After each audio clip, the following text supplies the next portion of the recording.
direction post-war or at a later stage of this conflict, where we can begin the integration of Western equipment for the Air Force specifically. I'm talking about, which is, like with the armored fighting vehicles, it's a complex topic. I'm not making excuses for the countries that seem to be dragging their feet, but it does seem to me that we throw around ideas about F-16s a lot, and integrating an aircraft like that is not that easy. It does take time. Probably something like Gripen is more suited to Ukrainian needs, but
they will just continue in a partnership of sorts with NATO. We've yet to see how that'll take shape, what that'll look like, but that'll be another interesting thing to see. And it's more complicated than seems to be appreciated sometimes when I hear the conversations. And I know it all comes from a good place. We all want to see Ukraine succeed, but anyways, that's my comment. It's very impressive and it's very useful, and I really do hope, like you said, that they're going to expand it to more Western missile types. Thank you. Dryfly.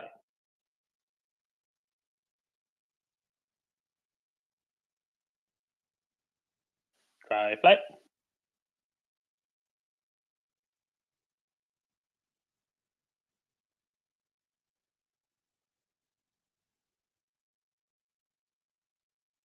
Dryfly.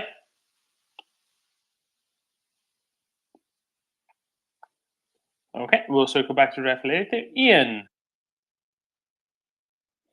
Hey, yeah, sorry, I might have to come back to. I'm just in the process of replying to OSINT Defender, whose account must have gotten hacked, because all of a sudden he's suggesting that we need to be aware and just cautious about how powerful Russia still is, and that at any moment, if they wanted to, they could level Ukraine with a strategic bomber air assault. And the only reason they haven't done that yet is because they're trying to prevent pushing the West too far with irresponsible civilian casualties. I think it's crazy, and he's an account that I've followed for information, but I think he's gone a little loopy today.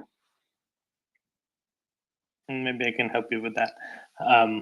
But yeah, I know exactly what you're referring to, and it's ridiculous.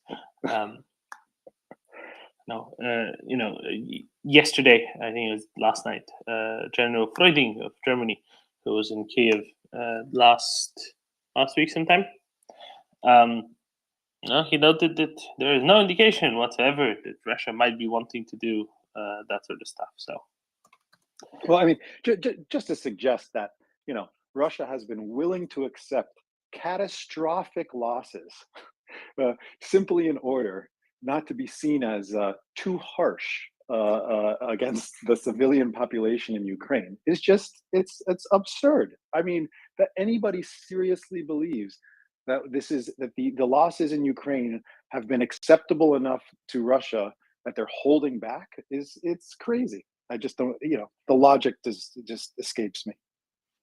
Yeah, I think Ocean Defender should either find out whether his account has been hacked. If it hasn't been hacked, he should probably just find a mountain to which he can retreat, recede, and from the interwebs, rescind from communication with other human beings, and look deeply into his soul. Find inner peace. With tormenting thoughts like this silliness, I couldn't care less whether he finds peace or simply reintegrates himself into the food chain.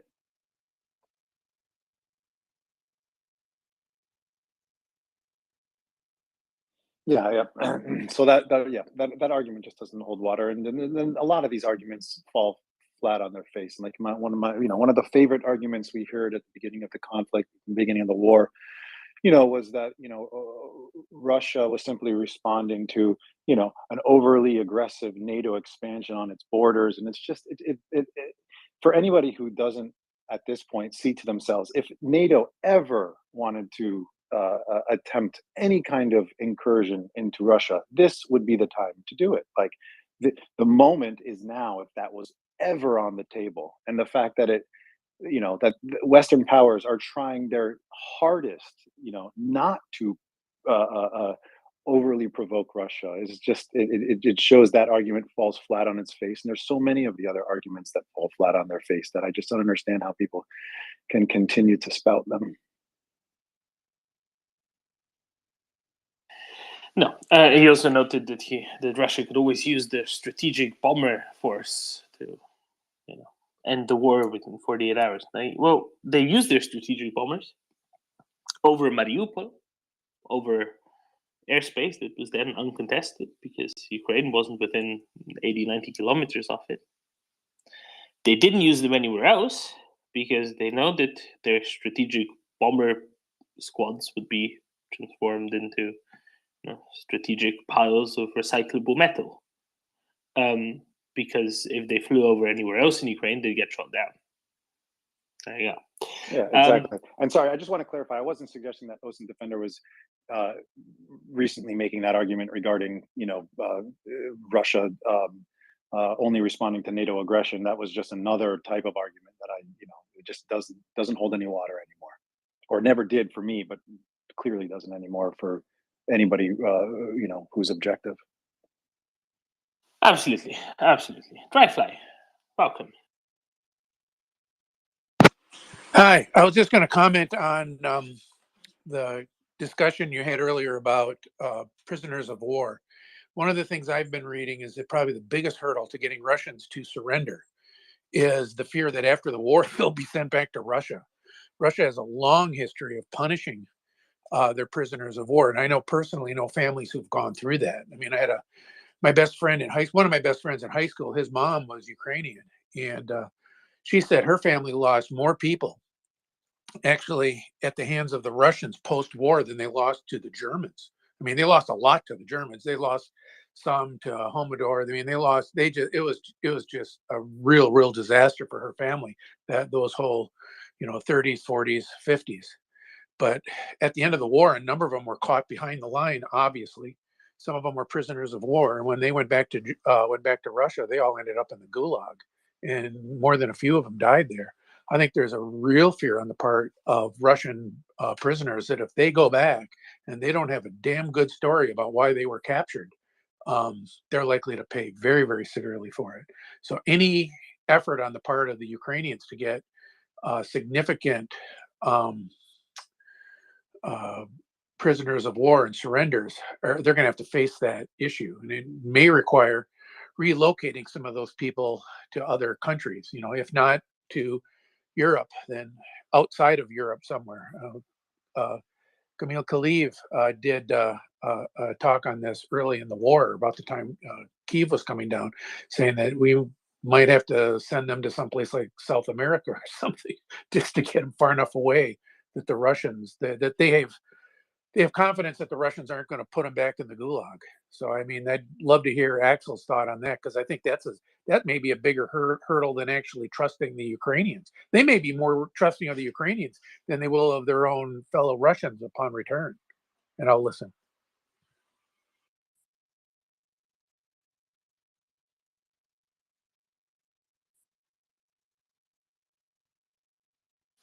I think this goes back to what Axel was talking about culture earlier.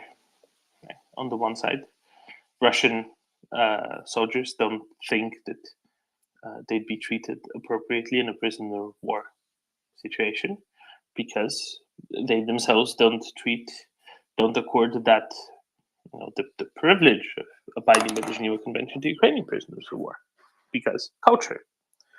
Russians also know that if they return home after having been taken prisoner, they won't be received exactly well. And that is massive understatement there, as you've outlined correctly. Because again, culture, and so on. That's exactly the point. They have two hurdles they got to clear to get people to surrender. So they got to be in a world of hurt to decide that it's better than jumping through those two hurdles. First hurdle, do I trust the Ukrainians? Maybe I do. Then what happens when I get sent back home? Do I trust the people I just ran away, that I just bailed out on? And that's probably a bigger risk in many respects. So even forget their family. I mean, yeah, their families will pay too. But even if they don't give a shit about their families, it's their own hide, that could be out in the taiga, laying rails somewhere to the Arctic. So anyway, good conversation, and I will listen.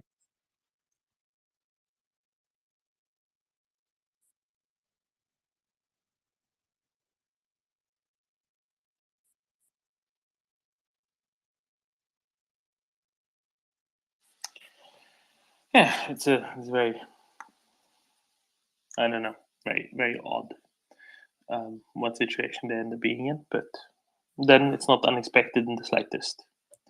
Martin. I didn't think I would come up again to use up the precious time, Doman, but I just what Dryfly and others were saying. I just noticed on Twitter that Julia Davis, a correspondent with the Daily Beast, has tweeted something. Top propagandist on Russian state TV urges for more strict measures to prevent additional military retreats, on-the-spot trials for traitors, deserters, and anyone who gets scared. He sounds quite peeved about the situation with drones. Head of RT chimes in to praise the government. And also, years ago, I had a friend, since deceased, who traveled to Ukraine frequently. He was fluent in a Ukrainian Canadian born here in Manitoba on the farm, actually.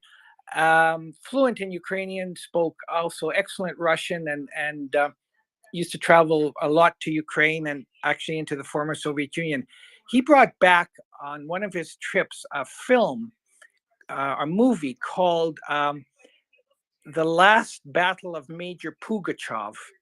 And it was about, yes, it was a movie, but I believe it was based on a true situation about a Russian officer, a Soviet officer during the Second World War, whose unit was captured by the Germans.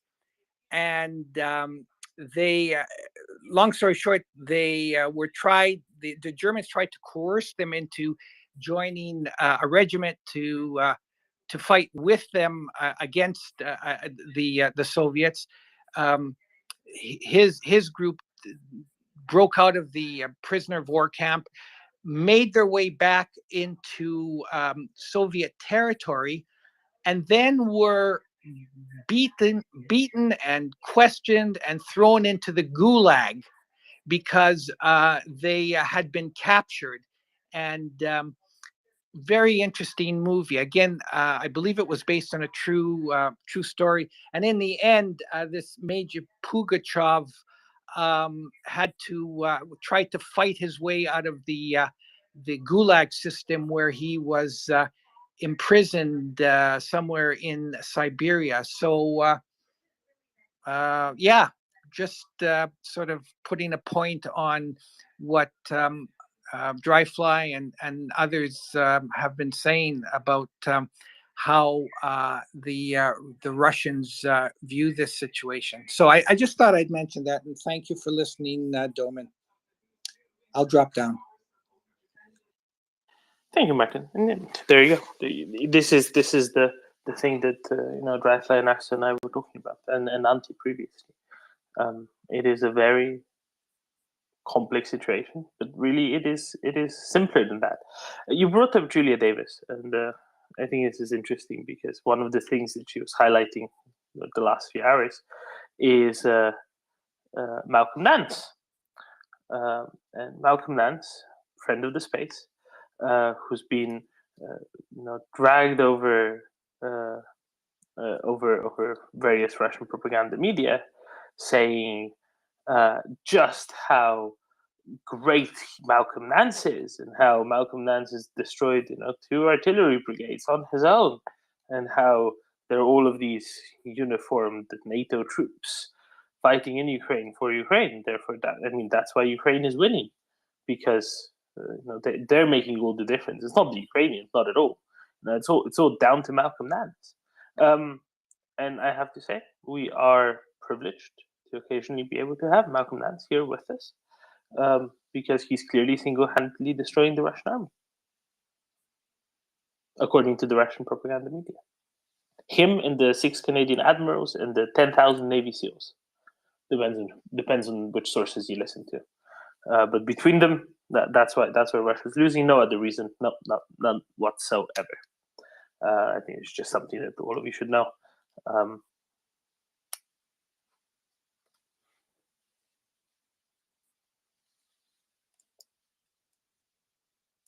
Right, ladies and gentlemen, if you'd like to jump up, click that request button in the bottom left corner of the screen, and we'll happily bring you right up. Bring up whatever subject matter you'd like to bring up, and maybe let's see if Candice's mic will work today.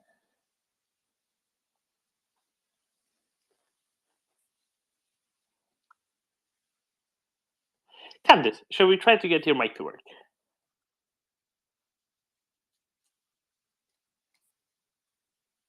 Okay, let's try. So I think what's happening is the little wand button is overlapping with the unmute button, and then it opens the sound port for you. Yeah, I can see the emojis, Candice. Can you try maybe unmuting your mic? No. I think it's the new Twitter update thing that's messing with you. I don't know how to fix it, but there should be another update out for you. And maybe if you update again, maybe that will fix it. The suggestion. I'm sorry. Then John. Yes, Roman. Yeah, it was a little bit quiet, so I thought maybe I should get up a little bit. I don't have much to say, but the talks about main battle tanks and infantry vehicles, it warms my heart. So I don't mind getting into that discussion again a little bit. I was thinking about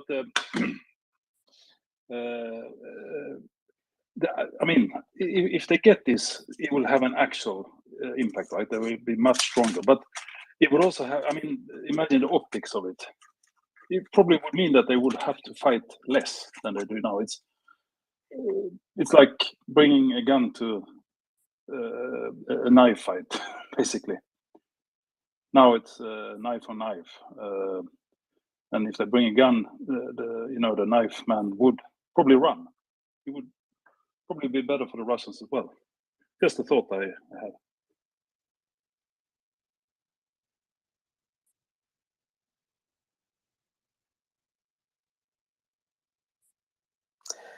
So what do you propose we help our Ukrainians with? I propose we send the bloody things. But I can't do much about it more than complain but if Sweden could do something, that could open up the floodgates. But yeah, I don't know if it's going to happen. Probably not. Sweden's not going to go first, I think. But I so wish it would happen.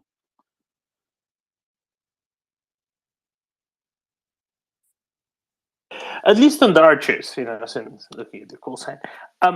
What do you reckon the chances of at least those are from the new incoming Swedish government? I probably. I think there's a chance. I don't think there's a chance of sending everything, but maybe a few. Which again, I mean, is a bit of a laugh, but that's what I expect. I don't think everything will go, but I think also we might need to have some return because we don't have much, and we still have Gotland, which is but maybe Gotland would be defended by air and sea rather than guns and bombs. I don't know, but yeah, I don't know. I have a hunch all those anti-ship missiles would do a lot better. Would do a whole lot better defending Gotland than anyone else, or certainly better than artillery. Yeah, and there's subs as well. So I think it's a hot target, to be honest.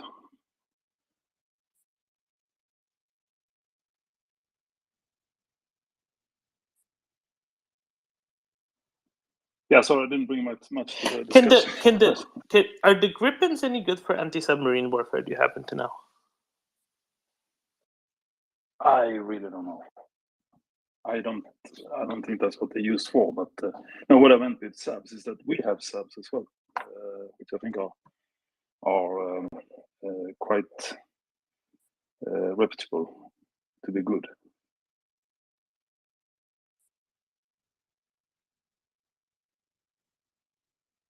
But I mean, history. The history we have with Russian subs is that we don't need to hunt them. Actually, they tend to surface close to the coast, and then we just go and get them. That's the history we have with the subs. Happened in the 80s. How much, let's say, of a threatening posture has there been from Russia? The nuisance overflights and infringing on territorial waters and the like in the last few months. There was some, I think, 3 months ago, they were going around the Åland Islands, scaring away the Swedish king, or was it some other royal, and the Finnish president away. They were sailing some frigate from Bornholm, but what else is there? Was there anything much since, or was that the last that anyone's heard of the nuisance overflights and the territorial water incursions? Honestly, I don't think we get to know about all of them, and this this was quite I don't know if I can say common before, even before. And there's been at least 2 or 3 incidents after the 24th of February that we know about. I mean, they have gone in over Swedish territory. Well, not land territory, but the Swedish whatever border. Airspace. Airspace. Sorry. And they also had mock attacks with strategic bombers, but not over the airspace. I think just approaching the airspace. So a few. So not as much as even usual, I guess. I don't think so. It could be that now we hear more about it because of the situation. Right, makes sense. Thank you, then, John. Joanna. Yes, I just wanted to answer to the previous question you asked. What should be sent to Ukraine? And for me, I don't have military experience, and I'm very concerned with what happens in cities and with civilians. For me, the priority should be not the tanks, but the anti-missiles, anti-air systems. And I understand that the states will send some NASAMS to Ukraine. So this could protect a wider region, but this will be done only mid-October, as far as I understood. So why don't they stress upon anti-air more than on tanks? Because, well, the Russians leave the tanks there. They could have tanks, but how could we help defending cities? Because the Russians now, they are retreating, but they still send their missiles. And if we are not talking about hypersonic, and they only have a few, all the other missiles could be intercepted. So anti-air, in my view, is very important. And just a little comment on the submarines. I know that our coastal officers and our ships detected that there are at least 6 Russian submarines in the Black Sea, maybe 7, we don't know for sure. At least 2 of them are diesel. We don't know about the others. The diesel submarines surface. They have to get to surface at least once every 2 weeks, if I remember well. But the others, if they are nuclear submarines, they don't have to surface. They can stay there 6 months, and they cannot be detected. Well, maybe with very powerful planes, intelligence planes, maybe it's possible, but otherwise they cannot be detected by radar. It's only sonar, and Ukraine doesn't have this capability. So indeed, submarines are very are a concern. Of course, this is from what I've heard, so maybe I'm wrong on some of this. Thank you. Thank you, Anna. I think there's been lots of looking into anti-air. The thing with anti-air things is, and they're coming, right? The Iris-Ts are coming, the NASAMS are coming, the Spaniards are training Ukraine and SPDIS, and I'll agree that it wasn't quick enough, that's for sure. But what's been, I think the other component of anti-air is simply that it does take a longer time period to be able to actually operate them. What was done wrong, perhaps, is not start working on this early enough. A longer lead time at the start would have enabled these things to be deployed by now. That's for sure. But there you go. I think that's really the situation with that here. Leonard. Thank you, Dolan, and good morning to you today. Your usual sunny voice and disposition is cheering everyone. But I just had a brief note for Joanna in terms of her concerns. As far as the NASAMS go, the NASAMS were committed actually in the August 25th allocation of resources by the United States. And in terms of the NASAMS, it should probably be considered that the NASAMS, the various iterations of them, there's one ASAMS 1, 2, and 3. The 3s have only been in the marketplace this year, literally for 6 months. That's the NASAMS 3s.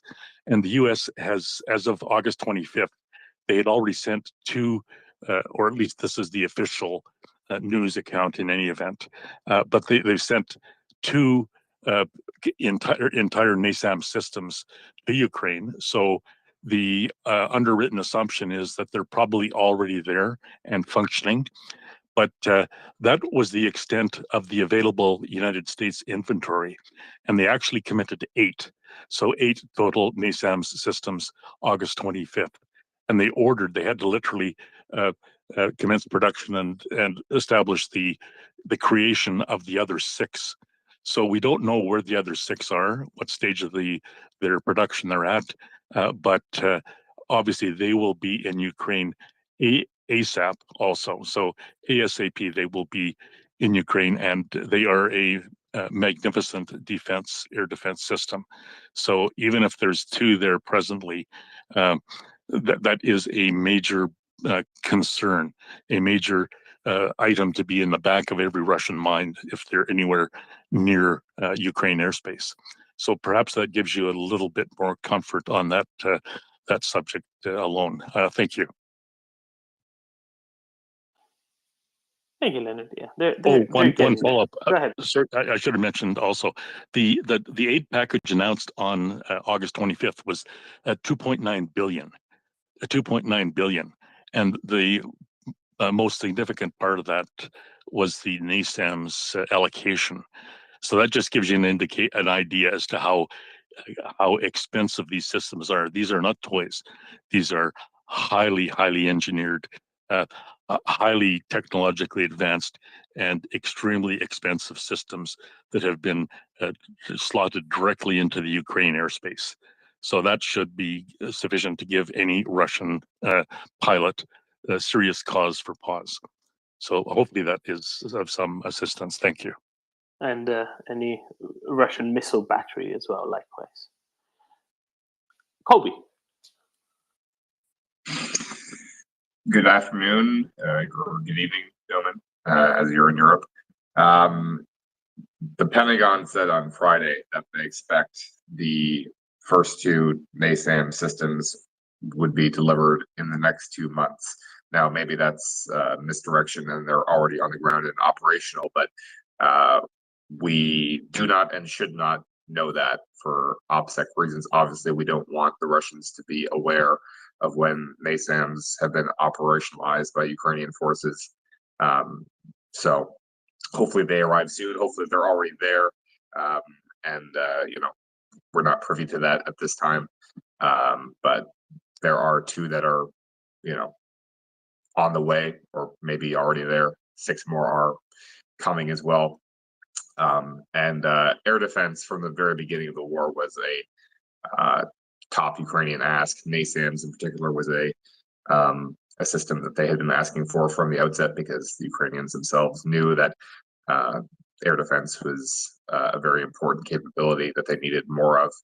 Obviously, there's still much need for higher altitude, longer range systems like S-300 that there are still available that could be delivered to Ukraine if we could get cooperation from Greece and Bulgaria. Those would also be very helpful because NASAMS is just a short to medium range system that doesn't have the same capabilities as S-300. Although NASAMS is certainly a very sophisticated system, but it doesn't have the same range and altitude that S-300 does. And as for the submarines, Russia has 4 operational Kilo classes in the Black Sea fleet, and those are diesel submarines. There's nothing to suggest that there's any more than that because any other ship that Russia could have in the Black Sea would have to transit through the Bosphorus, and it's not possible to do that covertly. So I think it's safe to say that there's just those 4 kilos that are currently available for Russian use in the Black Sea at this point. And there was some suggestion that you're right. The 4 kilos is the number I have as well. There was some suggestion at some point that Russia could transit additional submarines using the inland waterways, but obviously they couldn't be submerged for that, and somebody would have spotted it from a satellite and told everyone. So that's the other part of the equation, right? They wouldn't have to transfer Bosphorus if they could get through on the river system, but they couldn't without everyone noticing. Can I have a quick addition, Doman? Yes. Okay, so yes, I should have mentioned this at first. The 2 NASAMs that are already in transit, if you will, or in the system, as Kobe is quite right, we shouldn't know, and even if we wanted to know, we shouldn't convey any information whatsoever in terms of their whereabouts in the chain of supply. But I should just note that to indicate how much of a priority this is for the U.S. administration, these 2 systems were actually pulled out of the Washington, D.C. Defense parameter. So that and they were the only 2 available. So that just gives you an indication as to Ukraine air defense and the absolute priority that project holds in the overall scheme of U.S. policy. So hopefully that is somewhat of a reinsurance for Joanna's concerns. Thank you. Thank you, Leonard. Then John. Yeah, those NASAMS, does anyone know, or maybe it's secret, what's the area coverage, if you can call it like that, for those systems? So say they get 8, what would that do? Or 2? I was hoping that Jørgen would tell us, because Jørgen's from Norway, and they're the Norwegian, not just national, but also Norwegian air defense. I forget what the rest of the acronym is, but I know that N stands for Norwegian, or national, but originally Norwegian. Yeah, I was going to speak to where in the supply chain the NASAMS are, but you gave some excellent points, so I don't think I think it was a better idea not to comment on it. One other follow-up, Doman, if I might. Certainly. And this is just off the top of my head and going from recollection, but I believe that the range, the question was asked, is officially 180 kilometers, but that there was indications that the latest versions have extended significant, or may well have extended significantly beyond that. So I think there's certainly a bit of an air of mystery over those data, and perhaps that's as it should be also. So thank you.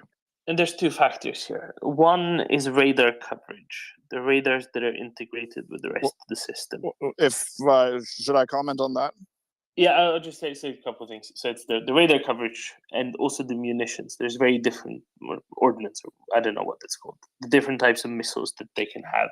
Some are much shorter range than others, so it depends on which would be supplied. Jørgen? Jørgen?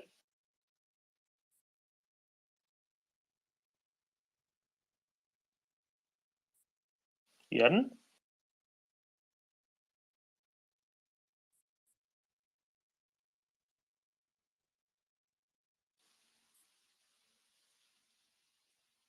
I don't know what's up with Jørgen.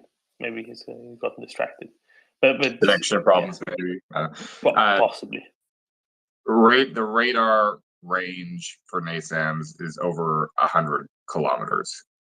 The engagement range, depending on which missiles it's equipped with, we're talking 25, 30 to maybe 50 kilometers so far, but it's a short to medium range system. It's not a long range system. It's not comparable to S-300 or Patriot. It's not that type of system. It's still a very sophisticated system, and it's very good within its its spectrum of short to medium range air defense. Very capable in that role, but it doesn't have the same range as other systems do. So it's and it doesn't have the same spectrum of capabilities. As far as I'm aware, it does not protect against ballistic threats, just cruise missiles and other types of aircraft. But I don't know how many more ballistic missiles Russia has in its inventory. It seems like they've been using more cruise missiles as of late, but I'm welcome to be corrected on that point if we're still seeing a lot of Iskander strikes on Ukrainian territory. But that's not a threat that it's capable of defeating, to my knowledge. There was a drop overall over recent weeks. There was a spike about a month ago, maybe 3 weeks ago.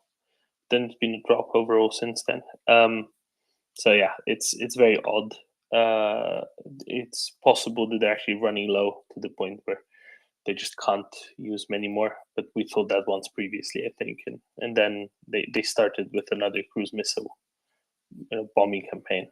So I think we'll have to wait and see, I guess. But the estimates are, well, some estimates were that their stocks have been very severely depleted already, to the point that they started using the much older variant of cruise missiles that are far less precise still, I think. Anyway, that's and also they to hit that dam at Kribiri on the inlets, they used, I forget what was it. Was it the Kinjal? Was it one of these other things that they have in incredibly small numbers?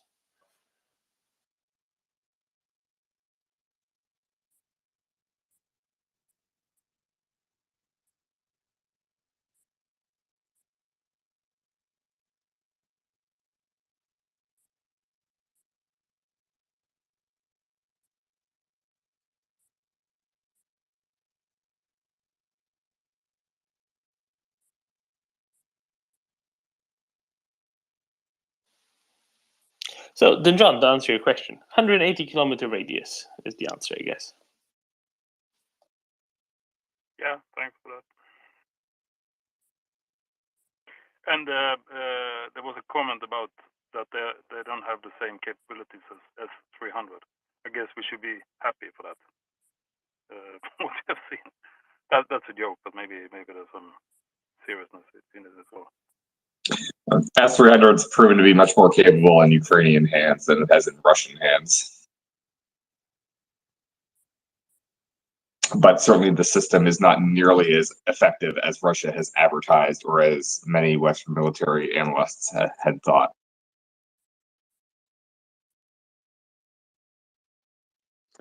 Just a quick question, Colby. Are your data coming out of the latest iteration of the NASAMS, i.e. the NASAMS 3, or is that a bit more, say more earlier data? Thanks.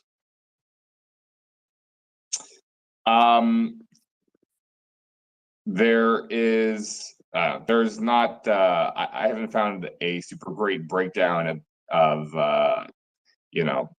each iteration and the exact differences, but the system is still fundamentally short to medium range. So even 3, NASAMS 3 versus NASAMS 2 or the original version, you're not going to see a great difference in the capabilities. It's more slight improvements. So for the latest, for 3 equipped with the latest AMRAAM missiles, you're going to have a maximum engagement range of probably around 50 kilometers. For the older variants, you're going to get less than that, probably 25, 30, 35, somewhere around there. And then for radar, again, I think probably it's all going to be in the ballpark of around 100 kilometers, I would say. I don't know about the 180 kilometer figure.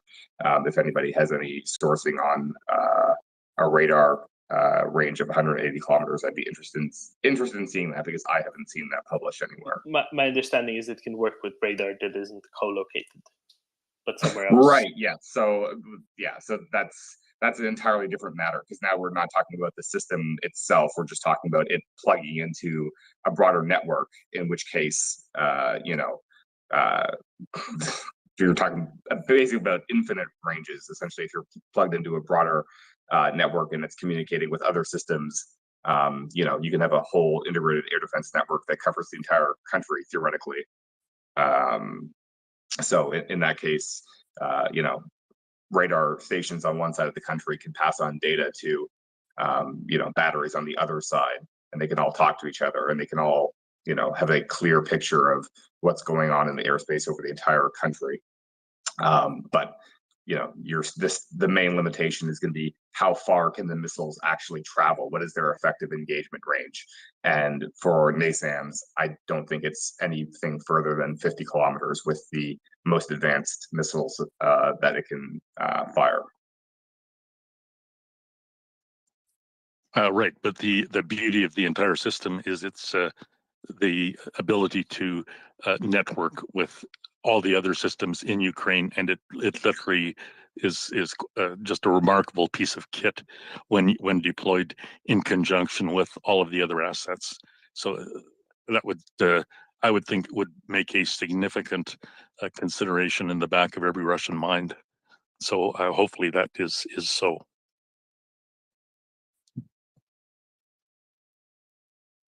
Yeah, I would say if they're thinking that far down the road, just to kind of point something out, point the obvious. I mean, they did lose their flagship of the Black Sea Fleet, so that goes to show that they're not exactly on their toes, so to speak. So even if they were aware of it, does the individual radar, does the individual pilot, does the individual combat team take all these existing things into account as it's trying to accomplish a mission, right? If you're going to do this, then you need to do it right. And that doesn't mean saying, oh, look, they have AMRAAM, or, oh, look, they have this, they have that. You have to incorporate that into any kind of battle strategy to find a way to counter it, right? And if you can't do that, then it's kind of irrelevant. Even if you do know about it, it's kind of irrelevant if you're not paying attention or you're not doing anything to counter it. So. No, we're talking about the Ukrainians, not the Russians. Oh, excuse me. I'm sorry. In NASAMS. Yeah, that's what I'm saying is that the Ukrainians use them, but the truth of the matter is, can Russia take that into account and put that together? That's my thrust, not the Ukrainians. Of course, I'm sure all it takes on the Ukrainian side is time, right? You have to learn it. But even if the Russians know about it, do they even have the intellectual, with all due respect, the intellectual capability of integrating that into their awareness kind of sheet, as it will, right? Be aware XYZ is active and we have this going on. Are you going to do anything about it for the Russians? Probably not. So that's the thrust of what I'm getting at. Well, no, I agree with you. We don't want to underestimate the enemy, but it seems to me that they at least made a claim that they put a man on the moon. So I think we should perhaps have that in the back of our minds as well, specifically if we're defending against their threat. Yeah, I mean, you don't lose your, what people really underestimate what happens when they lost the Moskva. People really have to kind of take that in. That is the equivalent of losing let's say a flagship, depending on if you're a flag officer, depending on where your flag is flying. Usually it's on an aircraft carrier or possibly a cruiser. But that's the equivalent of losing a carrier. Right. That's it's absolutely stunning that those teams would not be ready. And so I always go back to the Moskva, because it's like, if there's one thing you're going to protect, it's that. Right. And if you can't do that, then my ability for you to kind of put this all together in terms of Ukrainian potential is just like, I'm sorry. It's hard to respect them. I mean, you have to, yes. But also you don't want to overestimate them as well, right? And think like, oh, let's not try to overthink this, right? Sometimes what you see is just what you see. Well, our Royal Navy friend has gone into exquisite detail upon the collapse of factors that may have contributed to the sinking of the Moskva. But to your point, the Royal Navy also lost the Sheffield in the Falklands, and that didn't diminish our respect, or at least on this side of the 49th, did not diminish our respect and acknowledgement of the Royal Navy and their capabilities. So yeah. Absolutely, and I do believe that the missile that sunk that ship was a French-made Exocet, was it not? Yes, indeed, it was. Yes, yeah. So it was French kit, really. The Argentinians had bought that Exocet from France, and so. I mean, yes, it's still salient. I mean, I guess I'm just being kind of nitpicky here. Sorry. But anyway, yeah, moving right along. Sorry, Leonard. So real quick before we move on, if you can please retweet and share the space. We would greatly appreciate that. I want to thank Doman for being a great co-host, for pushing through until some of us North Americans could take our lunch breaks and find a chance to wander out of the office. And so big thank you to Doman for doing what he could to kind of hold down the fort for a little while. And hopefully we're going to get some other folks up here to co-host a little bit longer than myself can. So in the meantime, for those that want to speak, please go to the bottom left-hand corner of your phone. You're going to see a little microphone there. Go ahead and click that. You'll then be requested and put into queue. We will then lift you up. And then once you're there, you want to raise your hand, just like me. Just do it like this. Boom, like that. That's that heart with the plus sign. It's on the bottom right-hand corner of your phone. Go ahead and click that hand up, and then we'll call on you in order. In the meantime, oh, hold on. We've got a couple of people. So yeah, you teach people how to do it, and all of a sudden here they come. Okay, we're raising up, and then here comes Martin, and then we got a couple more people coming. Just give me 1 second here, folks. Let me try and get this organized. Forgive me. Okay. Alrighty. So let's go to Jim Fraser, and then we're going to go to Martin. Yeah, it was a Exocet fired from a Super Étonnard French fighter. It was an all-round French affair with the Argentinian sinking of the Sheffield. It was a failure of the close-in weapon systems. I'm sure there's a few Navy guys here who could speak to it, but yeah, I mean, I doubt the Russians could carry anything close to that.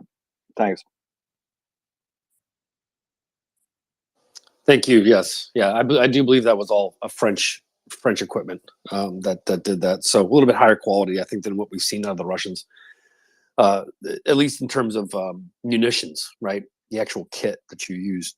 Martin, your hand is up. Go ahead. Thank you. And my God, a new record for me. What? 3-4 times already this morning and early afternoon. Slava Ukraini. I just wanted to emphasize the point that was made by President Biden last night on CBS's 60 Minutes. We just have to keep in mind that the United States will not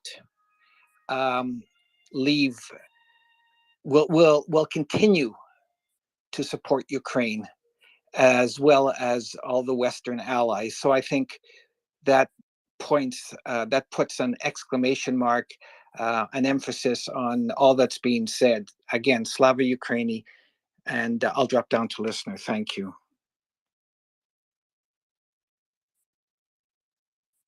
Yeah, I mean, Oh, Leonard, did you have your hand up? Sorry. No, I didn't, Craig. Thanks. Okay. Mm-hmm.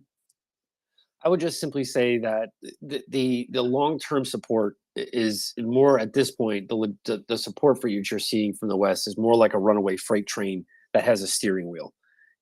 It's not stoppable. You can't buttress it. You can't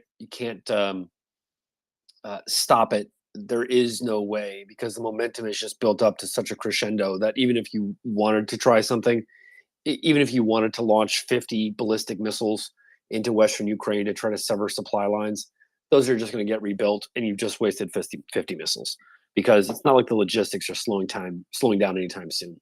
And so I always compare logistics in this case to where we are right now, like a runaway freight train with a steering wheel.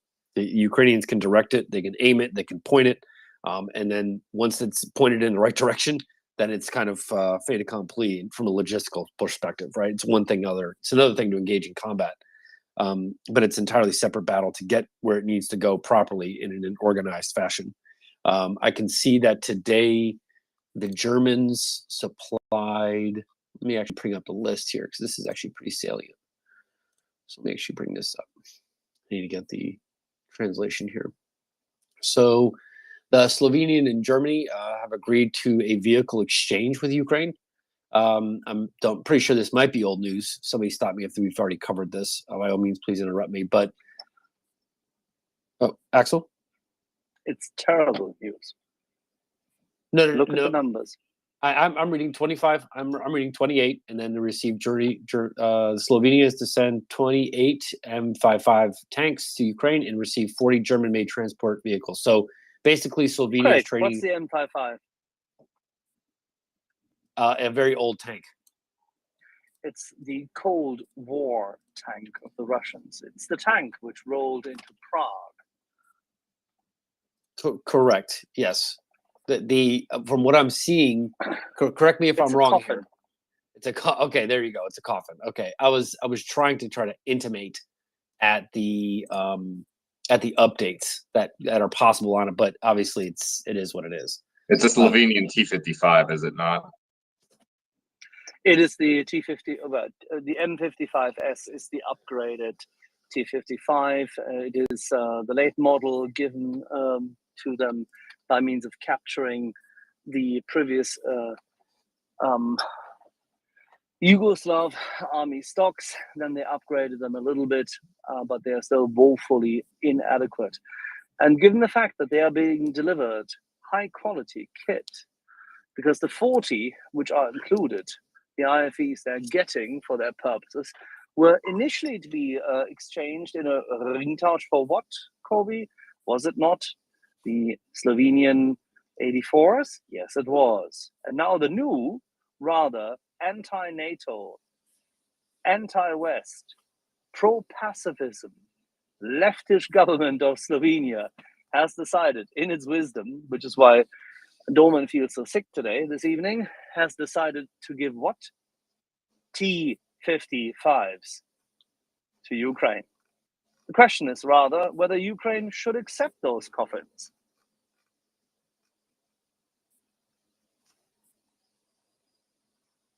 Well, I have nothing really to add in terms of their technical perspective. I'm just quite literally just looking at pictures and looking at dimensions and various types of things, and it looks like they just riveted on some steel plate armor. It's angled, but it's to Axel's point, it does look somewhat like a coffin. They just looks like they just superimposed a bunch of rivet plates onto it to give it a little bit more slope in terms of its armor, both on the turret and then on the front, but on the side, it's not sloped at all. It's actually pretty well exposed, to be quite blunt about it. Have we seen Russia field this kind of stuff? Have we seen Russia field these T-55s? No, they still have too many of the other generation fielded in the 1960s, so they haven't dug that deep yet. But we're glad to hear that Olaf Scholz and his government have convinced a pacifist, completely useless government in Slovenia to play their game. It's tremendous, given the fact that they may very well receive, now it comes, Colby, that's one for you, they may receive boxers even. Colby, what's the boxer? And who's going to take the boxer soon enough? Boxer is a German wheeled infantry fighting vehicle, if I recall correctly. Yes, it is. And how many of those will the British Army purchase in all their glory? Loads of them to replace the Warriors. So the British Army is replacing their stock of Warriors, which could be given, by the way, as well, which are not quite as safe and secure, with those boxers. Fully furnished with a nice gun on top and all sorts of great sensor capacity. And the Slovenians are getting them. But, you Ukrainians, you're good enough. You can take those 1950s tanks. That's sweet. If I were the Ukrainian ambassador to Slovenia, I would resign my post. Yeah. T-55s, Ukraine could use them as pillboxes along the Belarusian border. That's about all that they would be useful for. And that's marginal as well. It's so antiquated. I believe we've seen videos of the DPR and LPR forces with T-55s over the last few years, but I don't think Russia has pulled those out yet. I doubt they have many in very working condition, but yeah, they're very, very old and antiquated tanks. Yeah, that's an understatement. I agree with you. But if anyone has time to Google it, I would dare you to please Google Amur Metal. Amur, like the river in eastern Russia, in East Siberia, and then Amur Metal, and put in tanks. You will find a series of photos depicting those photos, which are sitting outside of the mini mill of Amur Metal, which I know intimately, which are to be melted away. There are a lot of T-55s there. Something about this, correct me if I'm wrong here, something about this strikes me as odd. And I'm not saying, don't misunderstand this to believe that I think that the Slovenians or the Germans or whatever are going full bore and they're arming Ukraine with every single thing that they possibly can. I'm not intimating that at all. But what I find to be strange is that the Ukrainians have been shipped and have been implemented with the 777s for quite some time now. Lots of 155 shells, over 1 million at this point, 155 shells. But what we just saw in one of the most recent aid packages is this transition to now 105 guns. 105 howitzers with about 800,000 rounds. The benefit to that being, while they don't pack the punch that you would like to see, they do contain self-contained ammunition. So you don't need to have separate charges. The shell is the charge and the actual HE round, right? So they're compact, so you can fire more. They're easier to move, et cetera, et cetera. I'm not intimating that this is that. All I'm kind of what I've seen just in terms of arms shipments hasn't been the same what we saw of the previous 3 months, at least in the announced lists, right? It used to be nothing but M777s, howitzers, counter battery, et cetera, all this fancy kit. And now it seems like, I was talking to CJ and I'm like, why are we taking this step backwards? Why aren't we continuing with the 155s? Why aren't we continuing with this and that? And he's like, listen, because the mission might have changed, because what you need to do is changing. And not only that, you want to give these Ukrainian brigades a little bit more organic firepower than they might have, rather than waiting for M777s to kind of set up what you might think to be as a brigade reserve, or maybe even a divisional. I know Ukraine doesn't operate on the divisional level, but more of a kind of a operationally strategic weapon, while the 105s are much more tactical. And I'm just wondering if this is, maybe I won't go that far. Something's just a little odd to me about this just changing weaponry that we're getting from the West. I might be reading too much into it, but just something something I've noticed. I think you're looking for a rationale where rationale doesn't really exist. Okay, fair. No, that's more than fair. I'll eat that plate of crow. I'm more than happy to take that on the chin. Maybe I'm just, like you said, Cole, maybe I'm just stretching it a little too far. I think you're just being a little bit too charitable to Slovenia's current government. Fair enough. It's a bad government. One of the two parties in the past has advocated for Slovenia to leave NATO. The other one has said that NATO cannot be considered a force for good. Both of them are supposedly very progressive. On the contrary,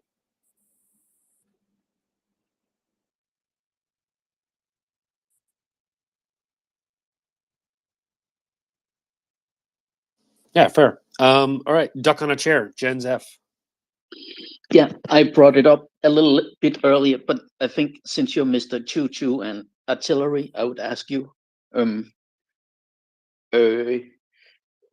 We were talking about the tanks, and the thought kind of struck me that maybe they couldn't wait for tanks because they had to get this counter-offensive off before wet season, and they also had to win the artillery battle before the counter-offensive. So I thought maybe they put an emphasis on bringing in all the Crabs and the HIMARS and the 777s and Caesars and whatever, and then simply said we'll have to bomb all the artilleries, and then we'll have to make do. I just wonder what your thoughts on that they simply had to prioritize winning the artillery battle to start the counteroffensive.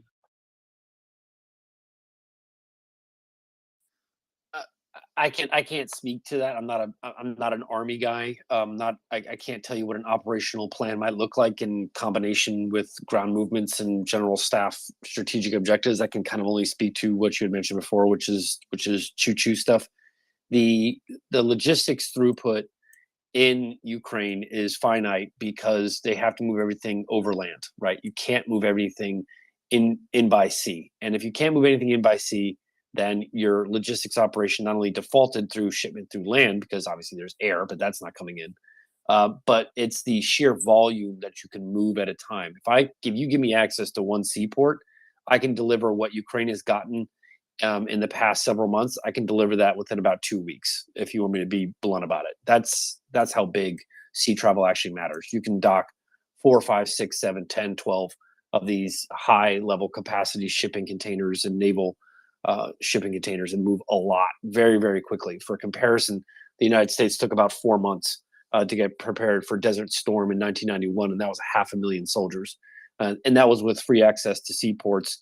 Kind of, I don't want to say like requisitioned, but we kind of took over some commercial airliners. We flew our troops in that way. We moved the heavy gear, the oil, and all the heavy big stuff in by ship, disembarked that in Saudi Arabia, and then moved it to the front and did our thing. Here in Ukraine, you have to arm twice that amount of people, so from 500 to now 1 million, with ground travel only. And I'll just kind of conclude on the point that before, what we saw was a restricted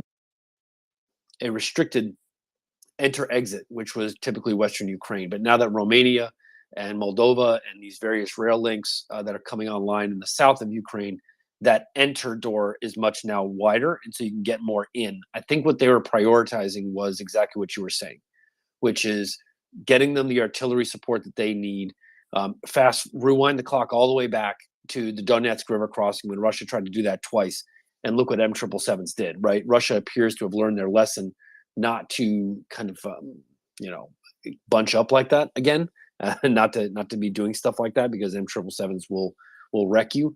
And I think that the Ukrainians achieved that kind of effect. Then HIMARS came online, and once they achieved that distance superiority, right, being able to reach out and touch them with artillery, both accuracy and volume, because those are entirely two separate things.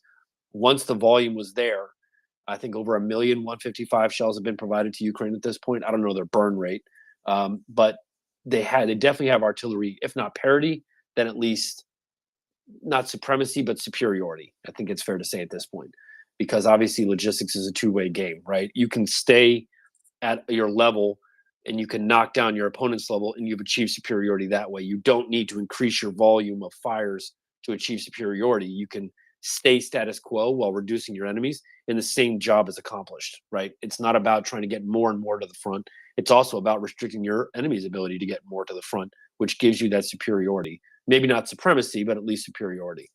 And so I think they prioritized it that way.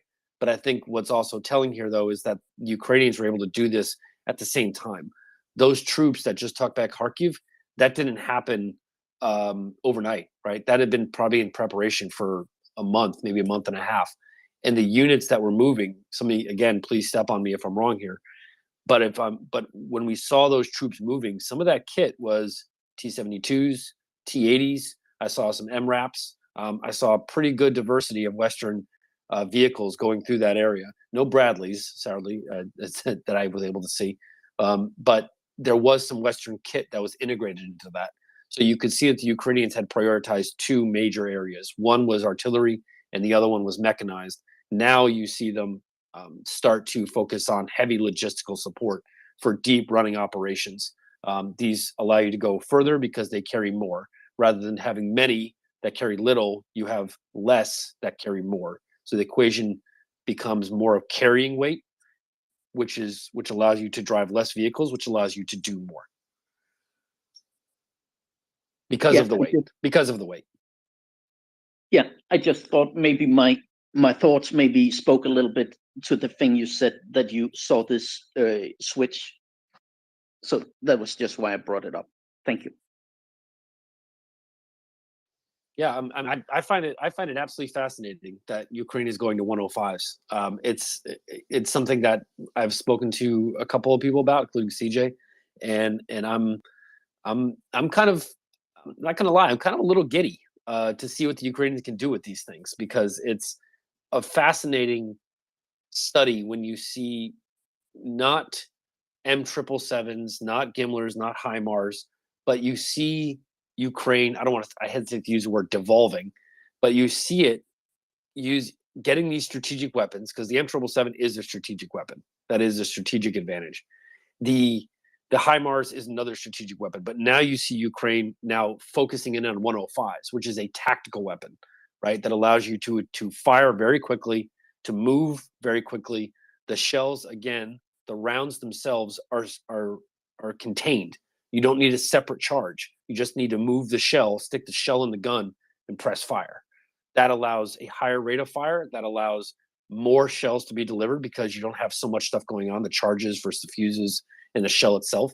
And I'm interested to see how that's kind of going to change the organic firepower of some of these brigades, because now these brigades are moving forward with their own organic firepower and don't have to call back to the M777s, right? They can drive up, meet the enemy, see them, find them with a drone, reach contact, and then they have their own separate 105s that can drop 50, 100, 200 shells on the Russians' head within a matter of, who knows, a call for fire, maybe an hour, maybe less, depending on if they're ready to go or not. That is enormous organic firepower. And I think the range on a 105 is about 12 kilometers. So it's going to be interesting to see how the Ukrainians use them. I'm fascinated because you're using this high-tech kit with counter battery and NASAMS and all the rest of this stuff, right? That's really technical. And then you see Ukraine being like, you know what, go ahead and give us 200 105s with 1 million rounds and see what we can do with it. That to me is going to be a very fascinating thing to watch because you're watching the evolution of an army in real time. I mean, this wasn't an army that was nowhere near as capable as it was 7 months ago. And now it's like, hey, give me 105s because we got brigades that are running in the wild and we want to give them more organic firepower. That's a hell of a thing to do on the fly in the middle of war. I don't know if anybody else has any opinions about 105s, but if anybody else wants to talk about 105s, I'm more than welcome to. We love them. I'm sure CJ would really love some direct fire 105s. Apparently that's his favorite fire mission. Let's go to, okay, so we got some more people coming up here. Yeah, Jens, if you want to go ahead, we can go to Jens, and then we're going to go to Klaus, who requested the mic. So Jens, go ahead. I saw that Ukraine kind of took a big bite out of the northeastern front. I just wondered if that helps them. I don't know how, we talked about this very long front line, and it seems like they've bitten off a big chunk up north. And I just looked at, I don't know what I'm asking, but I just wondering if that helps them clearing up the front line is kind of starting to even out. So I don't see, big dangers of pockets. You got any thoughts about that, or is it just a weird thought I got? I'll be frank. I'm not too sure what the question was. With all due respect, I'm hypothesizing. You're kind of asking, why did the Ukrainians attack this area? Like, is there a deeper meaning to it? Was that the thrust of the question? Well, let me take the afternoon off and think some more. I don't really know what I'm asking. Sorry. Yeah, take your time, man. We're here 24 hours a day, 7 days a week. All right, let's go to Big Papa. Your hand is up, and then we'll go to other people who want to speak. Big Papa. Yeah, Craig. I was just gonna also add, you probably know it, but I don't know if you've mentioned it. It's a 105. I remember CJ saying it can be towed with a Humvee or a pickup truck. So that's another consideration on that. That's all I wanted to add. You might have said it, and I just missed it. No, I hadn't said that it could be towed with those variations of vehicles. I had not said that, but thank you for pointing it out. And that just goes to what, like I said, just makes me kind of get really giddy, because now you're talking about brigades with huge amounts of organic firepower from something that's not exactly a mortar, that it is a howitzer, but it can be used as direct fire against things that are, within 2 miles or so. And it's a 105 shell. That's the quintessential laying of dope, so to speak, because they have a huge rate of fire and you can tow them very, very easily. And the question just remains. However, I will say that if you have an increased rate of fire, that demands heavier logistical support.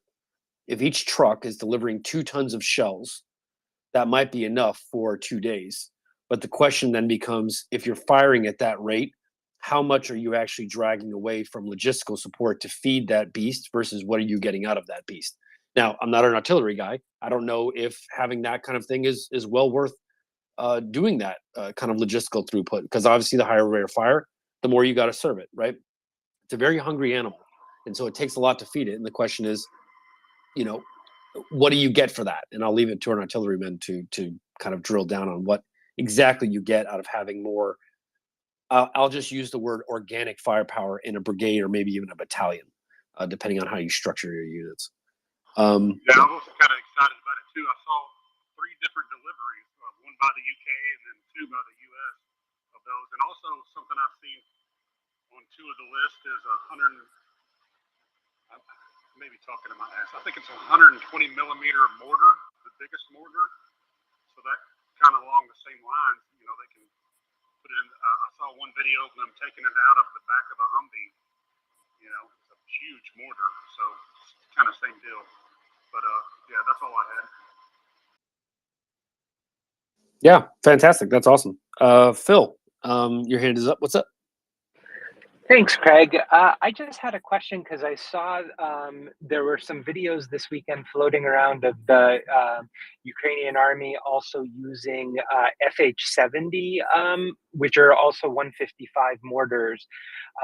And so the question I had was, they seemed they seemed more compact than the M777s, and they seemed probably like shorter barreled. I'm not 100% sure. I'm not an artillery person, but they also looked more mobile, like the 105 millimeter ones. And then, so the question I have is that true? Are they a more mobile 155 variant? And then I had a second question after that. Colby, help me here. I'm not entirely sure the difference between an FH-70 and an M777. I just did a quick Google search on them, and they do look much more compact, just from an optical point of view. They look much more compact. They look not nearly as sophisticated. The barrel does appear to be shorter, but in terms of what you need to feed it, in terms of the amount of the weight of the shell versus the charge that might be required, because like I said before, the 105s have a self-contained shell. You just stick it in the gun and fire it. I don't know what the FH-70 does or does not have. So somebody's got to help me out on that one. I'm not entirely sure. I know it's a 155, but I just don't know the specs that go into it, right?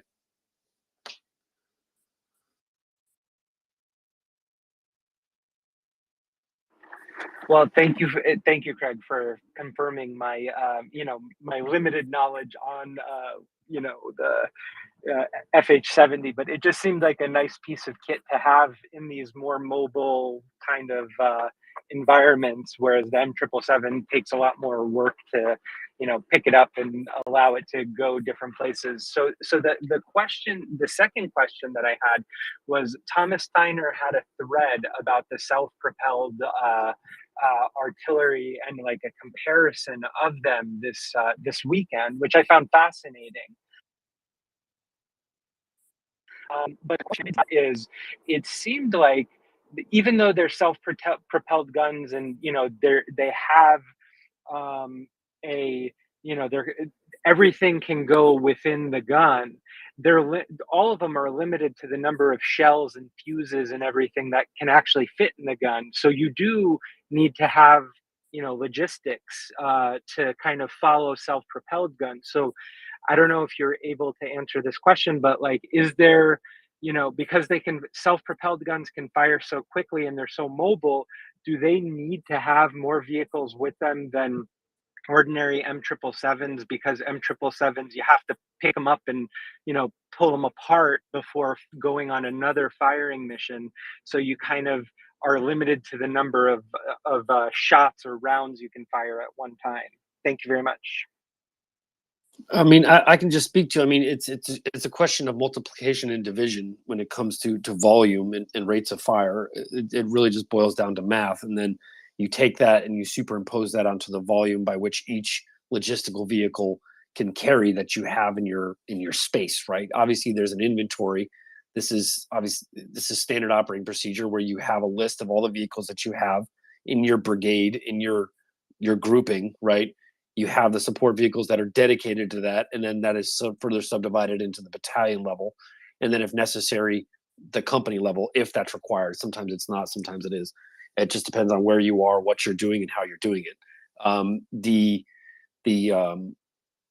The logistics throughput that's required for M777s are heavy because each shell and charge and everything combined comes out to about 95 pounds. You only get 20 of those before you hit a ton. right? Once you hit a ton, then you're starting to figure out, okay, well, how many of my vehicles carry how much of this stuff, right? And how much do I need my vehicles to carry, and how fast do I need them to replenish this ammunition? And so if you have 2-ton trucks that are driving around with these, you're only going to get 40 shells per delivery, right? It's not complicated math. And so where the real complication gets into is that the aggregate number that you have for that brigade. And so your aggregate number would be my total carrying capacity for my entire brigade logistical support team is 100 tons, right? 40 shells get me to 2 tons. So take those numbers and start dividing and then start multiplying. And so the aggregate number of that logistical carrying weight, I think, is the real number, is the real magic number. If you are really doing this well, then your brigade should have its own dedicated logistical kind of conveyor belt, if you will. And those should be, your carrying weight should exceed your demand, meaning you're always able to deliver whatever you can. Now, that's not always the case. This is war. This isn't an exercise on a tabletop, right? And so you're going to lose stuff breaks down, drivers get lost. Your traffic cops, so to speak, tell you to go left when you should have gone right. They get the company confused. You say, hey, I have a delivery for such and such. They tell you to go in the wrong direction because you thought they were over here today. That requires good communications, not only between logistical support, but to the guy who's actually directing you to go in a certain direction, right? And so it's not perfect. Things are going to get a little confused.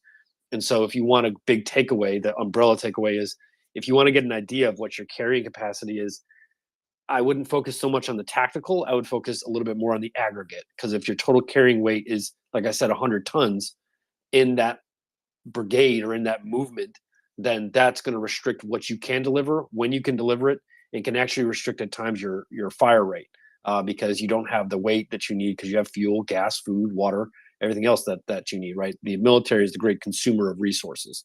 And so having that stuff kind of buttoned up really helps a lot. Yeah, Colby, and then Leonard, please.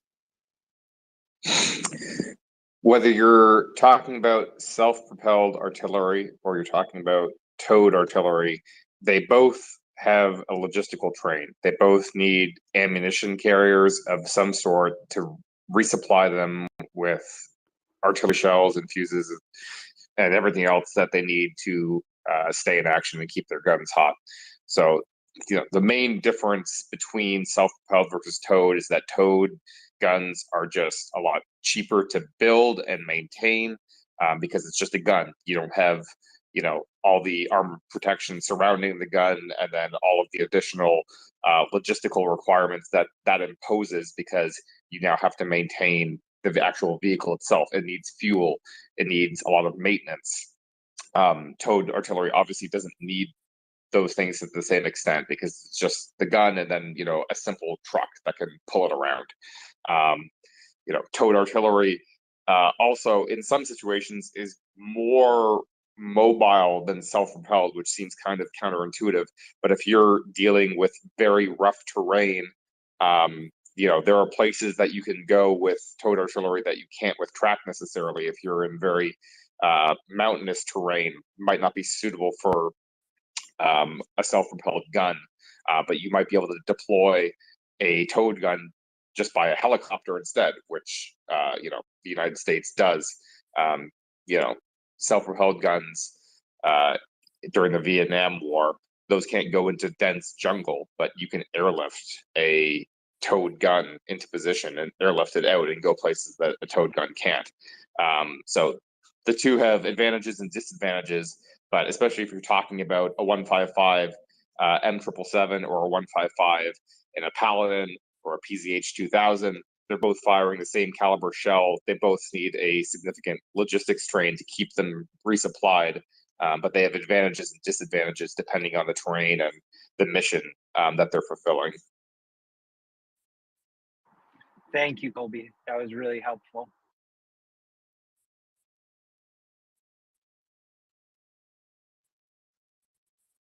Yeah, let's go to Leonard. What you got, brother?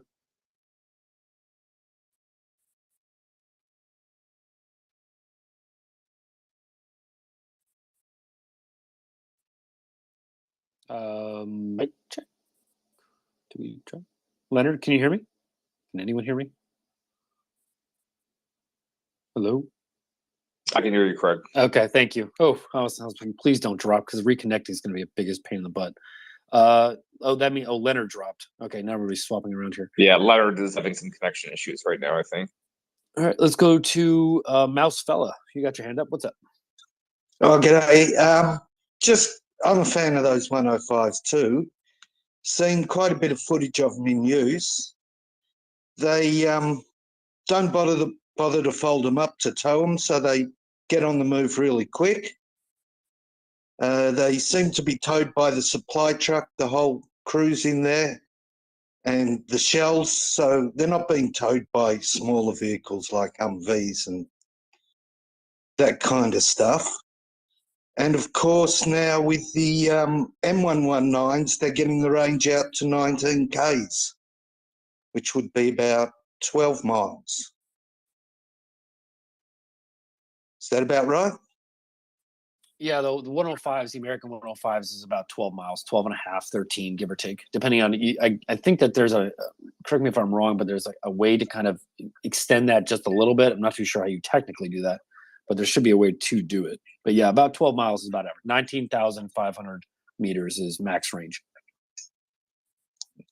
It's a good little gun. They'll do well with it, I think. I do too. Something about that was very sneaky. That 105 is very, very sneaky. It carries a lot bigger punch. It can be. I'm getting some DMs from some of our Canadian friends that are showing 105s in direct fire positions.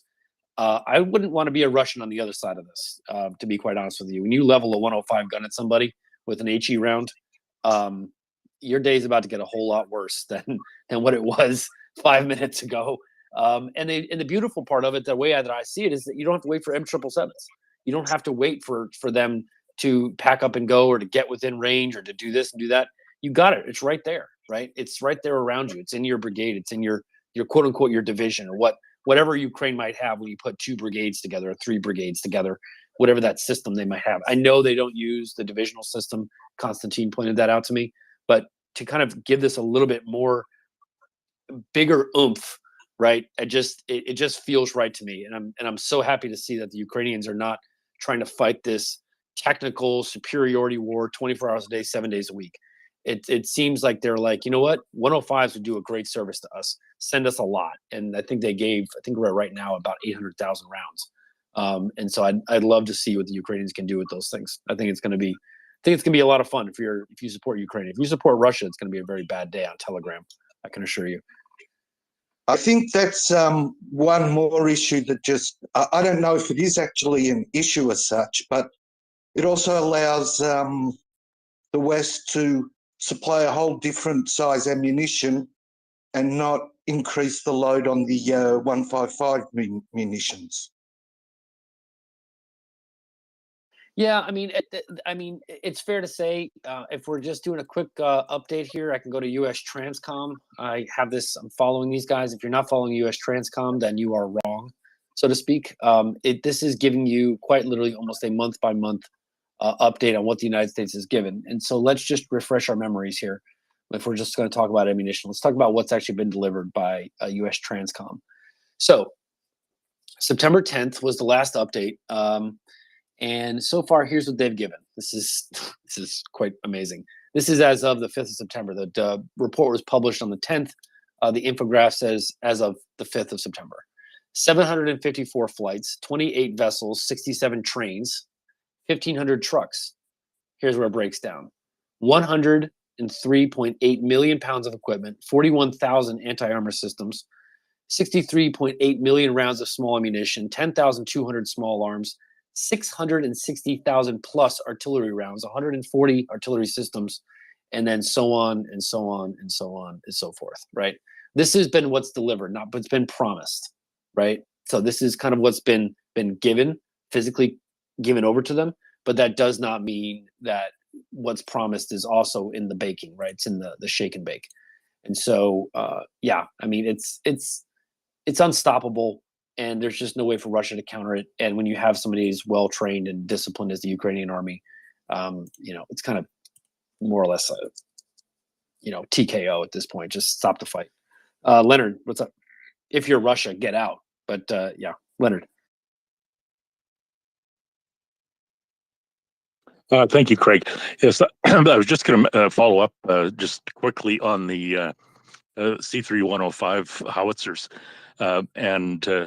Yeah, from a Canadian perspective, that is, and according to Battle Moose, that is just a real handy piece of kit.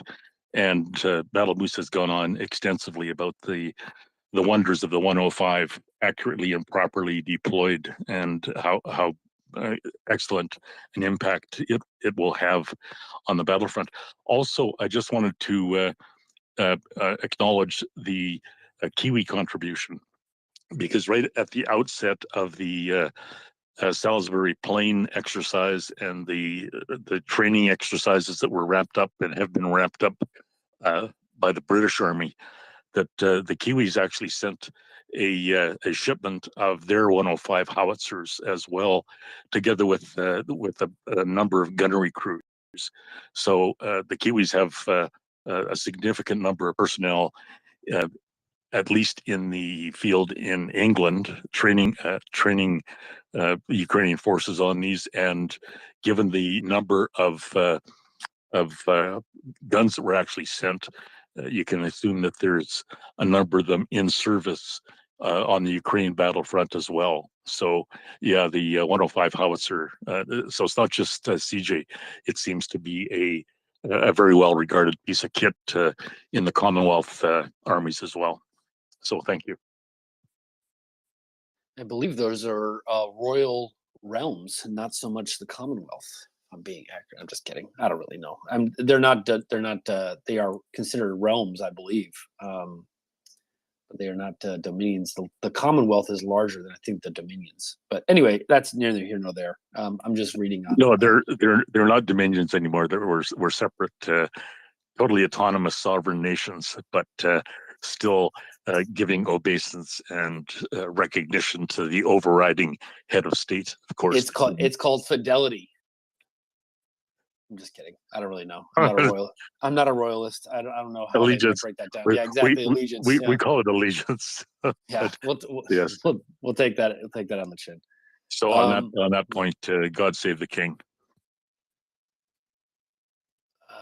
Yeah, it's going to be God save the king in Great Britain for quite some time. I don't see a queen in the succession. I do believe Queen Elizabeth II was laid to rest at Windsor Castle today, if I'm not mistaken.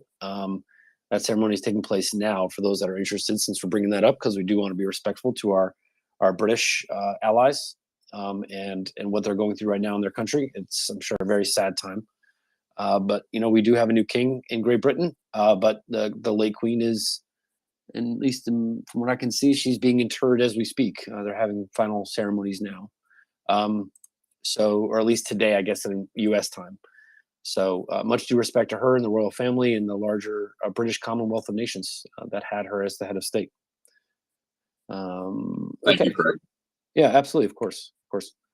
I'm trying to see if we have any more hands going up here. I'm sorry, folks. I'm sitting outside on a bench. I'm about to go in my car to eat my lunch. So anybody that wants to come up and talk about 105s, that is the du jour.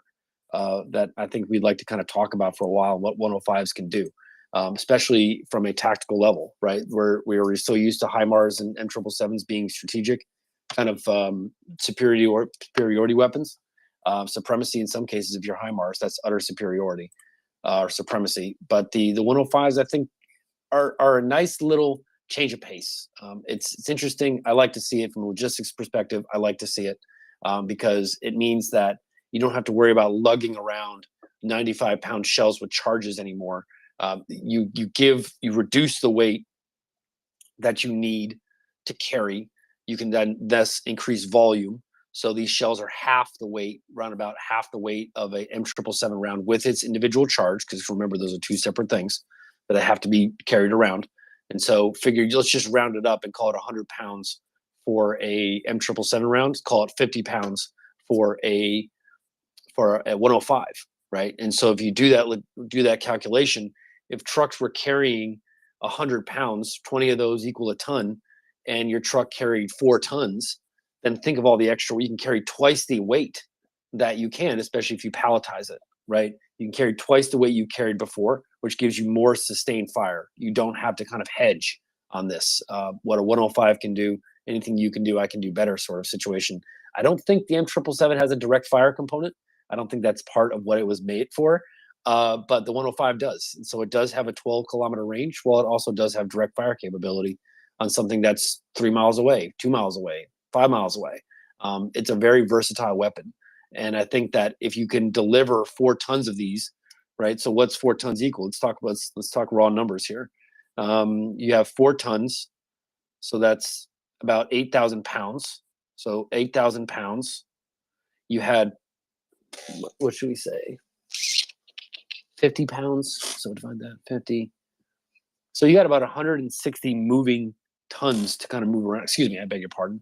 You get an added boost of doubling your ammunition arrival point. And so what used to be something, because M777s were firing a mile a minute, what used to be at a weight of 100, so 20 a ton, now these brigades are a little bit more open. They don't have to wait for these M777s to have artillery support, and they can space themselves out and then call for fires, right?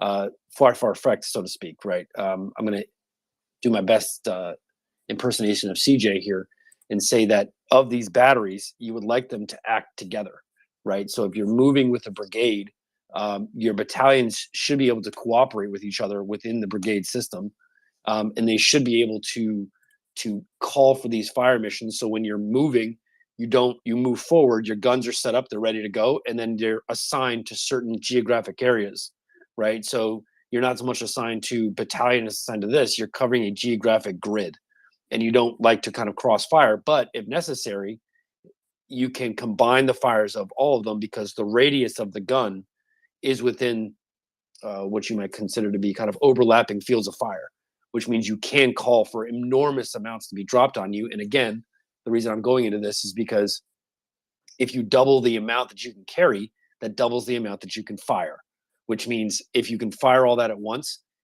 again, you don't need to wait for the M777s. You can just do it all on your own and just see the opportunity and then go forward, right? It's cleared off. It's good to go. We're ready to go.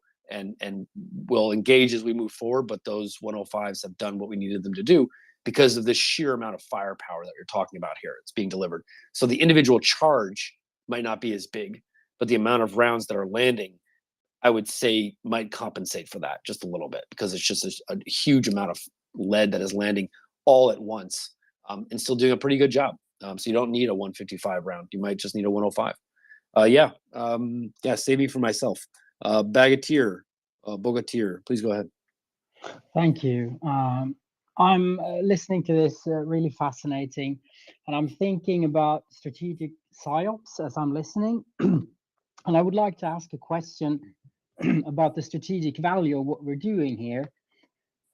This is a really sober discussion with lots of detail, and I think we're about 600-700 people here now learning about artillery in the minutiae of artillery, and it's a really high quality discussion. I'm not reading all the Russian Telegram channels, but from what I've seen, it's much more gung-ho, propagandistic, and possibly steeped in authoritarianism. So my question is, what could be the strategic value for the West as we are having these quite specific discussions about, I can't imagine that all 600-700 of us are like working with artillery, but still we're here listening. Or is there somehow, is there also a backside of, a flip side of this, that we're having these discussions and we're losing the big picture because we're getting so mired in details. So possibly, if there's anyone good at strategic psyops that has an idea about this, thank you.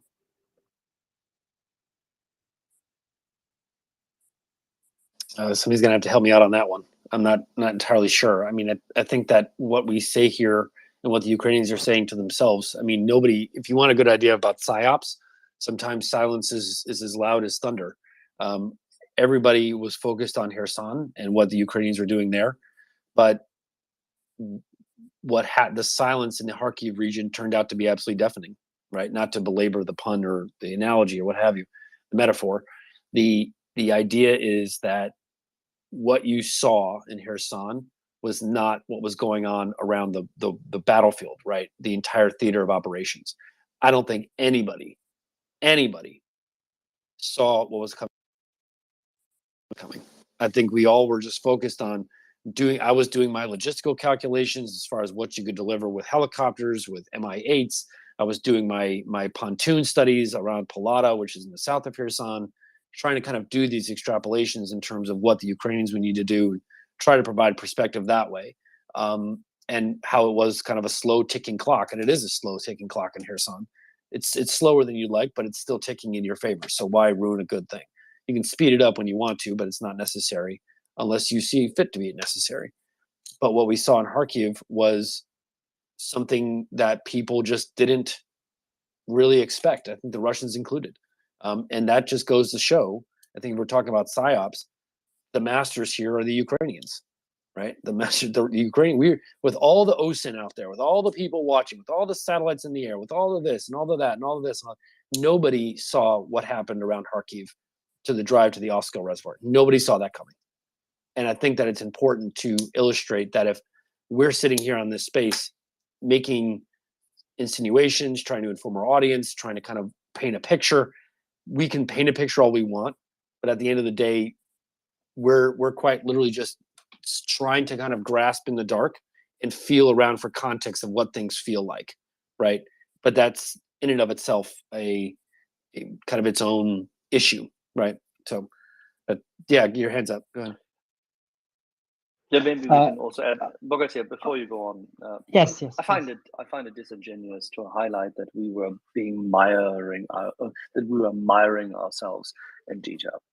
The strength of this space and its community is that we have a vast array of people who have expertise in different fields. They come up, they join, they discuss, they refine. It's what we call typically the Socratic method. Some people may or may not like this, but it doesn't matter. The Socratic method is the basis for all the discussions Western cultures, meaning Western as an evolved cultures who passed through Renaissance, have had. John Locke would not exist without it. Would you mind? So sorry. Would you mind? Please mute yourself. I'm reverting to you. If you don't, you can leave. If you don't like the Socratic method, where there's an argument brought against you, against the insidious insinuation that we'd be mired down here in detail, that we'd be wasting people's time. If we were to do so, they probably wouldn't be here. If we were to fail to serve Ukraine by means of highlighting specific issues and allowing people who are keen to support Ukraine since now more than 6 months and have successfully supported a variety of causes, including our preferred charity, MriyaReport. If that were the case, we could start discussing this, but it's not the case at all. On the contrary. What is the case here is that we often enough discuss the main issues of the big picture. And that is what Craig was alluding to before, and that is logistics. He will give you a quote in a minute, I'm quite sure, about logistics and its importance. And PSYOPs, as nice as they are not necessarily something to be discussed in public. He also stated this beforehand. So if you want to make an argument that we're wasting your time here, please feel free to leave. If you want to make an argument that we should be doing it differently, make a better case. If you want to make another argument, please come at me now. I'm ready for it. I must say, if I didn't. You must say, or you want to say? No. Or do you feel compelled to say? What I want to say, this was the answer. You want to say it now. Okay, that's good. So finally, we can make clear that you want to say something. You have an opinion. Good. Start with that. My opinion is the following: you are wasting your time here. Is that what you want to say? Absolutely not. Absolutely not. Okay, fine. Well, then please try to be a little bit more respectful of the moderators, the speakers, and this audience here. We are not wasting our time here. We have never refrained from the big picture, the small picture, but we are very focused. If you deny us that, you haven't listened to us.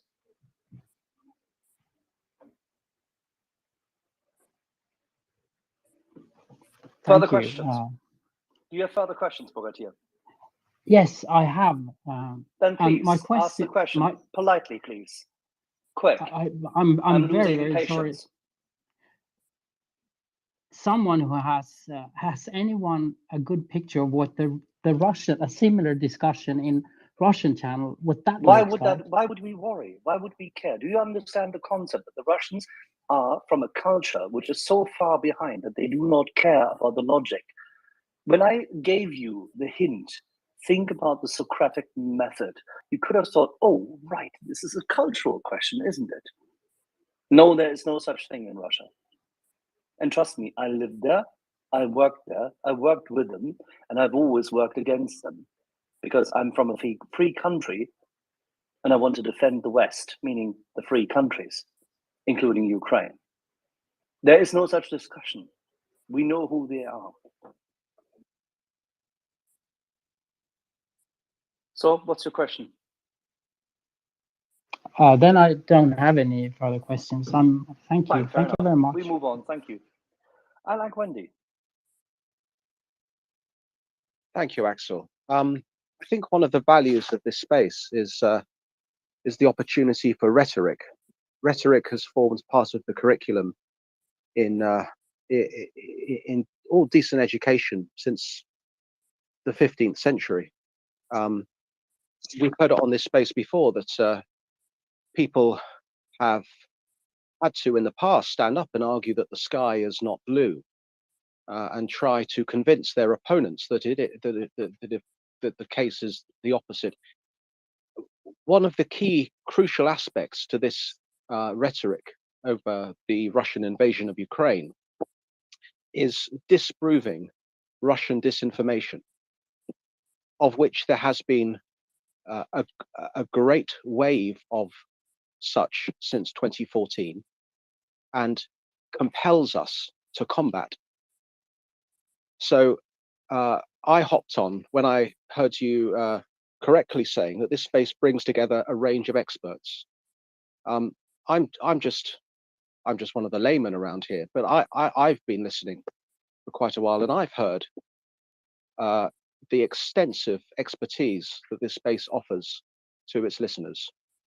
So yeah, I just thought that was one particular pertinent point I thought was worth making.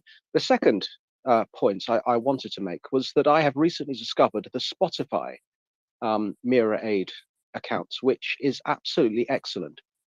And if I may, I'd like to commend the space for the MriyaAid Spotify account, because it works just like one would find in other, I won't mention the titles, but you know, if you're away from Wi-Fi, if you're outdoors, if you're going to be away from a sustainable Wi-Fi signal for any length of time, go on Spotify, download one of the many absolutely excellent interviews that are available on the MriyaAid Spotify account, and take your time to listen to the expertise that is there, because it's really worth re-listening to. And I feel lucky to have had that opportunity recently. So thank you for this space, and Slava Ukraini.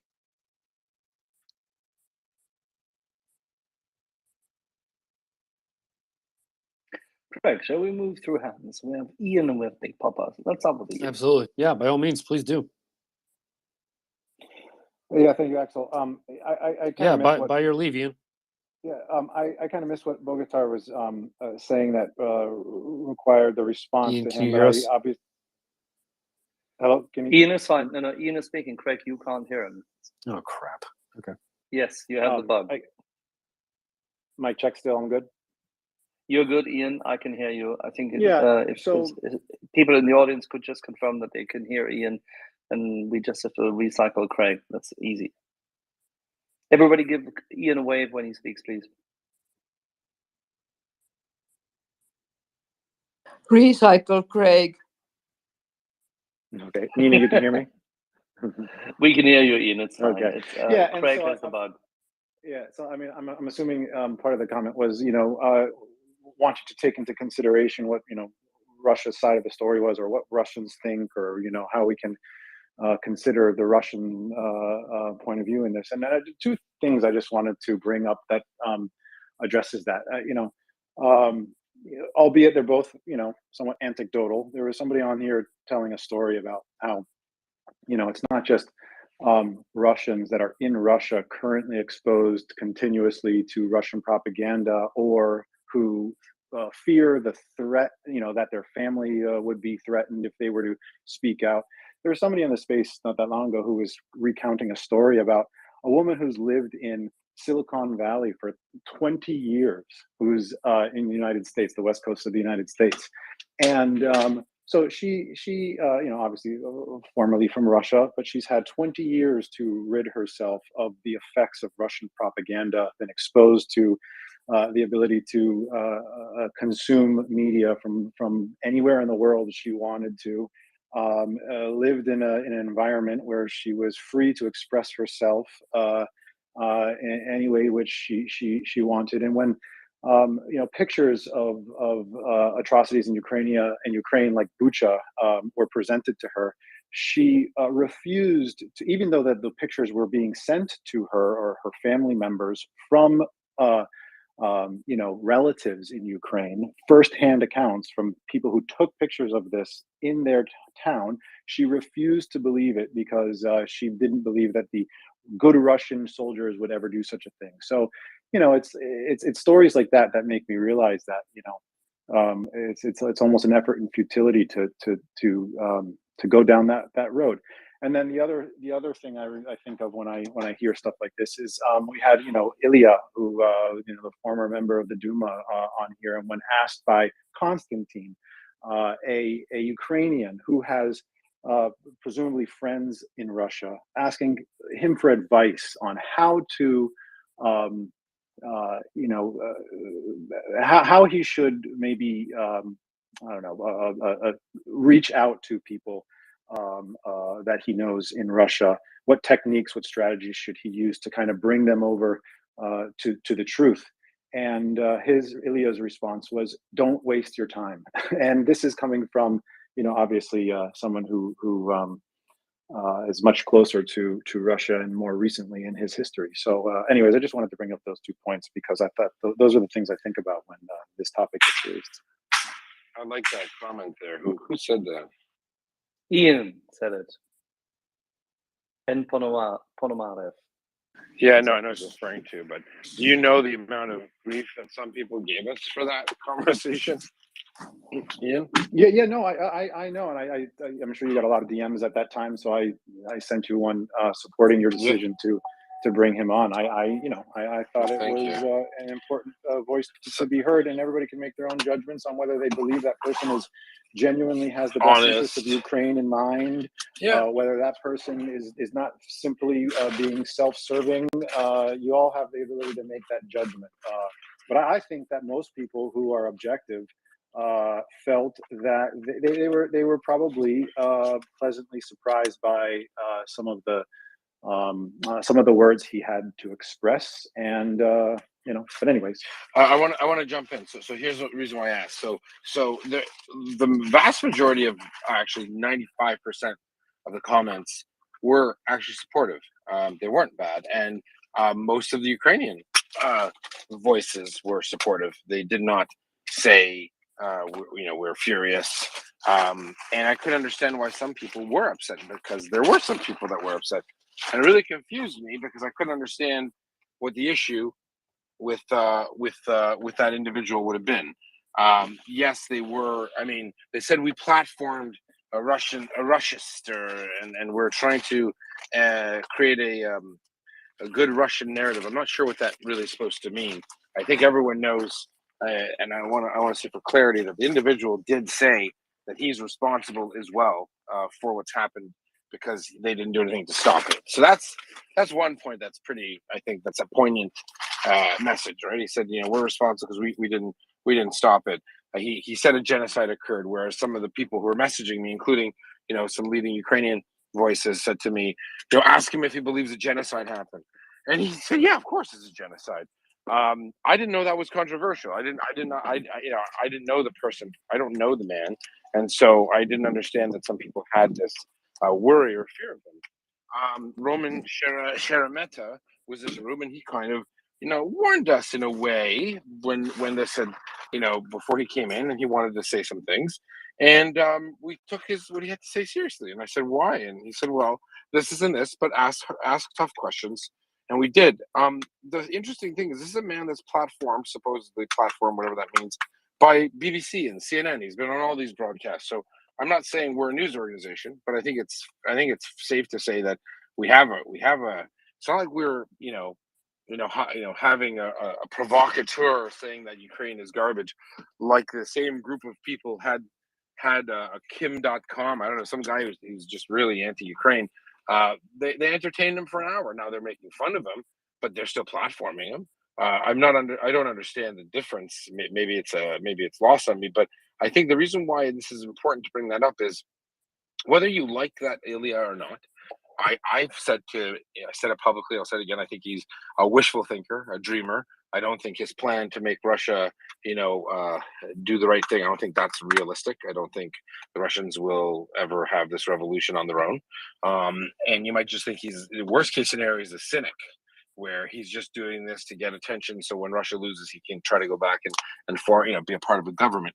That's, I think, the worst thing you could say. But the fact of the matter is, I think we got more out of that conversation than he did, or not that it's a competition, but I think it's important to dissect that conversation. So what does he mean by this? What does he mean by that? And let's talk about it. It doesn't, I think it was, who was it? Was it Joseph Joubert? The purpose of an argument shouldn't be victory, but progress, or purpose of a discussion. It's not always about, winning it. It's also about learning and the progress we make from that conversation. So I just wanted to address it. The Chatterbox crew are still harping on this one individual in particular, how we platformed Russian propagandists. I mean, if that's what you think it is, I think it's your problem. But I think I was actually really happy to hear from the literally over 100 messages I got, and thank you, Ian, as well, from people saying that was meaningful, especially the Ukrainians. I think it surprised a lot of Ukrainians, and there were a lot of Ukrainians that said, you know what? There were some Ukrainians, even on our panel, that said, I thought that was courageous. Okay, I can't really speak to that.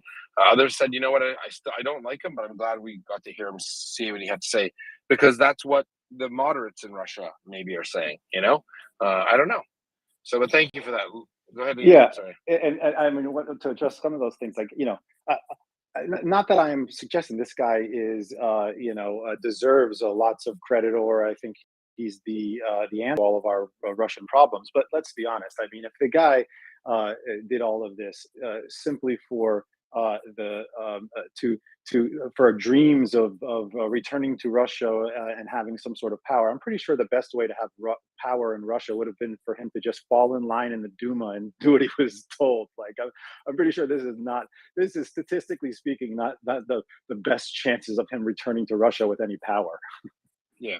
Well, and then someone else, and someone who doesn't like us, I guess, a lot, in the same group, he said, well, you don't know what he said about Ukrainians, in 2007. And you're right, I don't know what he said about Ukrainians in 2007.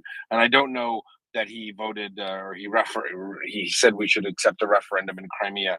I don't know any of these things. I didn't go. I don't spend 9 hours going through guess. I take him at face value, and based on the last 5 interviews I saw from him on the BBC and the CNN, and I thought that there would be a meaningful discussion. If he has said horrible things, obviously I don't. Why would anyone support that? It's ridiculous. But I think it's a little rich that after we get accused of that, a couple of these same guys go and have a space. Not Maddie, but there's two others that are talking about it. By the way, I just want to make sure not Maddie. He's a nice guy. Go and entertain a total clown, a racist clown who hates Ukraine. That's the same thing as giving him energy and oxygen. So whatever. Maybe it's 4D chess and I don't get it. Leonard. Thank you, Yehuda.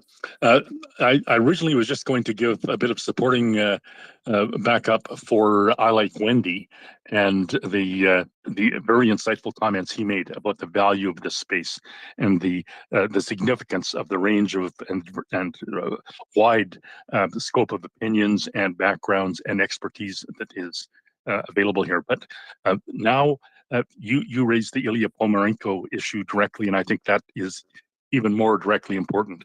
And I told you that day that it was a very worthwhile and likewise a courageous thing to do to put him on this space.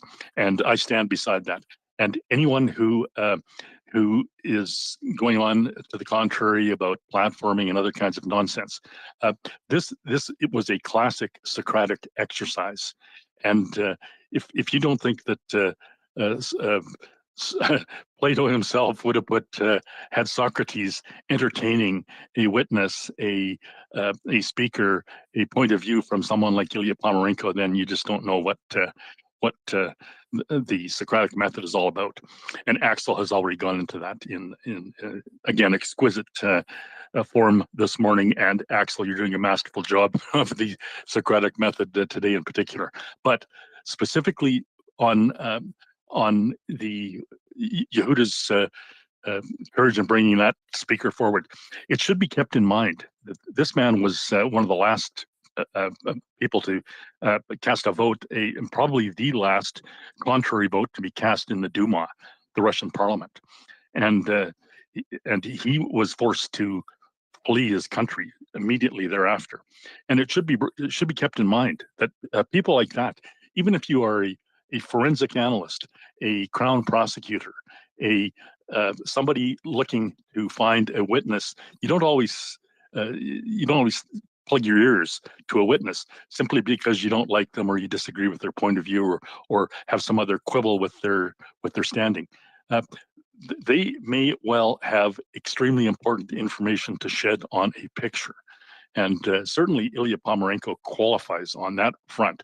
You don't have to like him. You don't have to agree with him. You don't have to subscribe to his philosophy or anything of that ilk. But there's a fellow who can give us some serious insight into the goings on, the guts of the Kremlin operation. And if you think that's not worthwhile, then you're looking through the wrong lens. Thank you, Yehuda. No problem. His real name is Ponomarev. Pomerenko might be his Ukrainian name now. I don't know. But little joke. Yeah, for people asking, we did have an interview with Ilya Ponomarev, who is a former Russian Duma representative or member of the Duma, and he, and just to clarify, he did vote against the war in Crimea, and he left on business shortly thereafter, and then was prohibited entry to return to Russia. And he went to the States, and then he went to Ukraine eventually. So he gave a little speech about we grilled him on everything. I asked him every question. Apparently, me being polite was cowardice. So I think I was generally pretty fair and polite, but I don't look at that as a bad thing. I'm kind of curious if there's anyone in the audience, especially Ukrainian, who thinks we shouldn't have spoken to him. I'd be curious to hear from someone in the honor of the Socratic method. Maybe someone who, there's a guy named Max who's really angry about it. I don't know if he listens, maybe not. But yeah, I'd like to know why shouldn't we speak to a Russian dissident who met Putin and met Lavrov and can tell us about them? And I thought he was kind of definitely overzealous. I thought his thoughts of what could happen in Ukraine were totally in Russia were totally not realistic in terms of what we know the Russians to be like, or the Russian political system. But yeah, I think Slava jumped up. And Slava is one of those Ukrainians who probably may not like the guy beforehand, and after hearing him and dissecting what he said, maybe it was something interesting for you, Slava. Did you get criticism from any Ukrainians in that other room for saying it was good to have this discussion, Slava. Слава Україні, героям слава. I actually did not go to this other room. I actually listened later because I listened offline. And it's for me, it was exactly good example to show how the Russians cannot change.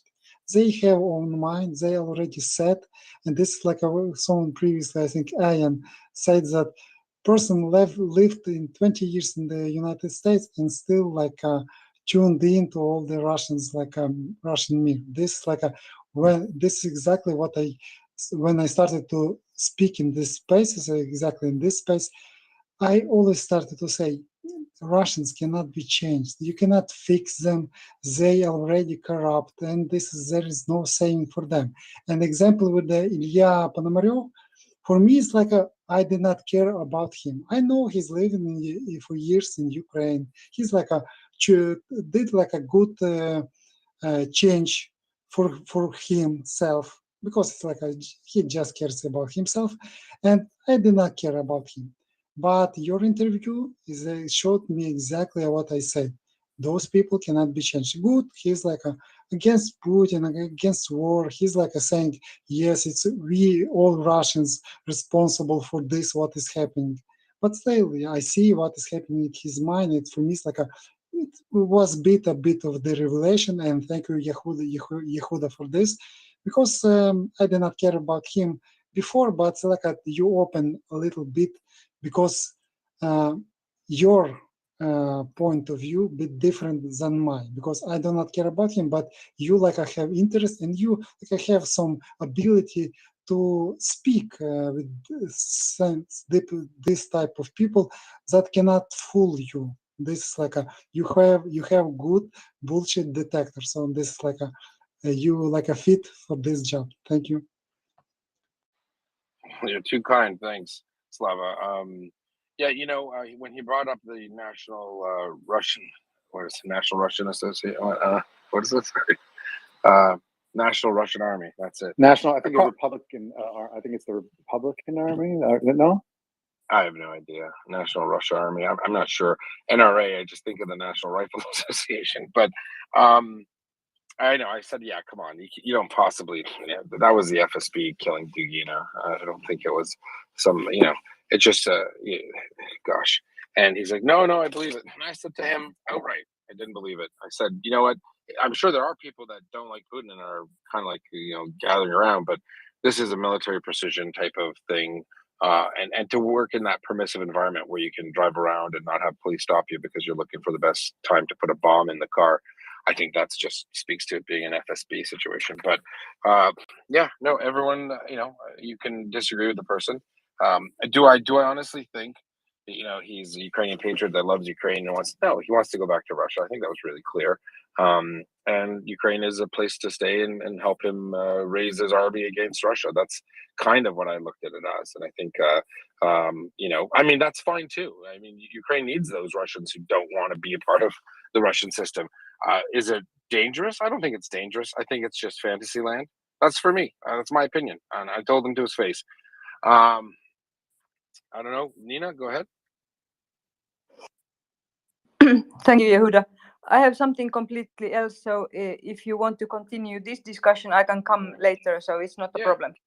Okay, because Ian wants to tell you in there, Ian. No, it's sorry. We'll get back to your other point.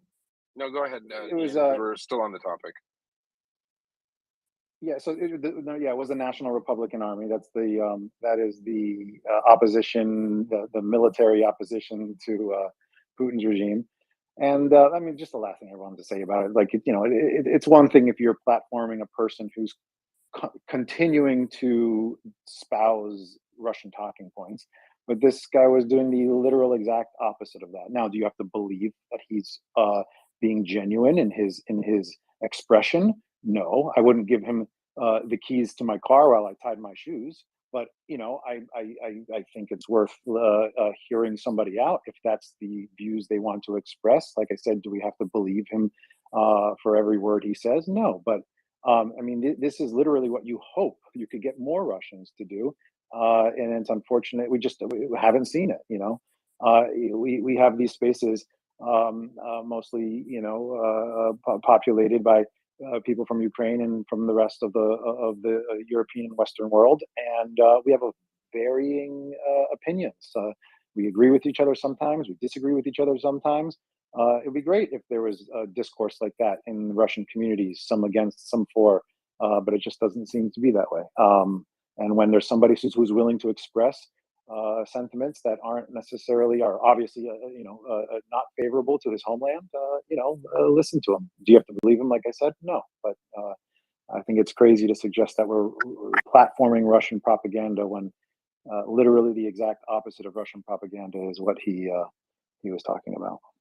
Yeah, and even the things that I disagreed with, again, for that a lot of us on the panel disagreed with, even the Ukrainians on the panel in our own chat.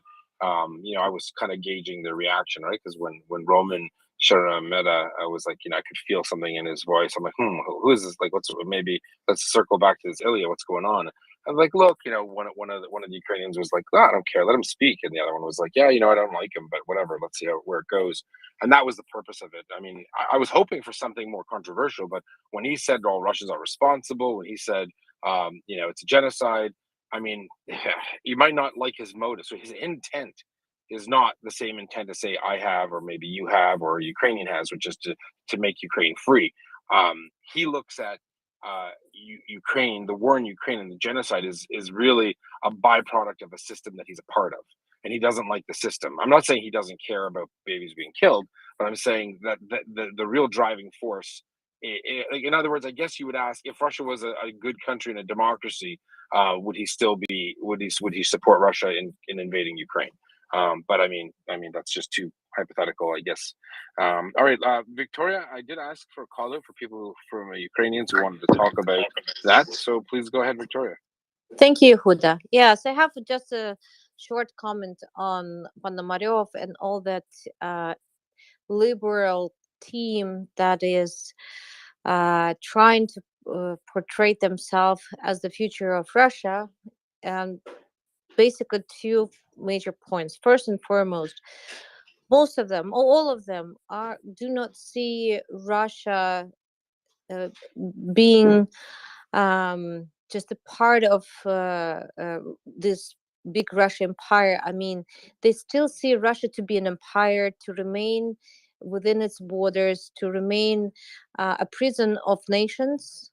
And this whole notion of keeping this empire protected from falling apart into independent states, it's their modus operandi, it's their philosophy, and they will protect the existing borders till the very end. And this is not the future for the continent, and it's not the future for Russia from my perspective. That's the first point I wanted to make. The second point that I wanted to make, I'm really concerned that Ilya Ponomaryov is trying to really develop his presence and his team's presence and this the Republican Russia Liberation Army, whatever it's called, on our soil. It gives Putin's regime and it gives Putin's Russia additional arguments to portray Ukraine in the way they want to portray it as an aggressor. And really, I spoke to very many of my friends, former politicians, people from civil societies, and they're not happy about this. And they're not happy, we are not happy about this idea of using Ukraine as a platform. And all of those comments that Ilya was making and is making, that we will use Ukraine as the ground for developing this new foundation for the new Russia, it's a little bit worrisome. And from my perspective, I believe it sounds like another FSB project, just another one, but it's not. Can I ask you about that? Yes, absolutely. Okay. Absolutely. Let me ask you about the second point. I'm curious on your opinion. So we both, I mean, I think it's fair to say that the Russians have demonstrated that they don't need real excuses to do anything. Like, I mean, if you can say the least anti-Semitic country in Europe with a Jewish president is a neo-Nazi regime. If you could say that with a straight face, you do realize you don't need any proof of anything. You just make things up, right? So I'm not sure the NRA would be something that Putin would say, we weren't going to attack Ukraine, but now that we know that they're housing, the NRA to attack us, we really need. I mean, that part I don't buy. I mean, and I guess I wanted to ask you, like, do you really think that Putin or it's even an action, like, what worse can he do to Ukraine that he hasn't already doing, right? Like, what do they need another excuse to attack us even more in more fearful way? I don't think there is a need. I think they've made them all up already. Like, they're stupid enough as they. Exactly. Now, but this is a good excuse for maybe people inside of Russia, not that much for people domestically, yes, not that much outside of Russia. So we also need to understand that Russia is playing games, and there are different games, and for the different groups of people, for the different groups of consumers, so to say, of their propaganda. Yeah, Victoria. One of the things, Victoria, I didn't want to have this turn into, and the only fear I had was Ilya the Martyr. I find it hard to look at a person who's from Russian intelligentsia, coming from the background that he comes from, in terms of, you don't know, his family is very political, and his father, I think his grandfather or father was an ambassador or something or other. He comes from a privileged Russian class. Yes, he voted against that, but I'm sure a lot of these Duma members are part-time businessmen, if you know what I'm saying. Maybe not the right type of businessman, Victoria, if you would agree with that, probably. I would agree. Yeah, so I don't feel a lot of sympathy that he went from only a small-time millionaire to a medium-sized millionaire to a smaller-time millionaire, and he had to leave his country because he dared to make a vote against Ukraine. I'm not saying it's not a principled decision. Let's take it at face value. Let's say he said, you know what, Crimea invasion is wrong, I'm going to vote against it. So let's say he says it. He says his wife told him, don't come home unless you vote no. Okay, let's say it's true. Does it absolve him from the possible, I'm not accusing him, I don't have proof, but chances are most Russian politicians are on the take, let's be honest. Most of them make millions of dollars by pilfering their own their own governments. At best he's an opportunist, right? Maybe, or at best he's he's just a misguided former politician, and at worst he's an opportunist who's trying to get popularity in Ukraine. So maybe I would think, and I said this, I think that maybe he might frame it as he'll go back to Russia when Putin's gone and said, "You look, I defended the honor of Russia to show the world that we're not these horrible people, and all of this is Putin's fault, and it's all the regime's fault, and it's all the process's fault, but we can be better." I think that's where I would peg him, to be honest with you. That's where I would peg, that's where I see him coming from. So if that's the case, are you just mad? Are you emotionally pissed off that this guy is in Ukraine for that reason? Is that what your opposition to him is? That's what I wanted to know. No, I'm not mad. I actually met with him a couple of times here in Ukraine. We were on the same talk show a couple of times on one of the TV channels, and he is really indeed intelligent, and he is really absolutely, from what I've observed, sincerely wants what's the best from his perspective when it comes to Russia. But this is where we have different views. He sees Russia to continue to exist as a big country, from my perspective, as a prison of nations. He wants to keep its borders as they are. He wants to keep the control over the resources of this whole big country as it is right now. I'm not sure, as we haven't discussed with him, whether he is for or against the decentralization that Ukraine went through. But again, he doesn't communicate, or at least he didn't communicate clearly, that the nations that formed Russia right now, they deserve to have better chances to develop as independent states, or have more rights to live their lives the way they want it. I haven't heard that part. And for as long as Russia stays within its borders and is governed in the way it used to be governed, centralized, with the inefficient bureaucracy that is feeding or being fed by corrupt people, we cannot expect that Russia will change, and therefore that the risks that are there for the security of Ukraine and the whole European continent will disappear. That is my major concern, because if Russia, everything, what will happen to Russia is just the replenishment of Putin by another Ilya Other means. Ponomaryov or anyone else, then we will go to the same scenario in 10 years. That's my concern. Let me ask you this I wish question. Victoria was with us during his interview. Yeah, I want to ask you. Axel, I know you had a question. Do you mind if I continue, or do you have something you want to? You wish you I were what when? I'm sorry. Well, I, was Actually, saying, I wish you were with us when he was in the space. You have some to talk fantastic to him. insight. Yeah. Another time, Axel. Another Sorry. time. Yeah, Axel. Do you want to jump in? You asked my question. No, you asked my question. It was funny, eerily funny. Well, we're on the same wavelength. Victoria, tell us this. I don't want to sound Machiavellian and mean to other groups of people within Russia, but let's assume the war ends quickly, God willing. Let's assume Putin and the regime changes. Let's say it's not Putin on steroids. Let's say it's Putin light. Let's say it's a Navalny type person. Okay, not a very not. Are you there? Oh shoot! Did we lose Victoria? No, I'm here. Oh, I'm there. here. I'm listening. Yeah, sorry. I'm listening. Yeah.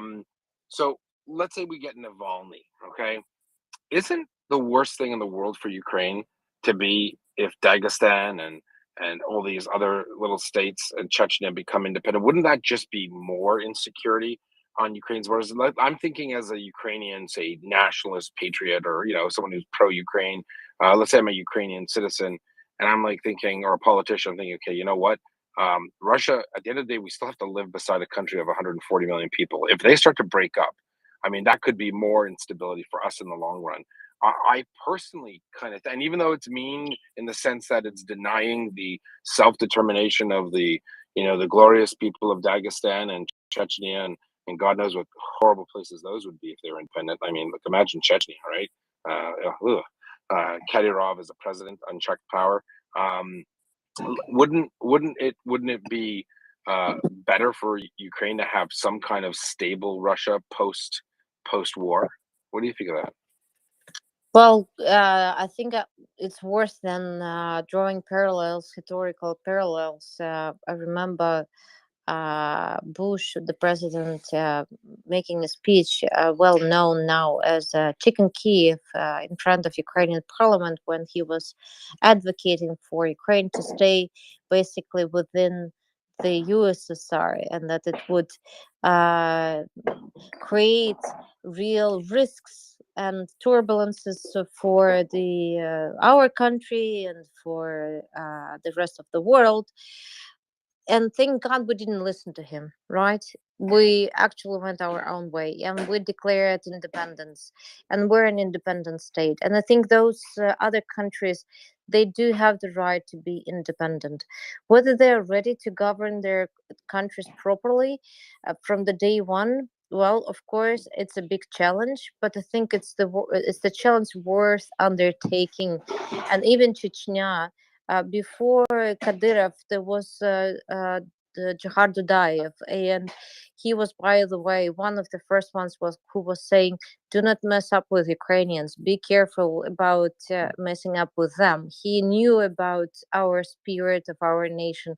He was talking about us as really a strong nation of freedom and independence. And I would make the same parallels, historical parallels, that unless Russia is dissolved into independent states, we will have the end of the first phase of this war. Then it will be another phase if, let's say, Navalny or whoever comes and keeps the Russian within the borders it is right now, and runs it in more or less the same way it's been run by now, because anyway, FSB has its ways how to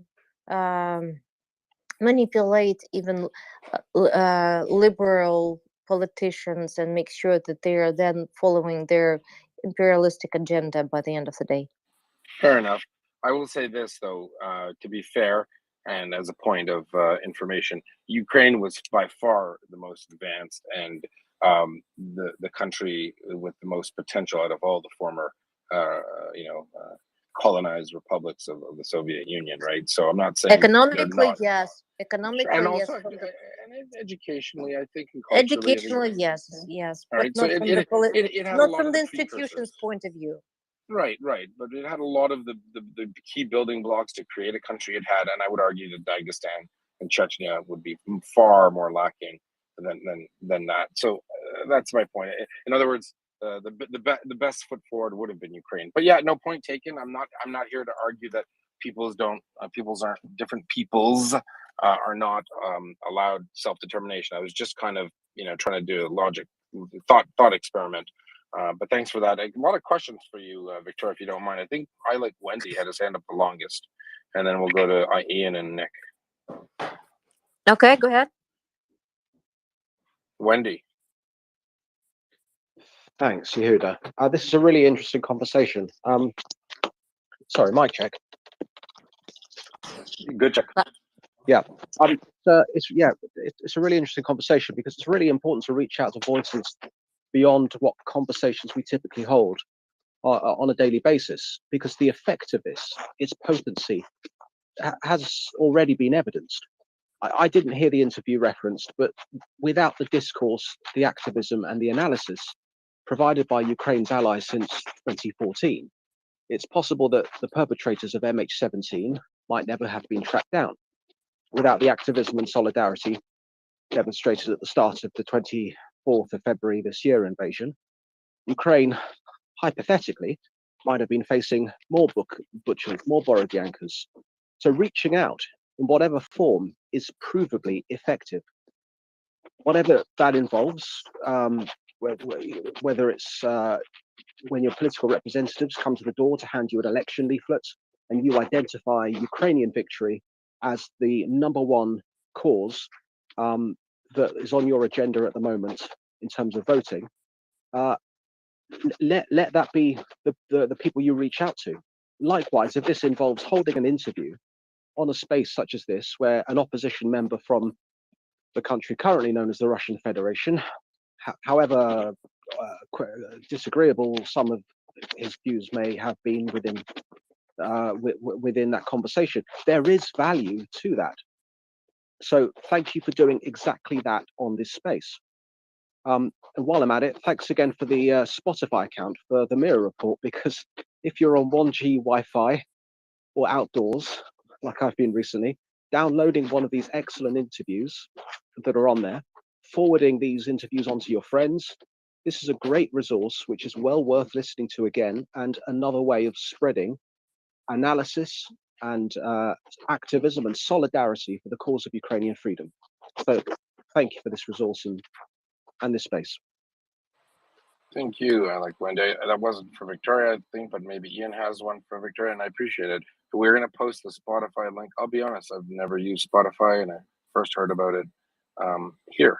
So not all of us know what it is. It's some kind of streaming service, I think, where you can listen to podcasts. So check it out. Sorry, a lot of people have asked me for it. I don't know. It's spotify.com and /MriyaReport. I don't know. Probably something like that. Ian. Yeah, thank you, and Victoria, thank you for being here and contributing to the space. I've really enjoyed listening to you, and so I want to preface this by saying, I'm just a moderately informed American, not a subject matter expertise by any means. So feel free to disagree with me. But there's a couple of things I wanted to talk about. So one of the concerns I have regarding, Russia being divided into separate independent states, and that being a goal, especially a near or midterm goal, would be I just don't see any way of achieving that except or very violent civil war in Russia. I don't see a political candidate coming out of this situation and running on a platform of breaking Russia up and having Russians on a scale, anyway, so especially Muscovites, buy into that. But I could be wrong. So I'd love to hear your opinion on whether or not achieving that end is achievable without very violent and bloody civil war, which again leads to probably all kinds of issues. The scary one involved in there as well. And then the other thing I was wondering, that if the resolution to this war is not breaking up Russia, in the near term or the midterm into independent states, and it is more so the rise of somebody who is acceptable to Ukraine and the West, and or just freedom and democracy which is the hope. What would that look like to you? Like, obviously it wouldn't be Navalny for you. It wouldn't be this Ilya guy for you. Like, who would that person be? Where would they come from? What would their background be? What, what kind of person would be acceptable for you being the leader of a new Russia that didn't involve breaking it up? Thank you for the questions. Well, first of all, it's not up to me to choose what next leader of Russia will be, or who next leader of Russia would be. And it will be just ordinary people who will make their choice, make their decisions. And sadly, the way Russian population is looking at the war right now that is happening in Ukraine, war of Russia against Ukraine, over 80% of people support this war. Even with those absolutely horrific numbers of casualties and people's lives lost. I mean, from the Russian side, I'm not even talking about all the pain that we're going here in Ukraine, and the fact that Russians are not recognizing at all the atrocities that they're bringing to my motherland. So I think we need to recognize that the problem is not the regime itself. The problem is the people of Russia and the mentality they have, their attitude towards other parts of the world, the fact that it's much easier and more comfortable for them to blame others for their not so good life that they have, the ordinary Russians. I mean, it's much easier for them to blame others than to recognize themselves that they have to do something with their own lives. Again, for me, 80%, over 80% support ratings says a lot. It means it says everything. So the question is, with such support and paternalistic approach of the whole population of the country, will Ilya be elected? As I'm saying, I met Ilya a couple of times and I respect him really. And I liked him as a politician. He is, as a person, it seems to be a really very nice person, and the one that I would sit in front and talk to with a great pleasure. Great intellectual. But will Russians elect him? Will they support such a person for the position of the leader? It's a very big question mark. So I wouldn't look at this whole idea of Russia dissolving into separate states as the movement of someone at the top deciding that yeah, here it's time to bring what other nations deserve, to let them live their own lives and have their own states. I don't believe in that scenario. I believe in a scenario where the central government is becoming so weak that there is a room for the local not for the local, but for those for those states or those nations that deserve to have their own independent states, to actually start declaring it. There were attempts back in 1990, 1991. From as far as understood, maybe I'm wrong, but please correct me if I'm wrong. Bashkirkistan, they were seeking their own independence, but unfortunately, through some forceful measures and actions, the uprising was completely destroyed, and the empire didn't let that particular state to go and live their own lives and develop their own state. So it's important to understand the difference between the decisions to dissolve made at the central level. I don't believe in that. I don't believe that Russians will elect such a person who will go this path. And the alternative route, which is basically what we went through, it's when was the first wave of dissolvement of the prison of nations. When Ukraine got its independence, Baltic states got their independence, and other countries got their independence. And it's just this is what's going to happen next time. It's just we have those 30 years of delay of what was inevitable for those nations to go through this process. But it cost a lot, including thousands of lost lives of Ukrainians. 100%. All right, Victoria, I don't mean to cut you off. We have our next, I think, guest is Norwegian Ukrainian fire and the ambulance. Obviously, it's scheduled here. I would like to ask one last question to Victoria, though, before we go to Norway.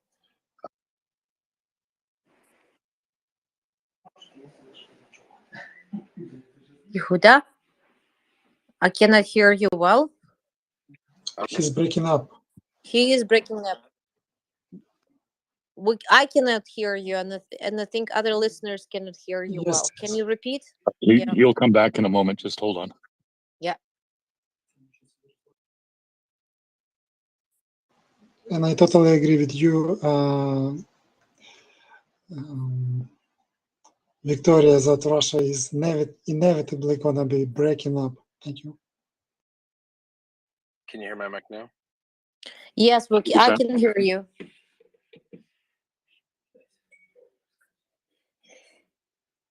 Yehuda?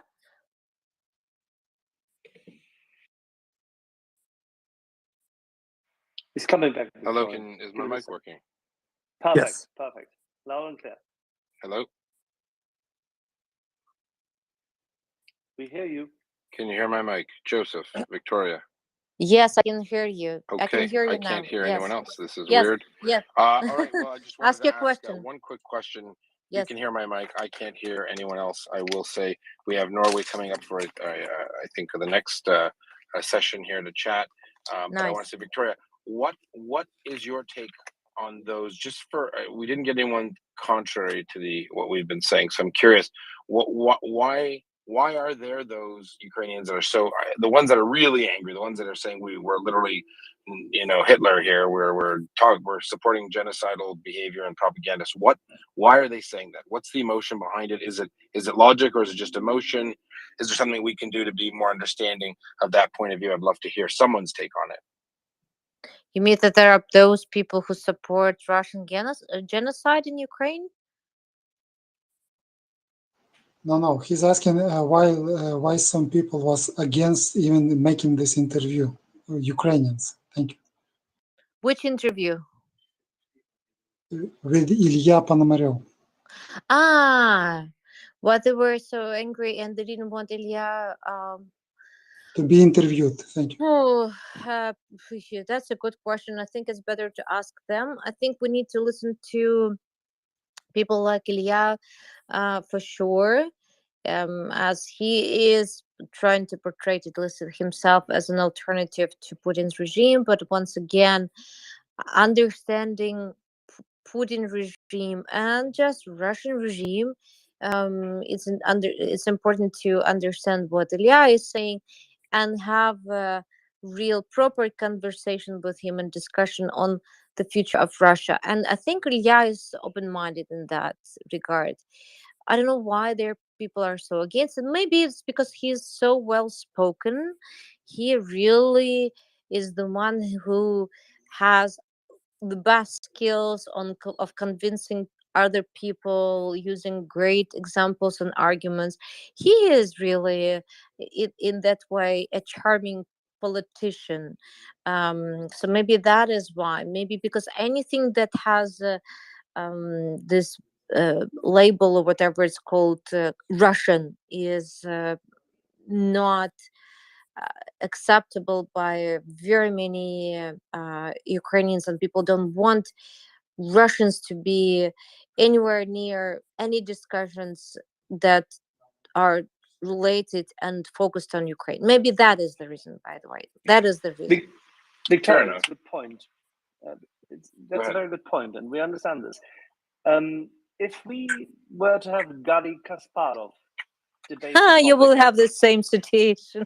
exactly, but that's what I'm saying. Of course, we have the same situation, but he is. I think people will tell evidently- you.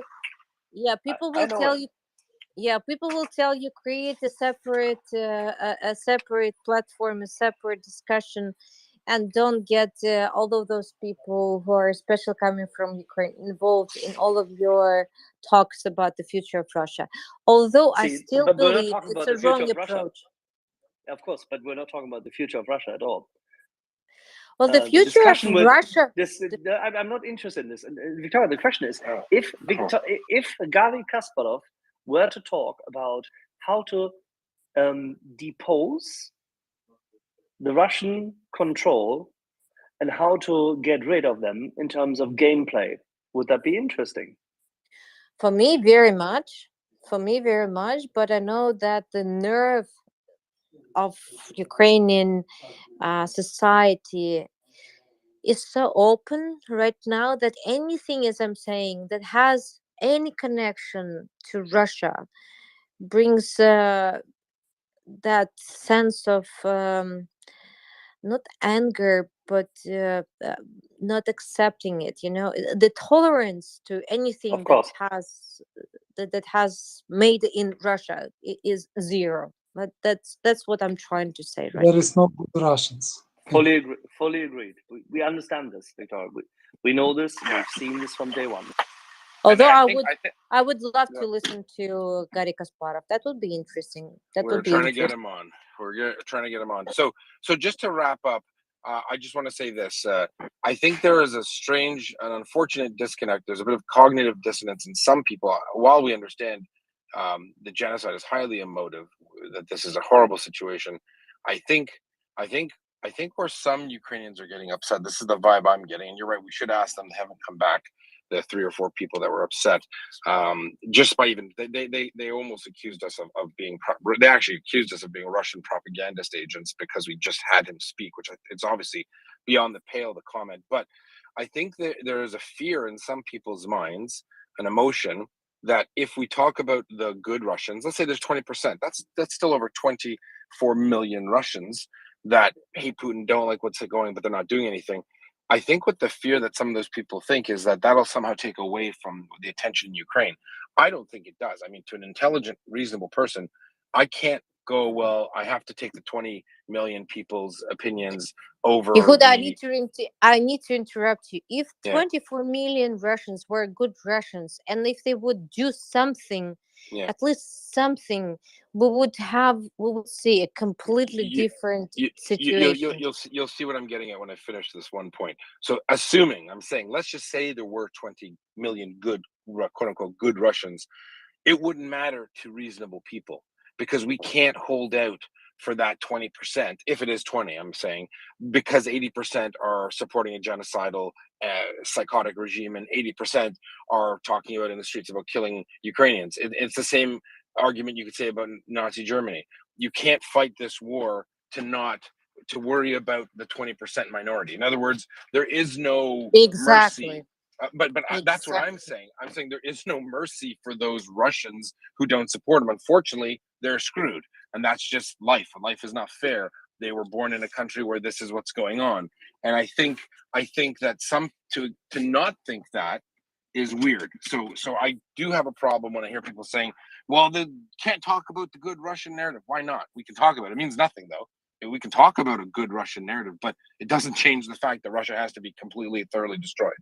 Period. Exactly. I mean, Because what's the point wasting what's the your point? time on that?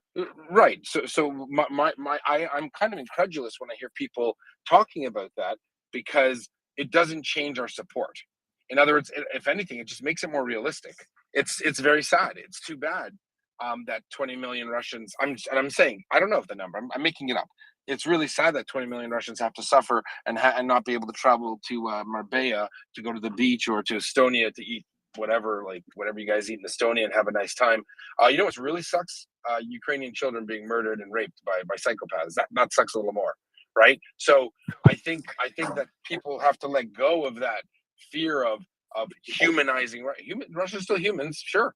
Are they irredeemable? No. One day they'll have to change, or they'll live in a backwards, ridiculous country for the rest, for eternity. But it doesn't change. It doesn't matter. It doesn't affect the price of tea in China, as we say.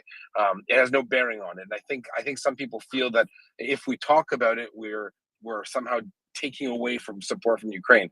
If it was 49% of Russians that didn't support Putin, it still wouldn't make a difference. The majority of Russians clearly are all into this war. They clearly support the genocide and the murder of Ukrainians, and especially women and children. You don't need to, there's no other discussion that has to be had. And I think I speak for most Westerners who might, we've talked about the Socratic method. We're not talking about not supporting Ukraine. We're just saying it's too bad. Who cares if 20 million don't support him? 120 do. And guess what? They're committing genocide, and we can talk about it after. There could be history books and all sorts of lessons learned, blah blah blah, in university in 20 years. But for the meantime, Russia's enemy number one, and the West has to confront them. How do you feel about that statement, Victoria? Fully, completely support you 100%. Thank you so much, Yehuda, for your summary. Thank you, and for all the words of support. I truly, sincerely appreciate that, and everything that you guys are doing here on MriyaReport. Slava Ukraini. Herom Slava. Thank you so very much. Slava Nazi. Yeah. Смерть ворога. Yeah.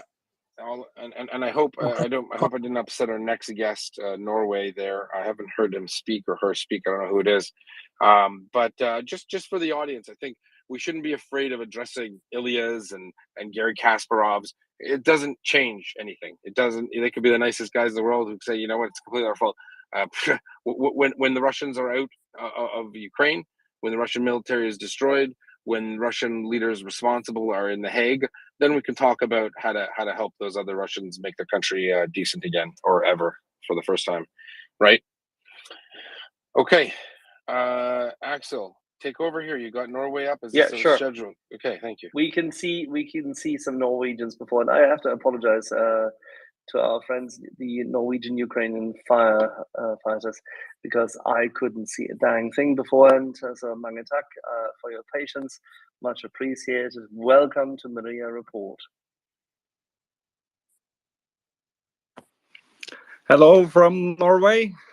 Thank you so much for let us come and speak with you. And I think maybe I'm better to write English than talk English, but I try to explain as good as I can. Much appreciated. Thank you for coming. With me, I have Alla, and she is helping me with explaining what we are doing for Ukraine. Hello, guys. Thank you so much for inviting us. We have been following you for a while, and we're just so impressed by the work MriyaReport team is doing and the discussions you're keeping going on your channel. So it's a big honor for us to be a part of it. So tell us more a little bit about what you've been doing. We know that a lot of volunteers, a lot of good people from Norway have been working with Ukrainian friends and in different professions, civil defense, firefighters, and the likes. How did you start, and what are you doing at the moment? The organization was started right away when the war was a factum, and we have been giving equipment, used equipment, since 2014. And after the war was a factum, we gathered some trucks and just go on. And we delivered 35 trucks total in 5 trips so long. And the next trip is going in October.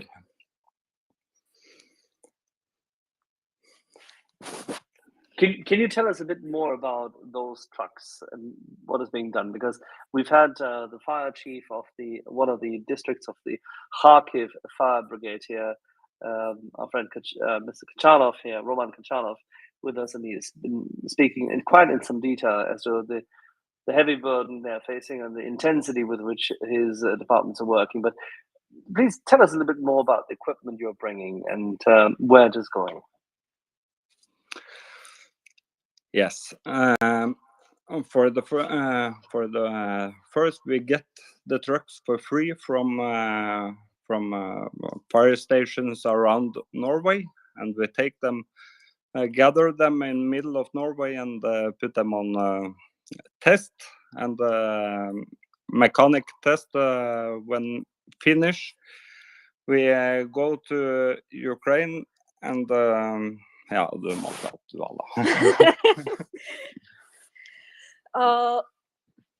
Yes, it is fire trucks which are donated by fire stations because of we have very strict rules in Norway which are constantly changing. So basically, at some point, fully usable fire trucks become not fit for use in Norway, and we have a lot of firefighters with good connections on the team that keep contact with chiefs in fire stations and different municipality officials, and they basically agree about what vehicles fire stations just have standing without being in use, and which could take down to Ukraine.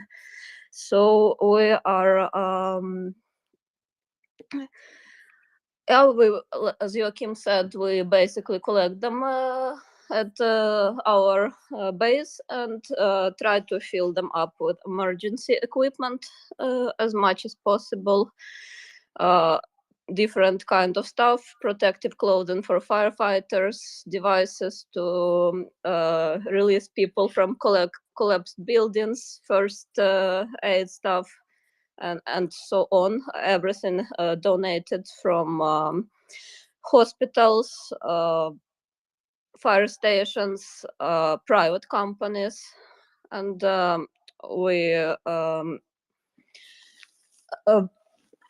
we basically get everything together, and then we drive it down to Ukraine, delivering it to the Norwegian firefighter officials, to Ukrainian firefighter officials, which distribute those inside Ukraine according to where the need is highest at the moment. So we have delivered fire trucks, a lot of them, to Kryvyi Rih in Dnipro Oblast, Kharkiv, Mykolaiv, and there were also some fire trucks that were delivered to western part of Ukraine because of their purpose. A question I have for you, is there any training that you have to do with the Ukrainian firefighters? Are these pretty interoperable? Do you have to translate signage into Ukrainian? Do all firemen and women know how this bits of kit work? How does that work?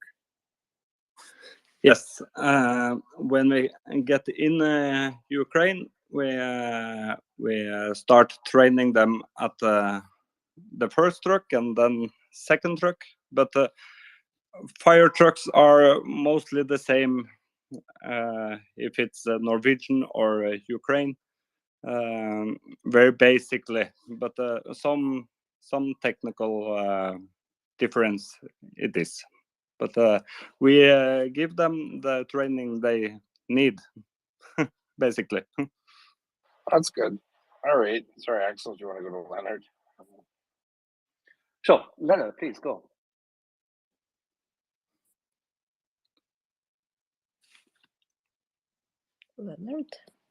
Leonard. Thank you, Axel. Sorry, I was just reaching for the wrong button here. Yes, I have a question in terms of the firstly the acquiring and then the transportation of your units. I assume that it's all volunteer drivers, etc., throughout. But how much refurbishing is actually required in Norway in some cases before the units are fit to go, or are they pretty much ready to go as you receive them? Thanks. I'll pick it from speaking. We aren't completely sure if we understood the question. What did you I mean? can rephrase. I can rephrase to make it Thank simple. you. Okay. Sorry. Yeah, I just wondered how much refurbishing is needed on these units overall before they're fit to go into service in Ukraine. In other words, is there much maintenance or refurbishment required, or are they ready to go right from the get-go? Usually it isn't so much that is needed. Those fire trucks are normally stored for years at fire stations, very well taken care of, but very typical that they come, for example, with winter spiked tires, which we aren't allowed to drive with through Europe.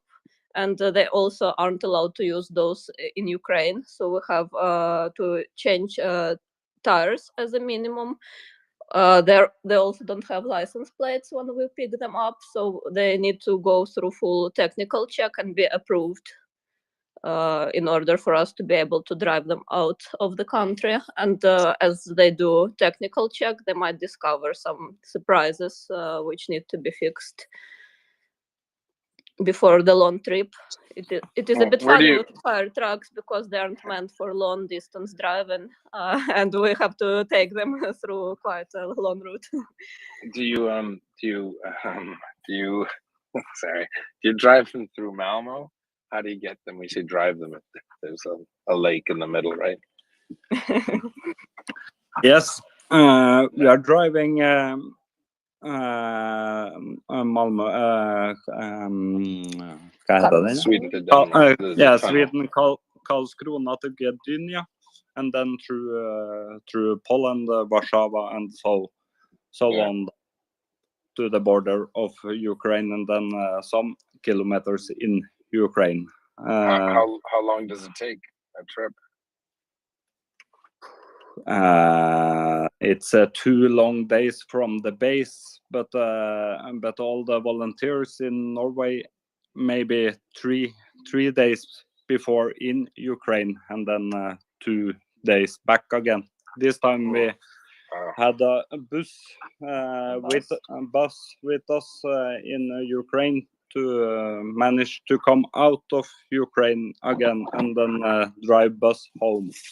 Somebody fly home, so then 1 day served there. If I have an idea, you could get them there in a day and a half. How? Put the lights on. We are not sleeping on the trip, so we have lights. No, the fire engine lights. Get it? It's an emergency. Yeah. Through Poland, we actually use blue lights all the way to make a column. So I don't think we can earn some hours there. What about putting them on flatbed trucks and driving them to make it easier? Is that an option? No, because then you need to. We are not what's the English word? You have a driving and sleeping time on normal trucks, but fire trucks not need the rest time. That is the rule. Firemen don't need sleep. And women. That's right. Ukrainian firemen aren't sleeping much for sure these days. All right. Do you have any pictures of these fire trucks that we can look at? Yes, you are welcome to visit our account. There are quite a lot of posts with pictures, and we're updating currently. Haven't posted all the pictures from the previous trip yet. It's around 1,000. And we definitely recommend all our listeners, please give them a follow. Back to you, Yehuda. I'm just going to look at their website, so go ahead. I'm just wondering what the reaction would be from the Ukrainians who see you guys rolling in with a big convoy of fire trucks. I think Joachim should tell maybe the first time you experienced it. The first time was very special for me because the first time for me was the second time for the group. I wasn't able to be on the first trip, so I didn't know what to accept, but I had one man in my truck that was on the first trip. He tried to tell me how it was inside Ukraine. I have never been in Ukraine before, so it was also funny with the language. You should tell. Yes, I'm not so good in English, but I'm not so good in Ukraine too. So the problem was but we were on the Polish border to Ukraine, and that's very much paperwork, and you had time to think what you are going to. You are going inside Ukraine, and 7 hours I think we used on the border before we get in Ukraine. And when we came to Ukraine, you didn't think about war. It was so happy people on the other side who very appreciate the trucks they get and the equipment they get, and to meet us. And that's both ways. So special meeting every time. I just put the tweets you put up recently into the nest. They should be there in a second, so that people can see what you've been delivering and how you've delivered it. I think you're doing the Lord's work. It's absolutely exceptional, and we know from our friends and colleagues in Kharkiv. What Ukrainian words have you learned? Axel, sorry, you're cutting out for half a second there. I heard him. Spørsmål til meg? Ja, til deg. Hva er skåla? I don't know if Axel's lost there. Slava Ukraine is maybe only Ukraine I know, because I have Allah to translate for me to Norwegian English. But before me, Joachim was actually using some phone app to communicate with the firefighters from Ukraine. Yes, app with name Say Hi, but when you in Norwegian we put the words in wrong order than Ukraine, so the app was a little bit problematic. Well, you speak English perfectly. I want you to know that. Both of your English is very, very good. I detect a Norwegian accent, though, when you do speak. So, thank you. Thank you. You remind me of this TV show called Norseman, which I love, and having a hard time here. All right, we got Brada. Sorry. I think it's a great thing that you did. Were any of these fire trucks used in like festivals in Norway, and that was the only time of the year they would see the light of day? No, actually, some trucks are using on the Norwegian Pride Day, Norwegian 17 May. In National Day. National Day, yeah. But the trucks we are delivering are mostly in operating to the day we get it. It is in operating Condition. So yeah, it's yeah.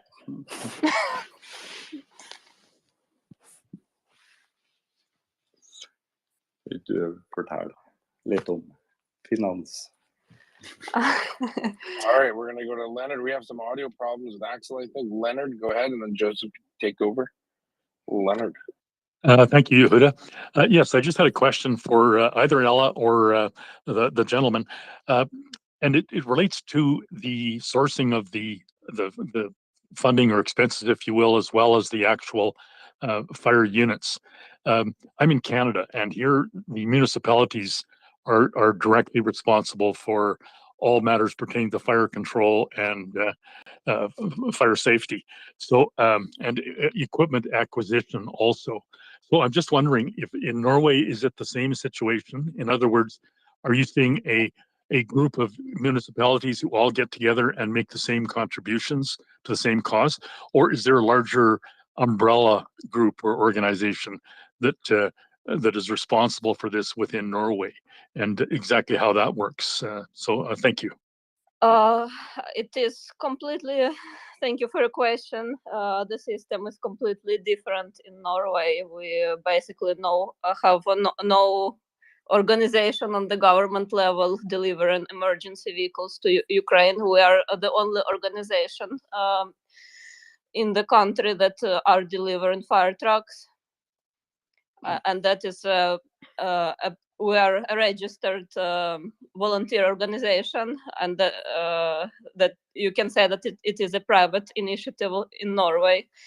So what we do basically get in touch with fire departments and municipalities and convince them to donate. Or sometimes they get in touch with us on their own, and then after that it's our task to do fundraising and deliver it down to Ukraine. It has so far been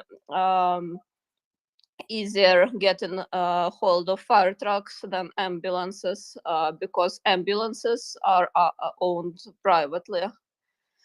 And the normal procedure there is that they get stripped of equipment when they reach a certain age, and they get sold off on an auction. So far we have delivered 2 ambulances only and 31 fire trucks. It's incredible. That's a lot of fire trucks. Good thing for changing codes, because it's an incredible way to get them over there. There must be. I've seen some of the Ukrainian fire trucks, and they do a good job with them. They look quite dated. Some of them look 40 years old. How old are the oldest fire trucks that you're sending from Norway? The oldest fire trucks was from 1977, and that was the first truck that I drive down. And after that, it's only from the 90s and 2000. The 77 maybe never should been given. It was a good truck, but very old. But maybe for museum. But I think it do the work it should do. Yeah, we have been visiting fire stations in Ukraine, and the last story they told us is that they're still using fire trucks produced in the Soviet Union. That's like many years ago, and the last story we got to hear is about fire truck being out to put down fire, and simply getting stuck on the road. There was no asphalt on the road, so it needed to be pulled out by tractor. But the Volvo fire truck we've delivered previously has zero problem. Here's another question. I'm not a firefighter, but I stayed at a Holiday Inn. I do know there are different kinds of trucks. Some are pumpers, maybe, and some are ladders. Yeah. What's the spread there? What are you doing? And or do they not need ladders? Are most of these from smaller towns or whatnot? Yes, in Norway, every single fire station have ladders, tank trucks, and normal fire truck with a small tank and every equipment, fire equipment in one truck. In Ukraine, there is, I think, not so normal with the kind of trucks that we deliver, but they like the trucks we deliver because every truck has equipment of good equipment. Ja. Jeg går an til å ta spørsmål også. No, they adjust to the equipment we are delivering and are skilled taking it into use. It is not only fire trucks we're delivering, but also like smaller kinds of equipment. And for example, fire hoses, they're all of different sizes, and you need some kind of transition to be able to connect it to the equipment they have. But they actually are producing all those transition parts and make everything fit. Oh, so they're different size connectors for the hoses as well. Yes. Okay. And what about the water pressure? Is it the same in Ukraine? Do the hydrants have this? No. Okay. No, Ukrainian fire trucks, the one they have normal in service, they have much lower water pressure, and Joachim probably knows the numbers, but I think it is like 50% difference as a minimum between Norwegian and Ukrainian fire trucks. So Norwegian fire trucks, they put down fires more efficiently, faster, and use less water. Interesting. Oh, good to know. Well, see, these are the things we wouldn't know if we didn't ask. That's you should ask, because we don't know what you're interested in. We're interested in all things Ukraine here, so no worries. Joseph, do you have any more questions? I have to pop off. And it was a pleasure speaking to you both. Thank you very much. I will be back later and do visit. Their site is only in Norwegian, I noticed. I assume stopped or stot means donate. I figured that out. And go check them out. Very interesting. And we'll bring up Brad and Victoria, and then if Joseph, if you can run with it, that'd be great. Sure, no problem. Thanks, Yehuda. Yeah, so I think we've covered a lot of stuff. I guess if you guys maybe could elaborate a little bit. I'm wondering, you said that in Norway, there are very high standards for fire trucks. I mean, could you maybe talk a little bit about like why that is, why you think that these perfectly usable fire trucks kind of are decommissioned so quickly, and then what would normally have happened to them before you guys had this idea to send them to Ukraine? Yes, for the first, the trucks we deliver may be gone 20,000 kilometers. So it's less than you maybe drive in your car in 1 year. And the truck can be 20, 30 years old and not gone more than 20,000 kilometers. So the trucks are like new, but we have EU standard that every truck are changing now to less utslipp, less exhaust. Less exhaust for Euro 6. Every truck should have Euro 6 in Norway now, because we are try to saving the world, Climate.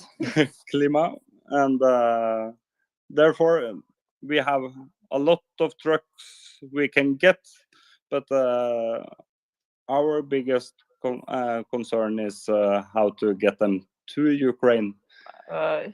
In particularly financing the diesel cost and ferry and the road, because we don't receive any support from the government. So we're dependent on private donations from individuals and companies. And I need to do active fundraising before carrying out each trip. Gotcha. Thanks so much, guys. And I think Victoria has a question. Please go ahead, Victoria. Yeah, thanks, Joseph. First of all, thank you so much for your service and for your help to Ukraine. I'm from Ukraine, so we guys really, really appreciate everything you do. So I have a question. How hard it is to become a volunteer in Ukraine? So one of my friends from the United States is going to Ukraine soon, but now we learned that he has to fill out some kind of form in Kiev, and he's really worried that he's going to get denied. I'm just like wondering how hard it is to get an approval. Thank you.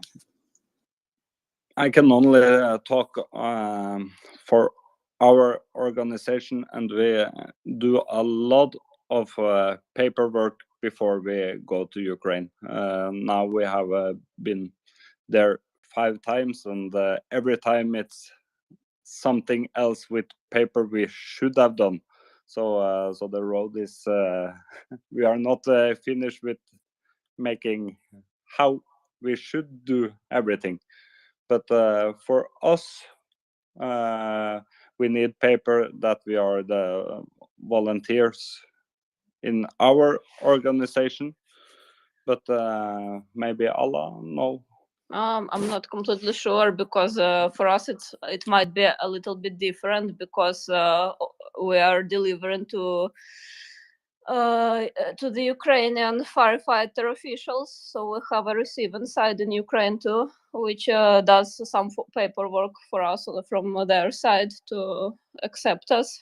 So when we're in the border, we both show paperwork from Norway showing what we're delivering and what amounts people traveling, but also we have paperwork from the other side who is ready to accept us and specifying where the vehicles are going to end up officially.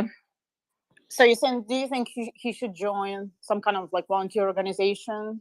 I think do you think that would be easier for him? Because those organizations, they should already have experience in how to do the paperwork, and also contact Ukrainian embassy in your country.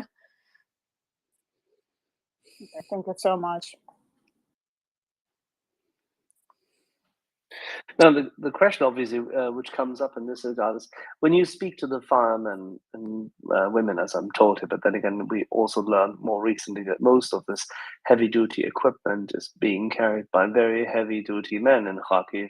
But when you speak to the fire brigades who, say, test the arriving equipment and the likes, what do they need? What do they tell you? What more is needed? What kind of equipment, what consumables, what protection gear and the likes? Can you tell us a bit about it? There have been a lot of requests about tank fire trucks with a large tank capacity, especially from Kharkiv region, but it is relevant to many other places to access to water isn't easy everywhere these days. Protective equipment, it is uninflammable kind of clothing, which is expensive and hard to get in Ukraine. Also equipment for cutting concrete walls for getting people out, chainsaws and Baton. yeah, and concrete cutters. And one of the last requests I received on the last trip, it was protective clothing against chemical and radiation stuff.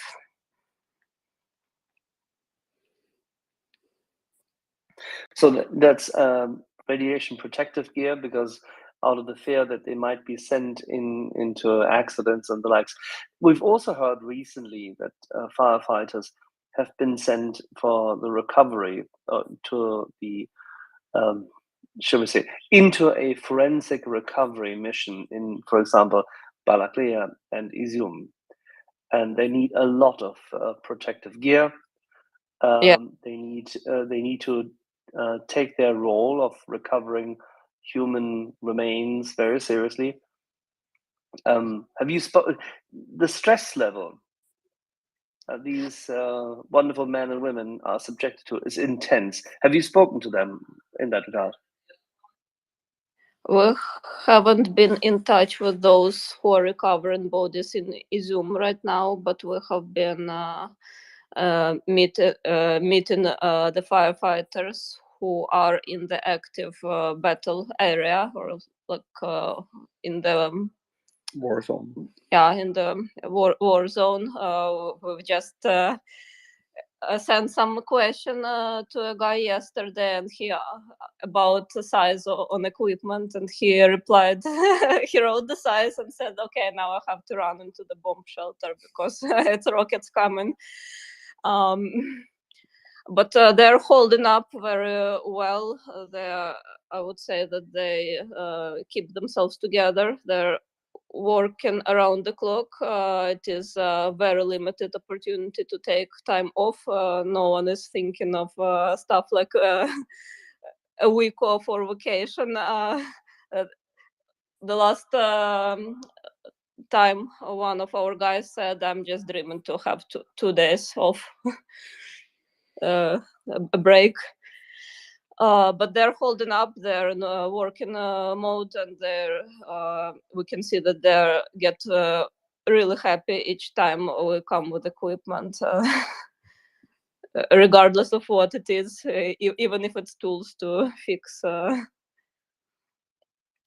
fire trucks, which tools is actually also a thing that yeah, there is a large need for.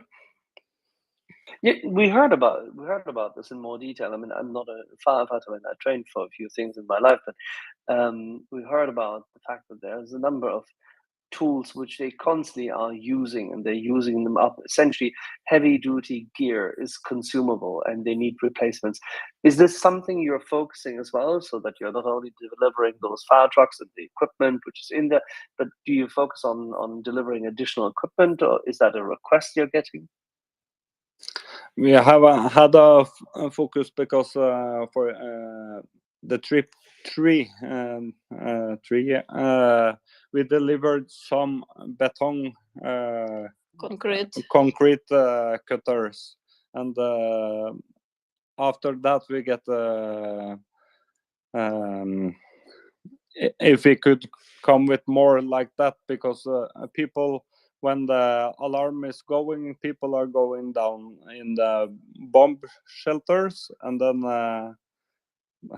the house is they collapse on top of them, basically, and it is a big job to take them out from there. It is multi-story buildings with apartments. And the basement, which isn't really a shelter and shouldn't be used as a shelter, is used as a shelter. And we have delivered very much hydraulic equipment to both cut and release and press out, lift beton and everything. Concrete plates. Yeah. And a lot of other gear too, like water pumps and everything. So the houses that was floated now when the damming. Yeah, if you have been following with the events in Kryvyi Rih, there it has been multiple attacks on the dam. and which led to quite large overflooded areas. And yeah, then they were using the pumps which we delivered to get rid of water from people's houses, and also gummy boats to save people. I love it when you say this gummy boat. Oh, it's okay. In that regard, Norwegian and German is so close you wouldn't believe. Alrighty. Yeah, right. We have Nina from Finland who has a question for you, if you don't mind. Nina. Thank you, Axel. And hi from the Norwegian Ukrainian fire, and what is the rest of it? Yeah. Ambulance aid. Ambulance aid, yes. And thank you for what you are doing. And my question is, did you see from any other Nordic countries like a similar activity, or are you the only? I want to know, because I don't know if there is from Finland or Sweden. We know that there is a similar organization in Sweden. We are not know if they actually deliver inside Ukraine, because from Scotland and from other countries, I know they deliver in pool in Poland, and then maybe for 1 month or 2 months before it actually go inside Ukraine. But we deliver inside Ukraine, because then we know the equipment is in right hands to the right time. Thank you. Is it like you are sending these like the fire cars and ambulances to Ukraine, or are you in Ukraine? We are driving them in Ukraine from Norway. Wow. Tack så mycket. And to Nina's question a little bit, I'm wondering, so it sounds like sort of you guys are in maybe a unique position in Norway, right? You're relatively close to Ukraine. In other words, you can drive the fire trucks there. You have these regulations where the Norwegian fire trucks are decommissioned kind of early before their lifetime is over. Are there any countries in Europe? It sounds like Sweden might be quite similar. Are there any other countries in Europe that you think could replicate your model, your organization? I think maybe every country can do this work, but you need a lot of people who, like me, and everyone else. We are very much people who is retired with a pension, and not me. Yeah, Joachim is actually skipping his job to do this. So, but you need people who can work 100% on this project every day. You need to be very devoted and really be burning for the project, because it requires a lot of time and engagement, and not always everything goes to the plan. But I think every country can do this if the right people are in charge. Gotcha. Nina, did you have any follow-up there? Yes, please. Do you have any information on any website or anything, or any information that you could perhaps share with me, or share with all of us, of course, like some kind of model of this? Förstår ni vad jag säger? Ja. not a website, because we have only our Facebook side and here on Twitter to show what we are doing. But we have a lot of articles written about us in the Norwegian media in Norwegian, which we could share with you. But we are in a position that we are not a EU country, so I think maybe from inside Europe, EU country have maybe some other paperwork to do, because it's very bureaucratic only to take a truck out of Norway. That it's not easy to get it inside Ukraine, but it's hard to get them out of Norway too.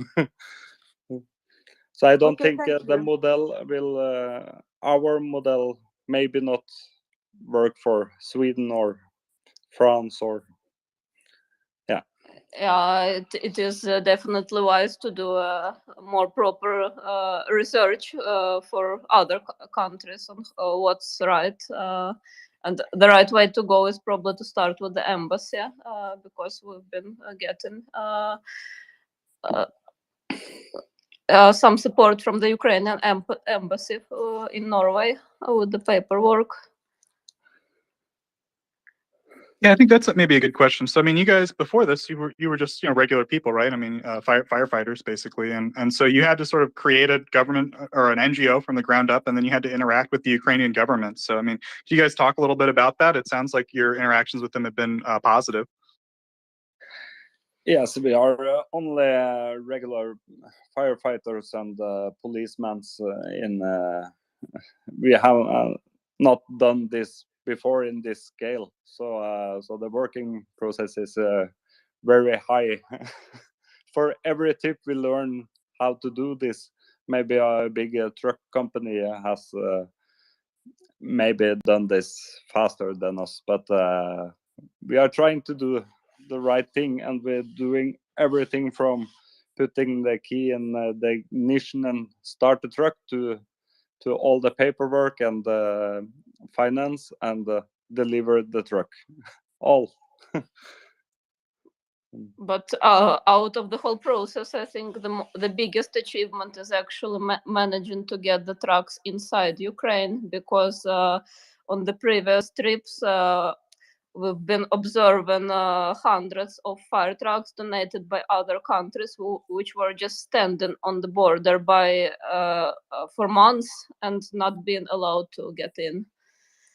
That was probably the bureaucratic problem on the Polish side, and not so much in the Ukraine side, but it's very bureaucratic, and if you lose or not have the right document, it's only to drive back to Norway. But to this day, we have delivered every truck that we started with from Norway, so something we do right.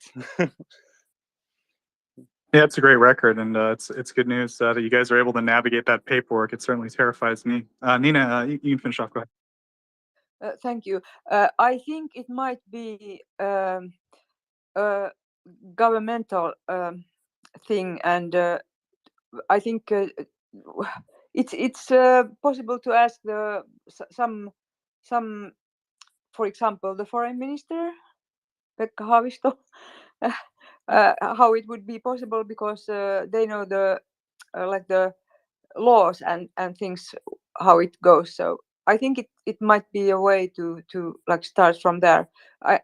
I think you can't just take an ambulance or something and drive to the Polish and Ukrainian border and try your luck. As you said, it requires a lot of paperwork. yeah, Thank you. definitely. We had one of the ambulance we delivered was from a Norwegian hospital with doctors on it to go to Ukraine and do amazing work, but they didn't have the right papers, so they stand on the Polish border over to Ukraine for days before they just leave, and we get the ambulance. So it's not only to show up on the border and think you can go inside.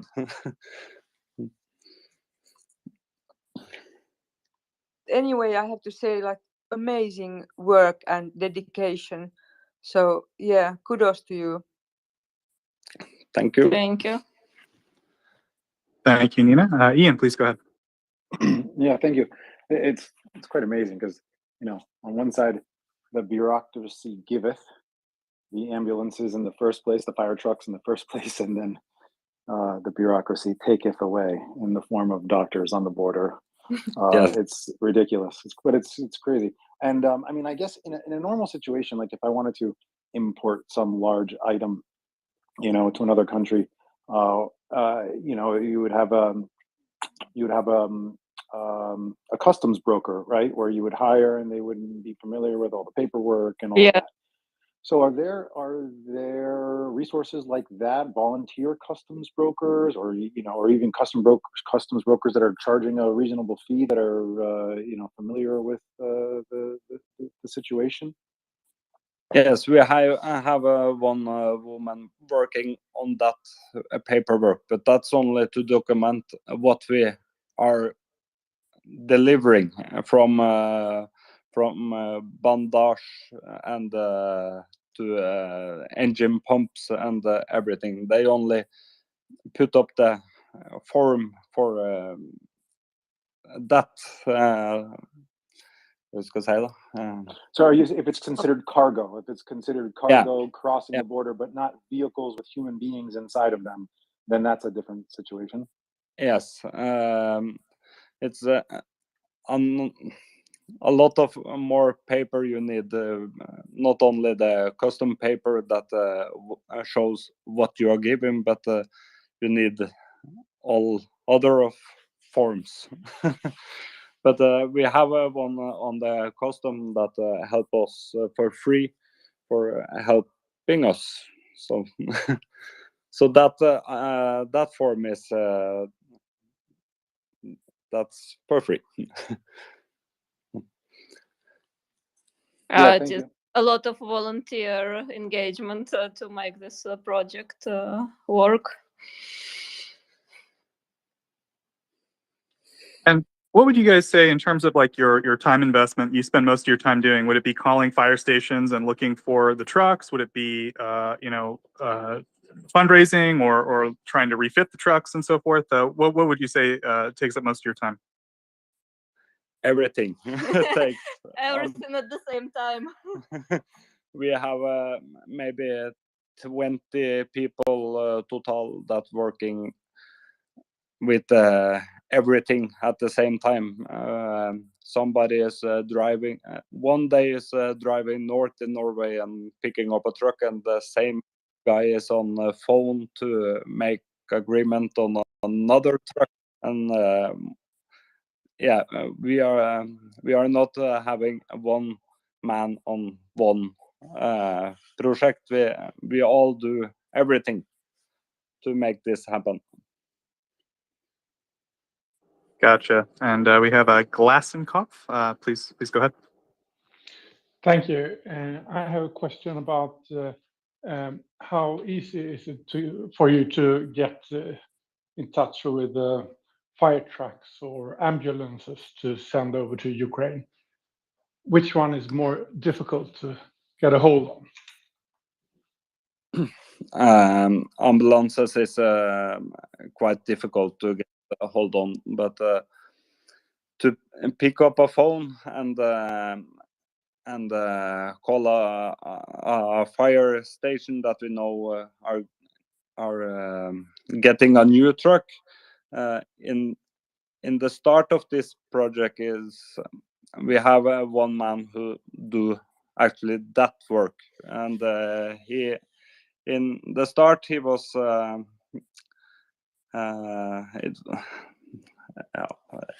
skal jeg si, litt ekkelt til å begynne med.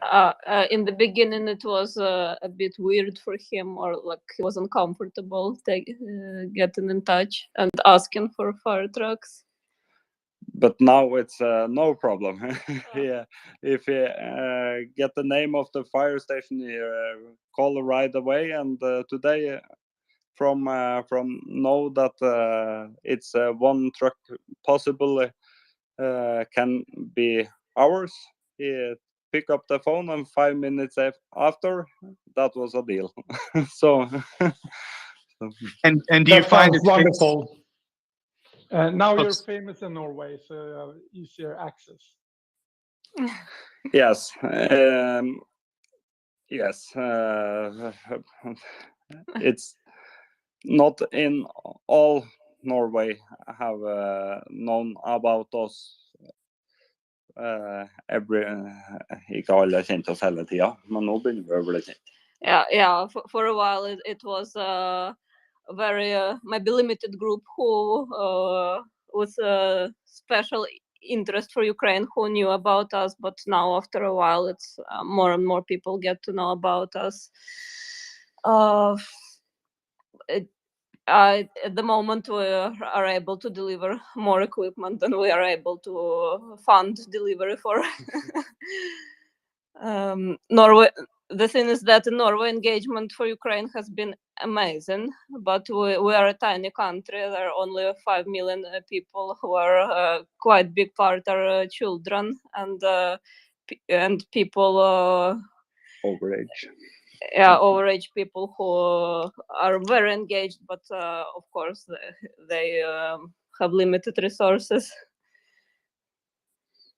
And real quick, I just wanted to mention a Danish listener did reach out to me and say that Denmark has donated about 30 ambulances and about 4 fire trucks. They were privately owned, but they reached out to the government, and as far as I understand, they gave them to the government of Denmark, who then gave them to Norway. So, but yeah, so just had a Danish listener comment on that about other countries' organizations. Go ahead.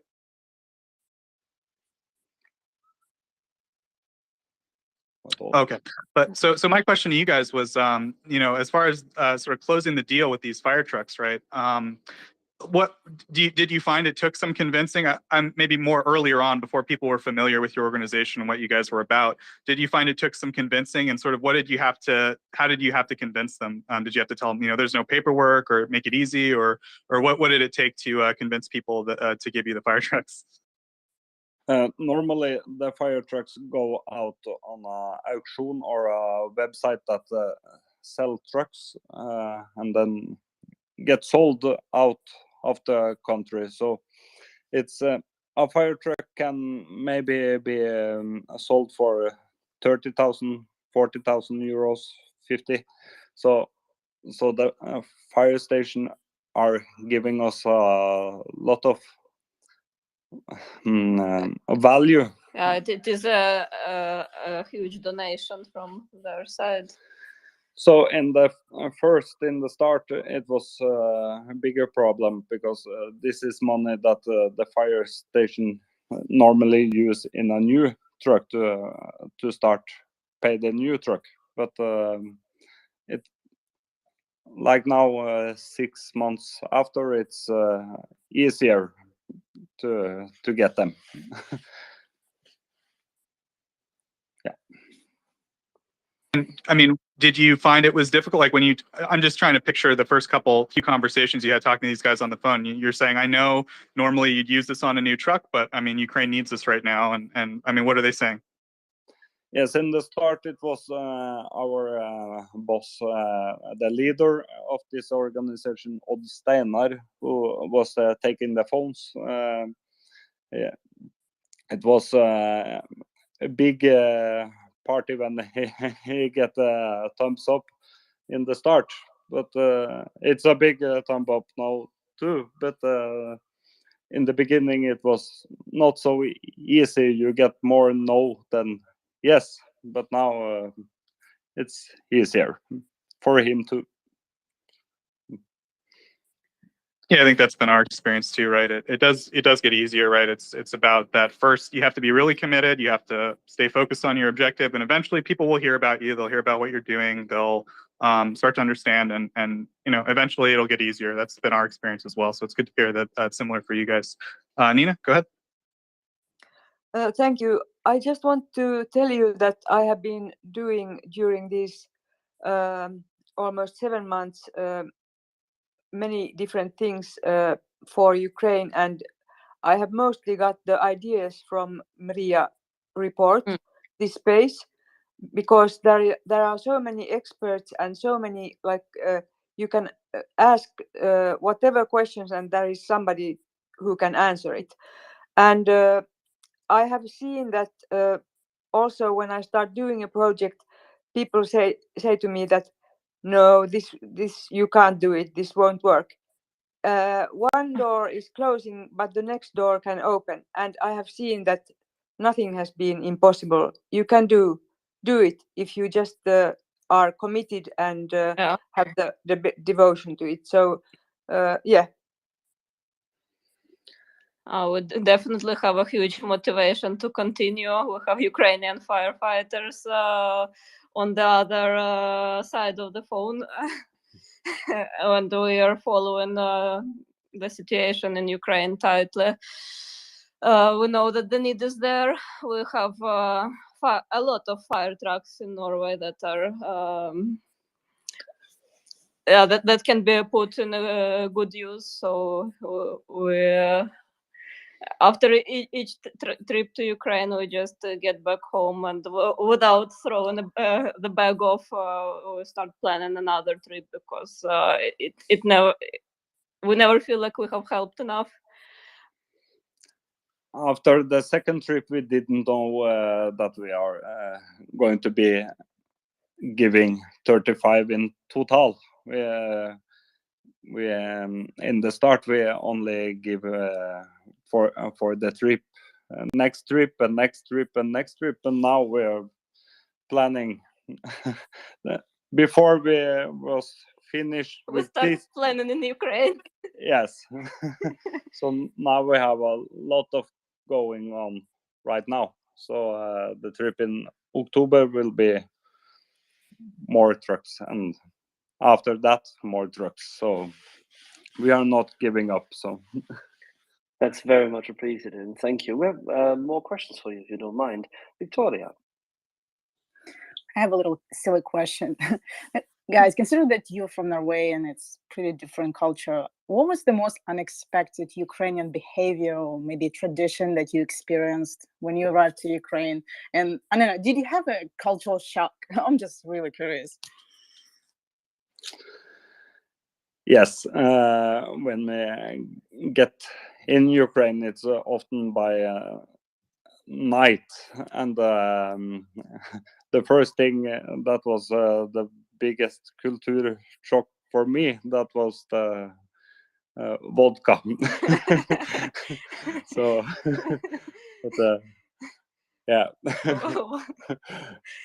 A friendship from the first minute. So I was not so professional, maybe, but yeah. But the Ukrainian guys, they're amazing. Last time we arrived to the meeting point at 3 in the night, and you know what the guys there did? They actually covered full table with dishes and drinks, and because they felt sorry for us driving so a long trip. It is. It Well, I warms just up. can say this is a normal Ukrainian behavior. You know, they always make sure you're fat and you're drunk. Am I right? We try to not take too much, but sometimes maybe too much.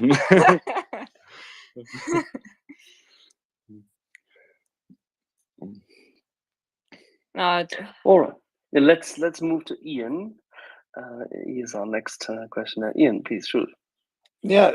So you guys said you have plenty of trucks, and the thing that you do rely on though is donations, contributions for the fuel and for the administrative costs of getting the vehicles to Ukraine. And so I was just wondering if there was any thought put into, since you have so many trucks that you don't know what to do with. I know it might be a little bit out of your way, but I hear there's a quite eccentric man from Estonia who likes to collect vehicles like that for their garden. And maybe if you brought an extra one and would take it off your hands for the cost of your trip. And now I didn't completely understand the question. I was being lighthearted about that there's some people who might want a fire truck, and the funds for the costs associated for the project could be offset by selling one of your fire trucks to some eccentric person. I think that would be an issue with the fire stations, giving them away because they're giving away big values which they could have sold. We don't want to sell anything that we are getting to donate to Ukraine, because maybe we can sell one truck and get 50,000 euros, but it's not right to do it like that. The truck, if it's a value of 100,000 euros, doesn't matter. The truck is going to Ukraine. I love all the trucks, and I want to keep them all, but it's better to give them to Ukraine right now. Oh, interesting. I didn't realize that I thought that they didn't have as much value because they couldn't be used in Europe. But interesting. Thank you. In Norway, we have a very strict environment status or regulations that all trucks in some kind of industry date, maybe in 1-2 years, everything need to be brand new to get emission status. So okay, understood. So Thank you. maybe in other countries like East, or I don't know how they do it in other countries, but in Norway, the truck which isn't suitable for use in Norway can still be suitable for use somewhere else. So everything is sold as in normal times. Everything gets sold, but right now we get them and can deliver it to Ukraine. So we are happy to do that. So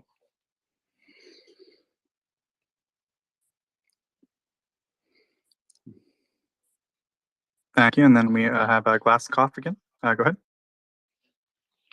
Thank you.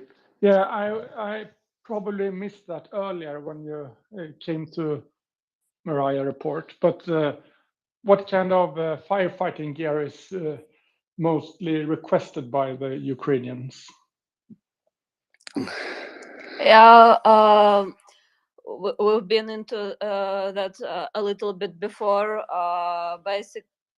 Basically, they need everything because fire stations are being attacked, and a lot of equipment gets ruined. But if one would have to choose, there have been requests for tank trucks with big capacity, equipment for releasing people from collapsed buildings, like chainsaws and concrete cutting equipment, and different kind of pumps to move the concrete walls. Protective clothing, fire resistant clothing for firefighters, shoes, and one of the last requests is protective clothing that protects firefighters from radiation and chemical exposure. And I know you guys a few times have mentioned equipment to like cut through concrete, right? Yes. Yeah, that seems to be something that comes up a few times. Any follow-up, Glass and Co? Also quite expensive equipment, which maybe don't get donated in so big amounts that as we would like to. Yeah, it is a bit hard to get. Hello. While it has very Hello. Ukraine. But we are Okay. also donating medical. We are maybe only on fire trucks right now in the speech here, but we are also donating medical equipment to hospitals in the east quite much. One of the last trip we have delivered a lot of how do you even like the equipment that you use to carry people, first aid carriers. It was also some wheelchairs. It was a minivan full packed with wheelchairs and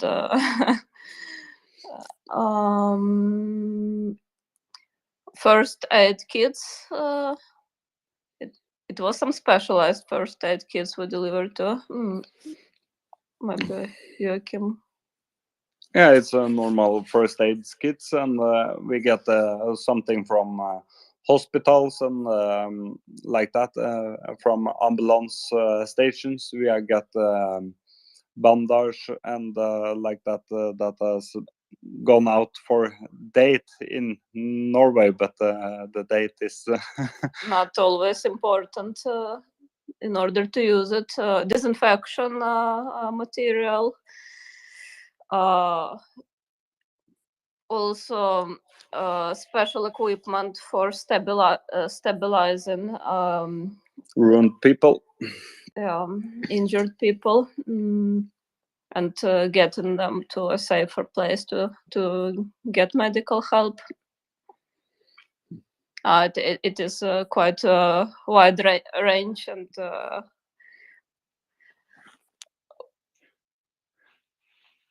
Mange tack for all the explanations. You're really doing a great effort, and your efforts really matter of life and death for people in Ukraine. We're trying to do as much as we can. We know that each piece of equipment is going to save lives down there, and that is what keeps us going and trying to do even better. Thanks, guys. So we're here with Norwegian Ukrainian Fire and Ambulance Aid. They're an organization that works in Norway to get decommissioned fire engines and ambulances to Ukraine.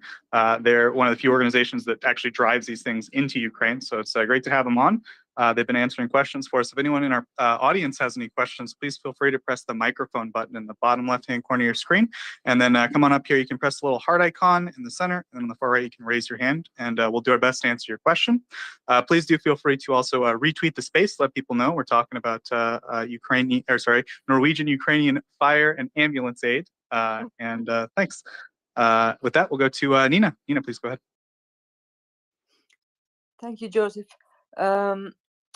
Do you have to the Norwegians?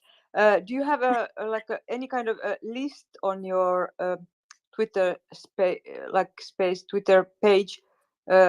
What you are needing, so that if anyone would pick up this thing here, for example, here in the space, maybe somebody could help. I don't know. But it's always good to just open the mouth, and because otherwise nobody knows. And also I would like to ask you, how did you find your way to MriyaReport? On the first question, we don't have a list on the Twitter because we are in Norway and the bureaucracy make problem for us to pick up. For our organization, we can't pick up a pallet of equipment in Sweden and Poland, and there. So we have been in the thought of it, but we have asked how to do this, and it's a big problem for us. So therefore we're not coming with a list. Yeah, when we are leaving from Norway, we have a full list of equipment we have with us, and basically we shouldn't be refilling much on the way. And so that when they check the list in Poland, it's still consistent with the load we have. Yes, I understand. So MriyaReport. And MriyaReport, that we have to thank to Joseph, who noticed the work we're doing. Amazing, Joseph. And we have received an invitation from him asking if we would like to participate. Got really happy, full party. Because we know that MriyaReport is doing an amazing job connecting people and having awesome discussions, which we really have never seen anything similar to. Yeah, thanks, guys. I was trying. I found you guys, and then I was like, I don't know anything about them, and I tried to look up some information. I saw a couple articles, but I just didn't. I don't speak Norwegian. I just couldn't figure much out about you guys. But I saw enough press, and I was like, you guys seem like a legitimate organization, so I just thought I'd reach out to you. So yeah, we definitely appreciate you guys coming on, and yeah, we're so happy you guys are appreciative to be on here. Thanks so much. Good job, Joseph. And also, I hope you Norwegians come back again when you can. Oh, yeah, thank you. And I'll sorry say to for our awful English. Norwegian. No, you guys did great. Jag kan också hjälpa till om det behövs. Thank you. Yeah, we'll put out maybe one last call for questions. How are you guys doing on time? Do you need to get going pretty soon, or you got a few more minutes, or? We have the time. Great. Yeah. So if anyone does have any questions, please feel free to come on up. Yeah. So I guess I'm curious. I'm sure you guys have made some friends who are firefighters in Ukraine. I mean, what do you hear, from them, their personal accounts of what's going on? If you guys are able to share any of that. I try to explain, but every day, me personally get a lot of message from Ukraine firefighters that I have met every single time I have been there, and it's not easy for me to get question how are you to me. It's not them to ask me. I want to ask them, but it's surrealistic for me to try to understand what they are going through. It's very hard for me to to try. Yeah. To try to put yourself in their position. Yeah. It's like you write to them and ask how are you, and then you get a picture in return after rocket attacks. And this is the same I hear from everyone that has been a part of the trip down to Ukraine. We have maybe 50, 60 people who have helped us drive the trucks down. And everyone make contact and message and pictures that you can never show to anyone. We get a lot of stuff we aren't allowed to show or speak about. And don't want to show. Yeah. It's awful pictures. So yeah, it's not easy. Yeah, and but they're holding up very well. They aren't just firefighters. They have families in those areas where they're working, children, which are trying to live as a normal life as possible. Children aren't going to school or kindergarten, so wives are staying at home and taking care of them, while husbands are at work and saving lives. Yeah, it's definitely not easy to hear those stories, but it does definitely motivate us, and I'm sure you guys to keep working and keep at it. So, thanks for sharing that, guys. Sojo, please go ahead. Thank you, Joseph, and hello from Denmark. Hello, Denmark. Hi. My question is, it sounds like you're all very busy regarding all the different aspects of this endeavor. If you were to sort of point out a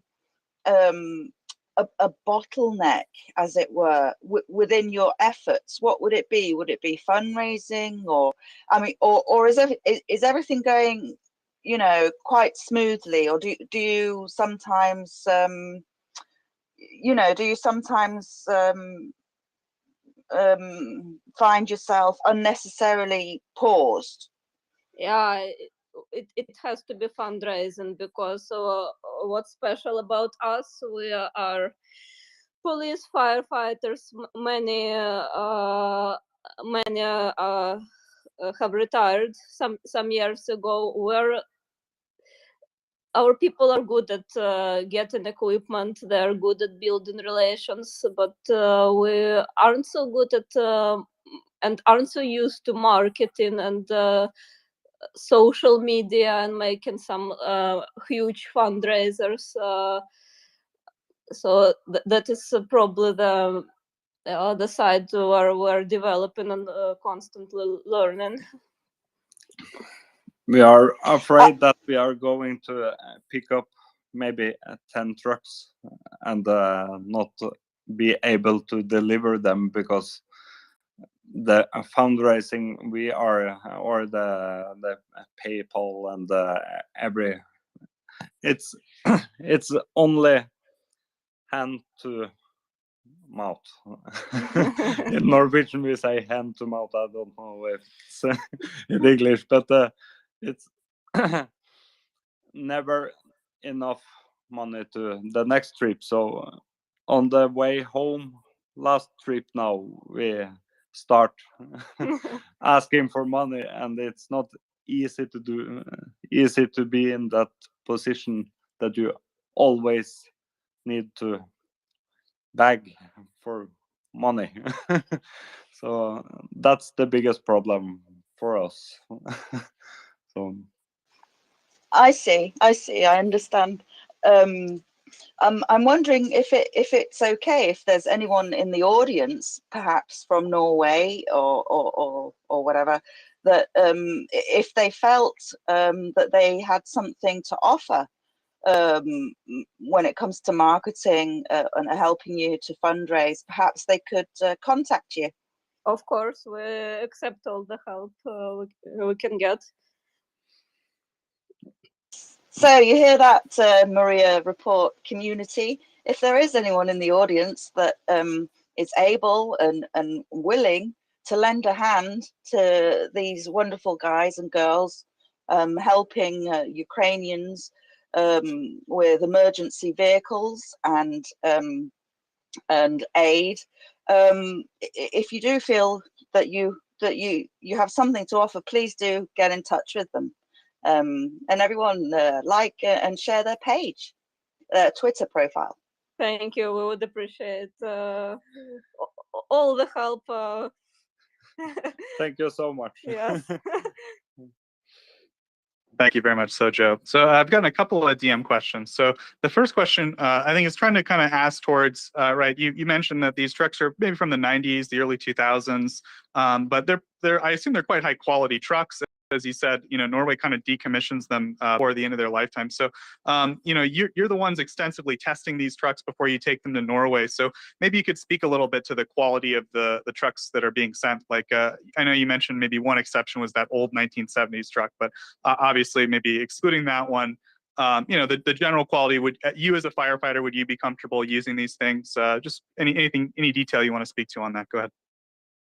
Yes, from to now, these trucks have been the equipment we have used in Norway, and also using it's if we take it from the day we get the trucks, they have been in operated status.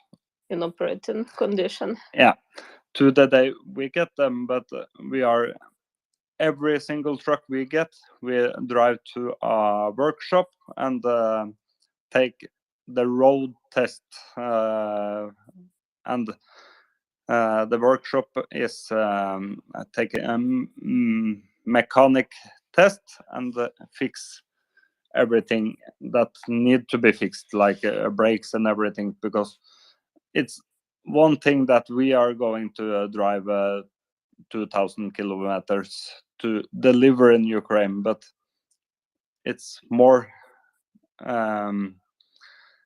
when we deliver them to Ukraine, we need to know that it is 110% in working condition, because it's there the work starts. It has been a holiday in Norway before it goes to Ukraine to work. So they need to be taken in service as soon as possible, preferably at once down there, and instead of standing and being fixed. I hope that was an answer on the question.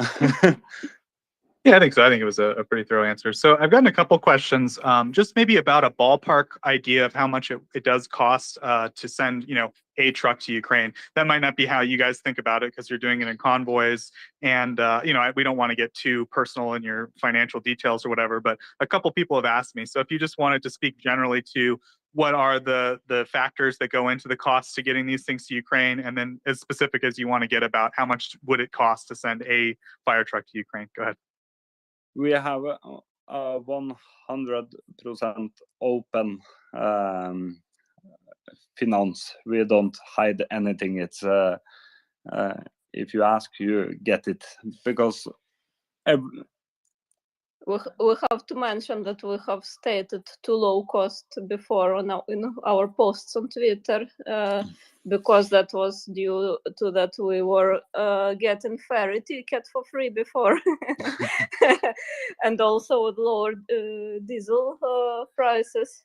Yeah, the money we get in is going to the trucks, not to the people. The people that are allowed to join the group, the convoy down to Ukraine, pay for their food themselves, because that you need to eat food when you are home, so you can pay for your food when you go on the trip. So only the luxury on this trip is the low-cost hotel before the flight home, or in this case, last trip we drive bus home. So so then every single penny here is going on the trucks, not on the people. So, and the workshop we are using, they are giving away free tires for us used, but good tires for no cost. And the control, we only pay for the government tax. They do the job for free. They do the job for free, but the government tax we need to pay, and we try to do it as low cost as possible, because that's the way we do it. It's a non-profit, and yeah. Yeah. Basically, we also get often asked if we want to buy some equipment, but in most cases, unless it's something very special and very we have gotten special request and we can't afford to buy equipment, we are using money to buy diesel to pay ferry ticket and get our people back to Norway. And not all of our volunteers are retired. Many of them are still active in their jobs, so they're actually losing the days of income just to participate in the trip. Gotcha. So yeah, hopefully that answers people's questions. So it sounds like, the main cost is going to be the diesel. It sounds like you guys get a hotel. I'm assuming that hotel's in Ukraine, right? No, in Ukraine we don't have hotels. We are there only for one day. Or a couple of some hours, not even a day. Not even a day. We are there to not on a holiday, so we don't have a hotel or something. We cross border. We drive to meet Ukrainian firefighters. We have some training, some time with them, and we drive back. We have some beds we can sleep on in a huge sleeping room together, everybody. So no hotel. It's a hotel because we don't know if we are using 3 hours or 10 hours to get out of Ukraine. So we have one hotel night before the actual flight home to Norway. That's because we need the time, not directly from Ukraine to the flight, because we don't know how long time it takes at the border. So therefore we have a hotel there in Poland. In Poland. Gotcha. Completely different question before we come to a close. In one of our many messages, and people are very interested in what you've been actually highlighting. Be very glad to have you back. But one question which came to us is whether you've experienced that Norway may have set up some relief or financial tax incentives, at least, to make donations a little bit easier in that regard and assistance a tad easier. Can you speak to that, or what is your experience in regard to how Norway, which has a propensity for liking taxation, is dealing with this? For our organization, so are we tax-free for the donations? So everything we get and take out of Norway, we don't pay tax for the donation, and the people who give us equipment, if it's new equipment that is donated for us, they get back the tax because it's donated to Ukraine. So we have some positive things to sell out. So if a Norwegian donates to you currently, is that tax deductible?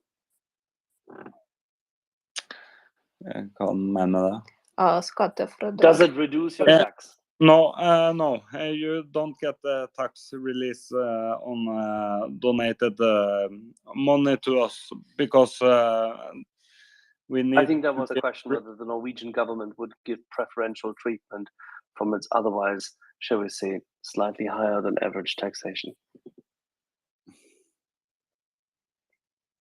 No, sorry, we didn't get the question. Could you please?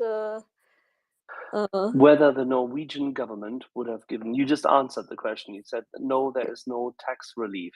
So if I donate 1,000 and I'm a Norwegian tax resident, I don't get a tax deduction.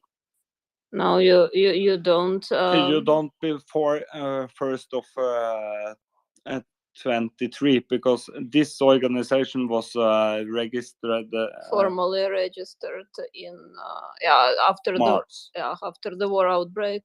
Norwegian tax authorities mean it is too new to give. Understood. Too recent. No, we understand this, and that's the thing. This war doesn't care for the tax hunger of European governments. Now, but as to you said that you have a lot of donations, some from private stock for those trucks. but at the same time, I tend to believe that, if I'm not quite mistaken from what you've been saying, that a lot of fire trucks and ambulances are being given from what is municipal stock. Is that correct? Yeah, the trucks are from fire stations and Municipalities. Yeah, that's what I thought. So that essentially what happens is that the Norwegian municipalities, the communities who then have their own budgets, they are accelerating their replacement plan. So yes, a municipality in Stavanger, in Bergen, or somewhere in the north would say, we are in favor of Ukraine. We want to support. We, rather than buying another gas pump or sponsoring a new city hall or another symphony orchestra hall, whatever, we will rather donate 1 or 2 of our fire trucks and buy new fire trucks instead. yes, that's 100%. So that is what I want to highlight, because this is a significant commitment by the municipalities, by the communities in Norway, and this is what civil engagement is about. Yes, and the only thing we can give back is thank you. It's a huge effort from the municipalities. Yes.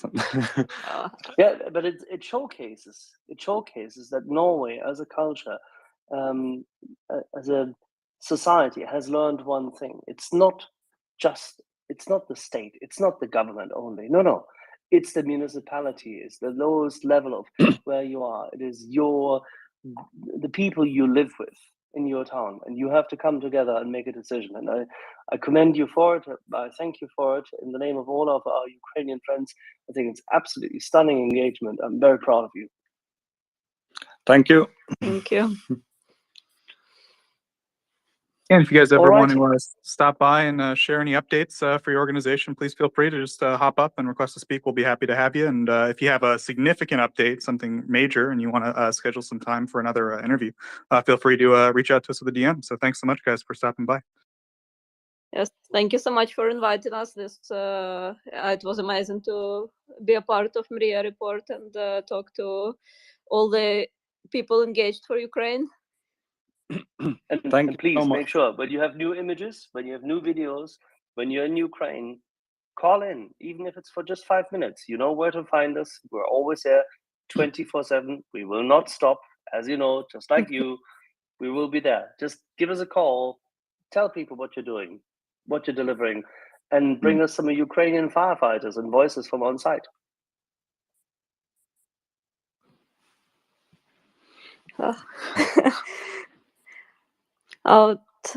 Thank you so much for inviting us, and you're welcome to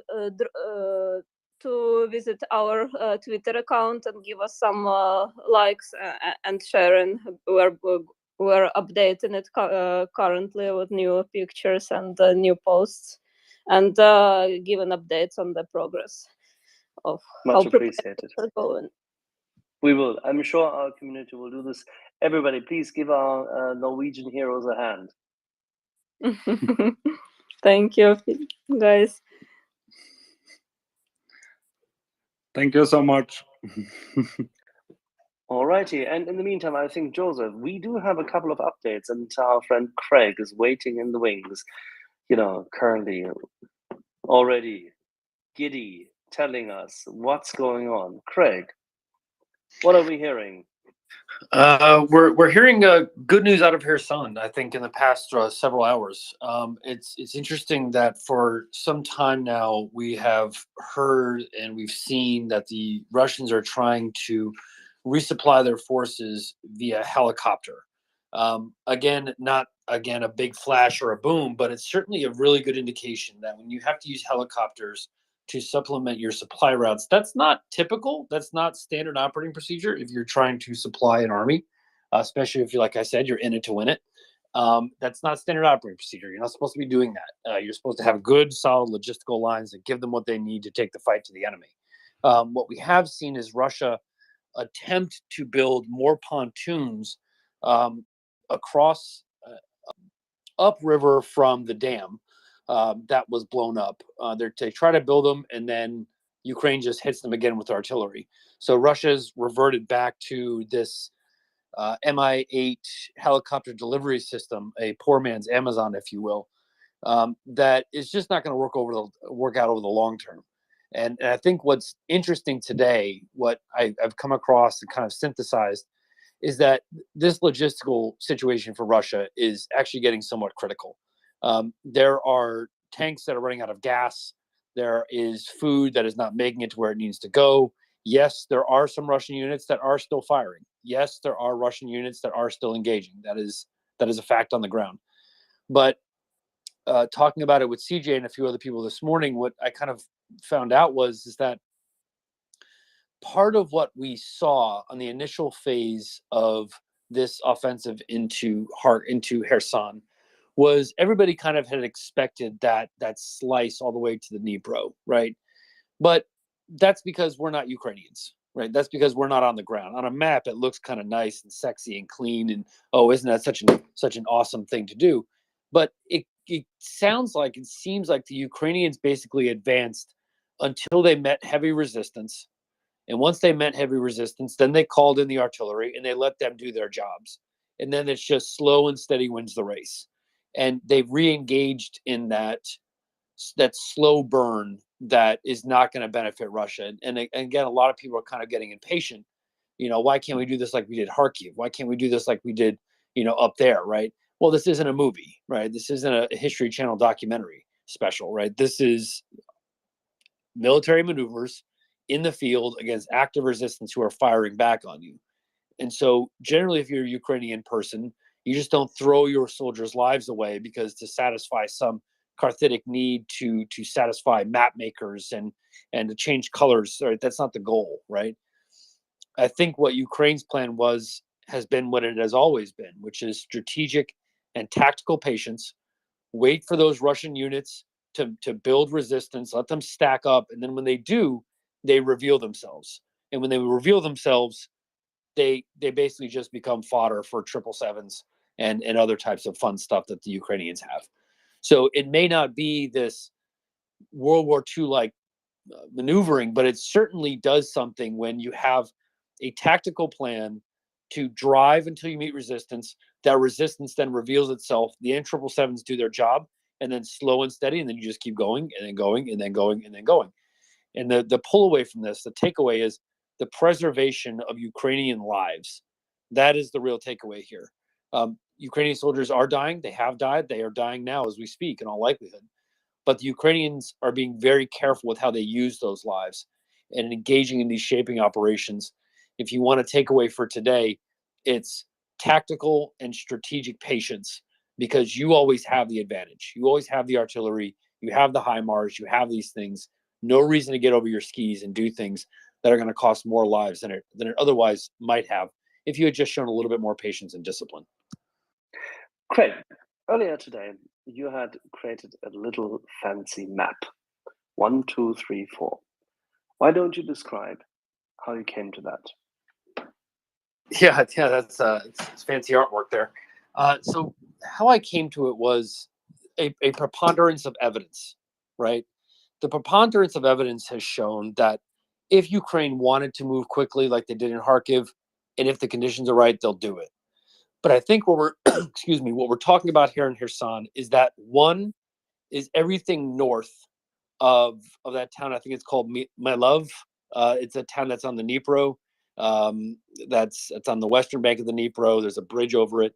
So my line went from everything there north. That's step one.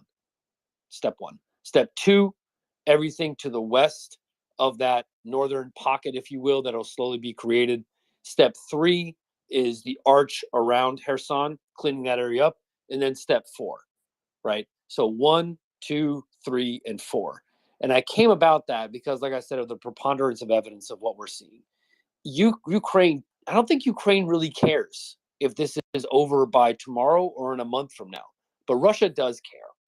And so if Ukraine is sitting there and saying, listen, we can just carve this thing up like Thanksgiving turkey, and there's no reason to rush into this. We'll take this part one, we'll protect our flanks, face west.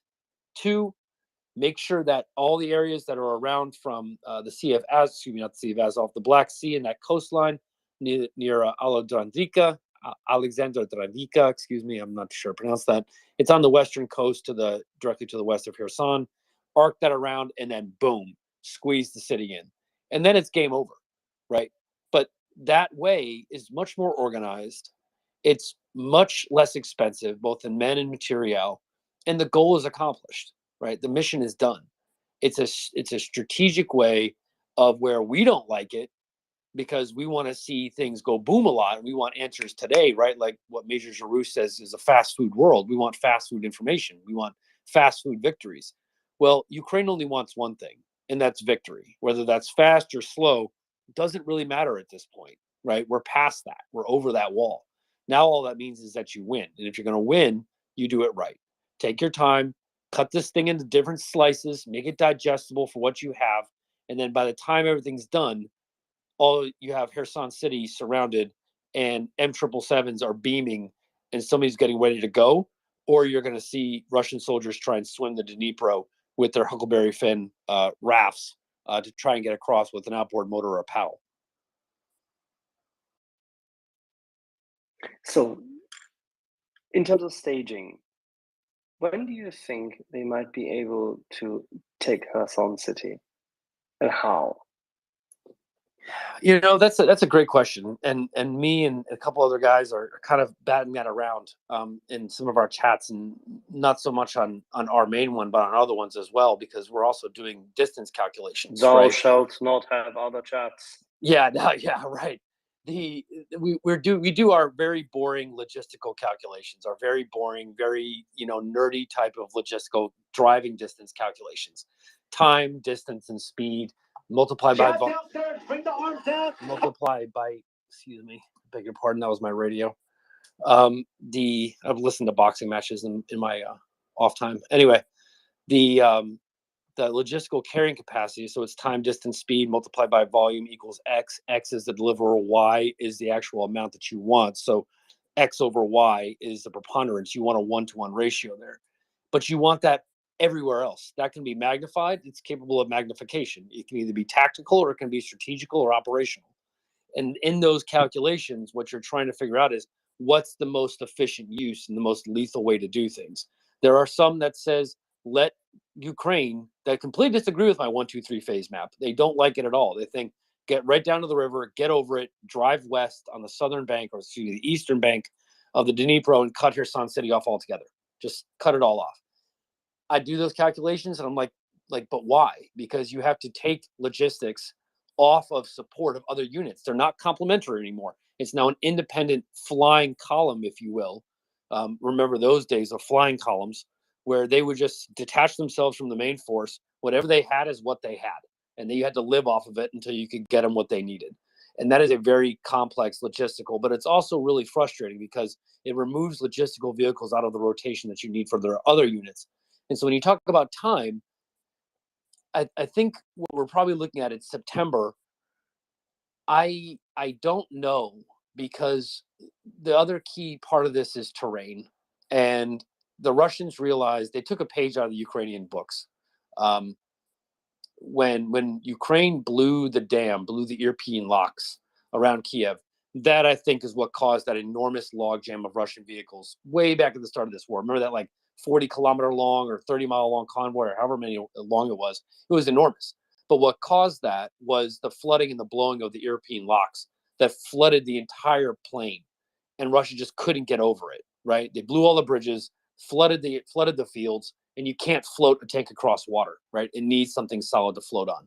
And Russia just did the exact same thing about a week ago to the Kiev inulets, locks or dam or what have you, that it blew those and it flooded the fields, which means all this is now on foot for the Ukrainians. But that also means that it's all on foot for the Russians as well, right? That's the takeaway.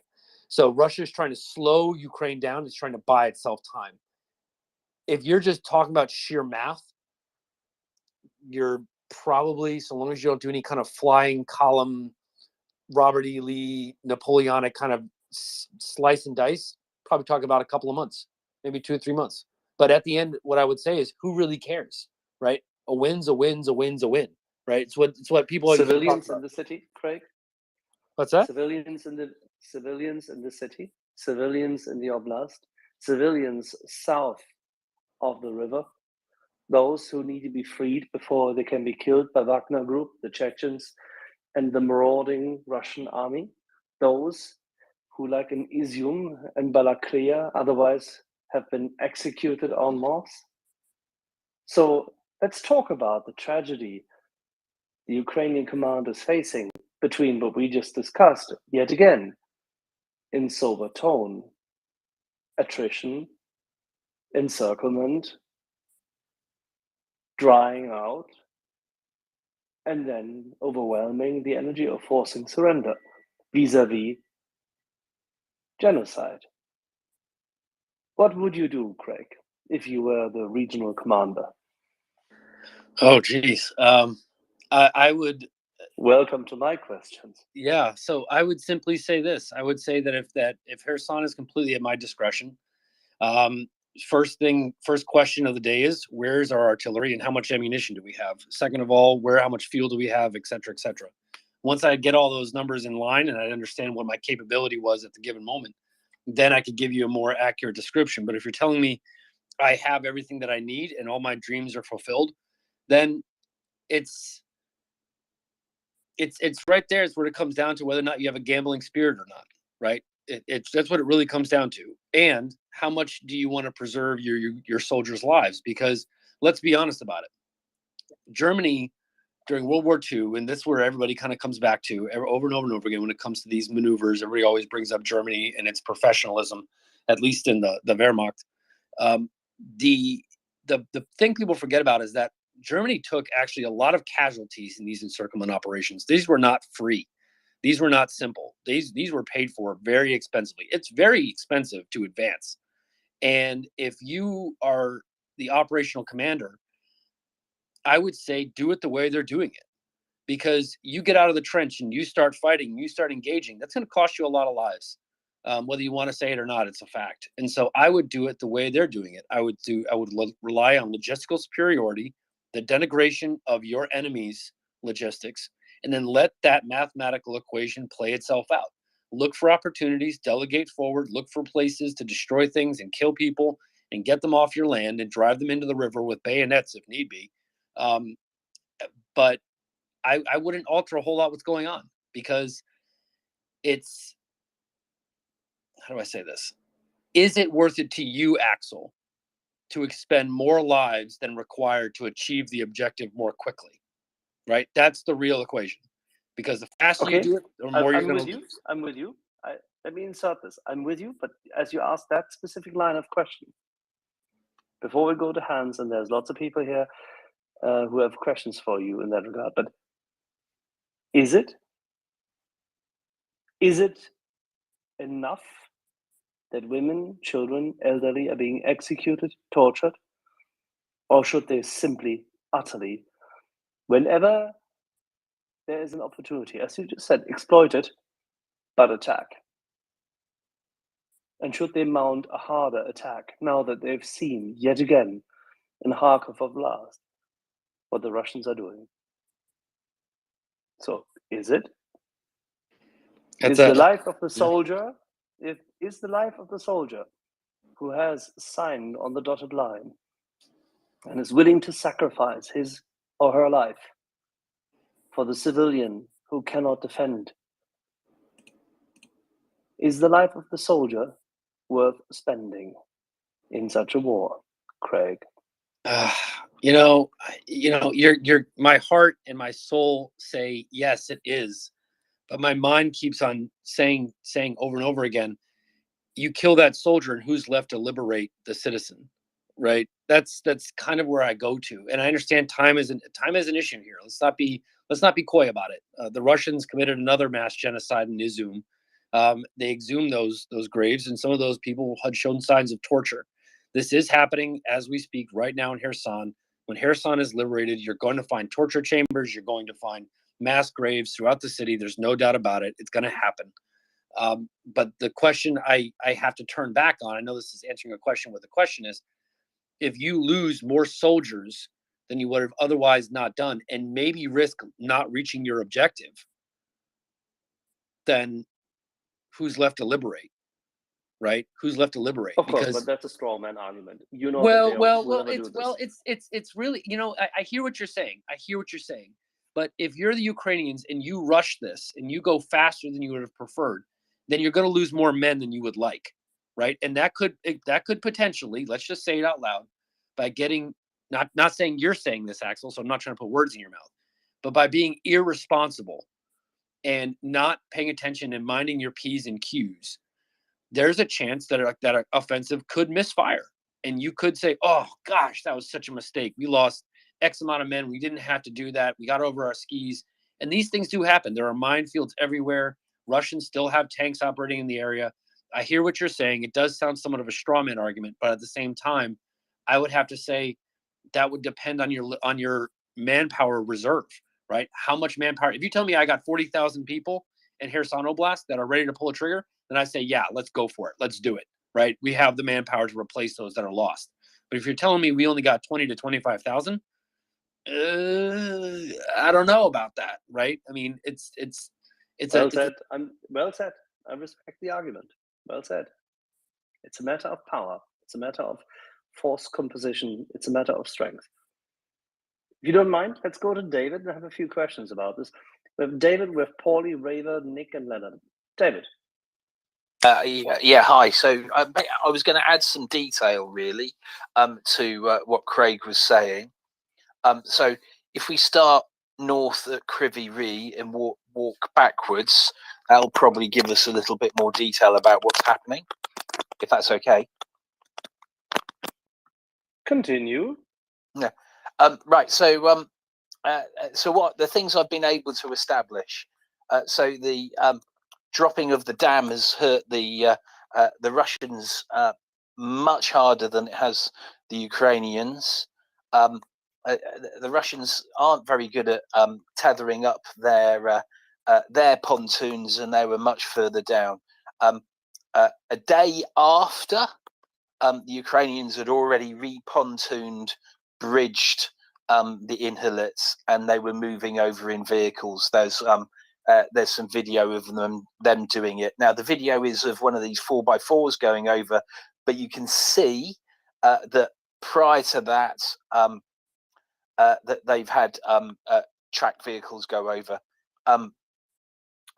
Working down, so the flooding may have been quite bad, very close to Kryvyi Rih, but to the points where the Ukrainians want to be, there's hardly any problem. And here's the thing, right? So in whenever it was March when the Ukrainians dropped their dam there. It's in the winter where there's lots of water on the ground.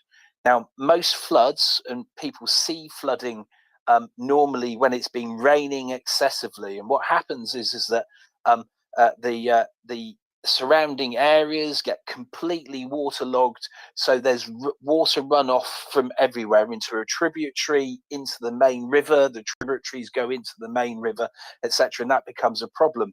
But of course, Kherson isn't like this at this time. So the times from the start of July up until November are the driest months. So they do have some rain, so it's not baked hard like it would be in Ethiopia or somewhere. So it's mildly moist area. So that water was just basically went down the river or it was soaked up. I have not seen anything where people have been bogged down as a result of this. What it has done is destroyed, that we can see the downstream pontoons, but the Ukrainian troops are crossing. So that's quite good. If we go all the way back down, so we can't, because there's been loads of cloud cover and I don't have access to the really nice satellite. I'm just using Sentinel, so I can't really do a lot. But so you can't see a lot about what's happening at Davivka,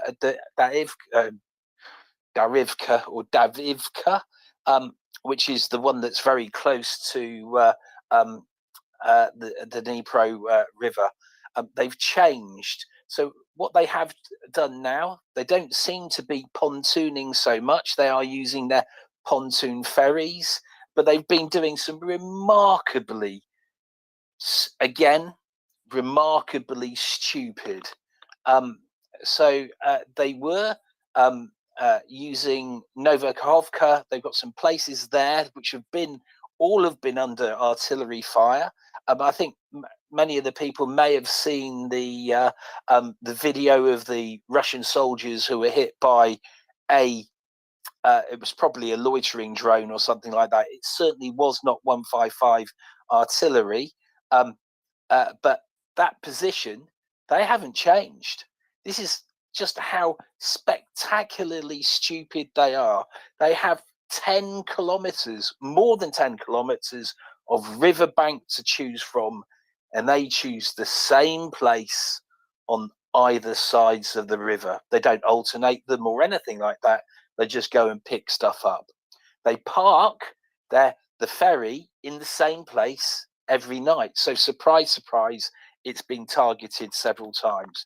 They were using the ferry to go down from Nova Kakhovka downriver to Kherson, where we think what they were doing is using there's a point where the Inhlits meets the Dnipro a little bit along there, and they were using that point to drop off onto the west side of the Inhlits. Now, since then, there's been they've been targeted a couple of times, which makes sense when you're saying at this point they're using the helos to supply, because increasingly, because they're too stupid to change their landing points, or even to do things at different times, anything that anyone with any sense would do, so they keep getting targeted. So it makes sense that they're using the helos. However, there is a little bit more information about what they're doing in Nova Kakhovka.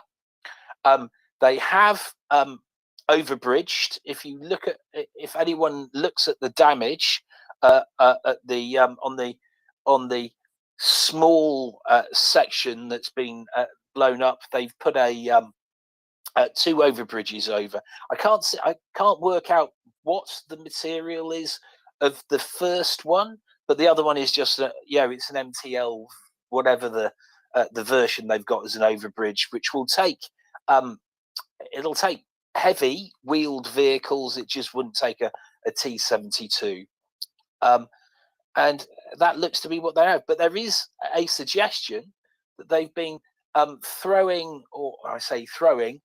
putting railway carriages into that gap, which is the sort of runoff stream for the power station.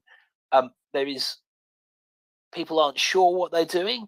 Initially, I thought they said they were putting containers in there, which I thought would be a very bright idea, right? You chuck a container in the water, put a hole in it, and fill it with concrete, and eventually you'll make it high enough to cross over. But that's not what they're doing. They put railway carriages in. So I am at this point at a loss as to what they're trying to do there.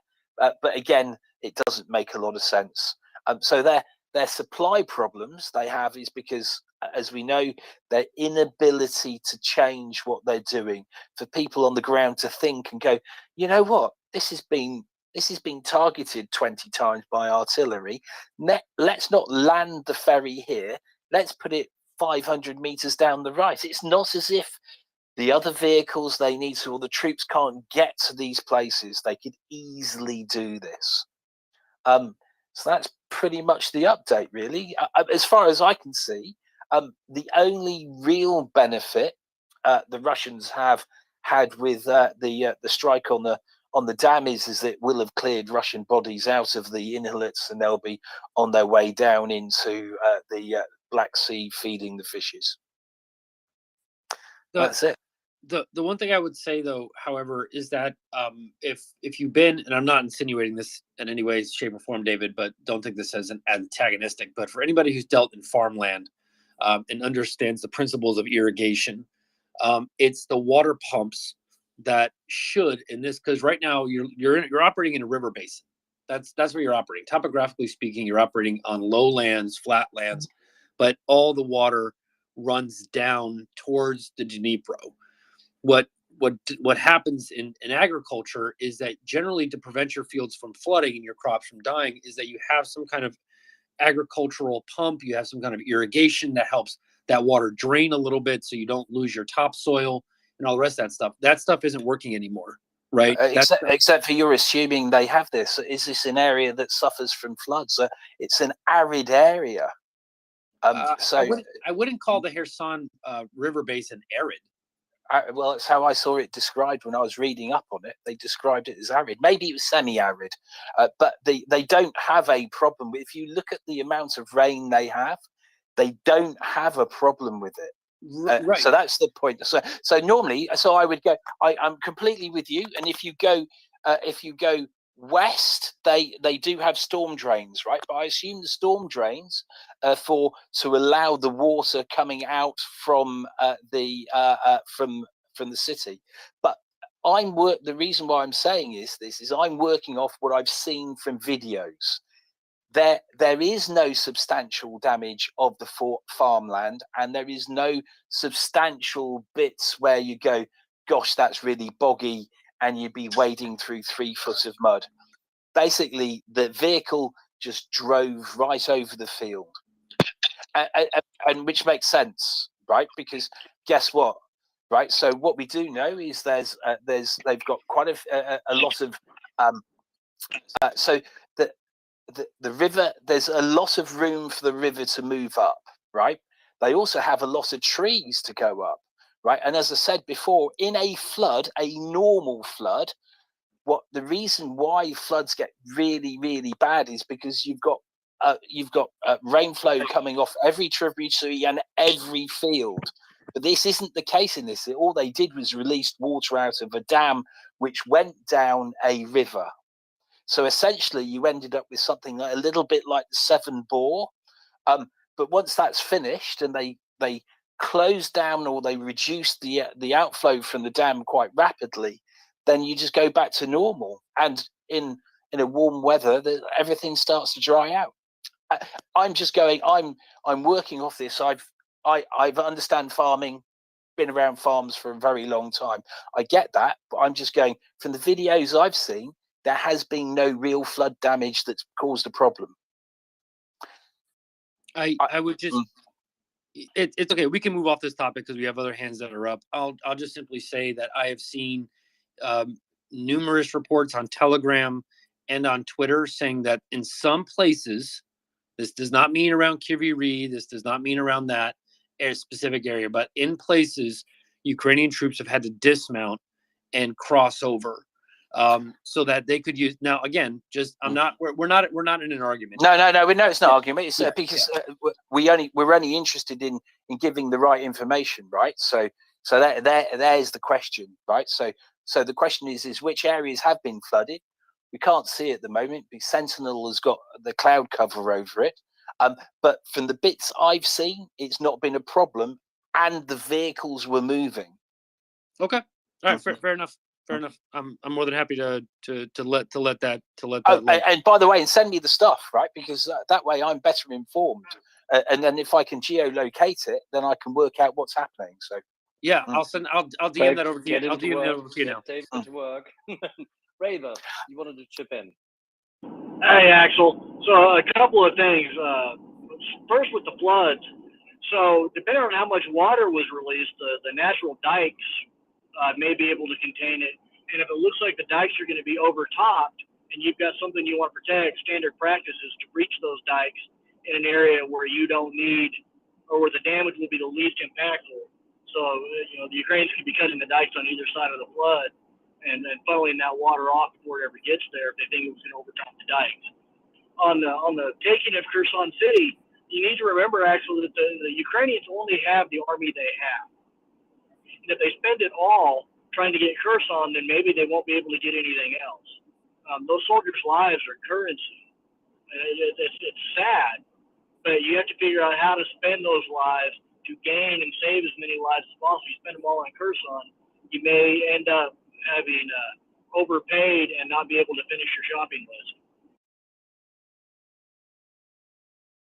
And I think that's what I was going back to Axel's kind of question and answer there was, it depends on what you have. If you're working with 40,000, then I say do it. But if you're working with 20,000, then you got to be a lot more conservative, right?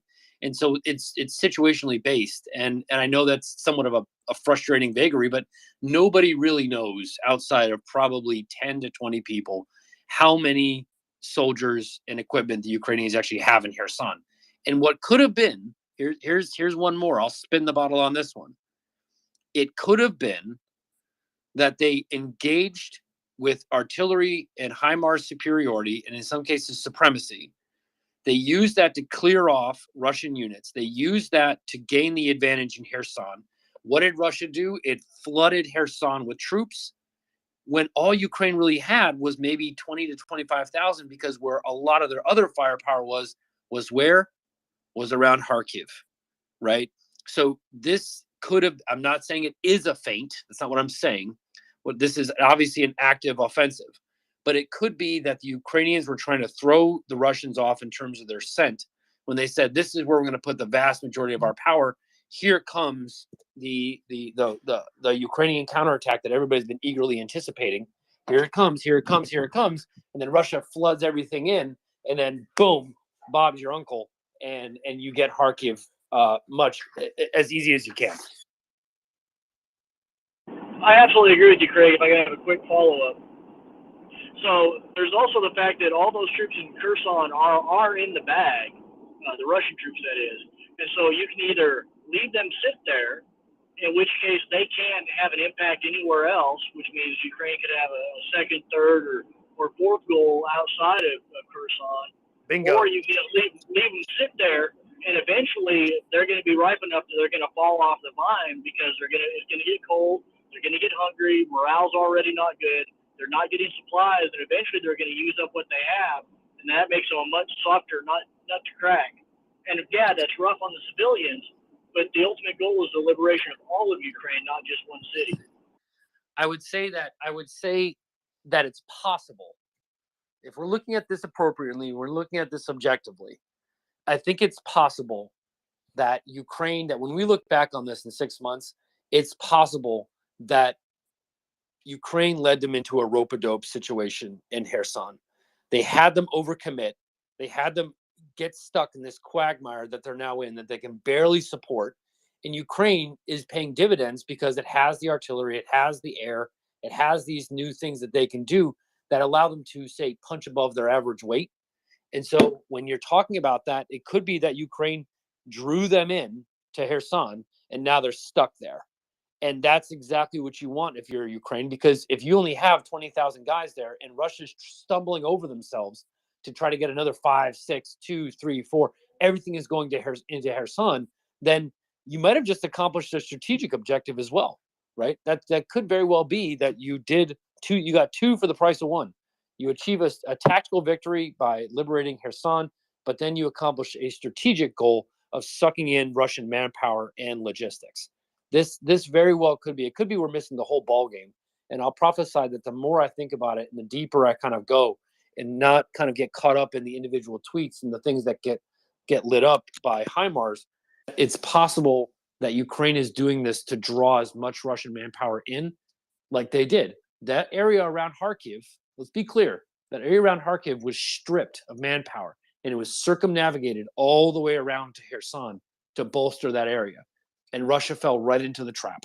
They took the bait and they fell right in. And Ukraine says, fine, we'll just sit here and keep on chewing away at your manpower and your logistics and your resources while you struggle with your fingernails to hold on. And we're just kind of sitting here. Fire some artillery, let our drones work, let the 105s come online, and then we'll just go 1, 2, 3, and 4, and mission's over in Kherson. While strategically, we're accomplishing what we want, which is the reduction of the remaining Russian manpower into this little cul-de-sac that's on the western bank of the Dnipro, and Russia took the bait. They took it, and now the Ukrainians just fainted and then came over the top with the right hand, and now Russia's like, holy hell, what the hell's going on? Well, whilst this may seem to make sense on the basis of the assumption that Ukraine is so underwhelmingly equipped in terms of personnel, let me give you some advice. Let's just assume, by the statements recently made in the articles by Zaluzhny and others, that the officer corps, the NCO corps, and the troop strength of the Ukrainian armed forces is significantly better prepared and larger than many people believe. I don't doubt that. I don't doubt that And that Ukrainian they manpower are is strong. actually in Yeah. theater. No, they're in theater. And at least one of those locations you just mentioned is very well supplied, and not just 40,000. We do have Colonel Spencer waiting in the wings, and I would lift him myself, but I have my add button is broken, Axel. So if you want to lift him up, you may want to come in and correct us all. I'm trying to do exactly that, and I have the exact same issue as you. But let's see whether Tyler can do this. Perfect. Still means we're back to the same thing. Colonel Spencer, what do you think? So I was really trying just to listen as I'm about to pick up my kids, but I have to make a strong yes and to Craig's proposition for the plan that may have been put into place. I strongly feel as a military analyst that there was no feint, no rope-a-dope, no fooling of the Russian military in Kherson. It was a full-scale offensive that we have been, Craig and everybody else has been briefing bridge by bridge for weeks in advance of closing that formations, of liberating villages on the path to a single objective for that force, which is to liberate Kherson. Now, the enemy always gets a vote, but Craig, the way you explained it, it just sounds like checkers to me, when this is three-dimensional chess. And yes, the Russians responded to operations. The Ukrainians, with superior intelligence, superior speed, and capability, capitalized on it. But I strongly believe that even the Ukrainian offensive in the north, who knows when it was started, who knows what the triggers were to advance it, did not know that what would be left in position along the Izium, Kharkiv Oblast skirts was so weak that it would be of those units left in place. So they responded faster, better, smarter than the Russians did, who were maneuvering like they needed to interdict a complete collapse of the Kherson front. But I just strongly believe that wasn't the original plan, but that the Ukrainians are out planning, out maneuvering, have better intelligence. But you can't discount the weeks and weeks of precision munitions weakening the forces in Kherson to achieve that goal. Each one of the theater commanders has their goal, their plans, and in conjunction with ensuring you destroy as much as Russian capability, both in soldiers and logistical capability at every opportunity. So I just personally believe that there is no kind of ruse or anything involved in this, what we've seen in the last few weeks. I would agree with you on its face, that I would agree with you that when this started, I would agree to you up to there.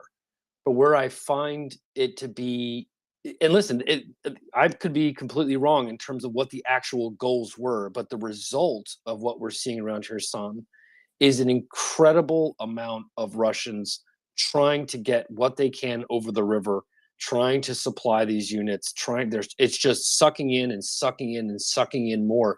And the end result is going to be that they're going to lose, because Ukraine has the advantages of long-range fires, of solid logistics, of solid preparation and training, and everything else that goes into it.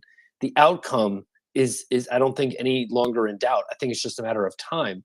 And where I think there's a side benefit, so maybe I won't say it was the initial goal. So let me take a step back and say maybe that wasn't the initial goal, but I think the result of what we're seeing around Kherson, at least vis-a-vis the Russians, is they are now committed there.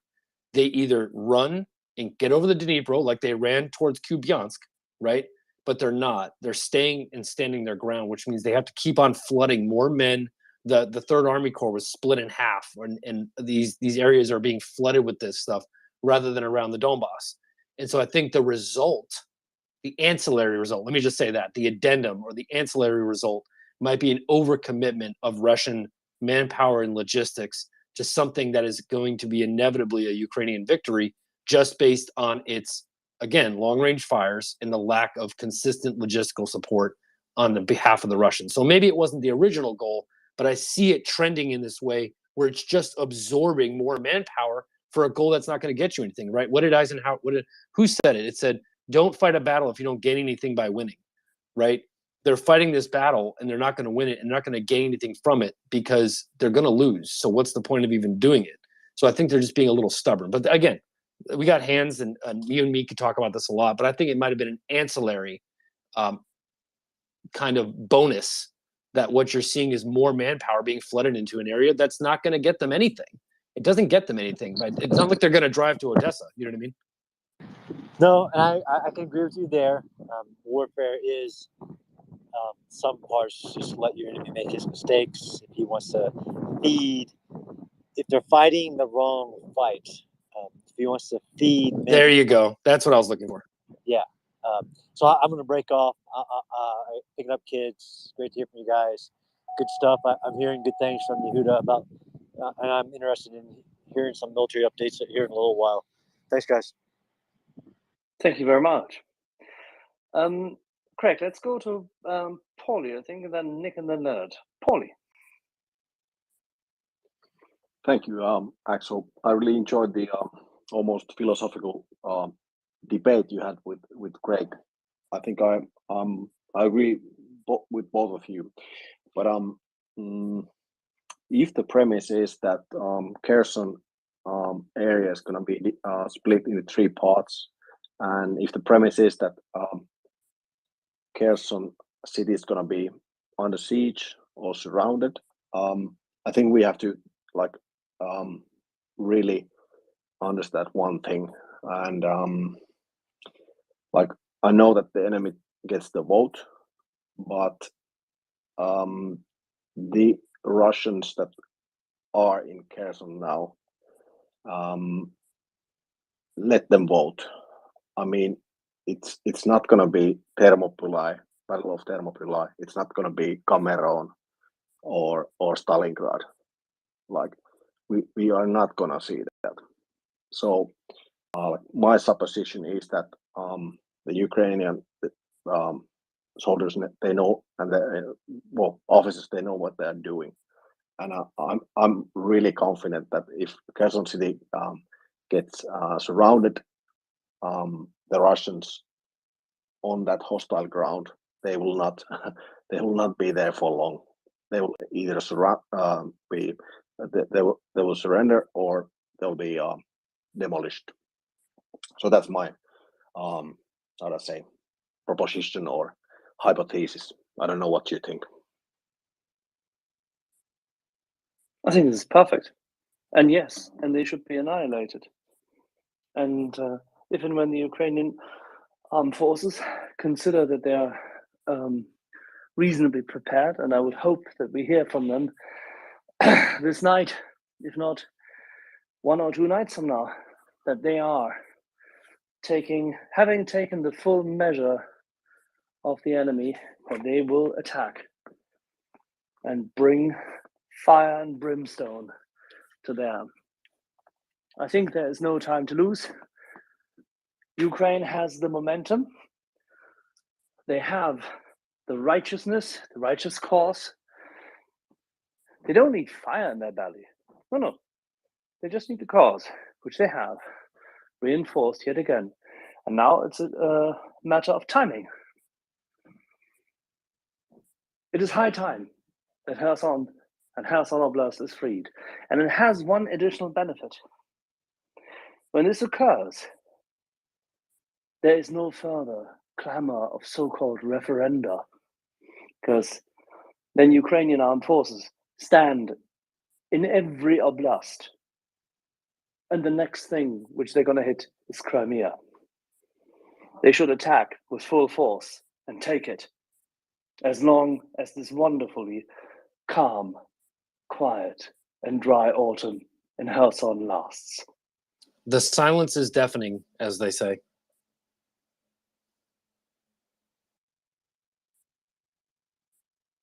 Axel, we can do about probably 2 more questions, and then I gotta pack it up. I gotta get out of this closet that I'm in, and then I gotta close out my work doc here. No I found the worries. I found the darkest room that I could, where my Wi-Fi still works. Let's go to Nick. He's been waiting patiently. Yeah, I have a different topic. So if it's questions for Craig, then I'll pass until. Okay, then quickly, Leonard, do you have a question for Craig or Raver? Yes, thank you, Axel. I do have a question for Craig before, and I hope this doesn't eject him out of his closet early, but the question is this. I think, and actually it's for you too, Axel, and if John was up, it would be interesting for his input. But it is simply this. I think the issue that's on the table right now is perhaps the single most fascinating and maybe most weighty question of the entire war, and that's the strategy as to how we overcome the Russians in Kherson. And my question is this, initially, it's kind of just a bit of mental gymnastics to try to get a grip on where there are any precedents for the situation in Kherson right now. And I don't really see any perfect historical examples in my knowledge whatsoever. So everything needs to be twisted to fit into what's happening right now in terms of Kherson. Yeah, that's actually a pretty good observation. That's a good observation. Yeah, and perfect. So you may have some insight on this, Craig. So what I would ask is this: if we put ourselves in the say the mindset of the Russian command right now, and consider the nearest kind of example, historical sort of precedent that I could come up with would be kind of a reverse Stalingrad. So imagine that we have Stalingrad, but where the German Wehrmacht is in Stalingrad, and the defeating armies on the outside. So logistically, we know that, and the Russians, I'm sure, know this. But if you were giving advice, Craig, to the Russian high command, what would you say in terms of the example with von Paulus and the 4th and 6th German armies as they exited Stalingrad, and the logistics? We know how huge a factor logistics was in that entire operation. I would. Sorry, yeah. No, go ahead. it kind of triggered my temper a little bit, because if I'm a Russian general, I'm screaming at the political leadership saying, what the are we doing in here, son? Like, what are we accomplishing here? What are we getting out of this? Right? We can look at we're all intelligent human beings. At least I tied my shoes, so at least I have that level of intelligence. What the hell are we doing in here, son? Because we're going to have to keep feeding manpower and logistics into something that is not tenable. This isn't going to work, right? Yes. This isn't going to work here, guys. Yes, it looks fine now. The lines are quote unquote stable and all the rest of this stuff. But you fast forward the clock a couple of weeks, sooner or later, that the MIA helicopters and these ridiculous pontoon bridges aren't going to cut the mustard, right? They're not going to do it. And so what I would say is, get the hell out. Get out of this, because we're not going to win this fight. This isn't a stand-up fight in the Donbass where we have logistical superiority with trains, where we have some form of quick reinforcement, where our food is relatively stable, where we can get stuff. The Russian border is right there. I can throw a rock and hit the Russian border. What do we gain by staying here? What is the objective here? Because if we stay, we're going to lose. So why are we staying? And I think that's kind of, if I was on the Russian side, I would be creating somewhat of an insubordinate atmosphere where I just simply say, this is stupid. Get out, get behind the Dnipro, take what you have left, and force the Ukrainians to fight in condensed areas that are land-based supply without this king river that is causing all these problems. Get out, find the most likely route of attack, and defend the hell out of it, and do what you can to stand your ground and beat the Ukrainians that way. Because otherwise, this Kherson quagmire is just going to suck in more and more and more and more. And to what end? To what are we going to? I mean, what are we doing here, right? And the idea then becomes, logistical, because what you're losing now in terms of tanks, manpower, troops, ammo, food, water, fuel, that could be better used in other places. You could probably get more bang for your buck attacking somewhere between Zaporizhia and Donetsk City to try to cut a rail line here or there and trying to interfere with Ukrainian operations. But instead, we're stuck here fighting for this ridiculous piece of land that gets us nothing, even if we win. And what is winning, right? Winning is the defeat of the enemy in the field and achieving your objectives over theirs. This is like where I lose my temper, because what the Russians doing is so irresponsible. If I put on that Russian uniform, I'm going to be as insubordinate as I possibly can, because it's stupid. This is ridiculous. It's a joke, right? Right. Just like Stalingrad, it's a joke. But just put your hat on for a moment and consider the Russian dilemma. So even if you go that route, which may be perfectly appropriate advice given the circumstances, but say they exit Kherson and engage the way you're suggesting, then you've got the direct von Paulus scenario, where the danger is then the logistics don't improve and they get surrounded and annihilated on the outside. So it almost strikes me as a Faustian bargain, no matter which way the Russians turn on this thing. And But if you're the Russians, you want to try and at least try and drag this out into the winter, right? That's where I think this is all. That's why I think this is all happening in Kherson. Why the Russians are doing this? They're trying to buy themselves time. That's why I think they're doing it. If you want me to be perfectly honest, they just want to buy themselves more time, right? And we're kind of like stuck in these scenarios where we're trying to compare this to Stalingrad, or we're trying to compare this to the Fashtun doctrine of these castle doctrines of delaying Soviet advances from the east to the west, and this German ideology of creating these really strong pockets where the Russians would just beat themselves to death on like a rock against an ocean. And it didn't work because the logistics weren't there to support it, right? And the manpower wasn't there, and the armor and the fuel wasn't there to give you enough oomph to be able to do it. Fair enough. But then consider, if that is accurate, then Axel's point is right on. Then it's right on the money in terms of if time is the primary consideration, then Axel is right. Right, but attack now what and happens, attack hard. Right, but what happens if time benefits both sides? So this is where you get into a little bit of a paradox, and we have to get into game theory and algorithms, right?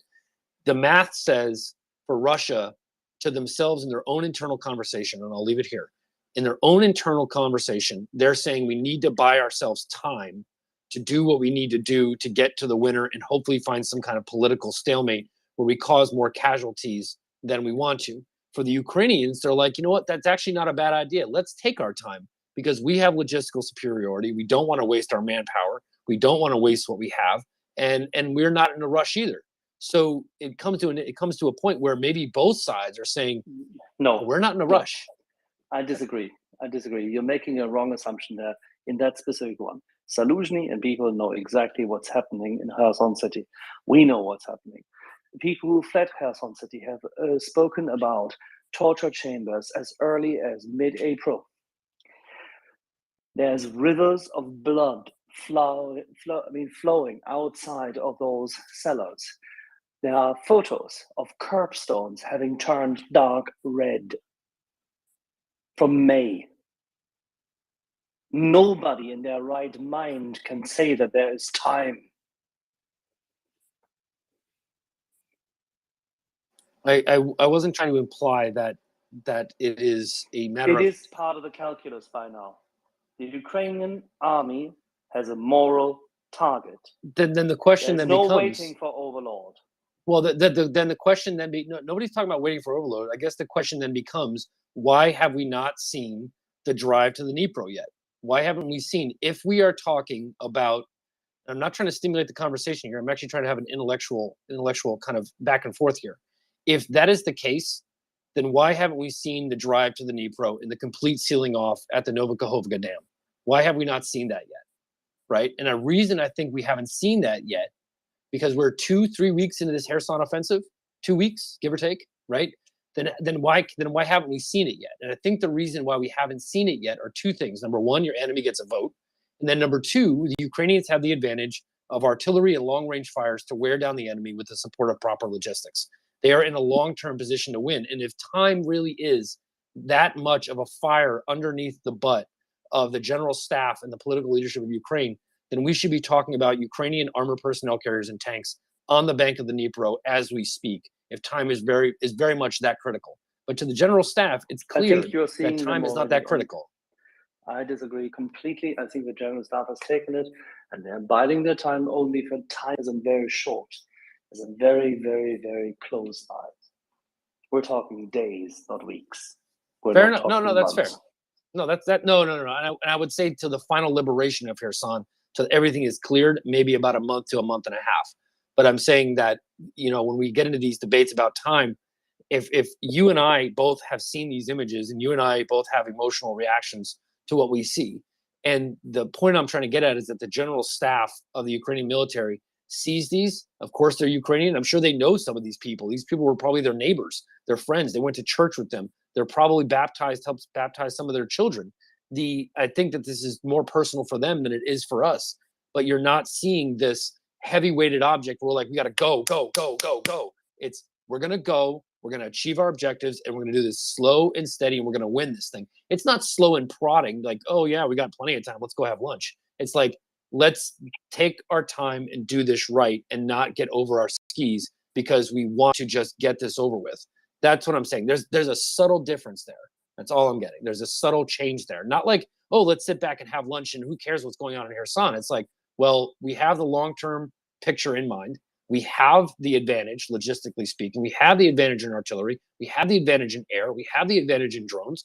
Let's let that battle tell, right? 1, 2, 3, 4. It's not just geographic. It's also predestination, right? 1 + 1 = 2, right? Let the second one come online to get to that 2, which is the win.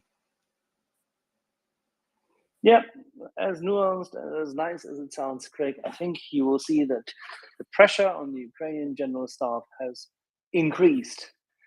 But fortunately, they have significantly more forces available to them in all 4 theaters they're working in. No, fair enough. I do have to pack up and I do have to go home here, guys. I got to shut down the office. So with that, I'll jump on here later tonight. But thank you as always for the conversation. And it was a pleasure hosting.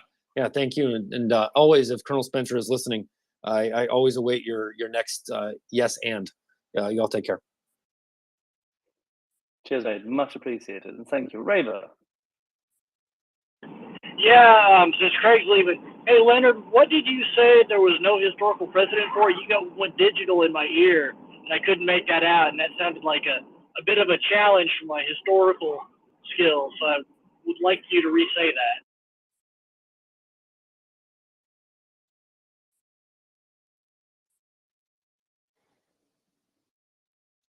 that. Sorry, Raver. Yes, the only question I was raising was if there are any historical precedents we think that fit nicely into the current equation in Kherson, and I literally could not come up with anything that is directly on point. So if you happen to know, and if just even going back to Carthage and right on up to Stalingrad, Warsaw, et cetera, I don't see anything that's a direct parallel. And the bottom line being that the Russian high command, it seems that they are truly in a pickle on this thing.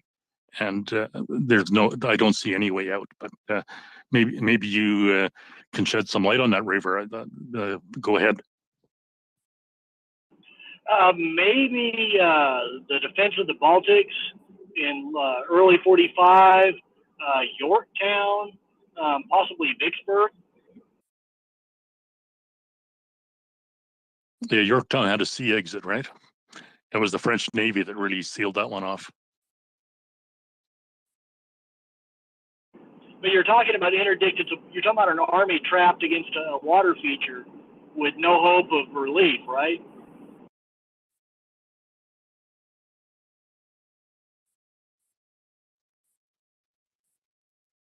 Okay, yeah, Yorktown is worth considering. What was the other one you mentioned?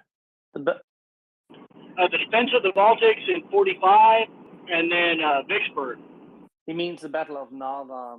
The German Wehrmacht held out for the better part of 8 months against a massive Soviet force in order to allow the Estonian population to find ways to flee and not get genocided in full, which worked because otherwise the Estonian nation would have ceased to exist.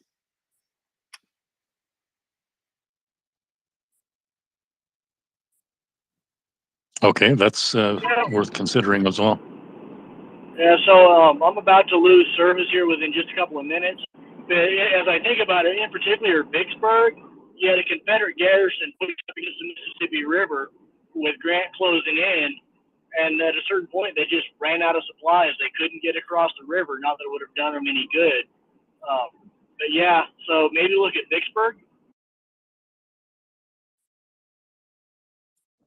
But the difference in Vicksburg being that the Confederates were in their own so-called Confederate territory, right? They were defending their home, so to speak.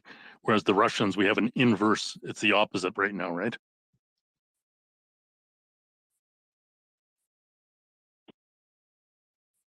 Same.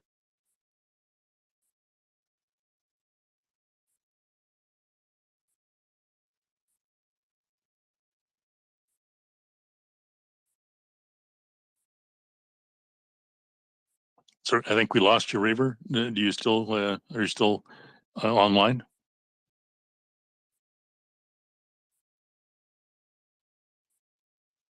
That Raver is gone fishing. Ockers. Hello there.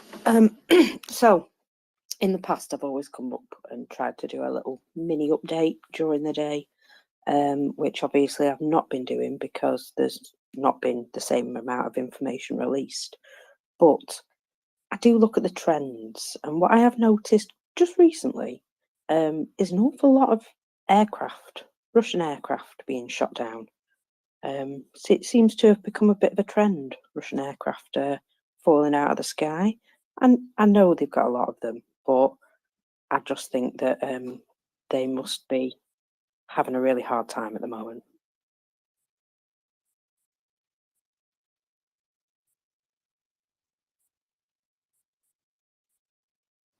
I also wanted to mention Liman. Liman appears to be in a bit of a pincer move at the moment, according to Russian Telegram.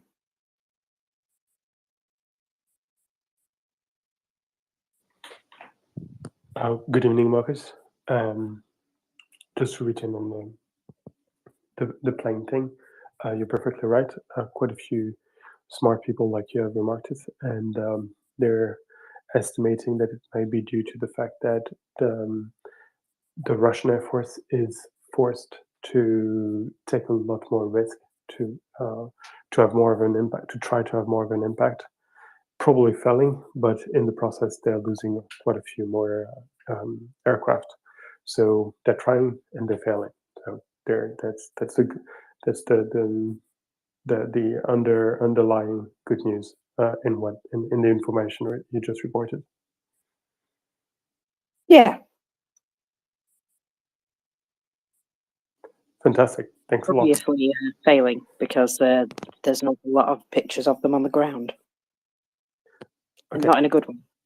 Marcus, you gave us 2 great information. You need to give us a 3rd one, just to cheer us up. Oh, damn, now you're asking. I haven't been looking that much. Let's just say that I've seen a lot of new videos of surrendered Russian fighters as well. I won't call them soldiers. Okay, fantastic. That's 3 on 3. Thank you, Marcus. The next time you have 3 good news to bring, we're waiting for you. No, I'm joking. You're always welcome, and it's your house, so really welcome. It's your house. I don't know who was next. I assume it. I'll go with the name I see you, the ranking I see you in. Ian, if you want to go ahead. Yeah, if I could just have it a second. I was just looking for a tweet from General Hodges to quote. So if somebody could go before me. All right. So next hand is Nick. Hi, just a random thought I had today. So Canadians will doubtless be delighted to know Palma de Mallorca now has a Tim Hortons. And I had a look. Tim Hortons is expanding in Europe. There isn't one in Kyiv yet. Craig mentioned something earlier about the people wanting fast food, but fast food is an interesting example of when a country is, when you have a proper economy, when you have a modern functioning country with the fast food outlets are working. I went and had a look. Apparently, all of the KFCs in Kyiv are operating, but none of the McDonald's are. And McDonald's has announced that they are considering reopening in Kyiv and Western Ukraine restaurants that they shut. Presumably, I'm not quite sure why McDonald's logistical processes would be that much more complicated than KFC's, although I know KFC actually makes the chicken in the restaurants each day rather than having it shipped in. So I just really kind of wanted to say to the Canadians, congratulations on making as far as Palma de Mallorca. And perhaps if someone is looking for a post-war business opportunity, then running the first Tim Hortons franchise in Kyiv would be a heck of a statement for the Canadian effort that has been made to liberate Ukraine. Yeah, Oh, that's the thing excellent. is that Kiev and Odessa have fantastic coffee culture. That's why McDonald's stopped serving coffee at their overpriced levels. I doubted that anybody needs a Starbucks there either. Countries in continental Europe who have coffee culture don't need Tim Hortons or McDonald's coffee or Starbucks. I'm sorry. We have decent coffee here in Spain. We have a Starbucks in Palma. Don't forget, there's also the tourists who need to be fed. Well, tourists should buy coffee from local Ukrainian people who make money and not from franchisees who give money to others. I'm sorry. There's good coffee. There makes good margins. are one or two Starbucks. There are one or two Starbucks in Australia, and they more or less explicitly target the tourists. I'm so sorry. Yeah, for the same. I'm really sorry for them. But do the local coffee shops sell Timbits?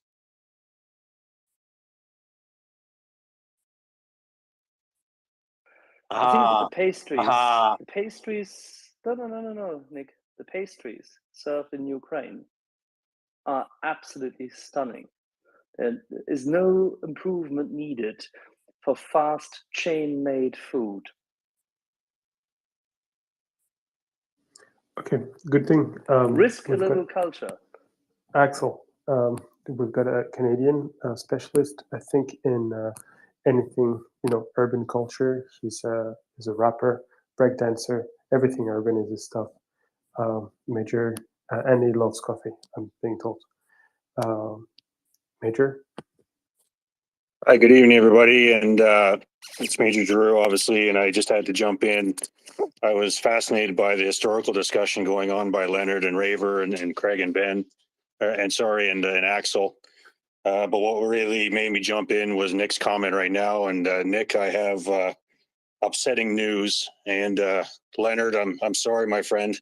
As a fellow Canadian, I know that you're going to dislike this very much, but Tim Hortons was bought out by the Wendy's Restaurant Corporation, an American business, several years ago, which means that technically Tim Hortons used to be Canadian, founded by a Canadian hockey player, but unfortunately now owned by Wendy's, an American corporation. So if the spread of Tim Hortons around the world, which I completely and utterly support as a Canadian, it's largely because of an American corporation. Leonard, please don't be angry with me.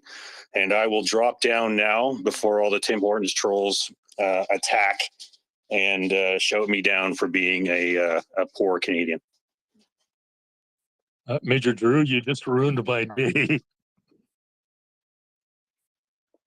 That was a quick insertion. Perfect urban combat. In and out in a fly.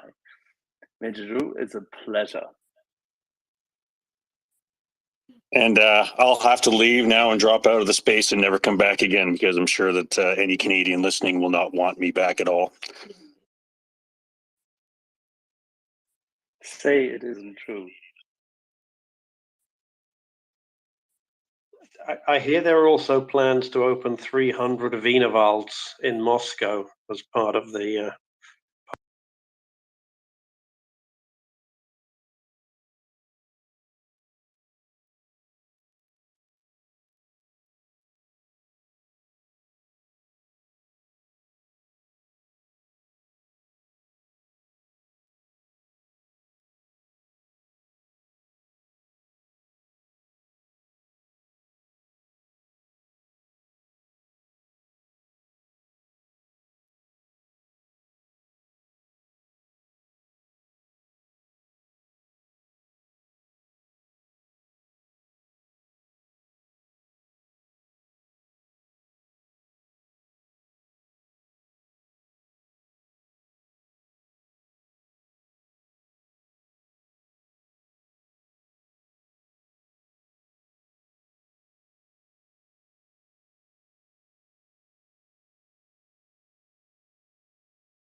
difference was mostly the terrain, the topography.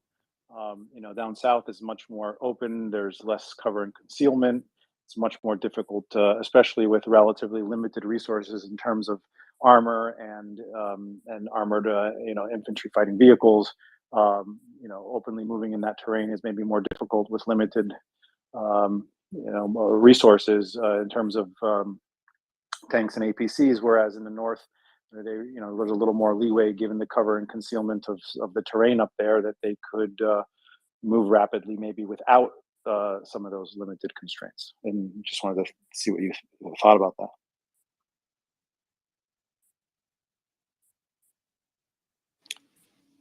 Fellows, a lot of people who know a lot of things. Axel.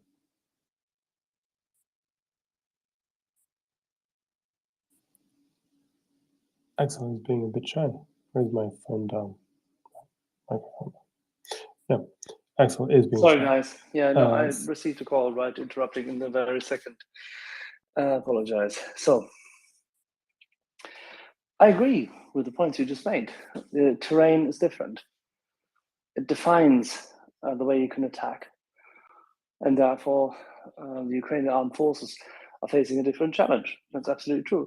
And yes, thank you for highlighting yet again that General McRyan, who we expect to see here yet again on Wednesday, very early US time. We just need to organize a few technicalities because he is visiting in Washington at that time, has said exactly that. Kherson is a very solid offensive, and it continues to be.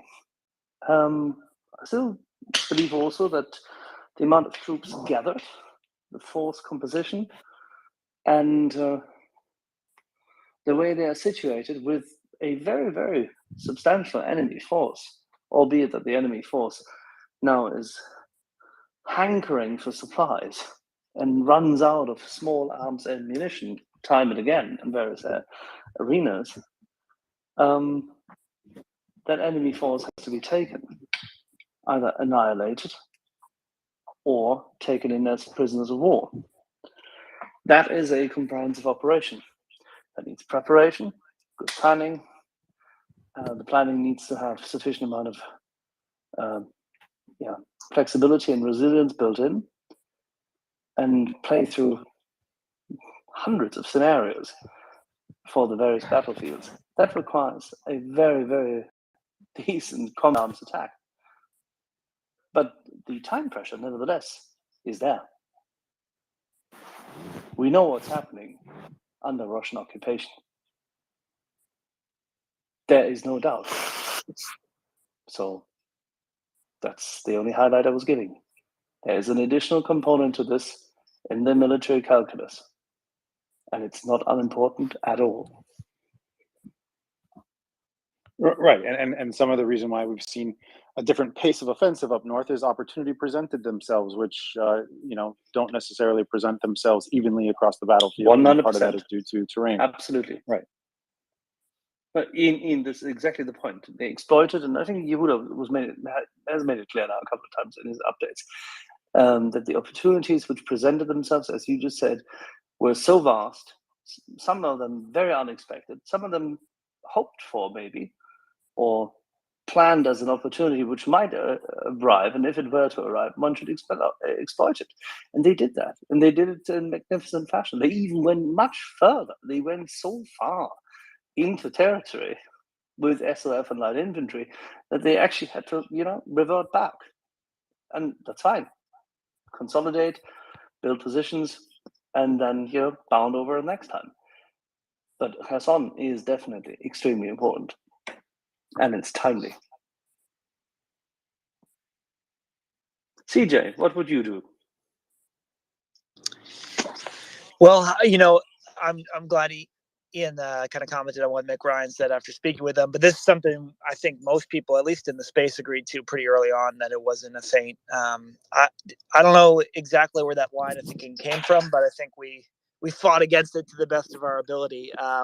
What I would just say is, the open terrain is tough to come by, and as Ukrainians and Russians have reported, there's only very limited spots that they can put their artillery in, for example. So everyone in the Kherson front knows where everyone is, because you're either hiding in a clump of trees or you're in an open field. And if you're in the open field, you're being targeted. So, in terms of what we'd like to see, or, what Ukraine needs, we just have to recognize that they're probably attacking on this front with, optimistically 40,000 people, but maybe as low as 30,000 people, right? And we know Russia has somewhere around 20,000 people. So they're attacking 3 fortified lines with without a large force ratio, which is fine if you have long-range precision weapons, you have time, you have great planning, but it's not going to be the sweeping success like we saw in Kharkiv, where Russia was trying to defend, a space 3 times the size with maybe half the people. So in that sort of situation, you can get a lot more success with less people. But in Kherson, it's just the physical reality of the space. There was a couple interesting tweets today. We'll maybe put them in the nest here, from Ukrainian military experts talking about the path forward, whether or not, Ukraine should focus on just going to Novakhovka or should focus on isolating Kherson city. And that's really going to be the interesting thing to see what kind of path they take forward, because there's a lot of good options. But I think everyone's correct in saying they have time on their side. Their military is getting better every day, and every day Russia is on the wrong side of the river. It's getting worse.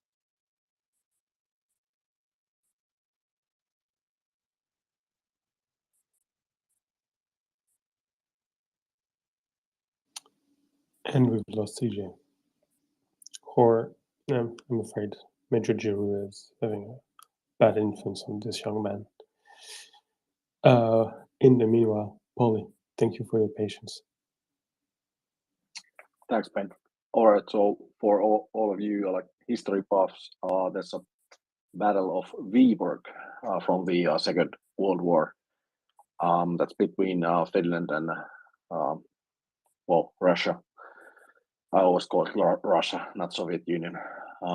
That's 140 kilometers from the St. Petersburg, the northwest, and then that battle was really quick. Finland was surrounded by water, and the city is surrounded by water, and I think that's a good example how the battle could go. I would suspect that we'll be seeing a swimming competition during September, and like I said, I'm quite confident that if Kherson City gets sieged, I'm pretty positive that it will not last long. I think people don't really understand that the Russians are on hostile ground, and I wouldn't say that on a urban area that it would really be in your best interest to get surrounded in the hostile ground. So I think it will be quick, and I agree.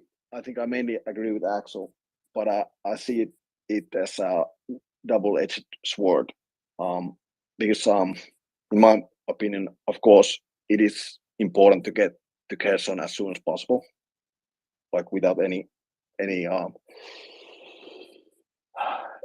or as soon as possible. But I think the troops and the commanders know that there's going to be a next battle, and I think this group will be used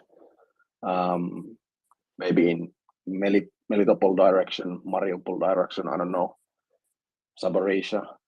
So I think it's almost impossible to calculate the equation that, all right, if we do this, how many lives we save, because the Russians are being brutal and they commit atrocities. And then if we do Y, do we save more people there? So I would just say as soon as possible. Yeah, thanks. Thank you, Polly. Good people, if you want to join us on the panel, you're more than welcome. Don't hesitate to jump in, ask to join us, and contribute with a question or a comment For instance, what Leonard is trying to do right now while I'm speaking. Thank you, Leonard. I'm joking. Thank you, Leonard. Meanwhile, our well, somebody's back and probably forgotten to drop the mic. Major. Yeah, just an update. I've already lost 100 followers on the Twitter, all Canadians. Leonard was one of them. It was rather disappointing. Sorry, Leonard. I again apologize for ruining your day. I just wanted to jump on. Mr. Sorty mentioned that particular battle, and this is the military historian in me coming out now. The Winter War between Finland and Russia in the winter of 1939-40. An English a book written by William Trotter, A Frozen Hell, details the Winter War between Russia and Finland in the winter of 1939-40. Absolutely fantastic book. I know, Mr. Sorty, that obviously being from Finland, you could probably recommend a number of great books in Finnish, but I've never been able to find a lot of translated books. But William Trotter's A Frozen Hell is a great book, shows the tenacity and the daring of the Finns in fighting Russia in 1939. Very much, they say that history doesn't repeat itself, but there's times when it rhymes. And wow, the Ukrainians showing that same tenacity and daring. And unfortunately, I do want a different ending, though. Obviously, Winter War, the Russians sucked back, and then they had to re-attack Finland, and then the Finns ended up suing for peace in March of 1940. But anyway, just a historical reference for you there when it comes to the Winter War. And Mr. Sorty, I don't know if you probably have other books you can recommend. If I know you're not a historian, it looks like you're a lawyer by your profile there. But anyway, I think Finns are more dialed. I think the Finns are more dialed into what is going on in Ukraine because their country has seen the same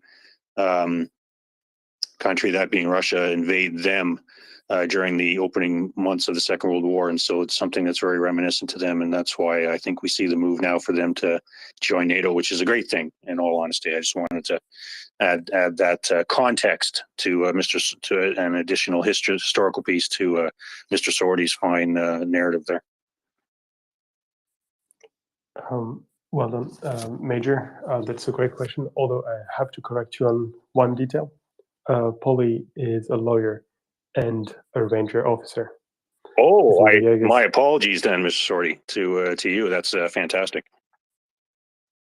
Yeah, it's all right. So military is compulsory here. So I'm a lieutenant ranger in the ranger forces for 15 years. And I do attorney work. That's my main work. But then I also do the voluntary service as much as I can, and then I also go to the shooting range. So it's like a reservist position at the moment. And yeah, that's actually a good recommendation. I haven't actually heard about that book, and there aren't that many English books. I think I will start to follow you, so you will get now only 99 losses, and then I will DM you for any English literature on the Continuation War or Winter War. There are several really good books. But I think I just have to look it up and make a top list for you. And in general, I would say that the perspective that we have in Finland is that we've been actually fighting with the Russians for, like, I could say maybe 800 years or at least 300 years. So we know the mindset quite well, I would say. And thank you for your comments and for your knowledge on our little country here in the north. Thank you.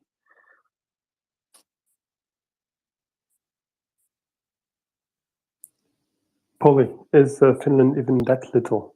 Isn't it a rather large country? Few people, but large country. Yeah, I think per capita, having 900,000 troops, that's I would say that's pretty good, and the biggest artillery in Europe. I think and it's also quite precise. I think that's something we can be proud of. And yeah, so in this space, I usually say that we are like the second Israel in Europe. So yeah, Major. only but only Pauline, 5.5 million inhabitants, so we're island size. Well, we love Ireland, we love Finland, so you fit there. Major, would you mind to opine on the current debate of how difficult it is for the Ukrainian troops and the Ukrainian command to wait at the moment, considering that every day that passes is a day that where the Ukrainian people under occupation are suffering further? What can be going through their mind, and should a military commander disregard completely this information, or on the contrary, should he act as fast as possible because ultimately his duty is to the people rather than to anything else? Where would you fall in there, and maybe you have some historical examples to enlighten us with? Yeah, Ben, that's a good question. I think Axel and Craig were talking about it. And what it reminds me of is it reminds me of the Second World War, when intelligence was coming out of Europe and senior political and military leaders from the United States and Great Britain and Canada and the remaining of the Allies were learning of what we now call the Holocaust, where they were learning that the Germans had taken millions of Jews and other, quote, undesirables, unquote, and were putting them in concentration camps and executing them. And these rumors were flying around, and they were eventually confirmed. And so but the Allies, I mean, this was a monstrous machine of murder, and nobody could really believe that something so huge and monstrous could be occurring. And of course, once the Allies started discovering the concentration camps like Auschwitz-Birkenau and Sobibor, etc., that they confirmed it was true. But there were higher political and military leaders of the Allies that had a good idea that this was happening. And so they started battering around ideas. But what can we do to stop that while we are still making our way through Northwest Europe, while the Russians are still working their way through Western Russia and Eastern Poland? Do we bomb the camps? Well, okay, if we bomb the camps, remember this is 1940s technology, Air Force technology. We're literally, how you found your way to Europe was you left the runway in England, and then you crossed the English Channel and you turned left, and the navigators had to, figure out how to get to whatever cities they were bombing. The camps are considerably smaller, and remember, it's 1940s technology where it's all dumb bombs. We don't have smart missiles that you can plug in the GPS coordinates and the missiles will land on the 10-figure grid space or something of the such. So bombing the camps won't work because the bombs more likely won't hit the camps, or they might even kill the prisoners and the detainees inside of them. So the Allies came to the conclusion that the best thing they can do is just slowly, methodically win the war. Keep pushing the Germans back, keep cutting off their logistics systems, keep bombing their cities and their industrial areas. And then once we get to the camps, we can liberate them. So I suggest that the Ukrainians are more than likely doing the same thing. We can't rush the process of fighting. If we rush this process, if we rush the planning process, and if we rush the execution of the operations, all it's going to do is get Ukrainian soldiers killed. Yes, we understand that there are Ukrainian men, women, and children that are being murdered by the Russians, but when it comes to military operations, you can't rush the process. You still have to do methodical planning, and you execute your operations to the best of your ability. Like Craig said, you don't dawdle, but at the same time, you don't rush the process, because you only end up getting good Ukrainian soldiers killed. Sorry, there's no such thing as a bad 100%. Ukrainian soldier. Yeah, No, 100%. I'm with you. Yeah, and so they understand that there's Ukrainian men, women, children dying. They'll get to them eventually. Just let's keep receiving the goods and the equipment and the weapon systems from our friends, and let's just keep pushing the Russians back, and eventually we'll get to them, and don't rush the process. I don't disagree with you for 1 second on this, and I think you know this already. The reason why I'm stressing that time is of the essence is something which the Ukrainian government has said at various times, and have co-joined this with a request if not outright by now, the plea to have certain weapon systems delivered more quickly and more staunch support be supplied by Western Europe. Would you think that they could act more quickly, more forcefully, if that had been already delivered, or would it be sufficient to have it delivered and released now?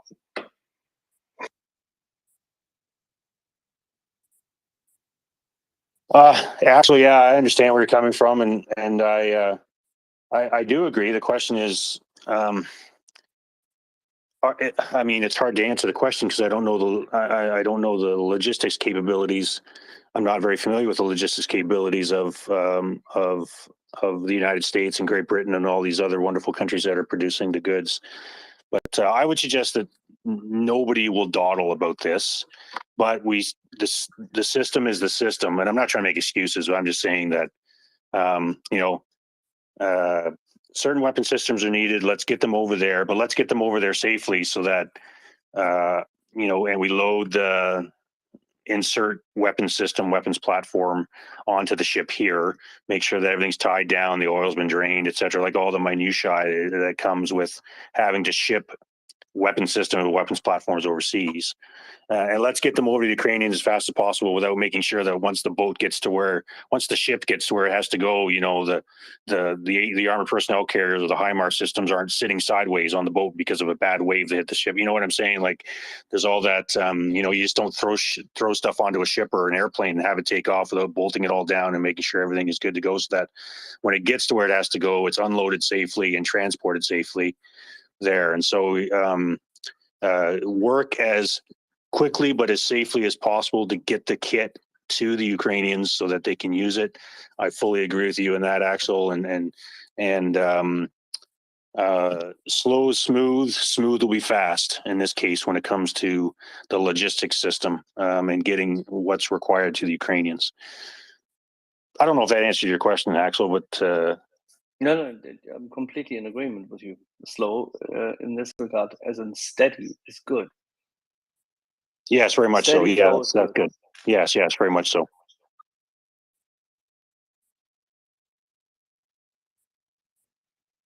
Do you mind if we go to a few hands? We have hands up from Nick and then from Leonard, and we will not litigate Tim Horton coffee any further, because I do remember when I was young and traveled to Canada, I loved Tim Horton coffee because it was absolutely staunch, smack in your face, kept you awake, and it was perfect. But it's a long time ago. I'm old. Nick. I like Tim Hortons when I'm in Canada because you can actually get something resembling a proper cup of tea. I just put my hand up to say I just realized Olena Zelenska has been in London the last couple of days and was at the funeral of the Queen today. I guess that's sort of kind of obvious that she should be, but she made the trip, and she's getting a very sympathetic hearing in the British media.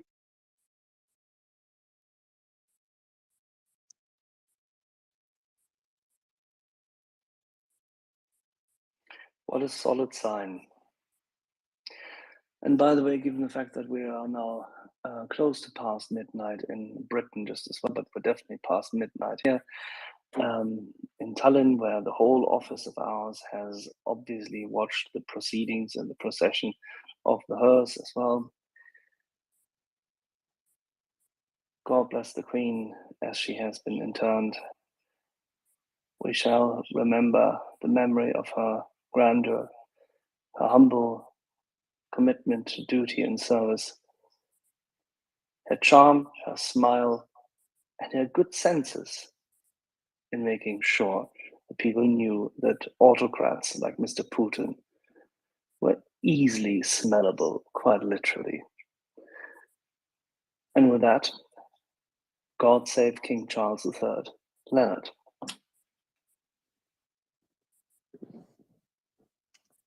Thank you, Axel.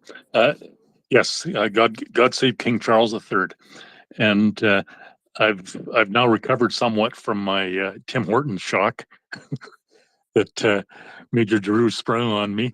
But I do have a question for Major Giroux, and it relates to the discussion we had a little earlier on the 105 millimeter howitzers, the C1s and C3s, and I just wondered if I know you had some very interesting material on the Battle of Marway, where those howitzers came into very keen and important use, effective use. But I'm wondering if you have any thoughts in terms of how they fit in or will fit in and are fitting in to the current battle space in Ukraine.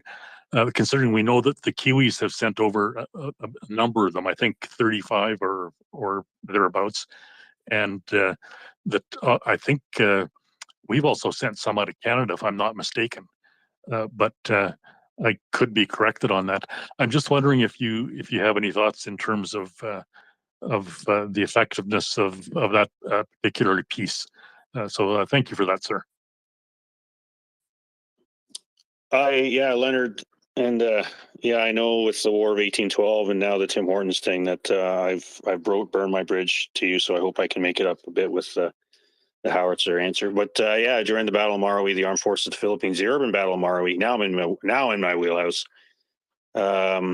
You know, armies use whatever they have, and the Armed Forces of the Philippines came to the quick realization that the ISIS insurgents and the Maoite family were dug in like ticks into those buildings, and so ironically, they were using M113s, which was an earlier discussion today, and then they were using, and they realized they had the 105 millimeter howitzers that they could use in the direct fire role, and they use them very effectively. Thankfully, those 105 millimeter howitzers lighter compared to other artillery pieces. And when they're leveled, they can be used in the direct fire role quite effectively with a very, as Craig mentioned a couple of hours ago, with a very powerful shell.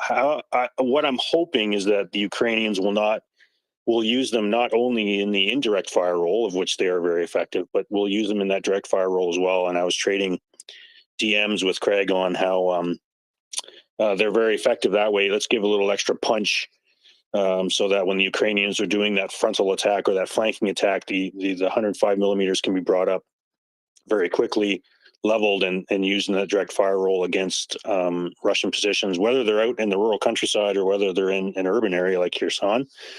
I'm hoping that's how the Ukrainians use them. How they have decided or how they are employing them now, I don't know.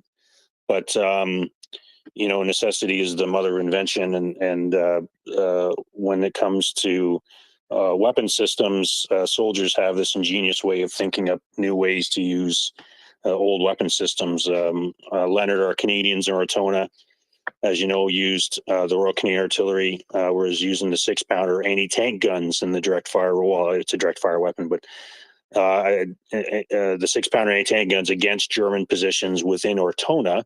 The guns were designed to destroy tanks, but as Major Tiger Welsh of the 90th Anti-Tank Battery said, well, the Germans don't have tanks, but they've got these defensive positions inside the buildings. Might as well use the anti-tank guns for those. And so I can see, and the Filipinos did the same thing, so I can see the Ukrainians going, yep, let's use them for that. And if they do, that'll be great, because that'll be a nice, compact little weapon system that still brings a lot of power and will give even more initiative and more destructive capability to the Ukrainians. So let's hope they're using them for that purpose. Thank you for that, sir. And just one follow-up, if I might, and it relates to what may unfold in terms of the potentially the urban battle of Kherson. And I'm just wondering if you have any thoughts in terms of what the kind of the psychological implications are right now in terms of what's going on in Kherson. And we've had some discussions back and forth about how strongly we might anticipate a resistance there. I'm just wondering if you had any thoughts on that might shed some light on it. Mic check. Thank you, sir. Yeah, am I audible? Yes, you are. Thank you. I don't know who said my check, but please wait for Leonard to finish speaking, and then we'll cycle back to you. Thank you, Ben. And yes, I pretty much finished my question, so thanks. Yeah, good question, Leonard. I mean, the challenge, I'll suggest that the challenge with Kherson is that the Russians have been there now for several weeks. And so they've, even if they are suffering from logistical challenges, because as we know, the Ukrainians have been ensuring that they are striking anything that is trying to cross the bridges, and they've made those non-serviceable now, and any of the pontoons that are the Russians are trying to use to bring goods over. The Russians have been there for several weeks, and so they still probably have the capability of turning that into an urban defense of some kind. Not as strong as we would see during the Battle of Marwi or what the Germans did in Ortona, but you know, the challenging thing about the urban environment is that it gives you a ready-made set of defenses made out of concrete, brick, stone, steel, and wood. And so the Russians can use that to their advantage. So what I'm hoping is that the Ukrainians are smart enough to, first of all, isolate the city when if they continue this offensive. I'm curious now as to whether they've gone as far as they want to right now, and now that winter's coming in, they're going to suck back and start resupplying for future offensives either during the winter or after the immediate, or after maybe in the spring, or if they're going to continue on. I don't know. Thankfully, they're not telling us that, because that would be operational security breached. So now, if the Ukrainians do get up to the city, hopefully they isolate it. I mean, you had, gentlemen, you are having the earlier discussion with Craig was here. We're trying to look for a historical example. I believe, Leonard, you were saying Stalingrad.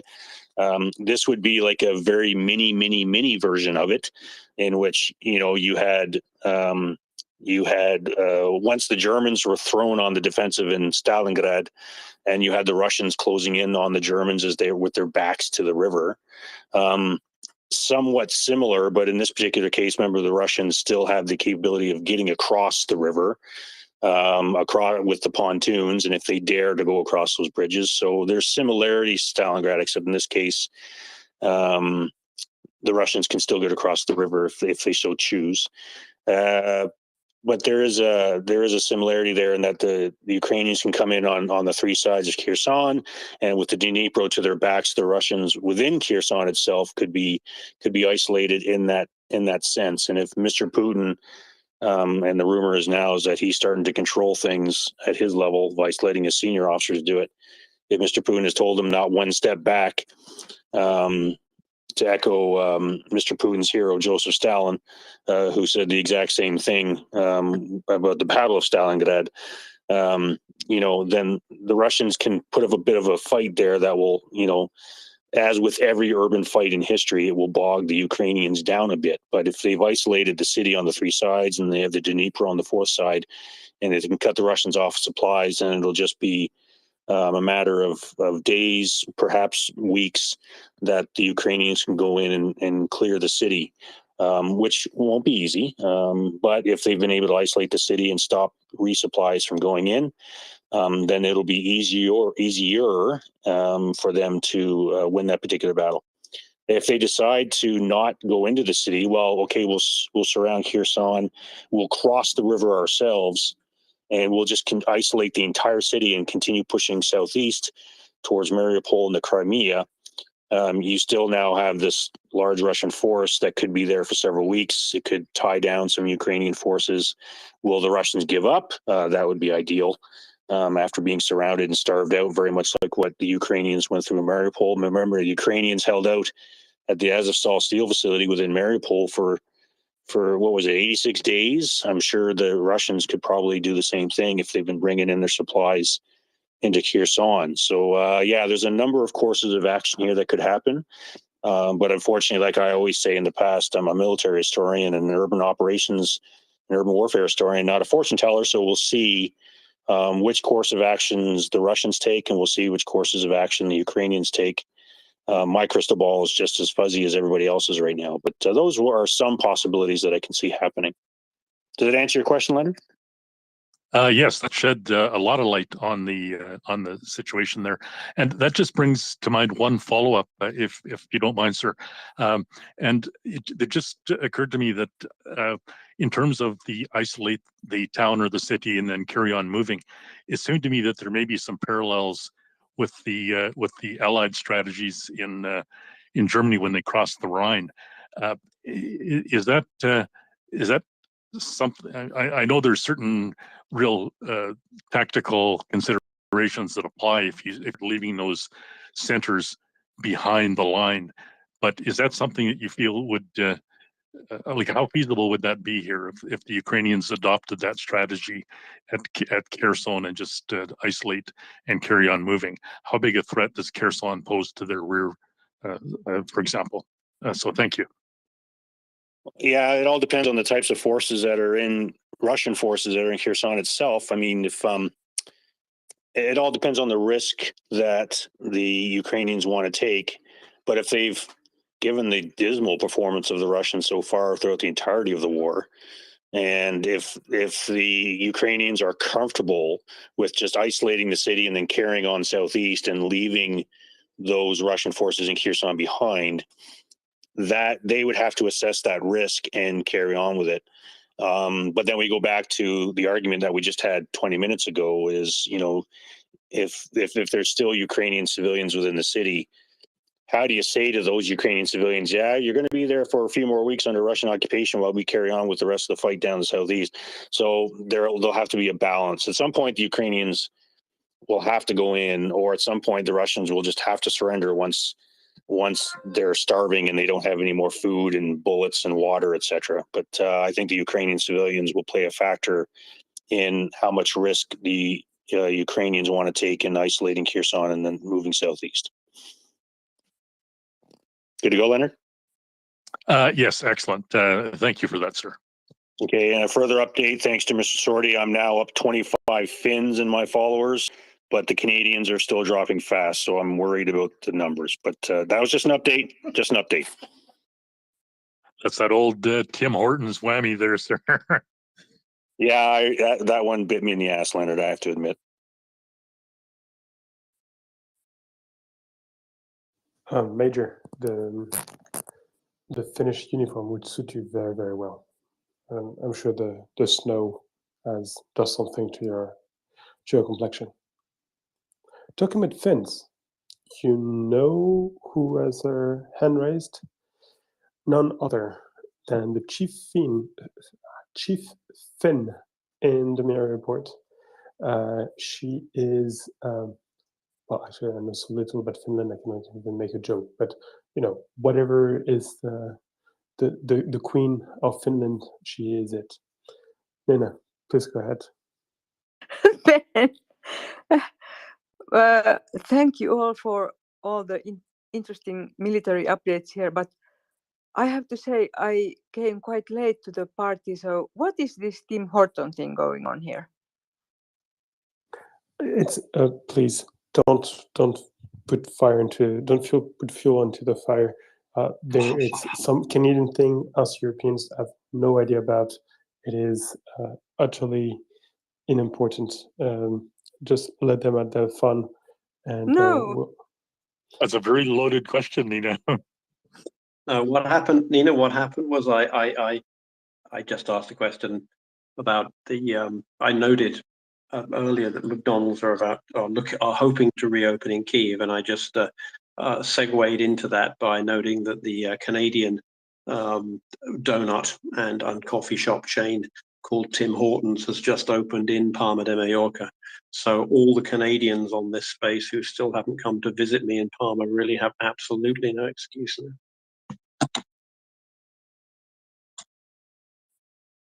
thank you, Nick, for explaining. I thought I was a bit paranoid here when I was hearing from here and there this Tim Horton. Yeah, you and me both right now, Nina, I can tell you that. It's difficult to it's difficult, I think, to overstate the cultural importance of Tim Hortons to Canadians. It's a sort of more of a national identity thing than McDonald's is to Americans or Starbucks, because I think Americans just assume that they're just part of the world, whereas if Canadians really know, that Tim Hortons is the kind of the Canadian coffee chain. We don't have Tim Horton in Finland. You will. They are expanding a little bit in Europe. They've got a few in the UK now. If they've got one in Palma de Mallorca, all the Finnish people are going to come over here for their holiday and go back and say, hey, there's a Finnish bar around the corner from me. It looks like it last updated its window in about 1978, so I presume it's a long-running established, but blue and white everywhere, and illegible signs outside. No, I live in the part of Palma where the Scandinavians are. So there's a Finnish bar. There's an Italian type coffee bar, but I know the guy running it is Finnish. So yeah, get yourself down here, and I'll take you on a tour of the Finnish hospitality establishments at Palma. It's not a. When I lived in Strasbourg, our favorite couscous restaurant was a Finnish woman married to a Tunisian man, and they decided to open a couscous restaurant, which, I mean, it could have gone the other way, I suppose, and I'm not certain how well Finnish cuisine would have gone down in Strasbourg. But anyway, she did front of house, and he cooked the couscous. But yeah, we have come to Palma and see us.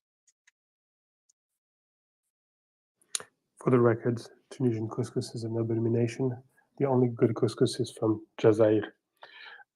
Anyway, thanks a lot, Nick, for regaling us. But yeah, with seriously, if any regulars on the space are coming through Palma de Mallorca and want to just kind of meet up for a cafe con leche, I'm always welcome to meet. Happy to meet people here. And half the world will eventually end up in Mallorca, as indeed half of Germany has apparently already done. I'll take the next plane. Okay, so no Nina tomorrow, but I guess you and Nick will be together on the same account the day after. Fantastic. Thank you very much for all the hands being raised. Latin American military aviation. It's the first time I see you around, so welcome on board and happy to meet you. That's great. Thanks. I was actually on earlier today for the first time after following for many months this really amazing space. I wanted to second what Major Giroux was mentioning about the parallels with the Winter War. The book that he mentioned, The Frozen Hell, I highly recommend it as well. It is excellent. And I would add another title that if anybody's interested, of course, I'm always more dialed into the air campaign. Nina might know who this is, but it's a book by a man named Aino Luukkonen, who was an ace in the Finnish Air Force in the Winter War. And he wrote a book called Fighter Over Finland. And I think that as we learn more about what the Ukrainian Air Force has been doing over the last few months and will be doing, because there is so much that we don't know still. But I think, for example, a basic thing like dispersion, which was one of the keys to how the Finnish Air Force took on the Soviets in 1939, and they did it on frozen lakes. They would operate small flights on frozen lakes and operate their aircraft on skis. But I think they showed a lot of the same kind of resourcefulness and quick thinking that the Ukrainians appear to be showing. The only other thing I was going to mention on the air campaign front, and maybe somebody, unfortunately Axel's not here, I was going to see what he thought. There were reports earlier today of, everybody's been talking about Kherson, and there's been reports of Mi-26s resupplying that area. Now, just a quick explanation for those of you not familiar, Mi-26, MiL Mi-26 is a very large helicopter that the Russians have. It's actually the largest in the world. It's a very high capacity transport helicopter, and they had been showing it off on social media up in Kharkiv and in Donetsk. And it's very easy, and there's a lot of people during this conflict often point to things as being game changers. I don't think any one system will save the Russians in this situation, but it is definitely an important capability that they're throwing into it. My sense, and I'm going to just throw it out there as a question for anybody who might be looking at the situation, the comparisons to Stalingrad, or they mentioned Stalingrad. I imagine the Junkers 52s that the Germans were desperately trying to get into Stalingrad to resupply their forces at that time. With reference to these helicopters, my question is: does anybody think that they have the capacity, even if the Russians threw in everything they had, which is approximately 40 aircraft, to really make a difference here? My impression is no. It probably would not be enough to supply the forces they have in Kherson. So, anyways, I see Major Giroux has his hand up. Maybe he's responding to this. I'll leave it at that. Thanks. Yeah, Latin, you're right. I'm sorry, Ben. I'm assuming it's okay if I respond to this. But yeah, Latin, you're right. They will make a small difference, I will suggest. The challenge with helicopters, no matter how big you make them, they're just still not big enough to transport the goods that you need. So I mean, these helicopters can maybe lift a platoon or a platoon plus of soldiers. So we're talking, if a platoon is anywhere from 30 to 40 soldiers, maybe 50 to 60 soldiers. I'm going by my own experience with our Chinook helicopters. The challenge with the level of operations that we're dealing with now, like we have several battalions as well as several brigades involved across several fronts. And so while these helicopters will be able to airlift supplies and personnel, it's a drop in the bucket, because you would need hundreds of these kinds of helicopters dominating, and you'd have to have air superiority and dominate the airspace in order for them to really make a difference. I'm not suggesting they're useless. What I am suggesting is that even though these are sizable helicopters and they'll be able to bring in bullets and beans and water and people, they would have to be doing it on a continual basis, several sorties a day, every day for several weeks, in order for them to make a difference. And if they're going to be employed within an urban area, there are challenges there. Obviously, they're not in this particular case because the Russians still hold Kherson and the Ukrainians are still making their way towards it. But if we get into an urban fight in Kherson, helicopters tend not to do very well in urban battles. I can reference Black Hawk Down, the Battle of Mogadishu on the 3rd and 4th of October 1993, and the first Battle of Grozny in January, February of 1995, where the Russians lost 31 helicopters. One was completely shot down. The other 30 were pumped so full of bullets from the Chechens that they limped back to their airfields, and they were completely unserviceable afterwards. But they'll make a small difference. But it's like I mentioned, it's a drop in the bucket, and they would just need to be continually running with multiple sorties in order for them to be effective. Don't get me wrong, if it's a choice between not receiving any supplies and receiving some supplies from helicopters, I would go with the latter. But they would just need a lot more. And of course, these airframes, as you know, Latin, based on your professional experience, these airframes always need maintenance. They always, the pilots need downtime as well. So it's not something that can be abused, I would suggest.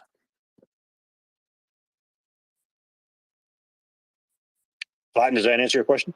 Or that's my opinion anyway. Yes, sir, it does. That's some good insights here. The only thing I would add is that anybody who's sort of following or interested in the air campaign, of what we see of it in open source, I would say keep an eye on this one. As you mentioned, Major, the Chechens did actually shoot one of these aircraft down. They are very big targets. They, I imagine, would probably send off a very strong heat signal. And all it would take is a special forces team close to wherever they're landing with a Stinger or similar weapon. And I have to think they'd be a sitting duck, because an aircraft of that size isn't able to maneuver the way that some of their smaller types would. So I imagine that the Ukrainians are probably keeping a very close eye out for these. It would be a real score for them to take one down. Yeah, certainly. Like, don't get me wrong. If I had had the vision for it, I would have remustered out of the infantry a long time ago and become a helicopter pilot, because I think they're amazing machines. And I wish I had become. That's one of the things I'll regret to the day I die, that I was never a helicopter pilot. But yeah, you're right. I mean, they are considerably slower moving, and they would have to be the tactics, techniques, and procedures the helicopter pilots would have to employ would have to be very good. And as we see, the Ukrainian Air Force, that guerrilla Air Force, as we were talking earlier, seems to be doing a very good job of keeping air parity, if not some air superiority occasionally in the conflict. Thank you very much. Can I give my useless fact of the day about helicopters? If it's very, very short, because I think It's very, very because- short. Okay, The word go is for it. not the word helicopter is not made up of the words heli and copter. It is made up of the words helico and pter, the latter being Greek for a bird, and the helico meaning whirly, and it literally means whirly bird, and was created to make it sound a bit less silly than whirly bird. And we all talk about helis and we talk about copters, but it's the split of the word where we all split the word is just wrong. There you go. I promised you it would be useless. Thank you. Well, actually, Yeah, in Nick, French. you got your points about Tim Hortons, and now you're about the helicopters. You're on a roll tonight. But I'm not gonna say anything, because if I say anything more, I'll probably lose more Canadians. I'm always the wild card on the pub quiz team. All right. Actually, in French, we cut it at co, not before. I think Dr. Paul wants to chip in on the choppers, and maybe David as well. David, do you want to talk about the choppers, or do you want to talk about something else? Actually, well, Ben, if you don't mind interrupting, I think Patrick had his hand up before Dr. Paul and David, if you don't mind me rudely interrupting there. No, it's quite okay. But I think Patrick wants to speak about something else than helicopters. I'd rather, do the helicopters first and then move on to other less swirly subjects after. But Patrick, if you do want to speak about the helicopters, you're welcome to jump in. No, I'm good, Ben. Please proceed. Fantastic, thanks. So, I know my Pappenheimer. David, copters or not copters? Oh, I was going to add to the bit about copters was just that there would just be a stunningly big target, wouldn't they? You wouldn't even need a Stinger or a Starstreak or anything like that. You just need eyes on it and pull in some artillery on it, because you've got to offload it. All that, even something as simple as any one of the drones with a drop munition would take it out. If they follow the usual plan that the Russians have, which is do everything in the same place they used before, it would be it's an accident waiting to happen, isn't it? Absolutely. By the way, other useless fact, Nick has, I think, a terrible influence on me. If you're in Bulgaria, there is a fantastic air and space museum with a whole suite of Russian helicopters that you'll be able to get close and personal with. Dr. Paul, please go ahead. Save me from myself. Thanks, Ben. This is not about helicopters, so is it okay if we pivot to a new topic briefly? Damn it! I was sure you were going to speak about helicopters. So you don't have helicopters on your Excel sheet? I'm not tracking helicopters in my Excel sheet, unfortunately. Too bad. Well, since you have the mic, go ahead. All right. So hi, Major Giroux. So you started talking about some World War II stuff, so that obviously kind of triggers a bunch of things going down my brain. What's interesting to me that I've been very happy to see the last month or so is Ukrainian deception operations, similar to I think it was called Operation Quicksilver in World War II. We've heard about fake HIMARS being built and positioned in various locations. I saw some fake NASAMs being put up in Ukraine recently. My question to you, A, how effective is this? How sustainable is this deception? How long can it last? And, what is the net benefit to Ukraine in some sort of quantifiable way other than just wasting Russian missiles into the ground? Well, it all depends on how dopey your enemy is, and the Ukrainians are facing a pretty dopey enemy. They have been for the past 6 months. I make light of the subject. I shouldn't, but I'm immediately reminded of the Allied deception plan in southeast England as they were building up for the invasion to cross the English Channel and go into Normandy. So, of course, you had all of you can Google it. You go on the Google there, and they had inflatable Sherman tanks. That they had hundreds of inflatable Sherman tanks, and General George Patton was made the division commander, and it was widely communicated over open communications and signals that the Germans could easily pick up that General Patton was taking over the division in southeast England so that they could prepare for the invasion of Northwest Europe via the Pas de Calais, that deception plan. And they had made up fake airplanes as well, made out of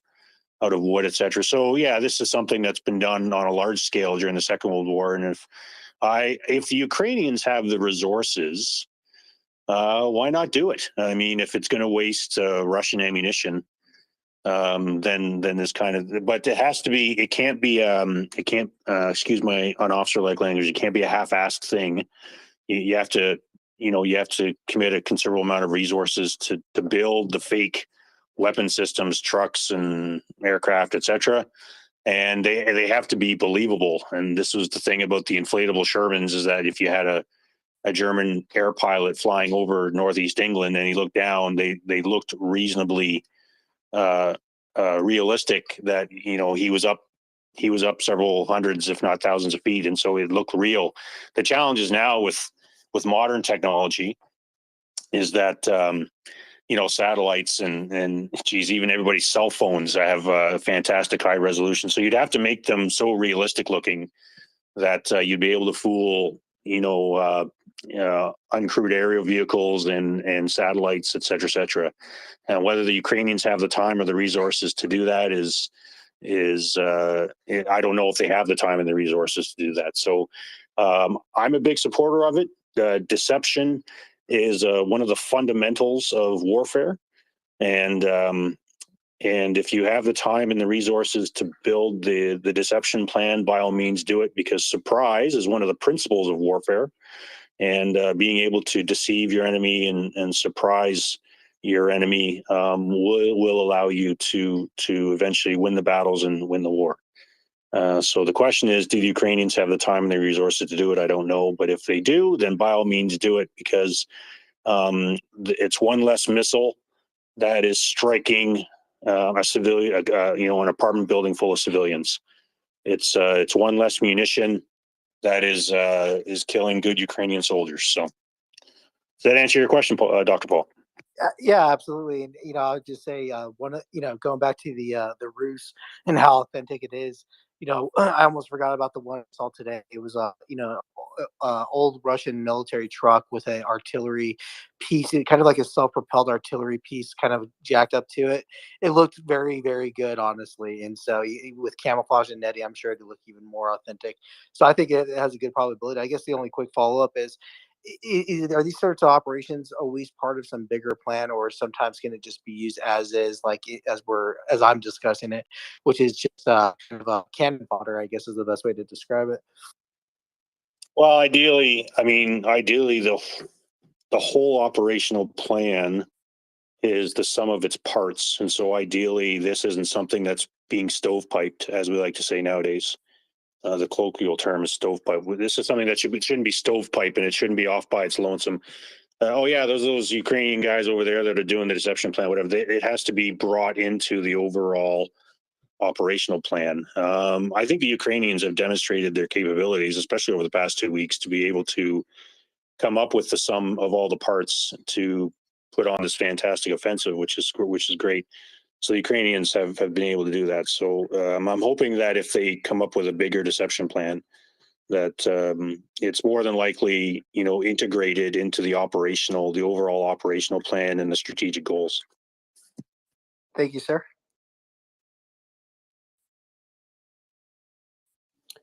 Thanks a lot, Major.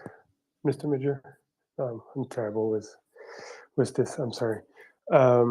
So the way we're going to do it, we're maybe Major, of course, if you have something else to say, interrupt, go ahead. We won't try to wrestle you to the ground because you can probably kill us all with one finger. But we're going to go to Patrick and then to David, who has something to tell us about bridges. Very important, and that I very, very much want to hear what he has to say. And then we'll go to Luca. And before all that, I've got two things to say. The first one, there's quite a few people requesting, so if you have nothing else to say right now, you'd be very, very nice dropping there, and I'll cycle you back up anytime you want. The second thing is, what is that? Yes, I've received my first Russian honey trap. She's in the space right now. She sent me a very nice email in Finnish. For some reason, I'm not quite understanding, but still, it's very nice. I'd like to assume him, and I will answer you as soon as I'm finished hosting. Don't you go anywhere. On this, Patrick, please go ahead. Yeah, thanks, Ben. Good evening, everyone. And Major, thank you for spending time with us. A few days ago on the space, we were speculating about these abandoned, Russian ammo dumps and weapons facilities and whatnot. And we were trying to think through how the Russians, even in their haste, right, to reposition or retreat or whatever they were doing in Kharkiv, why they wouldn't have put a rocket or, why it wouldn't have occurred to them, or maybe deliberately, maybe there's a reason why they didn't, right, detonate these facilities, but why leave them for Ukrainian hands? Appreciate your speculation on that. Well, there's one of two answers I can suggest. One is that the Ukrainian offensive caught the speed, not that they were moving quickly, but they were moving quick enough. That the speed of the Ukrainian offensive itself caught the Russians by surprise, and they didn't have time to booby trap all of the ammunition dumps. And or number two, and I say this because at my previous unit, I was the officer commanding the counter improvised explosive devices cell, the counter IED cell, and I had an IED disposal operator, a bomb technician working for me directly, a warrant officer who had done 3 or 4 tours of duty in Afghanistan, and it was his job he was the bomb tech that went down range and actually dismantled the improvised explosive devices. And he taught me a couple things. And if you're going to do it right, first of all, you need a considerable amount of explosives. Well, it's an ammo dump. There's all kinds of, yes, there is, but the explosives are inside the shells. And so you actually need to take, you might need to take the explosives out of the shells, and that's not exactly safe. But you actually have to have a certain level of expertise in order to properly booby trap such large logistics supply points and ammunition dumps. And as we've seen over the past 6 months, the Russians have demonstrated a completely amateurish military skills when it comes to fighting wars. And their operational plans and their tactics have been absolutely abysmal. And so to turn around and say, hey, can you booby trap dozens of tons of ammunition is probably beyond their skill sets. They're having problems just using tanks and they're having problems putting together offensive and defensive operations. What happens when you have to do something complex like put a bomb together? So I would suggest that it was one of these. We not only do we not have the time, but we don't have the skills or the knowledge to do it right. And so let's just get out of here as quickly as we can and run for our lives. I offer those as two possibilities, just based on what they've done over the past 6 months. Does that answer your question, Patrick? Yes, sir. Thank you. And thanks, Ben. I'll drop down for others. And Patrick, I have to say, as somebody who very much is intimate with the history of the 3rd Canadian Infantry Division in Normandy during D-Day, I very much like your banner on your profile showing those American lads.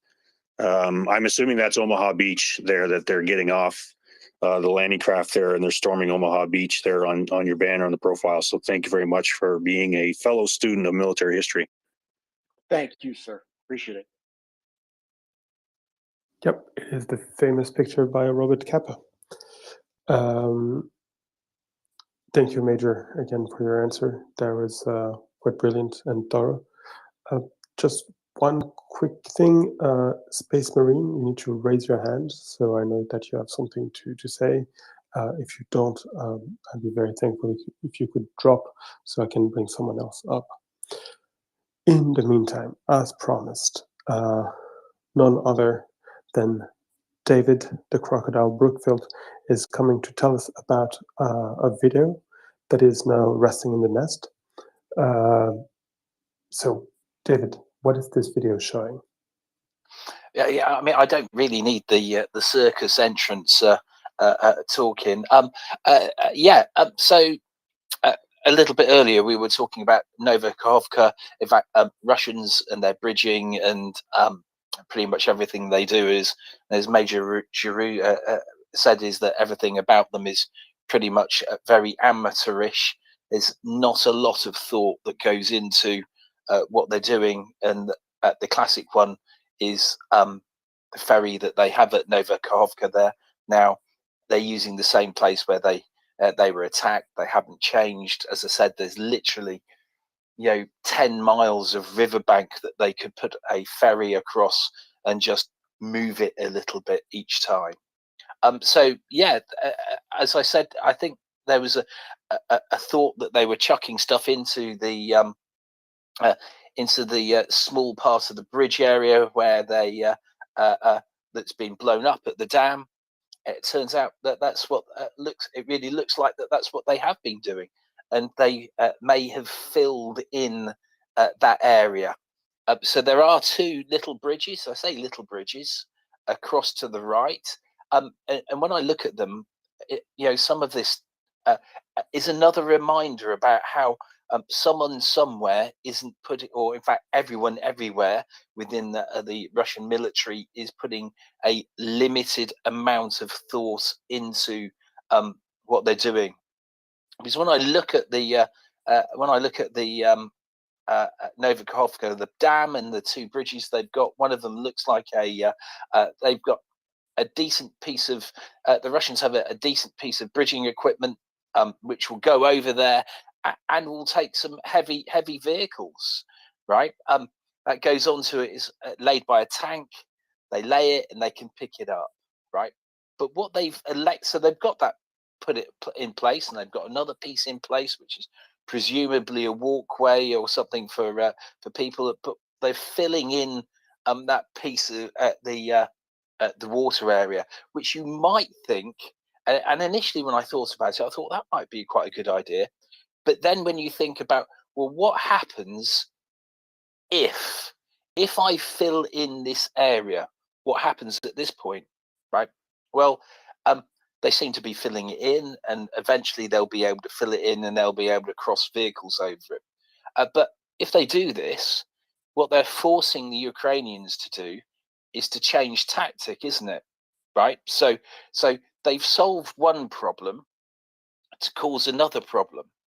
So for which they may be able to get some heavy vehicles over that, but they could always have got the heavier vehicles over the bridging equipment, so that would have been fine, right? And they could have done all of their vehicles at night time, and they could have moved that bridging equipment at every single point instead of leaving it in one place for 5 weeks until someone blows it up. They could just, at every time when it's not being used, pick it up. Oh, can you hear me? Loud and clear, David. Nick, Okay, I'm afraid so you it's just cannot- Nick. You cannot hear David. Maybe you can drop and come back. Okay.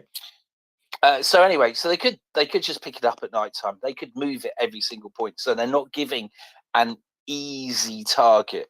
So what they're now doing is they force the Ukrainians to rethink and rehash their target. So it may be that they filled in that hole, but what they're going to do is force the Ukrainians to take another part of that dam out.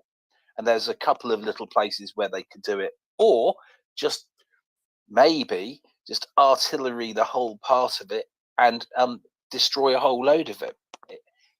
When you think about it, very little of what they're doing is at night time, when most of what they should be doing is at night time, because so some of the drones will have thermals and the rest of it, but they're in a much better position of doing things without having eyes on them. And once again, they've failed that task. As Major Giroux said, very amateurish. Thanks a lot, David. Sorry about the circus. Yeah, so that's very interesting. So what you're saying is that for once they stopped for a minute and thought about what they were doing, except they're not used to it, so they probably hurt themselves, and now they cannot do anything further, right? Well, Sorry. they sort of thought of one problem, but didn't think of what happens afterwards. What are the unintended consequences of that action, right? And what are they attempting to do? And all the other things that they've never done, which to pretty much everyone here is very confusing and probably hurts everyone's brains, because you're going, why aren't you thinking about that? How is it you couldn't think about this? Because this is really simple stuff. Thinking about what are the consequences of what you do. And that's, again, what they haven't done. So they filled in that section, but that means because that whole area is dialed in by into HIMARS, they forced the Ukrainians to come up with another solution, for which I am absolutely certain they've got several. When what they could have been doing is with the bridging equipment they've already got, they could have been getting trucks over there at quite a heavy rate if they'd have got everyone in time and had an ability to organize it, instead of just thinking, oh, we put a bridge in there and that will work.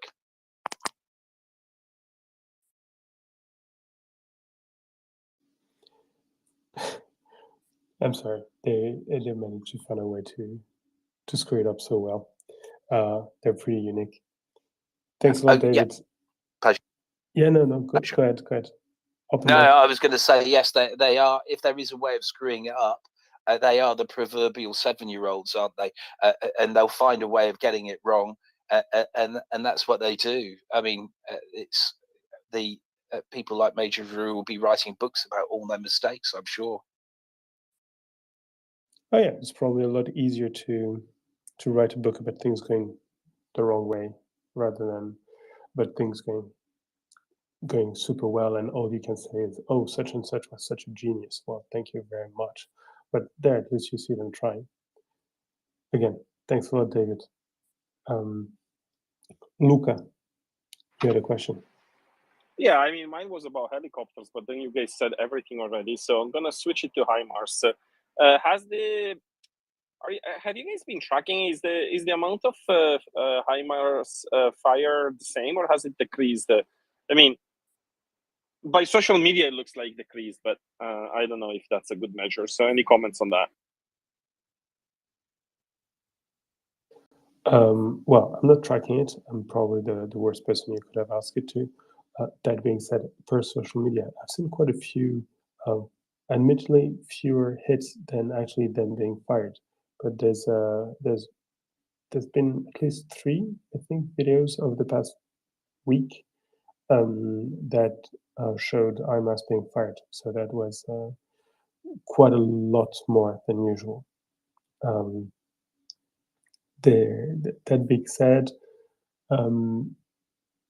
yeah, no, there've been a few hits, like the one on the hotel recently that killed. They say it killed 200 people, well, 200 soldiers that were using that hotel as a base camp. So I cannot tell you about the numbers, but there is still quite a lot of effort being done there. Sorry, not to have a better answer. Major Drew, do you have numbers? No, I'm afraid I don't have any situational awareness, and I wish CJ was with us, because CJ is all over that, being an artillery officer himself. But I'm afraid I cannot add to that part of the discussion. My apologies, Ben. Thank you. Sorry, Luca. No answer there. Chris, welcome on board. Do you have a question for, hopefully, Major Drew? Yes, I do. Hi, Ben. Hi, Major Drew. Good to listen to you again. I have a question about the sort of advance towards the west, towards Russia, by the Ukrainian forces. And now I've heard all sorts of horrible reports about how when the Russians captured those areas, some of those areas, they sent the locals out into minefields, demine the fields, and also sent them out to attract military, gunfire and artillery fire to figure out where the shooting was coming from. So those people are going to be really hating the Russians. But I wondered whether, as and presumably providing good intelligence to the Ukrainian. Hello, providing good in. Can you hear me, guys? Yeah, you're good, Chris. Oh, yeah. Okay. So I imagine those sort of people are going to be providing good intelligence to the Ukrainian armed forces. However, as they get closer to Russia, are they likely to find that more people who are possibly neutral or even pro-Russian are going to be and are collaborating? Basically, is that going to be more difficult for them to get intelligence and therefore slow down the progress? And is there any sort of similar thing that happened in World War II when the Allies were approaching Germany and Berlin? Did that slow things down? So yeah, that's my question. Thanks. Fantastic question. Thank you very much, Chris. Major, do you want to take it? Maybe starting with the Germany part, and then wondering whether it has anything to do with Ukraine, Eastern Ukraine at the moment.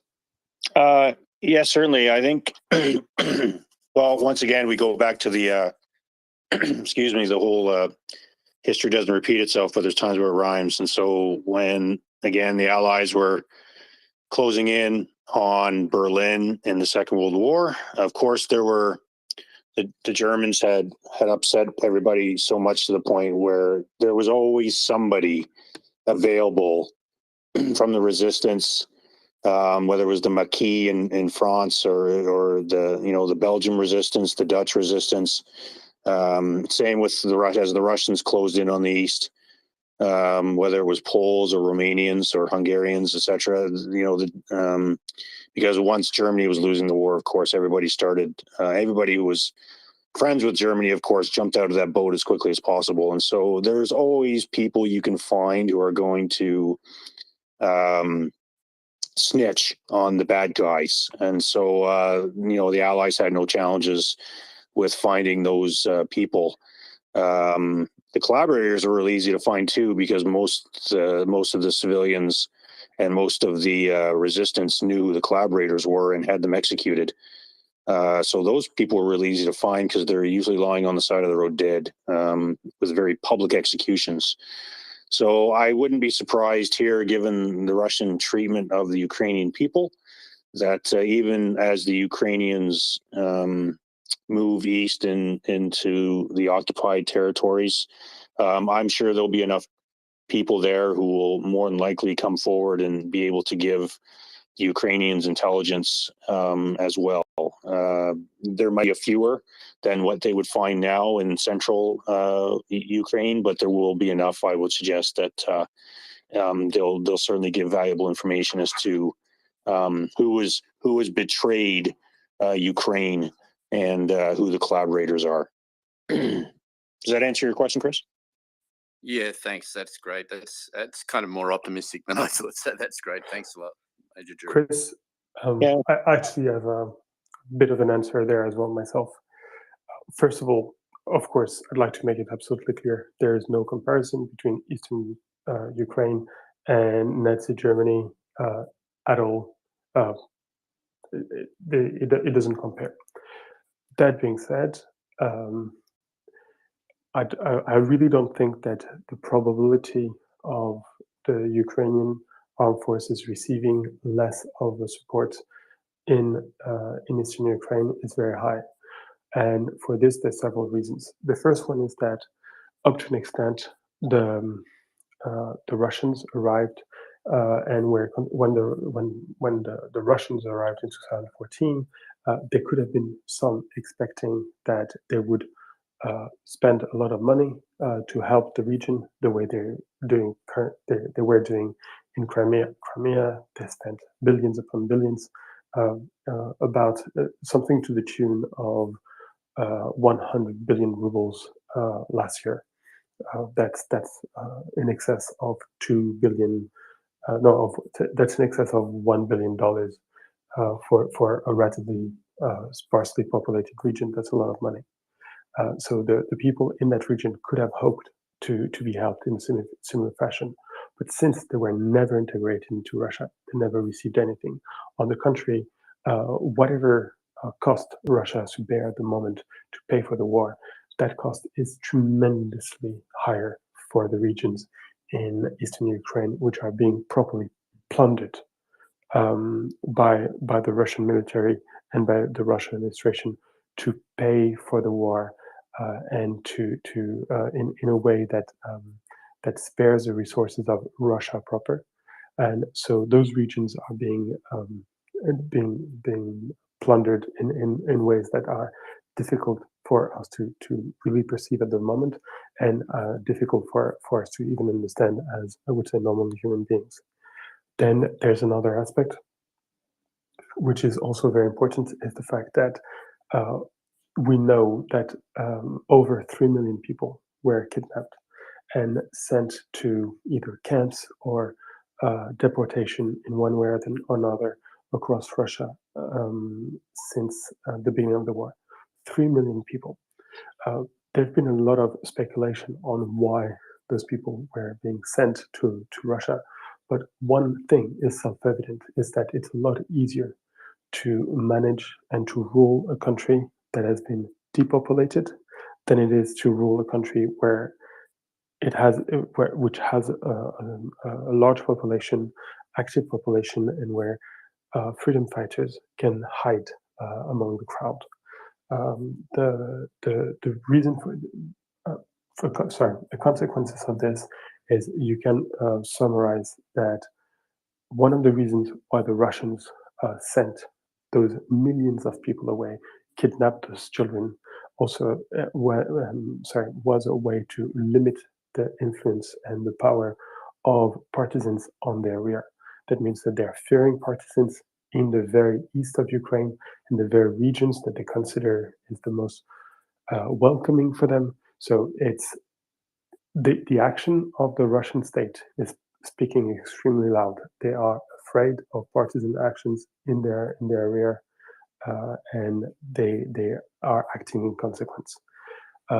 Finally, those people have suffered enormously over the past 7 years, and you see what we're discovering at the moment in Izium, and the Russians have been in Izium for less than 6 months. Imagine what places like Luhansk, which were dominated by basically gangsters and by Russian stooges for the best part of 8 years, what those regions must have endured. There must be a level of bad will and of passive and active resistance against both the Russians and their immediate collaborators that must be enormous. And there's for me, it's likely that the Ukrainian forces will find more support in Luhansk than they found in Kherson, and we know how much support they found in Kherson. So I would strongly disagree with your assumption and or your tentative answer, Chris, and say that the Russians are in for partisan hell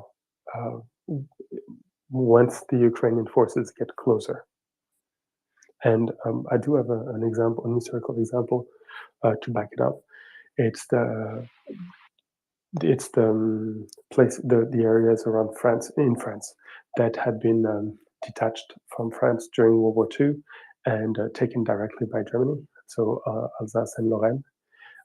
Those places were ruled as if they had been German, and once the Allies got closer, and among them the First French Army, the French resistance rose up, and there was massive help for the Allies and for the French troops in particular, despite the fact that many of the people there were born German, spoke German, or spoke a German dialect. So I would really say that both logic, facts, and historical precedent are supporting the probability of a strong support for Ukraine in the eastern Ukraine region. Ben, can I ask a question and take this brilliant reasoning of yours one step further? You're compelled to do it. You have to do it. If you don't do it, I will never speak to you again. Thank you, Ben. All right. So I've been thinking about the Russians as well these days.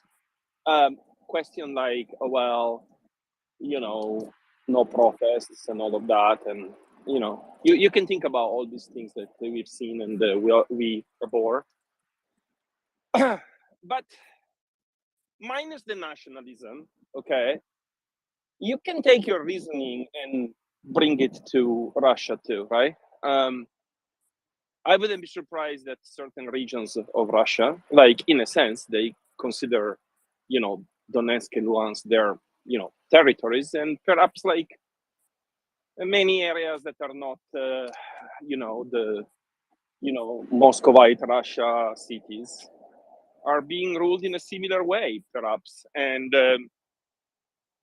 if the empire collapses from the peripheries, like you're talking about now, based on your reasoning in Luhansk and Donetsk, and then suddenly a lot of support, which could not be shown because they were being repressed, comes out, and then take it one step further. Same thing might happen in Siberia or I don't know, whatever other regions in the peripheries of the empire, if the empire starts to collapse. What do you think?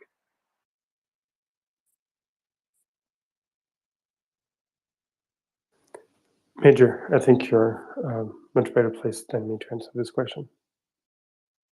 No, I don't think I am. But once again, it's hard to know because we're not actually on the ground, and it's difficult to gauge what we could see, and it's difficult to predict the future. So my crystal ball is just as fuzzy as everybody else's, as I keep saying repeatedly. But I can only hope, Luca, that you're correct, and that the Russians will face considerably more challenges as the Ukrainians move closer. But it's difficult to gauge, seeing as how I'm not on the ground and I don't know the environment.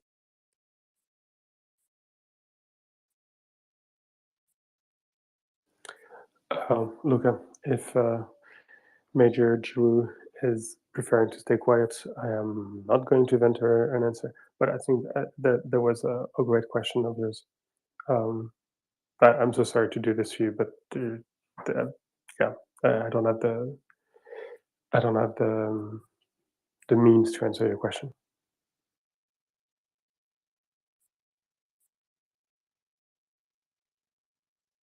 All right. So after Glut, now there are some speaker spots open. If you want to come, ask a question. You have Major Giroux, who's despite you're not smiling much on the picture, but despite that picture, is a very, very nice guy, as you can hear, and who's probably willing to answer any smart question you may address him. Well, Ben, I can tell you, I'm not smiling now because I've lost, thanks to the disinformation campaign started by Leonard Gould. I've lost hundreds of Canadians now because of my Tim Hortons blasphemy, and I've only made up with it by getting 47 Finns now following me. So I'm just shocked that Leonard could be so effective in his propaganda campaign against me. I feel you. Well, you found out why we call him Leonard Gould. Okay, I've got a few points I'd like to go through. Charlotte, I see your hand. I'll just go through it quickly.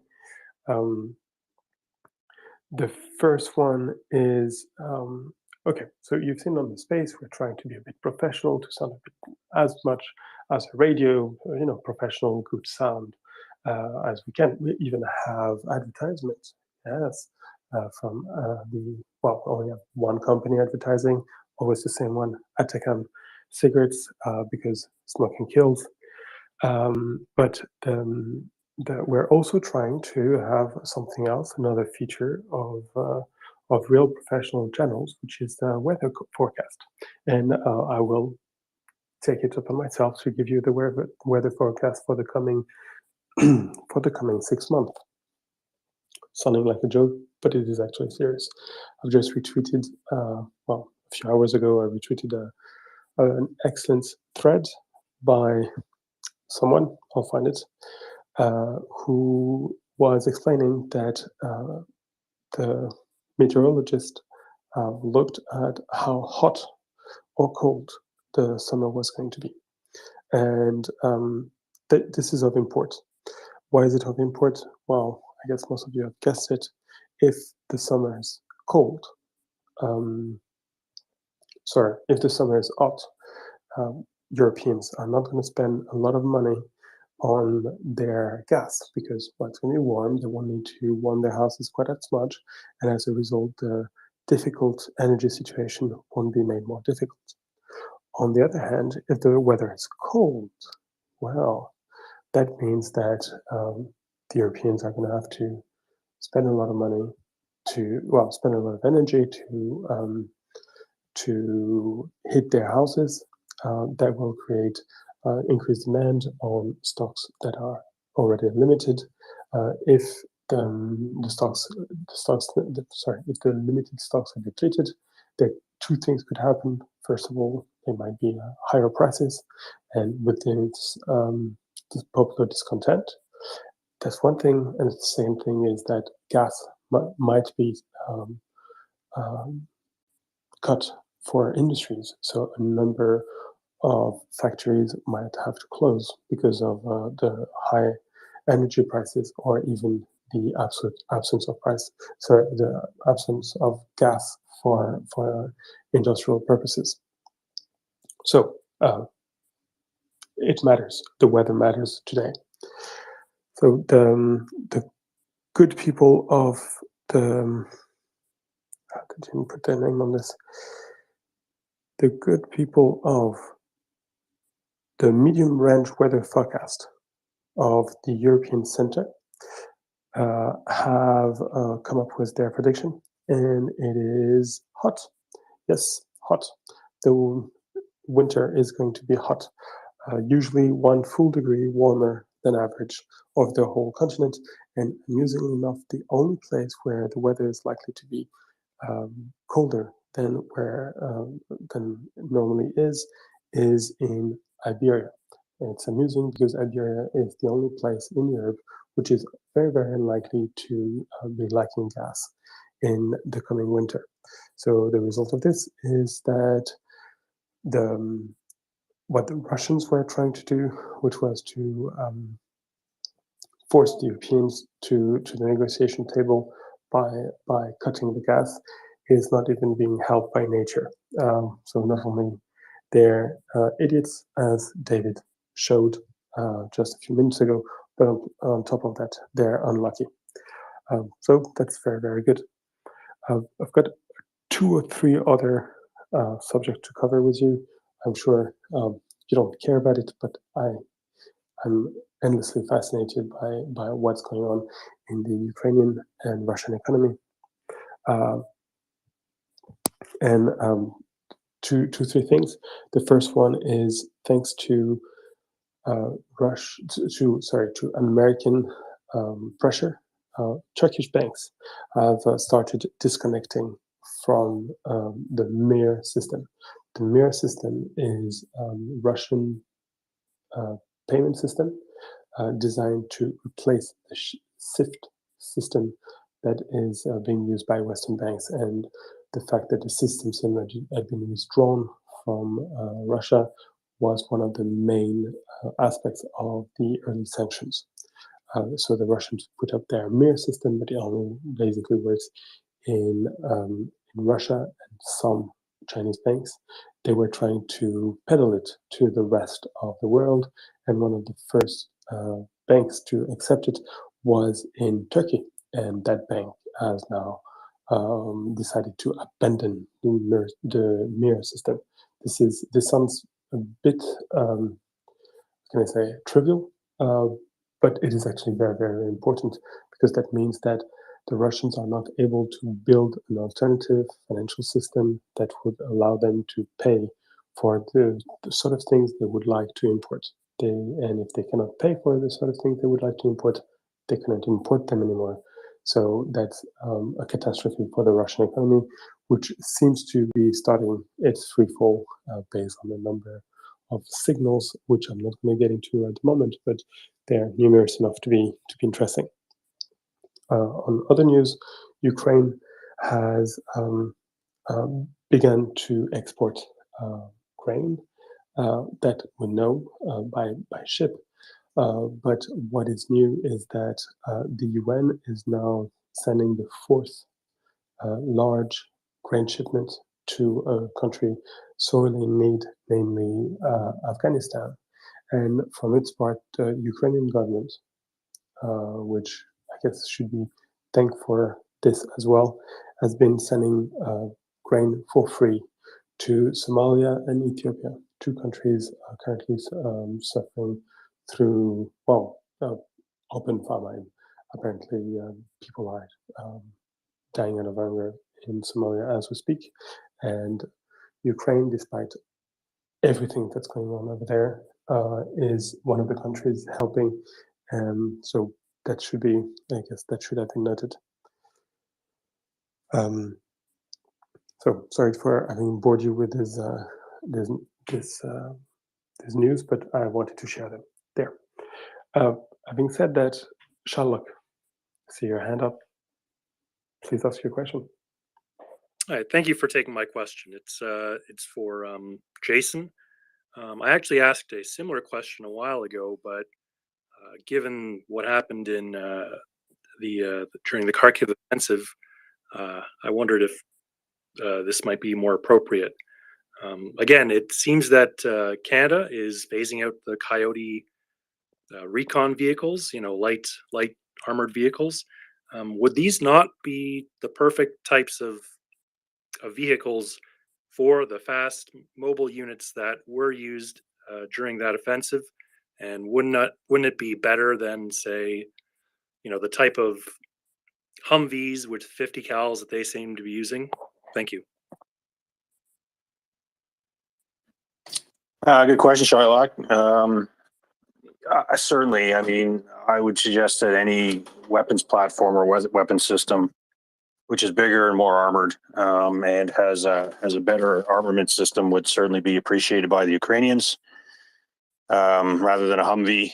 It's funny, Latin America Aviation and I were having a private discussion. Oh no, private. Sorry, it was a discussion on the Twitter about the M113 armored personnel carriers, whether these APCs, these rather older APCs, are good for the Ukrainians as well. We were just having that discussion a few hours ago on the Twitter there. Certainly, why not? Unfortunately for you, Shylock, I'm only just a major in the Canadian Armed Forces, and something like that would have to be decided very much at a higher strategic level, involving very much our senior political and military leaders within the Canadian Armed Forces, if they wanted to do so. So, but if I was at the top, I would say yes. Let's if we're not using them and the intent is to mothball them, why not give them to the Ukrainians so that they can use them? But again, I'm not in a position to make that decision. But if it was me, sure, why not? Yeah, because I am qualified. When I was a young and foolish private in the Canadian Armed Forces, I actually became qualified on the 25 millimeter Bushmaster, which is the main armaments, the main weapon system of the LAV Coyote, LAV 25 Coyote, and it's an excellent weapon. Can shoot out to about 2.5 kilometers with the armored piercing ammunition, and it's a very good piece of kit. And the thermal vision to see things at night on that was absolutely fantastic. And I would certainly recommend it. Certainly better than Humvees. But if I'm the Ukrainians, I'll take anything. I'll take Coyotes. I'll take Humvees. I'll take anything I can get. M113s. Give it all to them. Give it all to the Ukrainians because they'll find a use for it. I'm sure. Answer your question, Charlotte.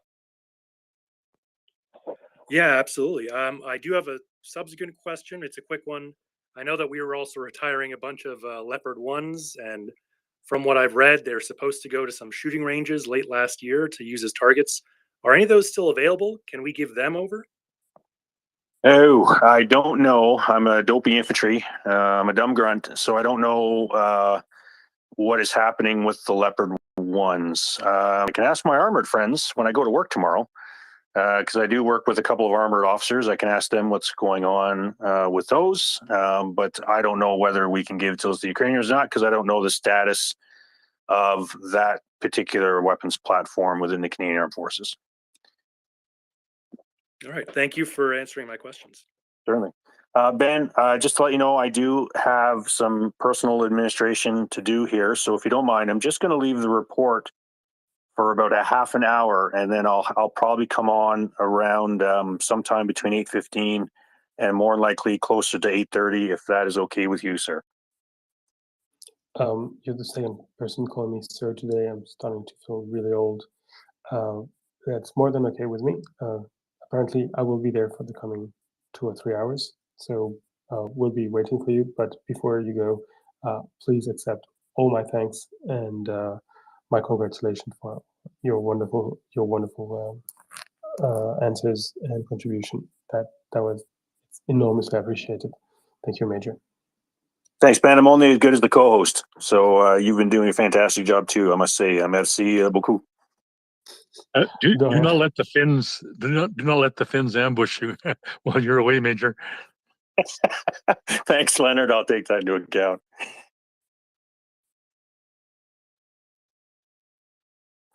All right. So, Bounce, I think you are next. Hi, Ben. Quick question. You had actually, I have a question and a comment. My first question is, where do they hold the classes for the co-host for the MriyaReport to speak as well as you do with the same cadence as Doman? Because I came on after listening to Doman for a few hours, and my God, if I wasn't like, how is it possible that Doman is still going? And it turned out it was you. So you're like the a little bit quieter, almost like as if Doman was talking like he's on his like 15th hour, like a little quieter, but same cadence, same verbal cadence. So I found that a little amusing for myself. So if you could let me know where we can attend those classes to speak like Doman and subsequently you, that would be great. If you could just put that in the nest. So, but my actual question is, you had mentioned that Turkey has removed themselves from the MIR system.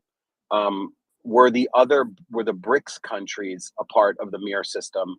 And if so, which are still presently on them and which are removing themselves? Is India using the MIR system to pay for their discounted fuel? So just a brief touch on that, if you don't mind. Thank you.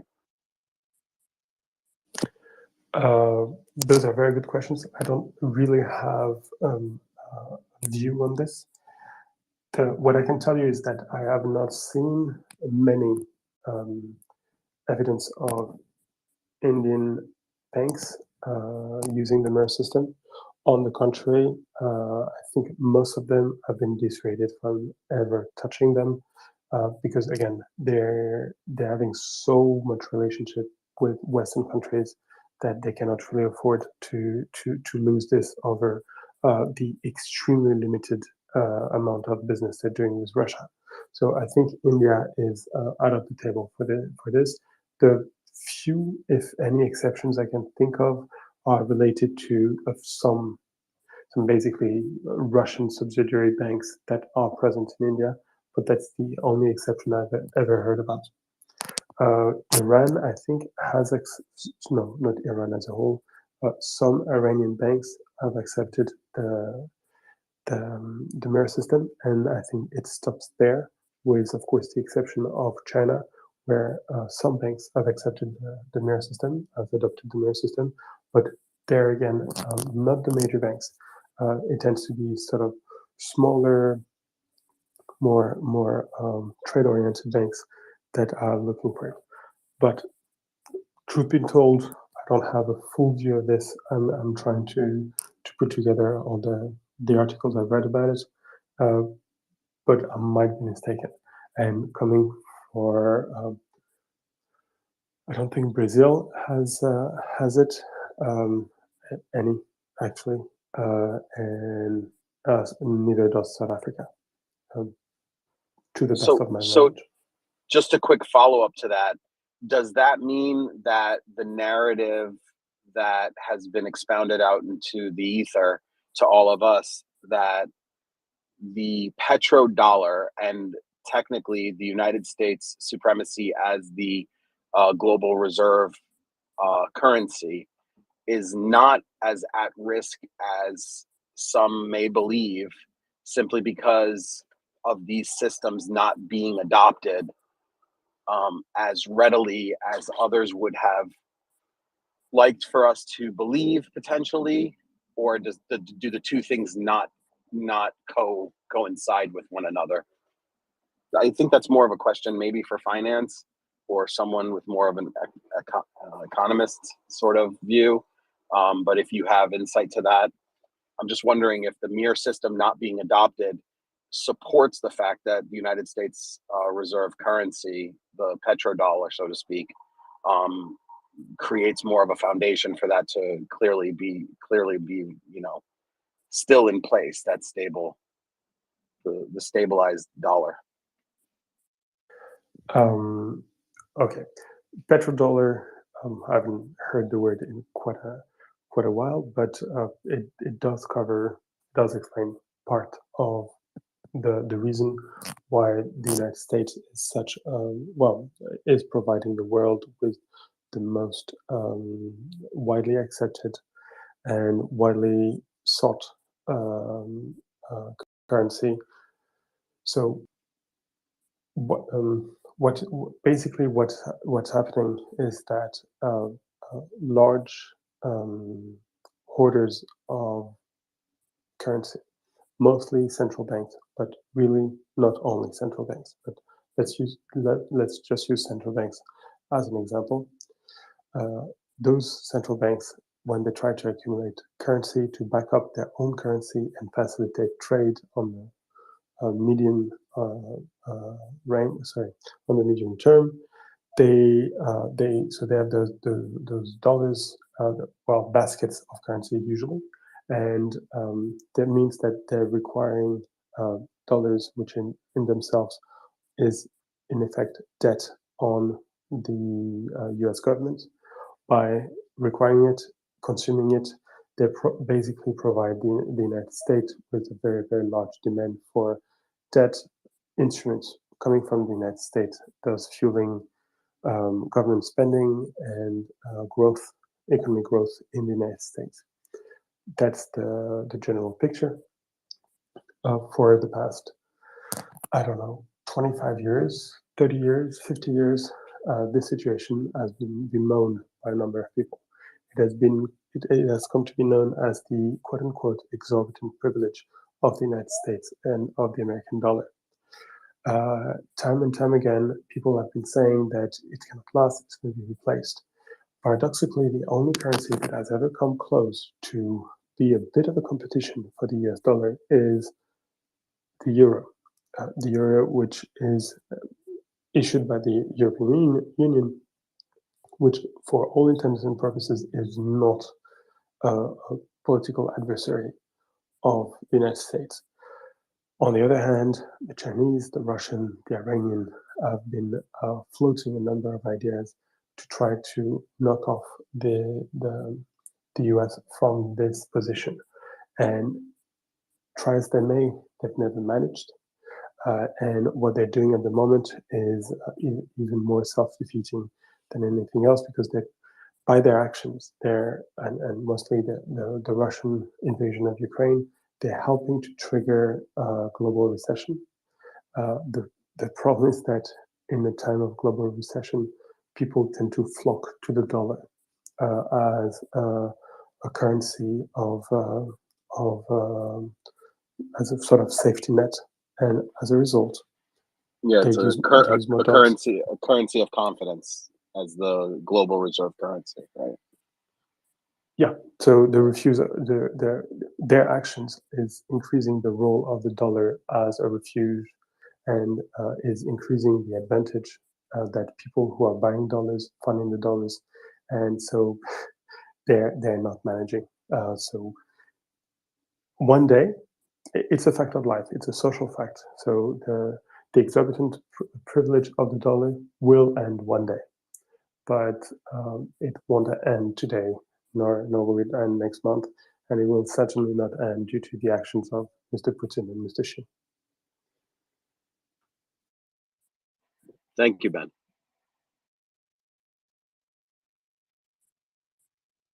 And thank you for comparing me to Domin, because he's trained in England while I'm trained in my bathroom.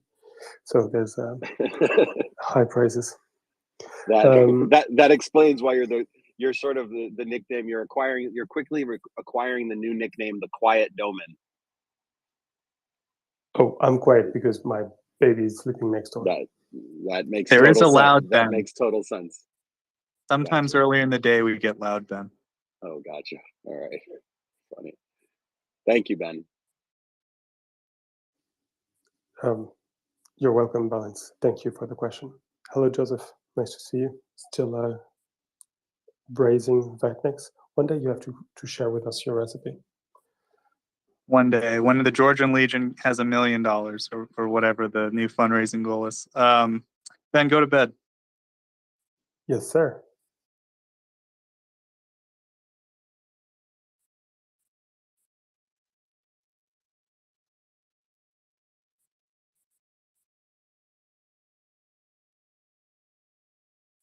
Oh, it was a joke? I'm sorry. I took it seriously.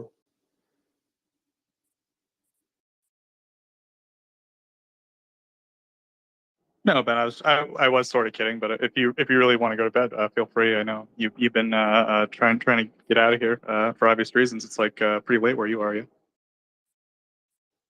Yeah, and yesterday was even later. But can you take over as a co-host, or I can still go for an hour?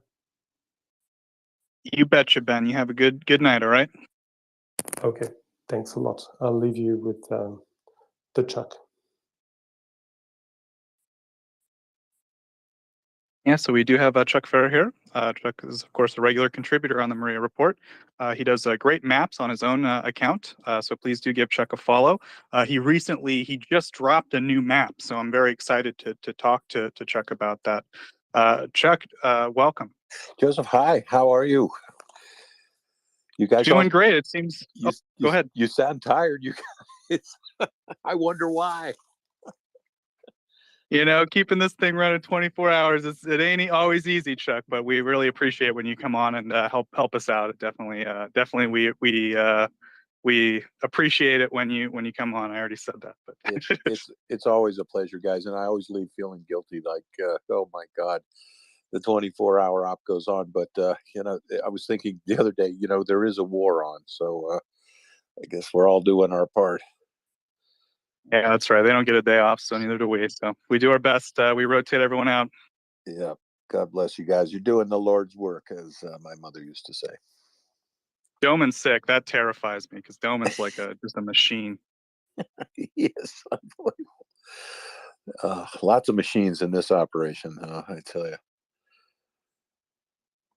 Okay, Chuck. So you dropped a new map today. Could you please talk about the contents of said map? Yes, absolutely. Just dropped one on the Isium axis rather. I get a little flack sometimes. You know, perhaps the maps are a bit optimistic. They might appear that way. I get some information from Russian sources as well. Inadvertently, obviously, I'm not running any agents that I'm going to reveal right now. But one of the things that I do is I can look at contact reports where the Russians themselves say they're fighting. As we all know, the Ukrainian General Staff is not, you know, they're not really revealing some of the things that are going on. If you look at a sort of official source from the Ukrainian General Staff, it looks like the line of contact runs along the Oskil River. Which is the river, you don't have to refer to a map right now, folks, if you're listening, the river that connects Kupiansk, which is the major transportation hub in the northern portion of what I just covered. That goes down to Isium, Kupiansk being probably the most important strategic capture recapture that the Ukrainians have made in the war. It's a railroad nexus. Going south to Isium, again, this was a place at which untold thousands of Russians were captured. Again, I get a little blowback on this stuff, and I'm actually happy to get feedback. If I make a mistake, I really try to get in front of it and correct it. I've got some blowback on how do you know there's thousands of people captured? Well, one of the units that was essentially hors de combat, which is a fancy word for annihilated, was the 1st Guards Tank Army. That's a kind of prosaic name. This outfit included armored divisions and several divisions of motor rifle troops. So these individual formations at full strength might have as many as 5,000 people in them. So right there, just with 2 motor rifle divisions and an armored division, you might be approaching 10,000 people. We do know that hundreds of armored vehicles were captured. Again, almost 40% of them abandoned, including lately a brand new state-of-the-art T-90M Russian battle tank. That thing's probably on its way right now to the Aberdeen Proving Grounds in Maryland. This is the first one captured in this war. It's the first one captured anywhere in the world. And again, the photographs of this thing, I think I posted them earlier today. This individual tank that was captured was wrapped in sort of Kevlar camouflage, special camouflage sort of padding that reduced its radar signature and also reduced its thermal signature. Once again, this was a vehicle that was captured completely intact, fueled, armed, ready to drive off the showroom floor. You'd think that the 3 crewmen in this vehicle would probably be the best Russia had to put in the field, driving their newest and greatest equipment. No effort at all was made to destroy it, disable it, take its radios out, grab its targeting machinery, destroy the breech block, put a demolition charge in the tube, nothing. It was captured perfectly intact. Okay, so moving west of the Oskil River by probably 20 to 25 kilometers, 20, let's say conservatively 15 kilometers west of the Oskil River, the Russian contact reports indicate that the Ukrainian forces are roughly aligned on the H-26 highway, which goes north and south. That takes a easterly turn at the city of Savatove, which the Russians initially abandoned. They ran to it, through it, and kept going down the H-26, probably as far as Strabolinsk, which is another 40 kilometers down the road, where they eventually turned around and came back. So initial mapping put the line of contact to the east of Savatove, but the Russians are back there. But the Ukrainian forces have reached the H-26 highway. They've cut it. They have not entered the city of Savatove, but Russian contact reports reveal that they are fighting Ukrainians on the western edge of the city. That highway, it takes a 90-degree turn heading east at Savatove. If you miss your exit, you're now on the P-66 highway, which heads south to Severodonetsk and Lysychansk. Again, getting a little blowback, but folks, I just read what the Russians say they're doing. So south along the P-66 highway, a lot of people say the Ukrainians are not in Crimea. The Russians think that they are. I reported earlier the Ukrainians had crossed the Donetsk River, which again marked what apparently was the south flank of the Russian holdings. I reported that the Ukrainians had crossed the river in at least 3 places. The Russians, whether or not you believe me, folks, the Russians, they think the Ukrainians have crossed the Donetsk because they're fighting them in the suburbs of Kremenna, which is maybe 5 kilometers north of the Donetsk. Everyone else who thinks that the Ukrainians have not crossed the Oskil River, we had geolocated video that came out 2 days ago. It showed Ukrainian vehicles fording a small branch of the Oskil River.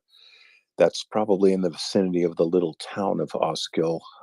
This is just east, slightly south of east from Izium. Again, you don't have to believe me. You can just geolocate the photographs as I did. They've staged at least one crossing of the Oskil south. You don't have to believe me, but there's a Ukrainian flag flying over the town of Yarova, which is north of Liman.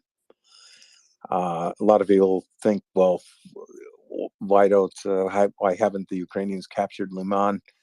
In front of Liman, there are lakes, oxbow lakes, swamps, riverfront.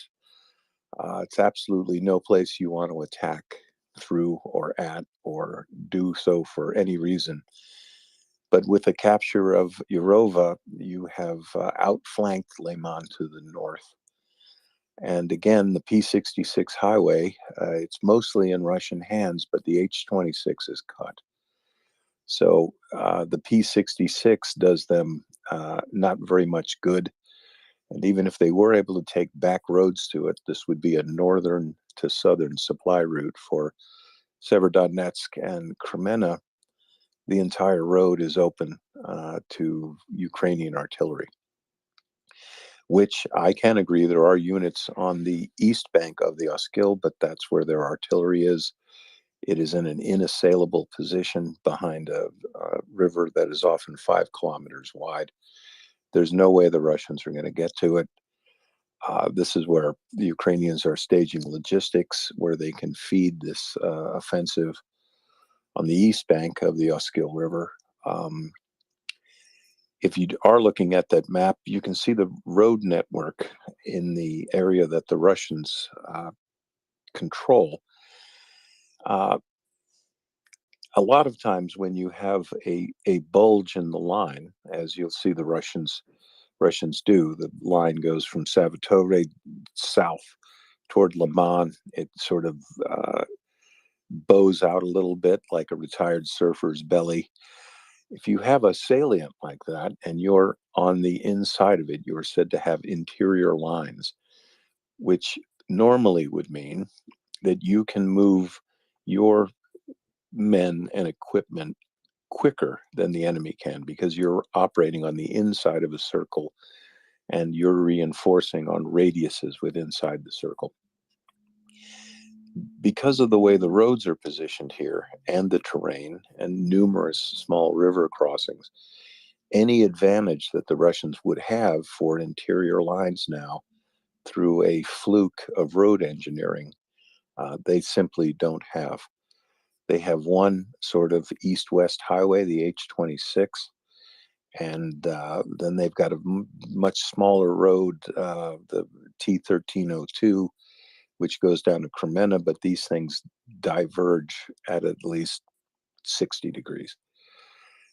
Long answer for the short fact is it means that the Russians have to travel a lot farther to reinforce any potential breakthrough that the Ukrainians make.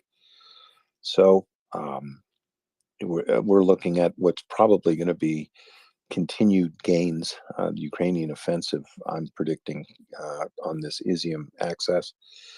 I didn't report it, but there have been, I didn't put it on this map, but there have been several persistent reports that Ukrainian troops are getting close to the city of Lysychansk if they're not in the suburbs already. I just couldn't find anything that that the Russians were saying that would indicate that that was happening. So I didn't put it on the map, but we've got a fuzzy contact line there. I think that's likely to happen. One of the things we do know is the city of the Severodonetsk suburb of Bilyohavorka, that has been recaptured by the Ukrainians.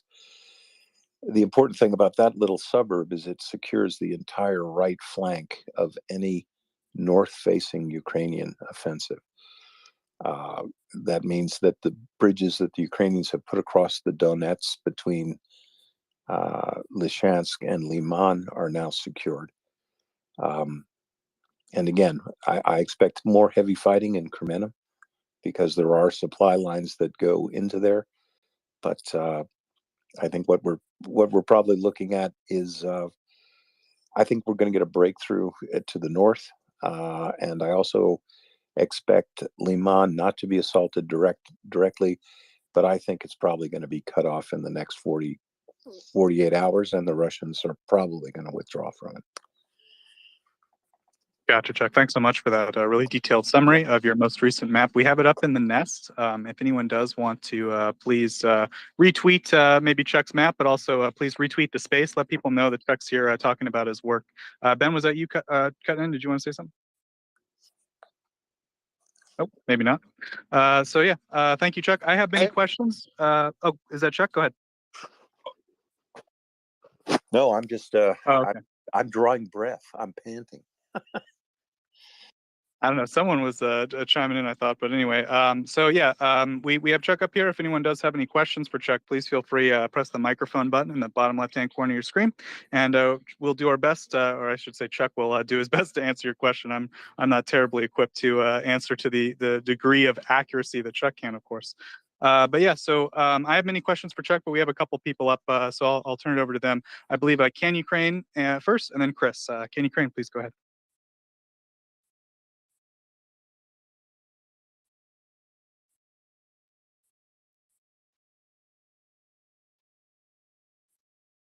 Okay, we'll go to Chris. Chris, go ahead.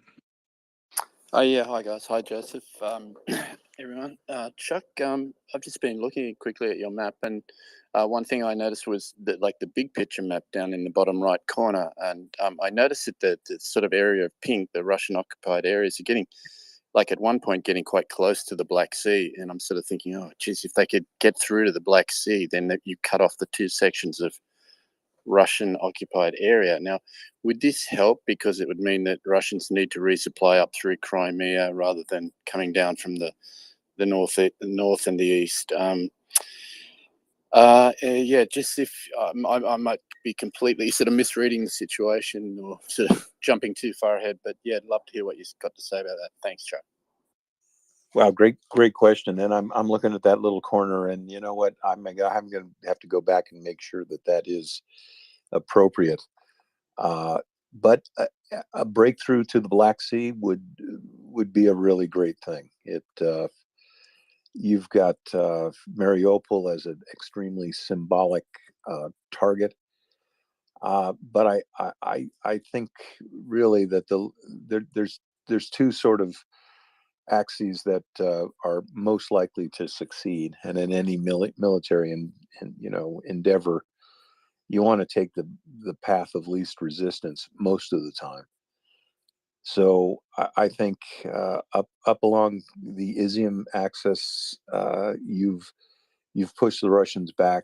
They're still in a little bit of a state of confusion. Their command and control is not doing great, because there's been Moscow has dictated some command changes.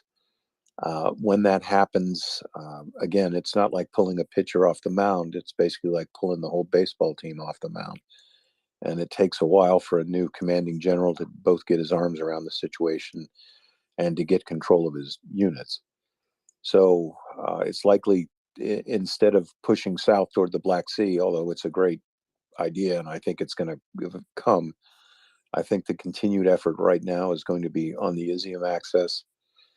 I think pinching off Lyman would be a terrific idea. You've got momentum there, and you've got a crossing of the Donets, and you've just taken that little town. And then switching to the other end of the country, you've still got the Russian forces in a kind of dumb position. They're on the north bank of the Dnieper. Their logistics are stressed to the max. They're getting hit a lot. That's another place I think that is low-hanging fruit. Not low-hanging fruit. Listen, this is blood and toil and combat, and the Russians are very dug in around Kherson. But there's opportunities there too. And we'll touch on that later if there's more questions about Kherson. But those are the 2 points of progress that I think you're probably going to see first. Any follow-up there, Chris? No, not really. That's great. Thanks. I just slightly got distracted there, but that was a great answer. Yeah, I'm just listening for a bit now. No problem. Thank you, Chris. We'll go back to Can Ukraine real quick and see if we Yeah, fix I'm this microphone sorry. problem. Go ahead. Yeah, no, I think it was okay. I just was so fixed on the map that I can't handle all these pages on my phone fast enough. But because I had meant, I'm sorry if I disturbed the train, I'd meant to go back to the SWIFT and the MIR systems. And, these are just payment systems, and it has to do with how fast. Is that okay if I talk about this? Yeah, just maybe keep it brief if you can. Yeah, I can. It's really brief because it's just a payment system. It just has to do, if you've got a good one, you want a good one. You want it to reduce your transactions costs, which are just costs. which is the time it takes you to close your, to settle your payments. Anyway, who's a very quick Google search will tell you that the handful in the, it might take two hands, Russian Federation's mirror system is Abkhazia, such great states as, and Armenia, Belarus, Cuba, India, Kazakhstan, Kyrgyzstan, South Ossetia, a tower of financial wealth, Tajikistan, Turkey is there according to Google, but not according to our news, Uzbekistan, Venezuela, Vietnam, and South Korea. So you can see that it doesn't really hold a candle to the literally hundreds and scores more that are in the SWIFT system. So it's just very difficult to switch. Even if you wanted to, you can't switch to another system. That is extremely hard to get over the barrier of being a system that's just too small. That's all. Okay, thanks. Yeah, hopefully we'll get some more financial expertise on here later in the evening. I think Ben's dealing with his baby or hopefully going to sleep. He's been up quite late lately, but yeah, thanks for that input. And yeah, we'll have a discussion, I think, about that pretty soon in the future. With that, we will go to Leonard. Leonard, please go ahead. Thank you, Joseph. Just a quick question for Chuck, and great to see you back on the space, Chuck. And this refers to the capture of the T90M tank in the Kharkiv Oblast. And I'm just wondering, there's been some discussion just in the last 24 hours back and forth, some on this space, as to how significant a capture that is. And I'm certainly leaning towards the assessment that that's a very significant development indeed, and certainly when you compare it to any of the other battle tanks in the battle space, that's a kind of a unique opportunity to get a serious window on exactly what the Russians are up to technologically, if anything. And I wonder if you would concur with that, firstly, and then secondly, there was quite a to-do made about the so-called tarpaulin, if you will, or anti-measures sort of possible device that might have been captured with the tank. But it seemed to be pretty clear that the nuts and bolts of the tank, the interior, the guts, everything was captured intact. I'm wondering if you happen to know if that's accurate. And secondly, it looks like just an instantaneous abandonment on the battlefield, which would be highly unusual for a piece of that technological caliber. And I'm just wondering if you have any thoughts on that. It just looks like they totally cut and ran with no thought to any lignite grenades or any fire capacity that would have obliterated some of the high-tech features of the tank. So yeah, thank you for that, Chuck. Wow, great question. And for once, I actually got some reference material right under my fingers. Yeah, in the first place, well, kind of working backwards, it's unimaginable that in a NATO army, in any real army, that a piece of equipment this valuable, this new, this important, this classified was simply abandoned by its crew. Look, this is a vehicle that has only been seen in Victory Day parades in Red Square. This is the kind of thing that your military attaché breaks his neck trying to get a photograph of, trying to, having previously indexed a brick in Red Square so that all the measurements can be put together exactly by a photo interpreter. To actually have this in your hands is an incredible material intelligence coup. Just amazing. I'm looking at an interior of the tank right now. I'm seeing a guy wearing blue jeans sitting in it. He's got a cami top on. I think he may be, let's just say, kind of an irregular guy, but he's looking at it. I'm looking at a fire control system. I think it will come out eventually, be a little embarrassing. Those fire control systems, the optical systems, are actually made by the French. They were purchased by the Russians as the T90M was in its development series. Those sales were lawful at the time. It's one of those things that obviously is going to come back and bite you in the ass. But importantly, this is something that the Russians themselves could not come up with. They had to find someone who was willing to sell them, a optical targeting system that was at least in the ballpark for modern gear, and they chose the French stuff. Again, I'm looking at another interior shot. All the systems are there; they're intact. I'm even looking at some spare fuses. I mean, this thing is ready to go. Interestingly, a lot has been made of the sort of stealth covering, etc., that's over it. And if you're not looking at at a photograph of it, you can just imagine a modern tank with what looks like canvas, sort of tucked all around the turret and over the bow and back. It's got some irregular patches of what basically look like forest green shag carpet, and that really breaks up the outline. People have talked about this, saying it has Kevlar properties. It does some things to reduce the radar signature of the tank. It does some things to do with masking its thermal presence. Hiding from battlefield radar and J-stars. I mean, I guess you can try to do that, and I think probably this might obscure it a little bit. But what's interesting, and I haven't heard any other analysts talking about this, this may not be a passive system. It might not just be something you put over your tank.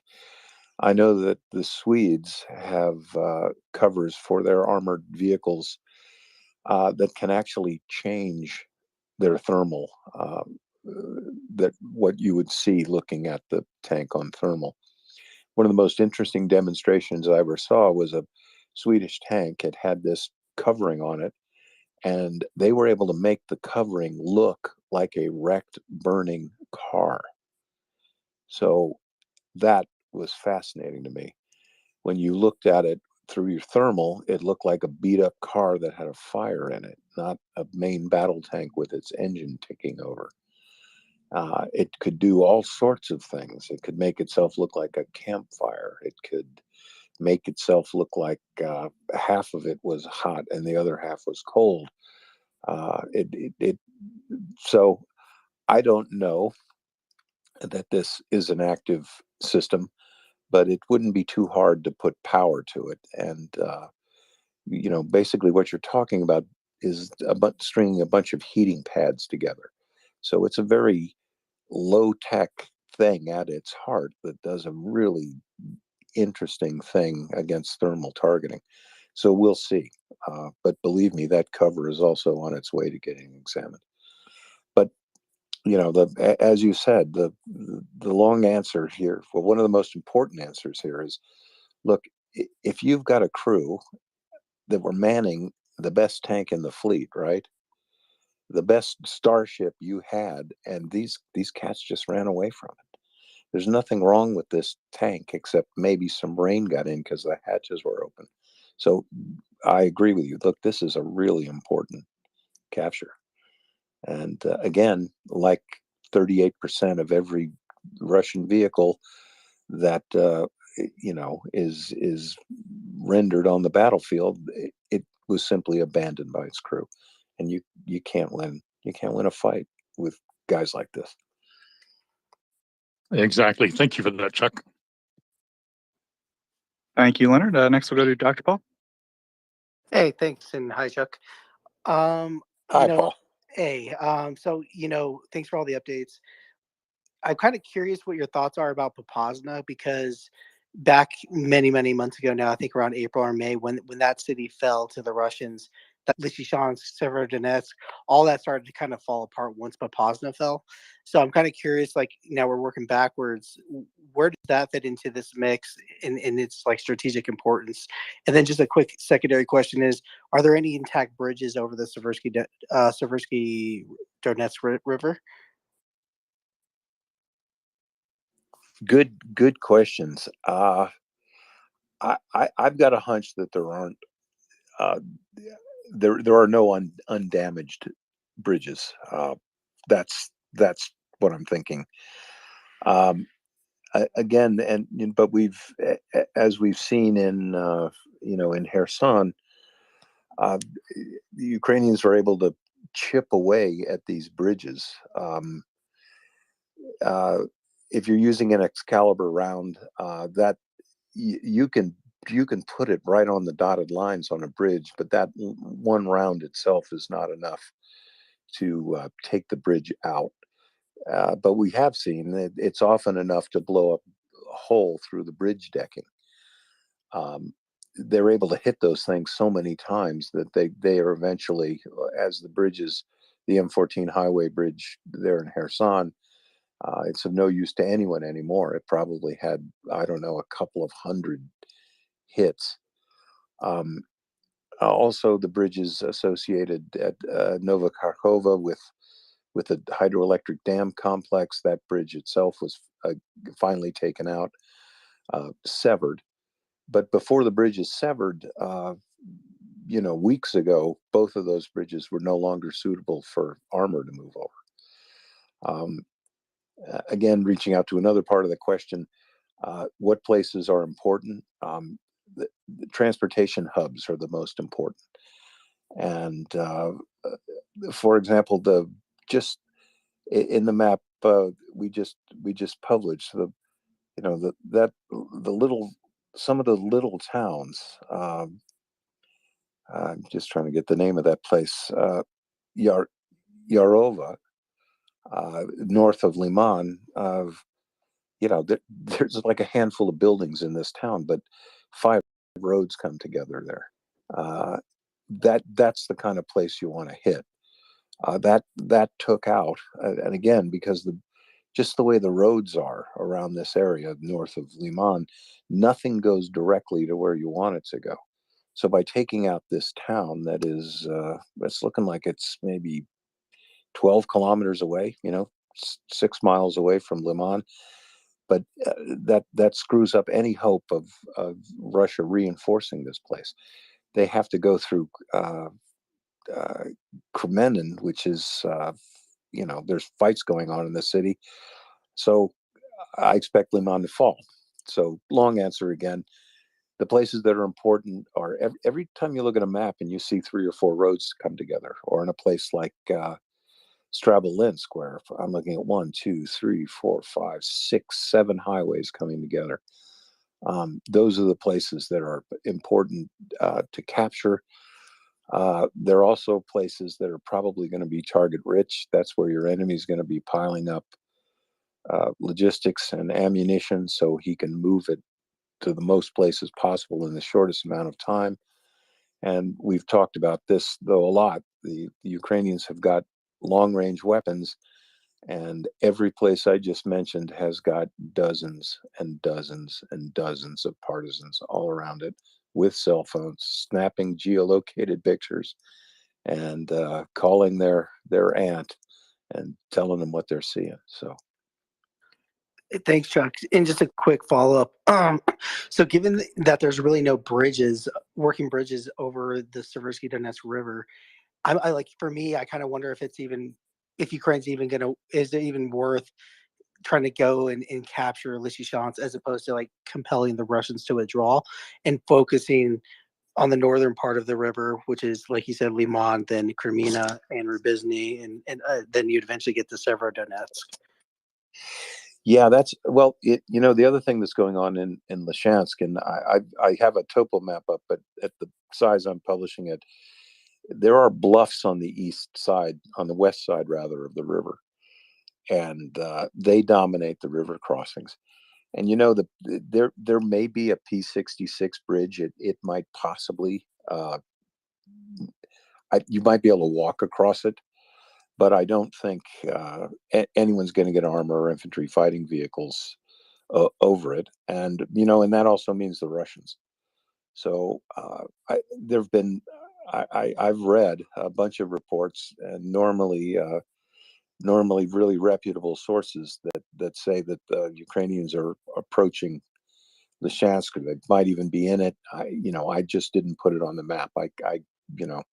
For a map that a lot of people might say is really optimistic in some places, perhaps it is, but conservative on that side.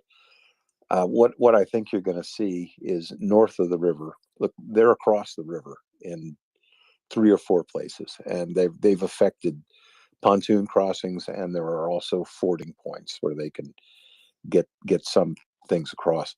I think the major effort is going to be north of the Donets and driving toward Kremen.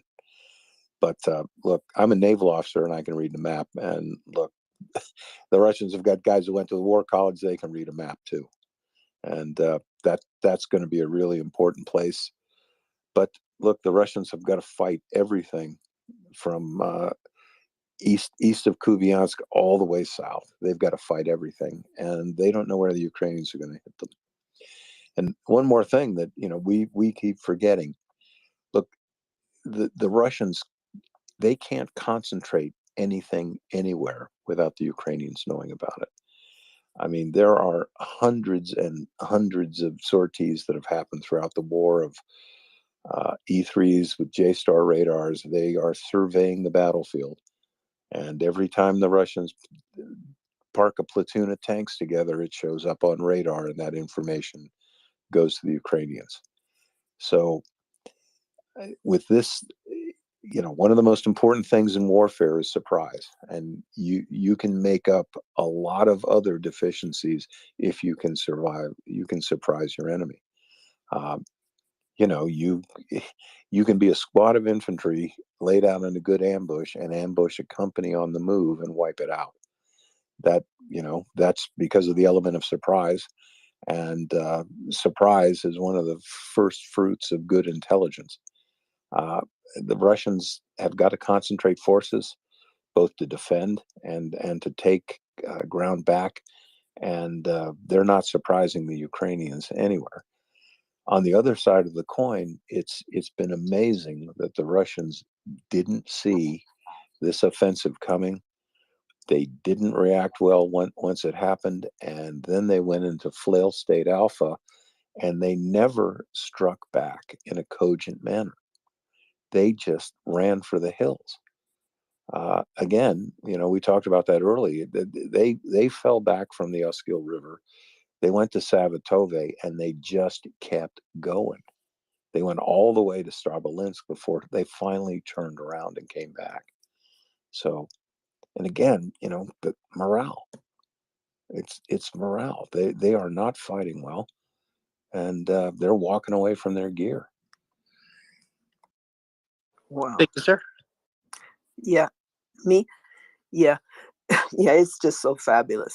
I'm always one step behind once I fall behind, because I was just coming back to say that T90, I think we know, you guys must recall, didn't they tell us like maybe April, soon after they withdrew from the north, that Russians deployed only 10 of these. People said that they have made not that many, maybe 100 or something, that only 10 were sent into Ukraine. And I think that the Ukrainians took out 1, if not 2, relatively soon, but they were not, as I understood anyway, 1 was taken out in an awfully short time. I don't know if you remember that, Chuck? And the number 10, that they only sent 10 in?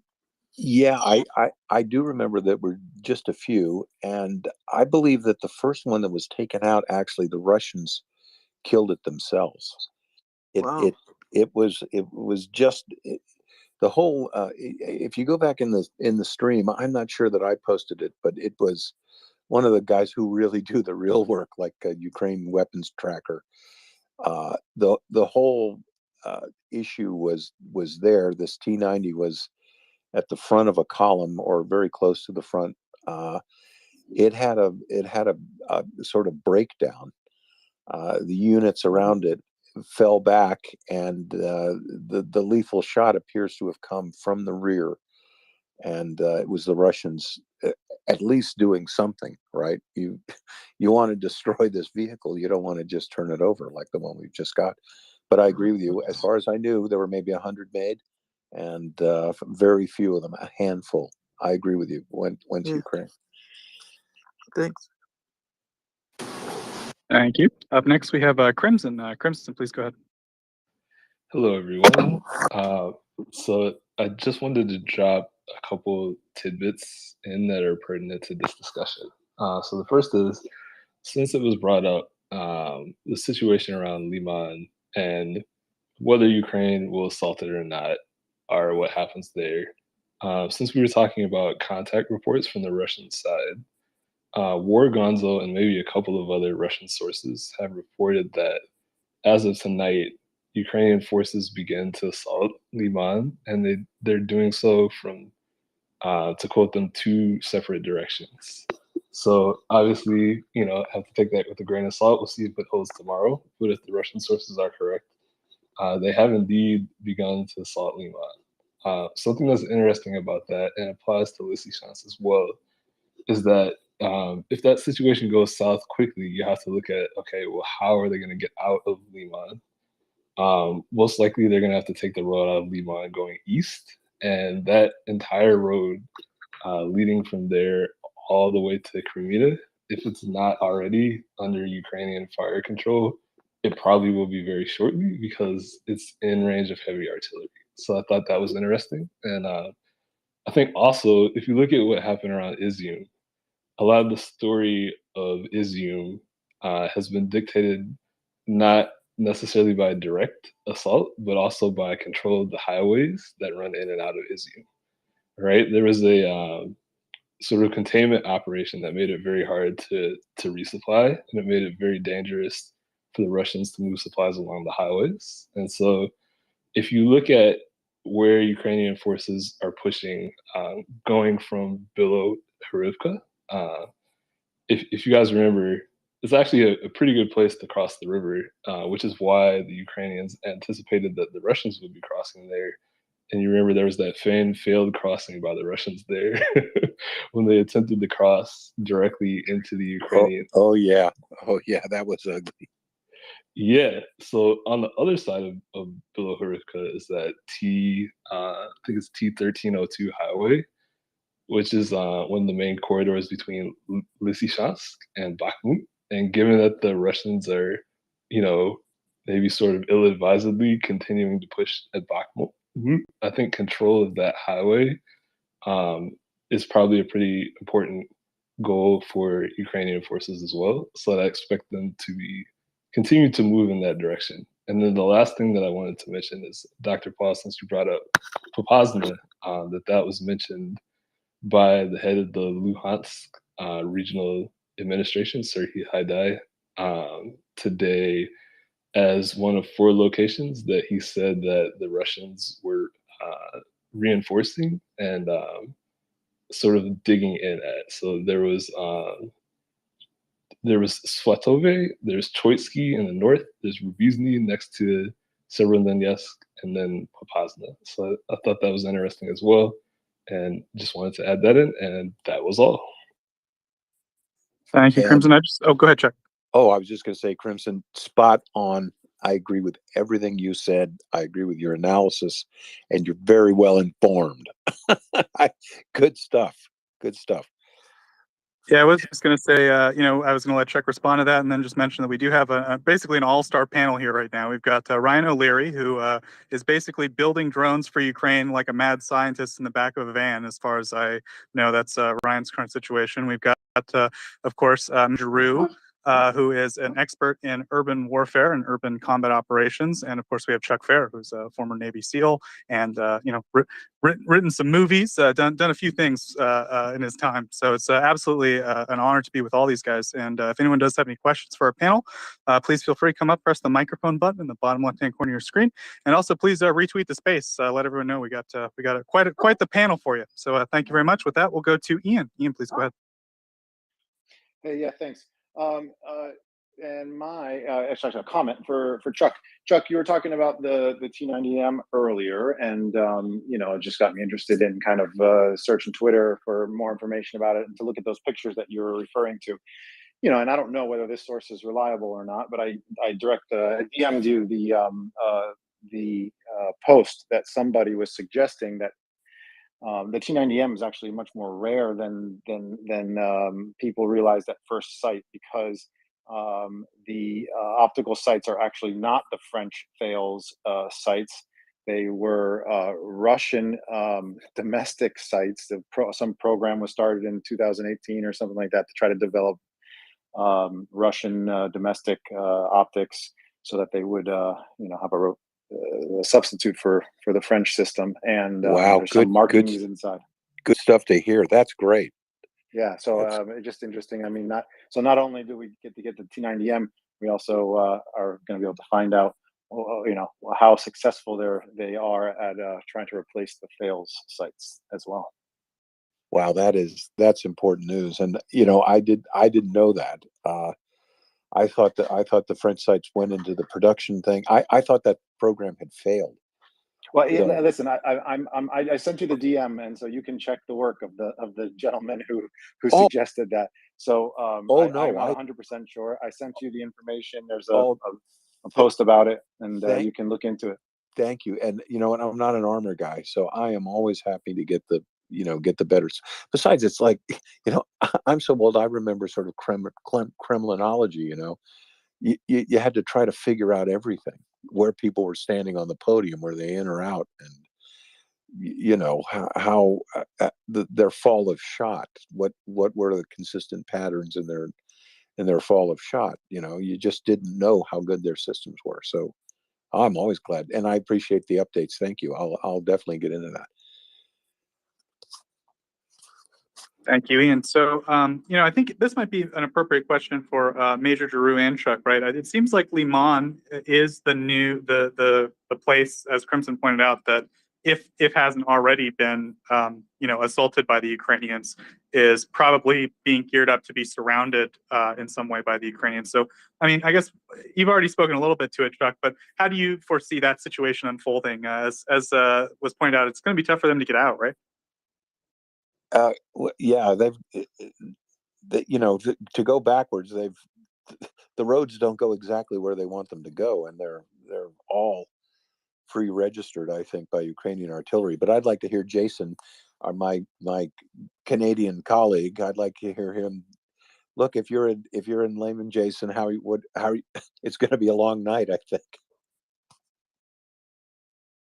Yeah, good evening, ladies and gentlemen. Actually, I was on for a couple of hours earlier this evening. I just left about an hour ago to do some personal administration, so I'm glad I can come back on. But so I guess the question is, and again, I'm sorry, I don't know.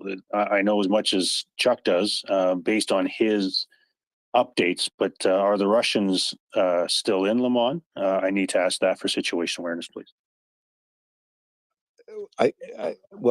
Crimson just reported that the Russians are reporting they're under pressure there. I've got my map, and again, look, I have to do some interpolation here too, folks, but it looks like if you stick your little pinky out, that's the salient that connects Liman to the main Russian centers of gravity. I do know that in front of Liman, the territory strongly favors defense. Let's see, I'm looking at that. That's the TO514 highway, which leads right into it. There's no way anybody, and no sane person is going to attack on that axis. But the Ukrainian army is in possession of Yarova to the north, and we do know that they are across the Donets in at least 3 places, and they are fighting in Kremenna, which is again behind Liman. So any sensible, I don't know, and any sensible Russian commander, in my mind, look, I'd be pulling out. And if my boss told me to stay, then SEALs often have radio trouble. So I think that's what I'd do. But I'd be interested to hear from a real a real land warfare guy, Jason. Oh, thanks, Chuck. Okay, I understand now. Yeah, well, first of all, I chuckled because you contradicted yourself. It was an oxymoron, Chuck. You said sensible Russian commander, which, as we know, that term doesn't exist. Interesting. I think, you know what, we were just having this discussion with regards to Kherson not more than 2 hours ago on the report here, in which Leonard Gould had asked, what do I think the Russians would do there from an urban operations perspective? And I think Liman is almost a mirror image of this, but somewhat different though, because Kherson isn't on that salient, Chuck, like you said, but Liman appears to be in that salient. So again, we don't know the Russian intent. And if I'm in Le Mans, which is an urban area, and as you said, there's two courses of action. Course of action one is to stay put and try to conduct an urban defense to try to gum up the Ukrainians as they move into the city, if they are able to isolate it, which, given the big blue arrows there you have there, Chuck, on your update, if they're able to isolate that city, now they've completely, the Russians now have lost all of their ability to resupply and reinforce. So they're in a real pickle, but they'll be able to do an urban defense there. It could take a few days, or even more than likely, 2 or 3 or 4 weeks to root them out, depending on how big Liman is. And then, which would again somewhat stall the Ukrainian advance, because now they have to dedicate more resources to fight the urban battle within Liman. On course of action 2, I would suggest is, like Chuck said, if they're going to be sensible about it, is once they're isolated, once they know they're isolated, then the idea would be for the Russians to withdraw out of Liman and back to Kremenna or anywhere north of there, so that they can participate in the defense and don't let the Ukrainians isolate them. But those I see are the two courses of action that are possibilities. Again, as I've always said, I'm a military historian, not a fortune teller. So, and the Russians obviously, as very much like the Ukrainians, don't divulge their operational plans for operational security reasons. But I can see one of those two courses of action being carried out there, Chuck. Absolutely. And, if you don't have access to a map and don't feel like it and you're home listening, any portion of a military line that sticks out or even sticks in is called a state salient. And those things, you want your enemy to hang something out like that, because you're going to bite it off. And this is sort of a classic case of it. And again, look, I'll admit it, my maps tend to be a little bit optimistic, but I'm doing my best to read the Russians' mail, and maybe not all of my detractors can read a road map. And if you've got, for example, if you've got Eurova, I'm looking at a geolocated photograph, and there's the flag hanging from the flagpole in City Hall. Look, those guys didn't beam me down, Scotty. They fought their way in there. They probably came by the road. If they moved fast, you can come through the forest, but you move faster down the road. And there's 1, 2, 3, 4, 5 roads that come into that little town, folks. And 1, 2, 3 of them, the Russians need to get out. So again, so my map is optimistic, but I'm just reading what they're saying. Well, yeah. I was going to say, Chuck, one thing about being optimistic in favor of the Ukrainians, if you're not right today, you probably will be right tomorrow. Yeah, that was something that sort of saved me. At one point, I was like, well, it was pretty optimistic, but I waited it out a couple days and it was all confirmed. So, and again, listen, I'm happy to get the good dope. I mean, Crimson just came in with some great information, and look, there's the leading edge of information, and then there's the bleeding edge, right? So, try to report the things as they happen. But again, look, the Russians tell us they're fighting in Kremenna. So, and Kremenna is going to be, look, it's extremely important. That's another place, if you put your finger on the map, 1, 2, 3, 4 roads come together, and the railroad tracks.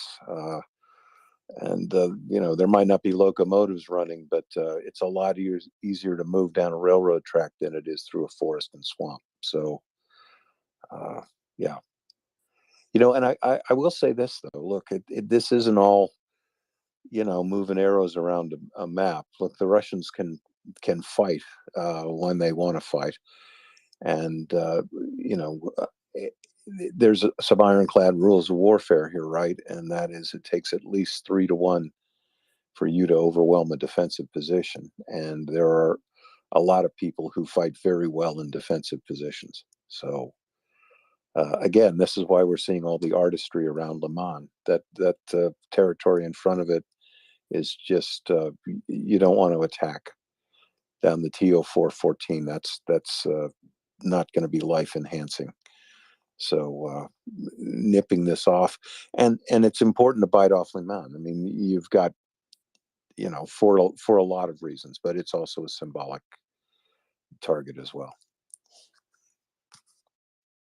Thank you, Ian. So we do have a question from a listener. They're asking, do you know, Chuck, what's going on in the Troitska direction, north of Svatove? Is Russian resistance low there, and would it be a good idea to take that area now?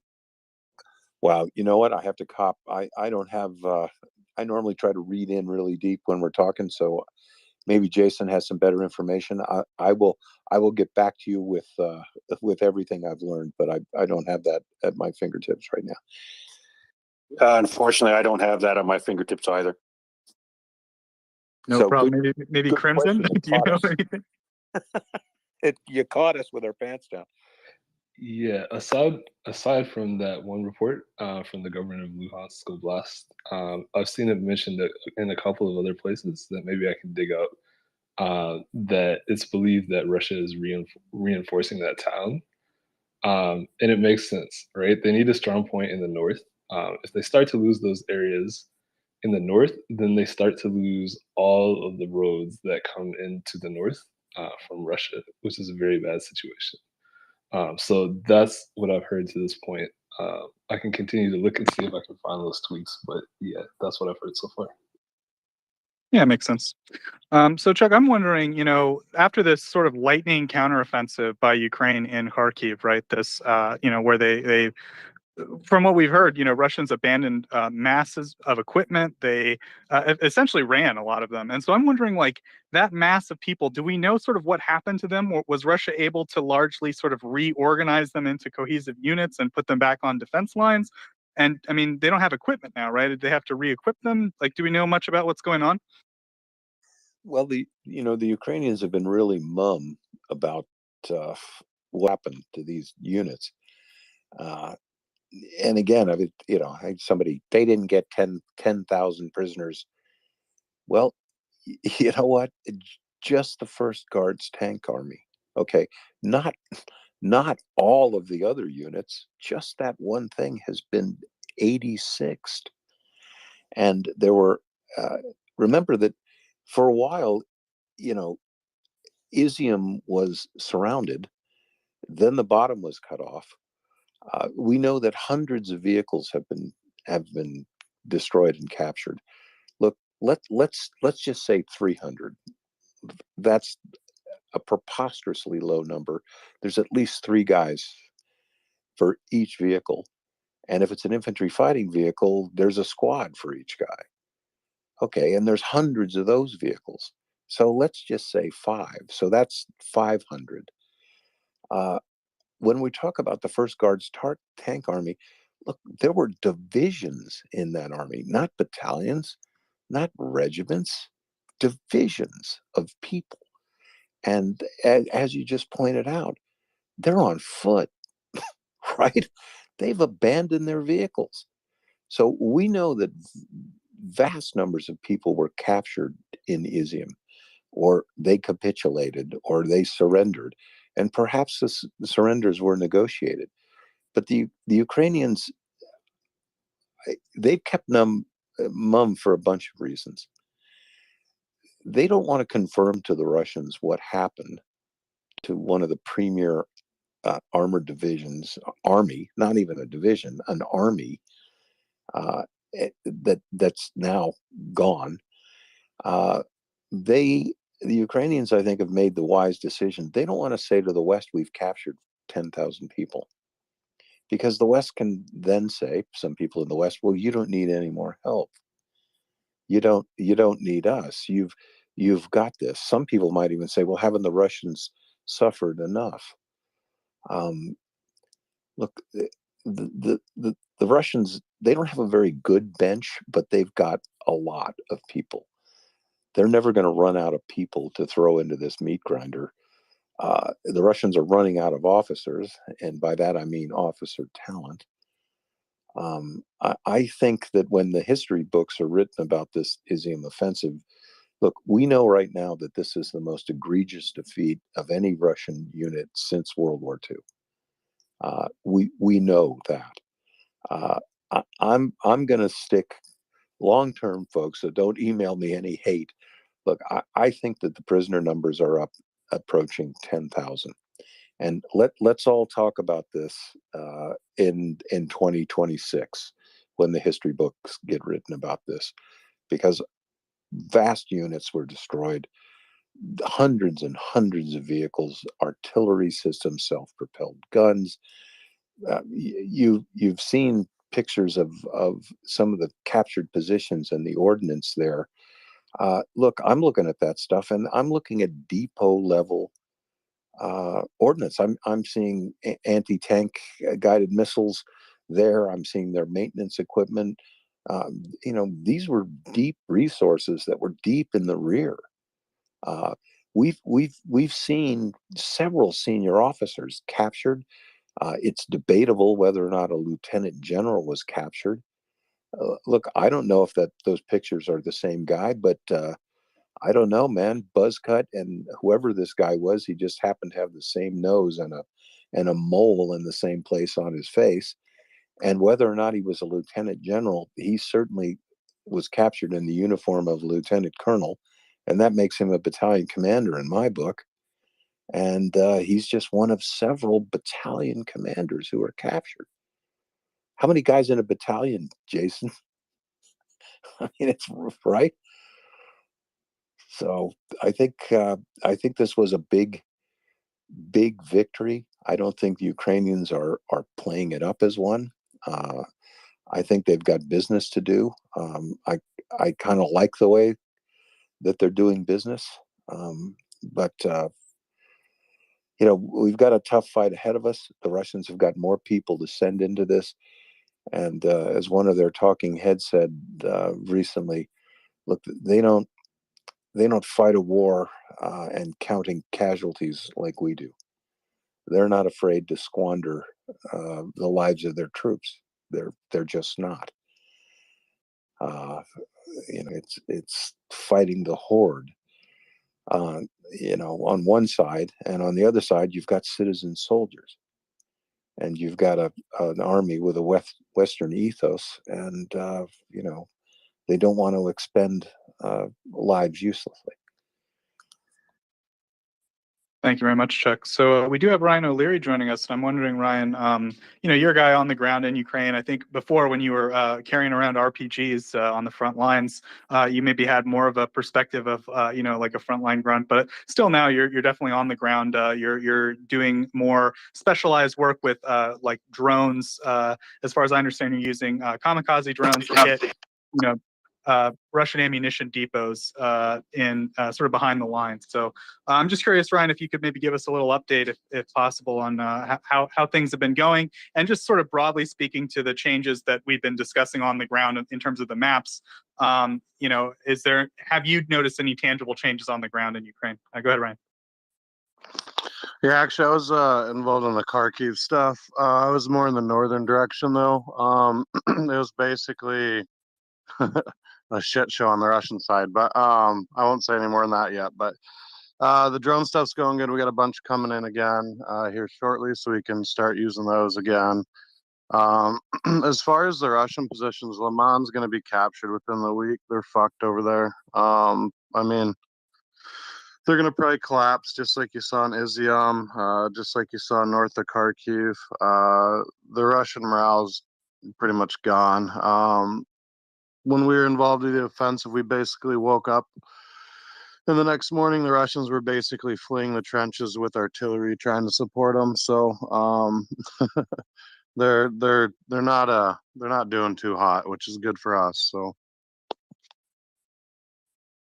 Thank you very much, Ryan. Yeah, if anyone does have any questions for Ryan or Chuck or Jason, please do once again, feel free, press the microphone button in the bottom left-hand corner of your screen and raise your hand and ask a question to our panel. We'll do our best to answer you. And of course, if you could please retweet the space, let people know we've got Ryan O'Leary. He fights in a unit called the Knights, as far as I understand. And they're a volunteer unit in Ukraine, but they're contracted with the Ukrainian Army, of course. We also have Chuck, who's a former Navy SEAL, and Major Jason Giroux of the Canadian military, who is a specialist in urban combat operations. So if anyone has any questions for our distinguished panel, please feel free to press the microphone button and come on up. With that, we'll go to Andre. Please go ahead. Hello, I have a question to Chuck. So first I wanted to say that everything that Chuck just said, I want to record it and use it when I go to sleep. It's like therapy. Very, very nice to hear that. But one thing, so I heard that some of the sources that you use are kind of signals from Russian folks.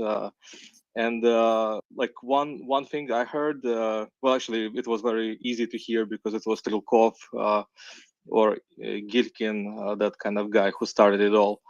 And in his recent kind of video message, he said that the 1st Tank Battalion kind of he described it as a mistake on Ukrainian side, that despite all the success, they were not kind of chasing them and destroying them, saying that they were able to save like most of the equipment and human resources.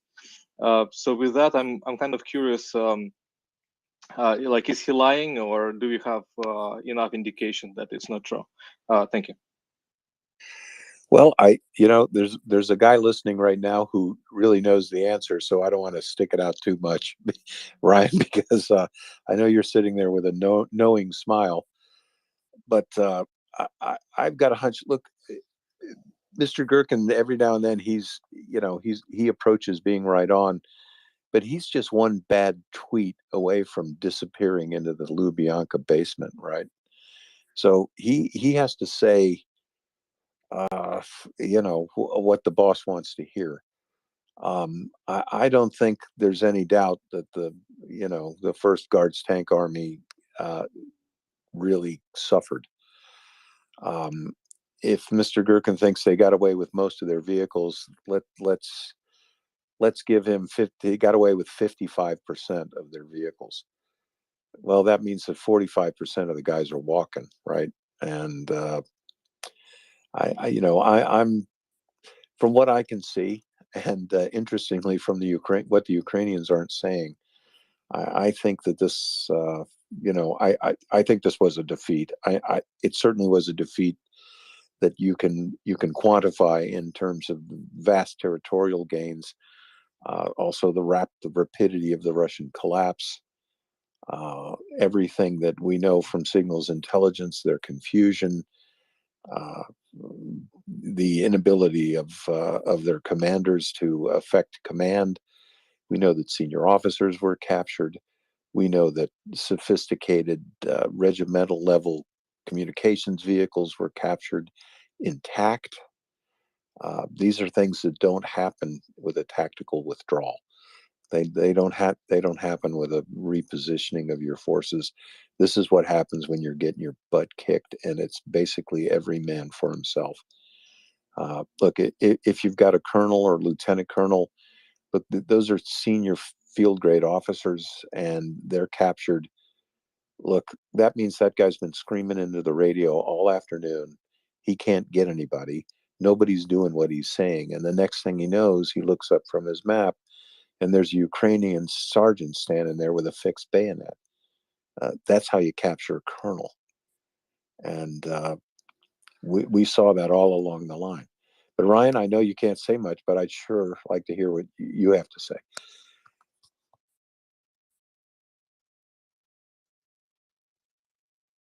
Oh, I think we might have lost Ryan.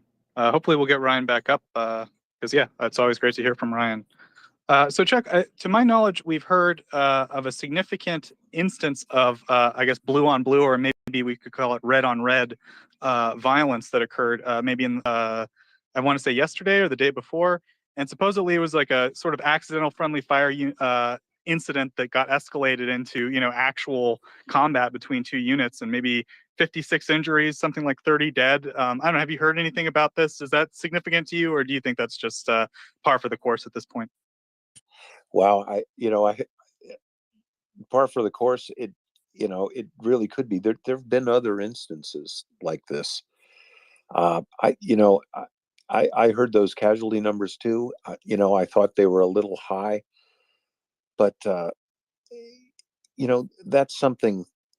I just watched Tom Brady throw his helmet and his iPad last night on, playing football. This is sort of the same level of childish. Can you literally imagine a blue on blue engagement that started out as accidental, and then you've got one side prosecuting the other, firing and killing people? Look, there's no adult leadership when that's going on. You've got troops that they're no longer in command, and the morale problems in the Russian armed forces are profound at this point. And guys, it's getting colder, right? It snowed in the Carpathian Mountains 2 days ago. Winter is coming, and it's going to be a bitch. And those guys are in the field.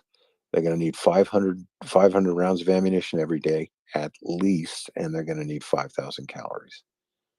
And they need socks, and they need winter clothing, and they need a lot of stuff that the Russian military has not been providing to its frontline soldiers. And I think we're going to see a little bit of a slowdown in Ukrainian offensive operations here in the ugly part of the fall.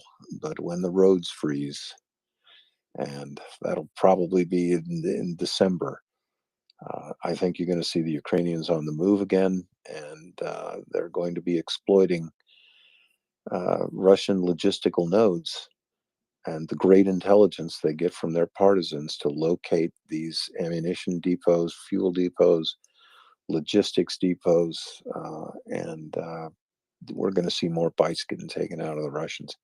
It's going to be a long winter for Moscow. So I'll go to Hans in 1 second, but that does feed in a little bit to a question from a listener that I got DM'd, which was, Chuck, what do you think the role of these, long range continual? It's still about maybe 3 ammo dumps a day, and some other areas, maybe some HQs that are being hit by Ukrainian strategic weapons. I assume at this point mainly HIMARS, but probably also Tochka and maybe a few other systems we don't know about. Wink, wink.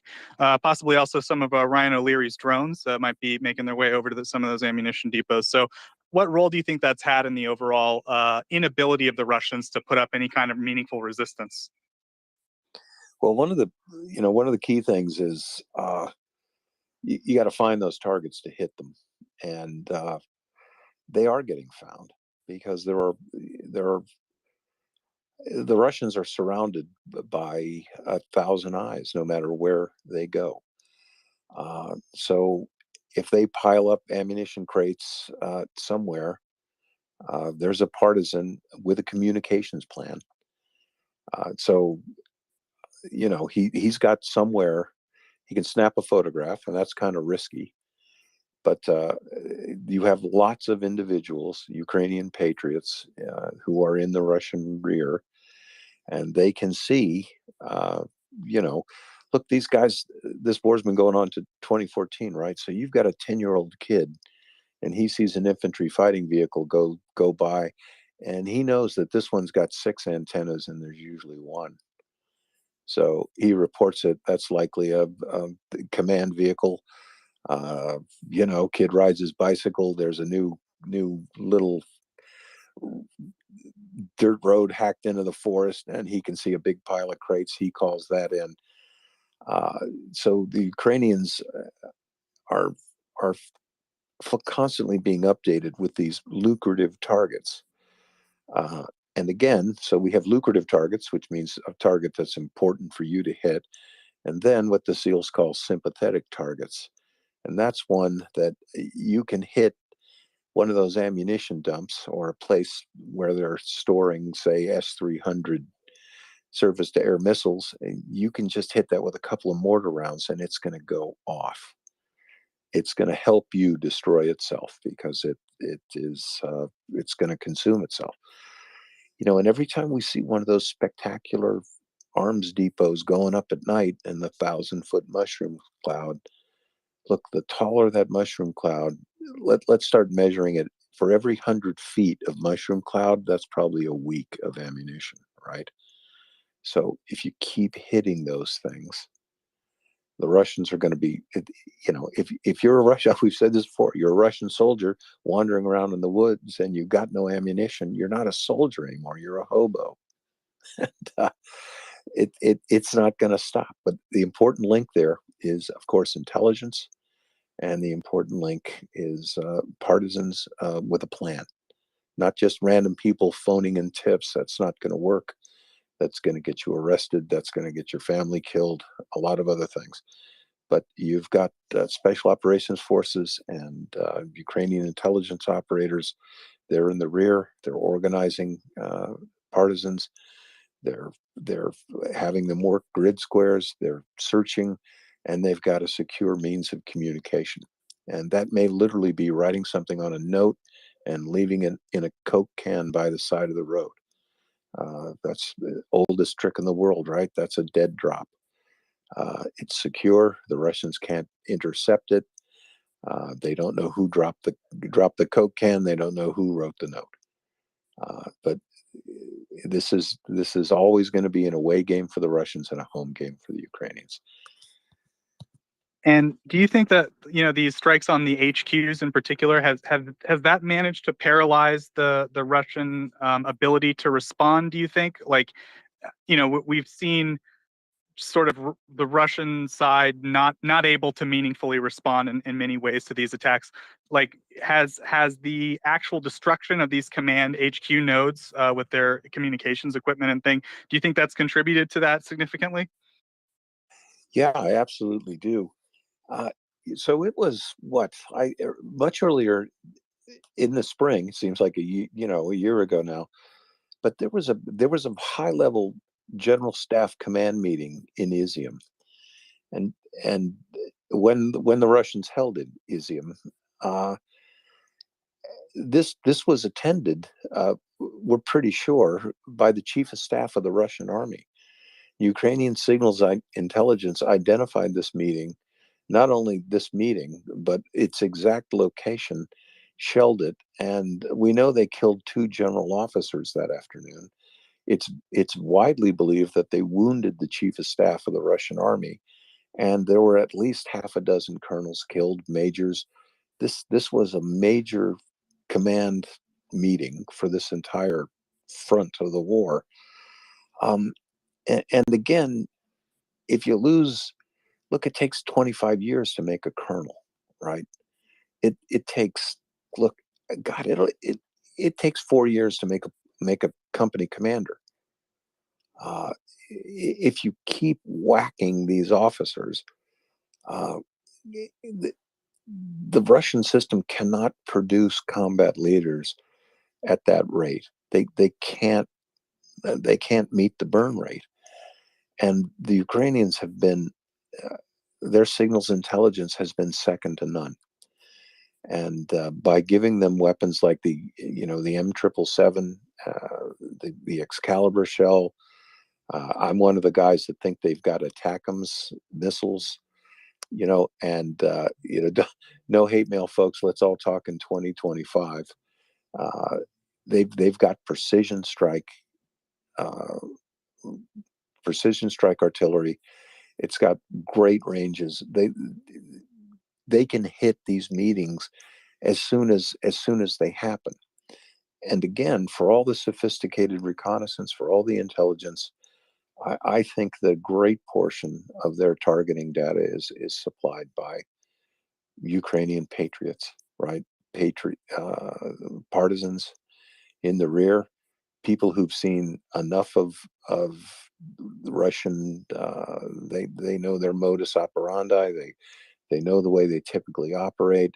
They can identify these vehicles. Just a person who looks like a normal civilian, little old lady on her front porch. She's seen these vehicles go by for 4 years now.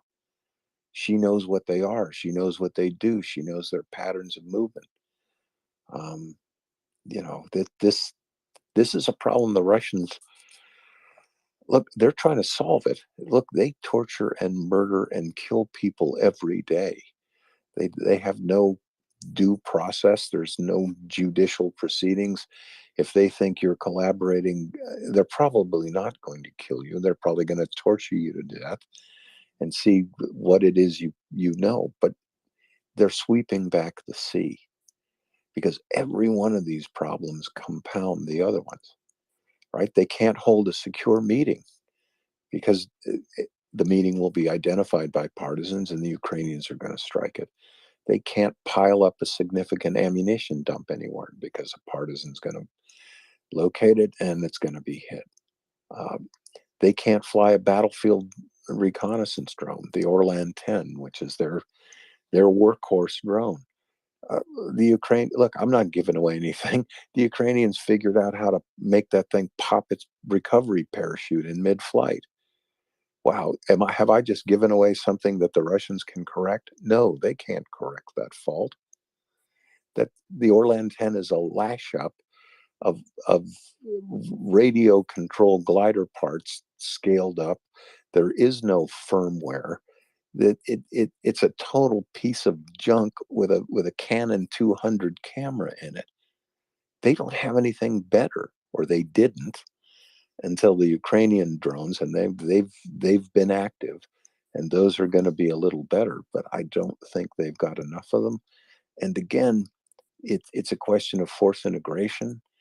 It's a question of fielding these things, of servicing them, of operating them. And the Ukrainians are terrific at signals intelligence, at electronic intelligence, at electronic warfare, and they're going to find a way to neutralize even this. All of this contributes to the Russians flailing, expending energy, doing fruitless things, and getting punished from the top, right? Putin's fired 7 commanding officers of this special military operation. Any general officers who weren't captured or killed, any senior field grade officers who were operating on the Kupiansk Izium front, look, those guys have already been put on a helicopter, sent back to Moscow, and they're explaining themselves in a wet basement somewhere. And all of those people had to be replaced with new staffs. And the Ukrainians are keeping the pressure on. They're making these new generals and these new staff officers. They're making them fight every day. They're not getting any downtime. They're not getting to learn the terrain. They're not getting to learn the units, the capabilities of individual commanders. They are left trying to flail this thing under a blow of punches, and that's just the way you want the enemy to be. Thank you, Chuck, for that very detailed answer, and thank you everyone for waiting. Crimson, please go ahead. I think Ian was before me, so I can defer to him, and then I have a quick comment for after that. Sure, Ian, go ahead. Yeah, Crimson, if your comment is quick, go ahead, because I was going to elicit some information out of Ryan, as much as he can tell us, and that might take a while, so go ahead. You know what? It might open a new discussion, so let's say go ahead, and then I'll follow up after you. God, what are we, all Canadian around here? I'm not even Canadian. No, you hang up. All right. Well, so yeah, thank you for that, Chuck. And hearing all that, I can tell now why your maps are so optimistic, because you don't really think much of the Russians. But anyhow, Ryan, Ryan, since you're here, definitely want to take advantage of your presence. I know you obviously not a whole ton you can talk about, so I wanted to maybe address or bring up 3 topics, and you can choose what you want to talk about. The first one you probably can't talk much about at all, but you know, there was some talk earlier in the space about POWs. You know, not many, a few, quite a bit, a metric crap ton. I don't know if you can give any kind of gauge of what your sense is regarding POWs from the Kharkiv northern, you know, northeast offensive. Maybe you can give an idea of like the desertion of equipment and your sense of that. Have you seen a lot of deserted equipment and how that's changing the game for you guys? You know, have you repurposed any equipment? You know, in the recent days or weeks. And then the last would be, you know, winter's coming, and how you guys thinking or feeling about that? Are you prepared for it? Who do you think it's gonna hinder more? You know, you guys or the Ruskies? And anyways, 3 topics. Choose what you want to talk about, I guess. I can go into a little bit of all of them, except for the first one. My command would probably kill me if I mentioned anything about the POWs. More than one, less than 100,000 is probably a good thing on that. But so for the Kharkiv, like I said, I was on the northern part. I was actually in an area called Pudyanka. I'm pronouncing that terrible, but so like with the equipment that was left behind, I mean, it was literally, it took, I think they're still actually organizing it and getting everything put into like the inventory. But I mean, it was everything from like service rifles all the way up to like artillery. I mean, they just left everything. Like they said, it was a strategic retreat or whatever withdrawal. It was nowhere near that. Literally, like 2 days before, or maybe the night before, our commander sat us down and said, "Hey, will you go push this trench?" All our guys basically were like, "Yeah, sure." Because for the foreigners, we got some rangers and stuff, so it was basically the command was they're having difficulty in a trench line. So we had planned the operation with the Ukrainian counterparts and got everything ready. And basically at like 6 in the morning, there was no Russians left. They just, I don't know where the line broke for them, but it broke and it just like domino affected everything. Like, I mean, literally there was AKs, like full uniforms. Like it was not tactical at all. It was just a full on retreat. At least in our area, I don't know what it was like in Balaklia. I'm assuming there was some resistance because I did frequent that area just west of there often. And they did have some pretty good defensive lines that way. But yeah, where we were at, it was just a full on, it was just chaos for them. It just looked like, you know, the line just trickled down and it's dominoed on them. We did have some issues in our area. Our commander got injured. He hit a tripwire, but he's fine. He's in a hospital. He'll be out in like 3 weeks. So, but otherwise, we didn't take too many casualties. A lot of the stuff we had was just artillery, trying to cover the Russians. But I mean, everything moved quick enough to where we had guys at the Russian border the same day that the lines fell. So there was nothing tactical about it. So Ren, we hear about the information blackout. I mean, from at your level, like you're you know, a soldier on the ground. What do they tell you guys? Like just don't tell anyone anything, or are they very specific about what you can and can't say, or is it just you're afraid of what your commander will do? You have like a sense of it, or what do you think?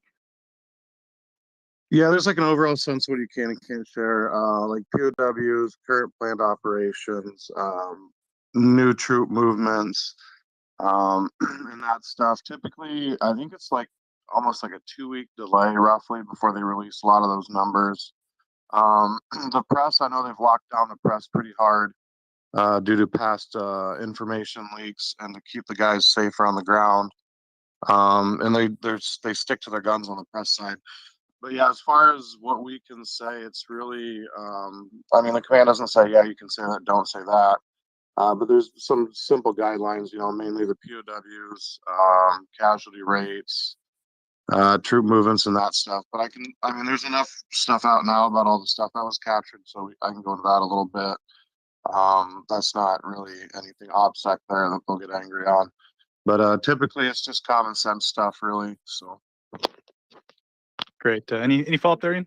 Oh, sorry, and just if you had any thoughts about winter coming and your preparation for it, and who do you think will that change the game at all?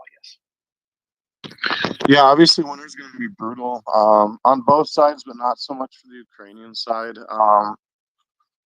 Russia can still technically hit our supply lines, but not near as well as what we can hit theirs. Any of the like, if you look over near Lyman currently, that main route's their only route in. If this was December or November time frame, they'd be absolutely screwed. Trying to get warm stuff and just resupplied, just because that main road would just get smashed with Ukrainian artillery.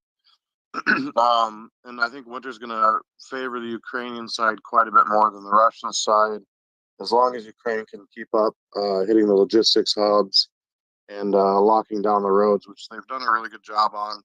And I'm assuming that the command's already planning winter operations. They're, to be honest, the upper command and like the land forces and the general staff and in general, I guess, they're pretty good at playing chess. So luckily, they're able to stay one or two steps ahead. Typically, I think as far as like what we were told in Kharkiv, it was basically an information blackout up till the operation started happening. So like we didn't know the push for Balaklia was happening. But that's a good thing. It keeps the OPSEC there. But yeah, I think winter's just going to be absolutely brutal on any of the Russian like positions that are stuck further out from a actual line, like what you see in Lyman right now, and then a few other areas. Assuming Lyman doesn't get captured the next week, which they're going to lose it. I can't really go into too much, but yeah, Lyman's screwed. It's like with it sticking out the way it is, they're not going to be able to hold it. And I don't know if they'll even put up that much of a fight, even with it being an urban terrain. Thank you, Ryan. I think you're definitely telling us as much as you possibly can. Crimson, please go ahead. Thanks a lot.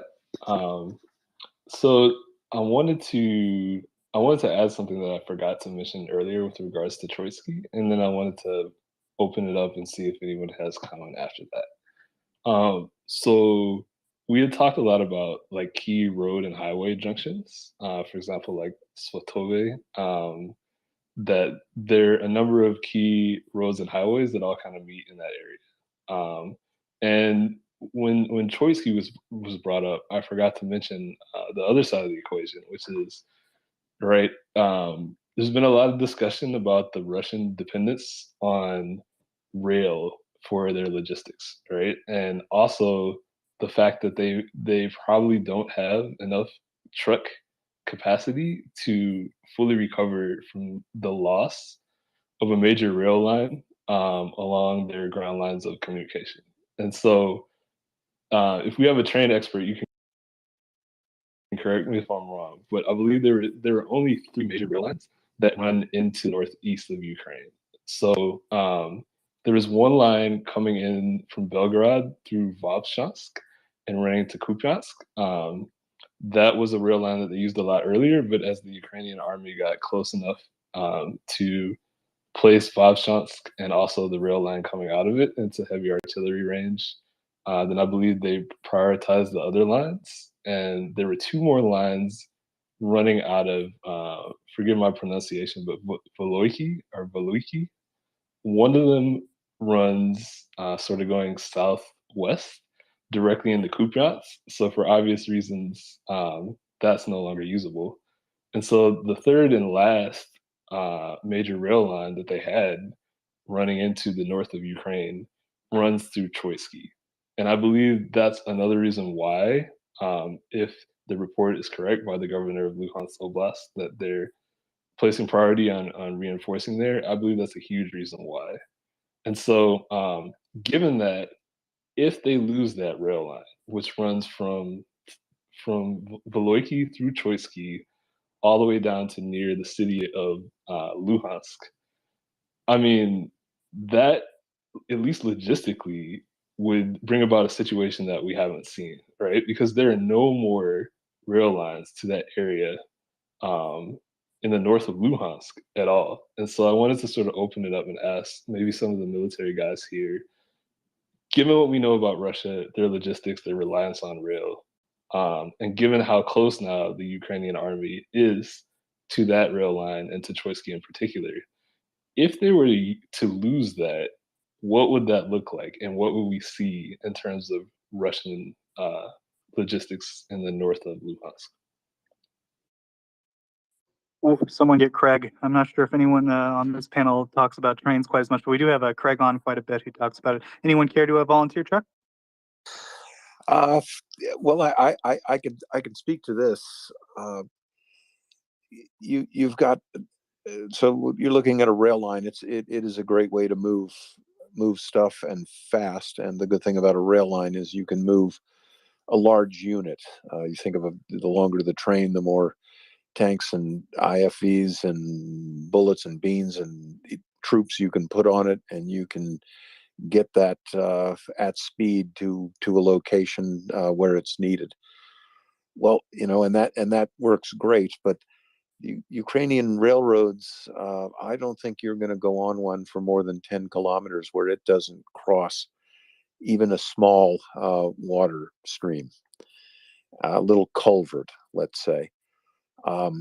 I saw a photo the other day, and it was Ukrainian partisans hit a railroad track, but they did it. I need to get in touch with those guys. They blew a hole in the middle of the track, and they broke one of the rail lines. That isn't exactly the way to do it, but if you target a culvert, even just a little stream crossing, you've broken the track in a way that is going to take at least 24 hours to repair. And if you can hit 3 or 4 of those little culverts, little water crossings on the same rail line, which an Excalibur shell can do, which partisans can do with a surprisingly small amount of C4, relatively small amounts, you're putting the railroad out of action. And again, you've got partisans watching the track, and you get 10 points in the SEALs if you can blow up a locomotive, but you'll get 100 points if you can blow up a locomotive and a track repair module.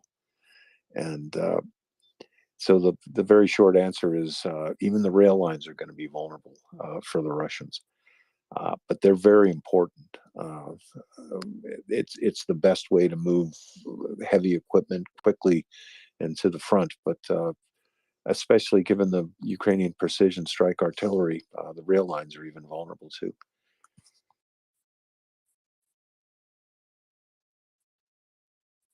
Thank you, Crimson. Yeah, we'll try to.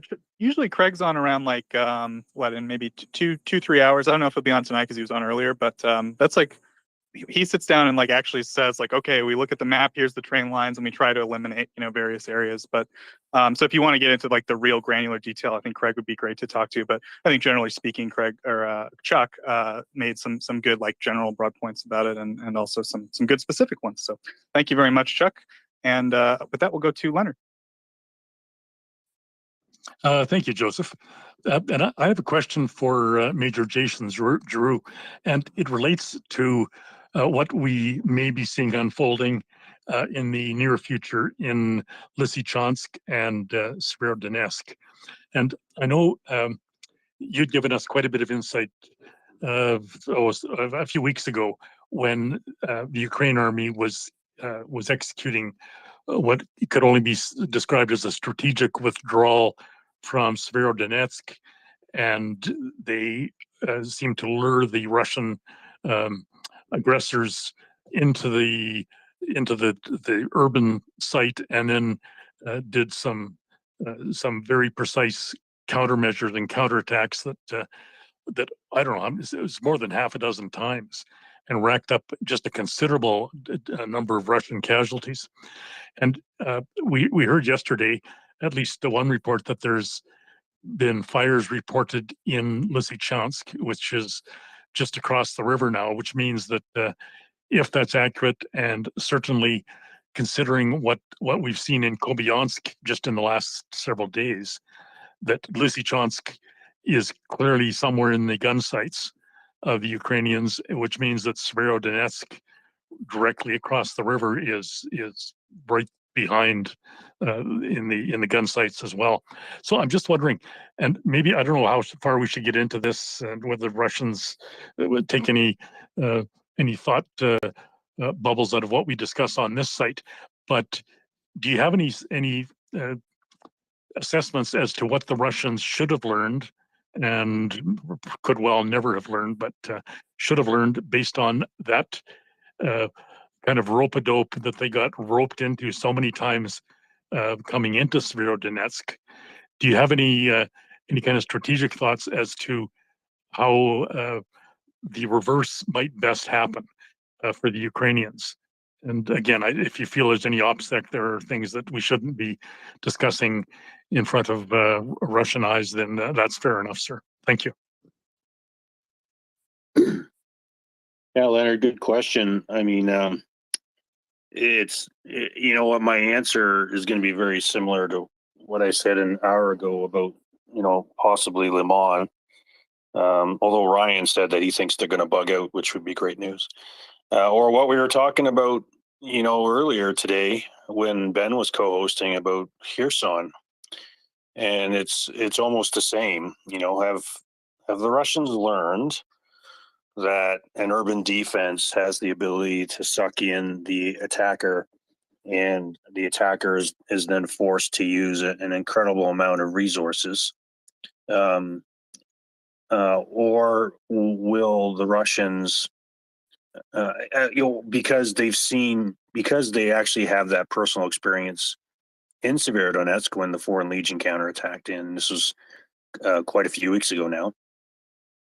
So, okay, the shoe's on the other foot.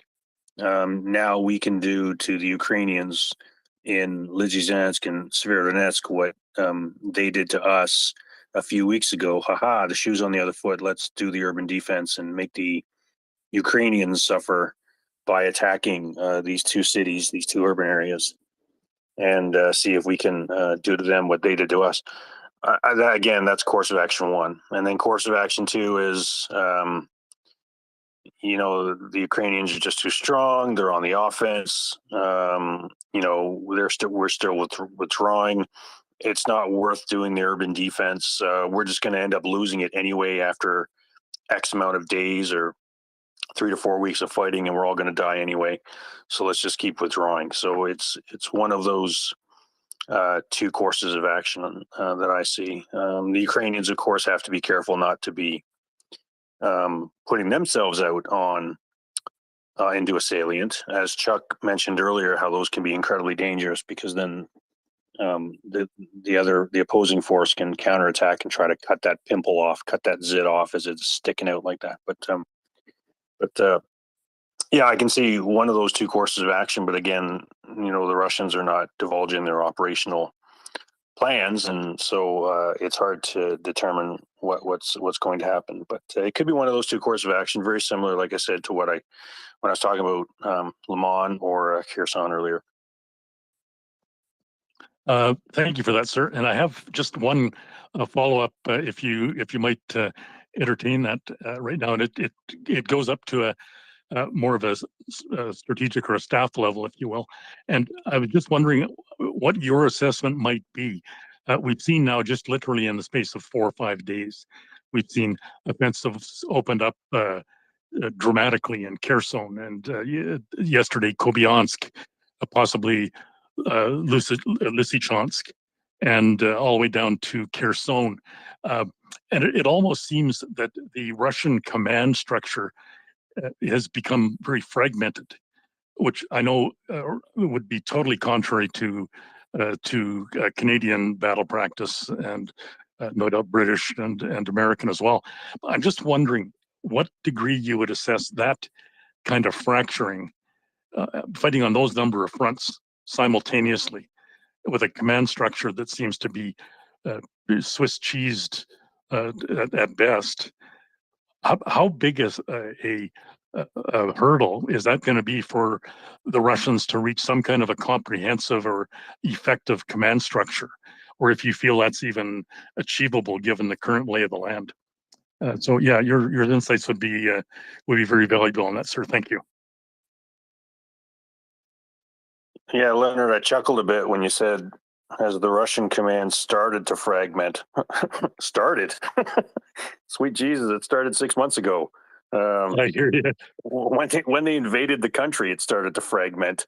When everything fell on its ass. Excuse my unofficer-like language, but yeah, of course, Leonard. That's, I mean, and that, and I'm sure Chuck and Ryan and anybody else with military background knows that unless the commanders, are able to very much switch their personalities around, or they're able, or you get new commanders in who, breathe new life into a unit. It's once you break the morale of a unit, or once the troops see that their senior military leaders they don't have the smarts, or they are just wasting lives. It is very hard to turn that climate around, and morale just lowers, and orders get disobeyed, and troops start withdrawing.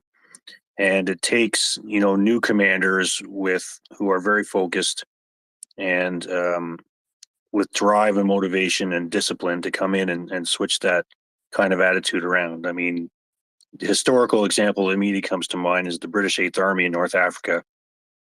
There's Rommel. There's Irvin Rommel running rampant over North Africa. Oh my God, he's gotten past Tobruk. He's taken Tobruk, so now he's got a logistical port, and he's coming in on Al Alamein. And there's Bernard Montgomery comes in and goes, all right, this attitude of we're always losing to the Germans, that stops. We're holding them here, and we're going to fight, and we're going to die here, or we're going to achieve victory. It's your choice, troops. But by God, I'm only going west when it comes to fighting North Africa now, and you're going to be behind me the entire way. And so, Monty breathes all this new life into Eighth Army, and sure enough, they defeat Rommel, and they push him all the way back to Tunisia, and the Germans end up losing North Africa. So unless the Russians have a Monty somewhere in their back pocket, or a Patton, or insert great leader here for the Canadians, they've got a Bertram Hofmeister who can come in and breathe new life. I mean, the Russians they've got a real big challenge when it comes to their leadership, and when it comes to being able to turn this unholy balls up that they've created around. I can tell you that. Thank you, sir. And a great Al Alamein reference there. Thank you.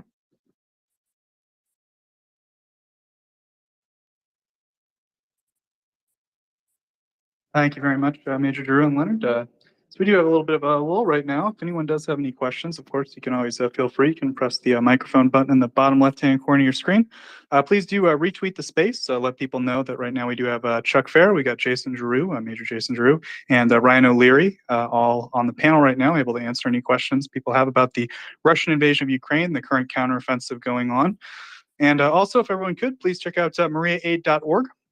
It's a great nonprofit organization dedicated to getting non-lethal aid, things like hemostatic bandages, tourniquets, drones, body armor, night vision, thermal vision, and all sorts of other non-lethal equipment to Ukrainians, soldiers and civilians on the ground right now. So we definitely appreciate all the work that MriyaAid.org does. Please go down to that website, check it out, take a look at what they do, and if you're so able and so inclined, please feel free and do contribute if you can. And Ryan, I know that you were there when we had an interview with, I believe, Ukrainian Special Forces, or a certain unit in Ukraine with the drones. So I don't know, do you remember, what do you remember about that day that you guys were looking at those drones? Yeah, when I met some of the guys from UNIA. Right. Yeah, it was good. They picked it up pretty quick, actually. So I'm actually interested to speak with some of those guys, hopefully here soon, to see how the drones are working for them and everything. So I haven't kept in contact with them too much because we've been busy. Obviously, with the offenses going on too. I know they were used in the offenses. I just don't know the results of them. So. Yeah, great news. So hopefully we'll hear back that the drones that were given by Maria Aid were used to great effect in the recent counteroffensive. It's always great to know. I know I'll be excited when I hear that the underwear that we sent to the boys in the Kharkiv offensive in the 92nd got there. Right? I mean, I was like, they're wearing your underwear, guys, but they're like, yeah, it hasn't gotten there yet. So not quite yet, but yeah, it's always great to hear the tangible effects of the non-lethal aid that's being sent to Ukraine on the ground. So thank you for that, Ryan. So there's a lot of it seems to me right now that the Oskil River, right, getting across the Oskil River seems to be one of the I don't know, the talking points or the things that people are talking about right now. It seems that Ukraine's already clearly across the Oskil River in a few places. Eastern Kupiansk would probably be the best example. But what do you guys think? The Oskil River, is it still a meaningful barrier? Is it something that we should keep our eye on? Or have we pretty much gotten to the point where it's no longer stopping Ukraine from doing what they need to do?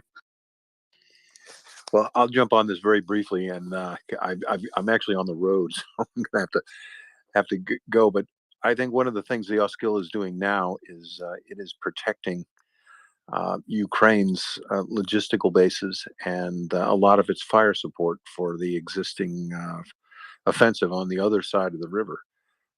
It's something that the Russians are not going to be able to get across. Kupiansk is in the hands of the Ukrainians, and we know for a fact that the lesser portions of the Oskil have been crossed in a number of places, forded where it narrows down. So right now, in my opinion, I think Major Giroux would support me on this. Right now, it's a bastion for the Ukrainians and sort of an unassailable barrier for them to rally behind, put their logistics in, and base their operations going forward.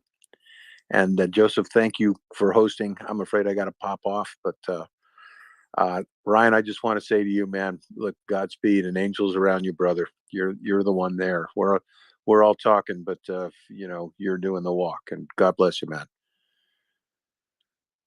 Thank you very much, Chuck, and Hey, always thanks. appreciate it. Yep, Okay, good thank night. you. Thanks, guys. Bye. Yep, and definitely thanks to Ryan. I would recommend everyone, please do give Ryan a follow. I know, Ryan, before you were looking for some very specific components to build certain drones. Have you been able to source those components? Or are you still looking for stuff? Go ahead. Yes, we managed to get some people to help us source stuff. I think we're going to probably be making a list here soon again, shortly. Like I said, we're finishing up the touches on around 25 drones right now. And we are fixing some issues that we had with them. Predominantly just our really crappy soldering. And tape jobs that are now getting a little bit more professionalized. But yeah, we managed to get everything that we needed so far. We actually got more than what we needed. So we donated some of the stuff to another drone group that's making like the quad rotors for reconnaissance. So.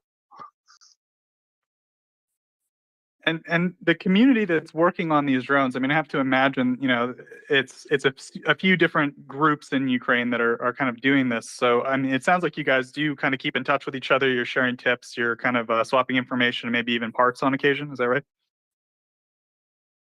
Yeah, so my group, at least like my unit, we try to. There is a lot of like fractured groups doing stuff. We try to communicate with as many of us as we can, just so we can like relay information.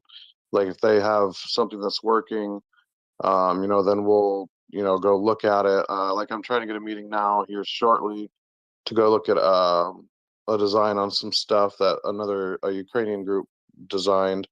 But yeah, we try to meet with all the groups that we can that are doing the Aerosvidka, the air recon, and like the drop munition type stuff. Even though we don't do quad rotors, we predominantly do only fixed wing. We still like to see what's going on and if we can help out, or if we can share information and make both sides better on it. Gotcha. And Major Giroux, I'm wondering from you, I guess I'm bouncing back and forth now. So Kupiansk, right, is a city where it's a city with a river going right, sort of not quite down the middle, but I would say maybe 3/4 is on the west bank, and then 1/4 of the city is on the east bank, something to that effect. So I'm wondering, it seems like it's already accepted by pretty much every source I've seen, even the most conservative, that Ukraine is across. They've managed to take and hold East Kupiansk. So I'm wondering, like, in terms of an urban operation, crossing a river in a city, that sounds like the hardest thing to do ever. I mean, so Major Drew, is there any historical precedent for this? What do you think about the specifics of managing to get across the river in Kupiansk?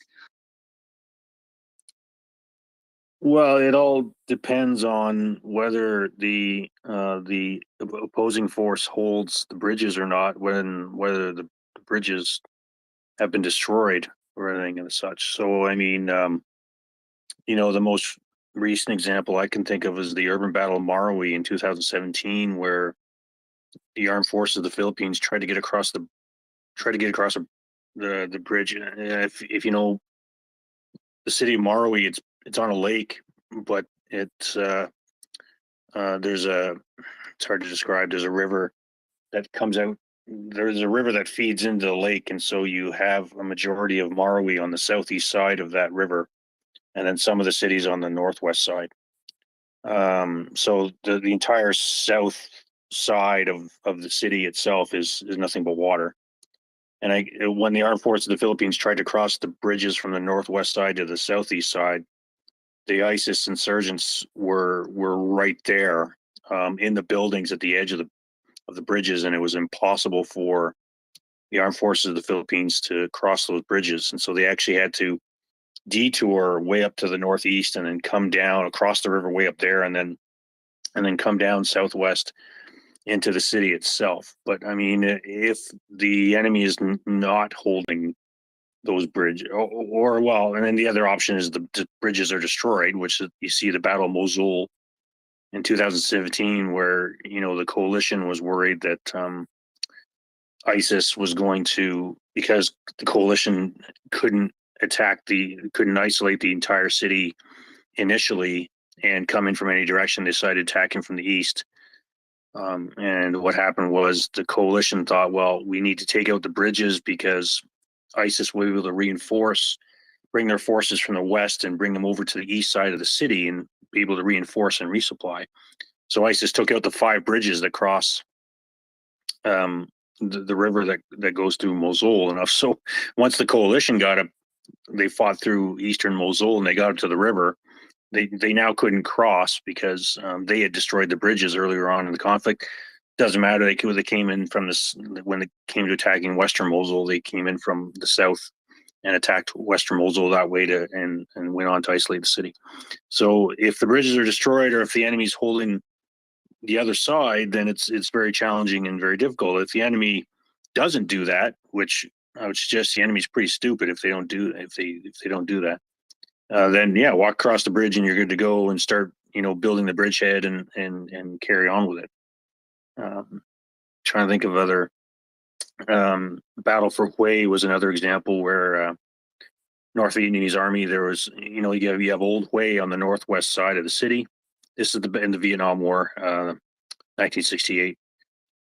You have Old Hue, the citadel on the northwest side of the Perfume River, and then the south and the southeast side of the Perfume River, you have New Hue, the new part of the city, and North Vietnamese Army sappers destroyed the bridges across the Perfume River, and so the Americans were forced to use watercraft and helicopters to bring troops across the Perfume River from New Hue to Old Hue and into the citadel in order to do that fight. And of course, the North Vietnamese Army weren't letting them do that easily. They were firing from positions within the citadel at those helicopters and those watercraft, so it made it challenging. But yeah, if the enemy decides to give you those bridges and doesn't fight you across, then it's quite easy. But as soon as they take up positions close to the bridges or they destroy the bridges, then it's extremely difficult. And to try to get across the bridges, whether they're intact or destroyed, and now you have to go across on watercraft, that is not an easy operation whatsoever. Thank you very much, Major Drew. Leonard, please go ahead. Thank you, Joseph. I have another question for Major Jason Drew, and this relates to perhaps more of a procedural item, but it may be of some merit today, given the events that have unfolded at Buckingham Palace today. But this pertains to the discussion that we had a little earlier on the C-103 or C-3 howitzers, the 105 howitzers that were shipped by certainly New Zealand, and I am advised was a number of copies from Canada also sent to Ukraine. And those howitzers, I'm advised, have effectively the coat of arms and the royal or the regimental insignia, if you will, are actually stamped on the barrels of these guns. And I'm assuming the Kiwis would have a very similar procedure. And obviously they were able to ship a number of their guns. I think they shipped at least, well, more than a dozen, I believe, of their howitzers, and perhaps it was quite a bit more than that. But I'm just wondering if there's a specified protocol that you may or may not be aware of. I'm not sure that pertains to how those guns would be transferred with insignia attached, or is there a specific decommissioning procedure that is employed in a situation like that? And any insight you could give us on that would be helpful, certainly today. Thank you, sir. Leonard, unfortunately, long question. Short answer, I don't know. I have not. I'm a dopey grunt. I'm not a logistician, and I know that it's logistics officers and logistics soldiers that they've got the checklist as to what they have to do when it comes to transporting guns or putting insignia on guns or taking insignia off or doing whatever. They've got all that stuff dialed down. So unfortunately, I can't answer that question. You're too modest, sir, but thank you for your response. Thank you, Leonard. Ryan, I'm wondering how much, in terms of the combat you've done in Ukraine, is sort of urban combat, and how much of it is done, in non-urban environments? So I participated in the Battle of Moshun at the start of the war, which was predominantly all urban operations till we pushed them to the river area there, or the swamp. And then I swapped over, fought in Irpin, then in Bucha. Actually, I fought in Irpin. After Irpin, I went in the far north with Erosvidka and basically harassed that long convoy that the Russians had. From there, I went to Bucha. When the Russians started retreating, we were hitting them there. And then after that, I was down in Zaporizhia, and then Mykolaiv area, and then mainly up in the northeast. So I would say probably like 30% of my combat has been urban combat. And we had engagements that were within like 20 meters of Russian forces. In Irpin, we actually assaulted a Russian HQ with 12 guys. It didn't work out well. We all lived. It just was a really bad idea. In Moshun, we had some pretty close calls. At one point, we assaulted forward, and we had guys that were literally, the Russians were on the opposite side of a fence. That was an interesting encounter. But yeah, majority of it's actually not urban. The urban stuff is fun. I shouldn't say fun, but it's chaotic, and it's something the U.S. military trained about a lot in the 2000s. So typically in urban operations, the Western volunteers usually have a hand up, and the Russian units typically fold pretty quick if there's an assault going on against them. Obviously, in areas like Severodonetsk, we weren't able to fully assault. It was more of hold the line and just do attrition. But yeah, I'd say majority of it's not been urban.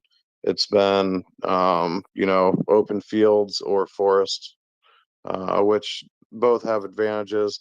Open fields have no advantages outside of being able to see far. But if you can see far, the Russians can too. And speaking from experience in Zaporizhia, getting shot at by a tank's not fun. Thank you very much, Ryan, for that detailed response. And Just a Bunny, I saw join us. Go ahead, Just a Bunny. Oh, that's bizarre. I wasn't expecting to just get to go there. Okay. Well, I had a bizarre experience this morning. I saw MriyaReport in my feed after being blocked, and I recognize why the block happened. So we don't need to go all over that. Obviously, you guys had JJS on that one night with Ilya Ponomaryov. And I had something I wanted to say about that. I didn't quite get the opportunity to say it. Then I had my own space where we briefly discussed that, but then moved on to other topics. Now, really, all I wanted to say was if you guys find it objectionable for me to come up and give my 5 cents on what I regard as the subtle propaganda of JJS, then to be perfectly frank, I'm fine with being permanently blocked. I don't regard him as a reliable source of information. I view him as a person who tries to prime an audience for a certain narrative. And it's not a random opinion that I have. It comes from having some experience with seeing these narratives pop up. So really, that's all I wanted to say. Thank you. There's really not much I can say about it, quite honestly. It's Yehuda sort of organized the interview with the Kyiv Independent, I believe was the organization that hosted it. And it was sort of a package deal, right? They said we can do this interview. And yeah, it's something that Yehuda sort of organized and handled. I certainly had nothing to do with any of the things that were described. But yeah, I understand it's sort of been a sort of a controversial thing. So yeah, but right now Who's we're talking to Ryan, we're JJS? talking to Jason. Ryan, go ahead. What's that, Ryan? I was just wondering who JJS is. He's Jason J. Smart. He works as a correspondent, I believe, for the Kyiv Independent. I might be mixing up Kyiv Independent and Kyiv Post right now, so I apologize to any, of the Ukrainian media if I'm doing that. But yeah, it's just someone that I think a lot of Ukrainians have sort of a problem with the fact that we, had him on the program. To be honest, he asked 2 questions. I don't know how much we platformed, but yeah, I don't know. It's something that really I wasn't involved in directly or indirectly. Sorry, it's the Kyiv Post, not the Kyiv Independent, folks. But yeah, so I wish I could speak to this. If I really was involved, I probably would have something to say about it, but I really didn't. And all I know is that we were helping out the Kyiv Post. It was something that they kind of included as a package deal. I understand there was some people that were upset. I understand there was some discussion had about it with people, and beyond that, I kind of stayed out of it, to be perfectly honest. That's all I really have to say. And just a bunny, I've always appreciated you coming up, having your contributions. If you're able to kind of compartmentalize that situation from the time that I'm on or other people are on, I appreciate it. If not, totally understand. Any follow up? Go ahead. Yeah, I mean, I just wanted to emphasize it really is nothing personal. Like, I don't have some sort of axe to grind with everybody here in some large abstract sense. The reason why it bothered me is simply this. You need to recognize as a collective bunch of people listening to this that the information war is not a separate part of the war.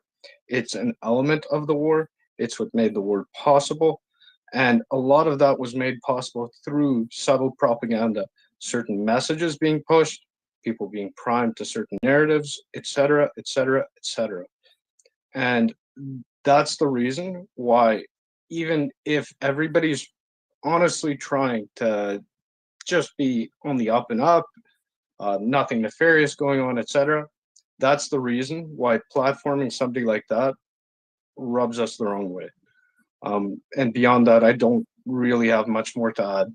So I hope I got my message across and everybody kind of got the gist of it.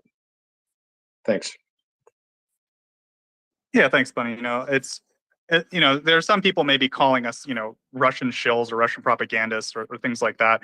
Maybe saying some very ad hominem or I don't want to say hurtful. It's not that our feelings were hurt, but they were actually attacking us as some sort of source for Russian propaganda. But if you want to come up and express your feelings or your thoughts about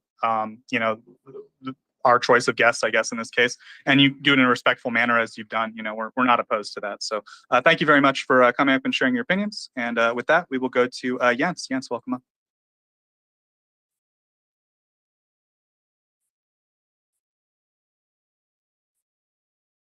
Jens, are you there?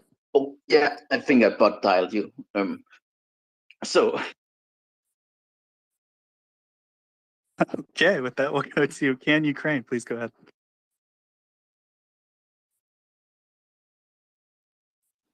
Okay, got it.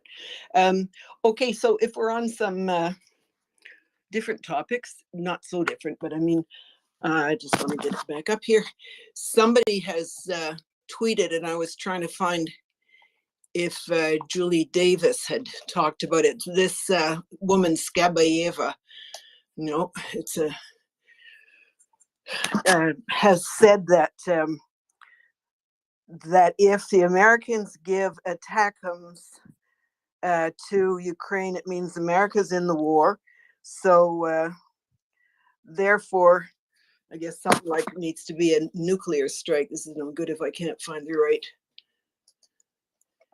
person. And so there's a discussion in that. It's a long thread. Maybe I'll pop down for a minute, find it better so I can read it to you a little more clearly. Because it's anyway, so they go into the discussion of what of the thought that the Pentagon's actually considering this. And I mean, you can dismiss the nuclear jazz, that's another conversation. But anyway, maybe let me drop down for a minute and you guys go ahead with something else and I'll find the right screen. Sure, no problem. We can go to Gunther for now. And real quick, Can Ukraine, if you could just always remute your mic when you're done speaking, just because when there's multiple people with mics on Twitter, Twitter hates it. It causes all kinds of problems. So thank you very much. We'll go to Leonard next, and we'll come back to you. Thank you, Joseph. Actually, I was just going to follow up on what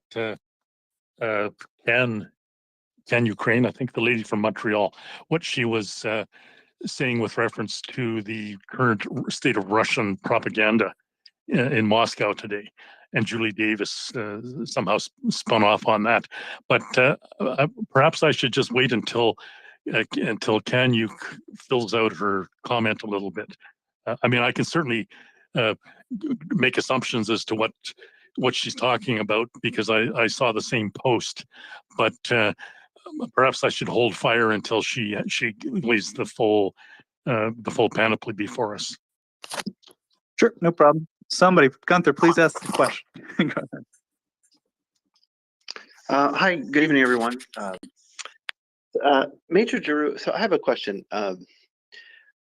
Thinking about sort of like I love history, I have a degree in history, and I find it's like super informative, but there obviously are limitations, right? Because what is happening now isn't like the Battle of Austerlitz. It isn't like D-Day +3. It's like everything is different, and we can only kind of get hints about things from the past.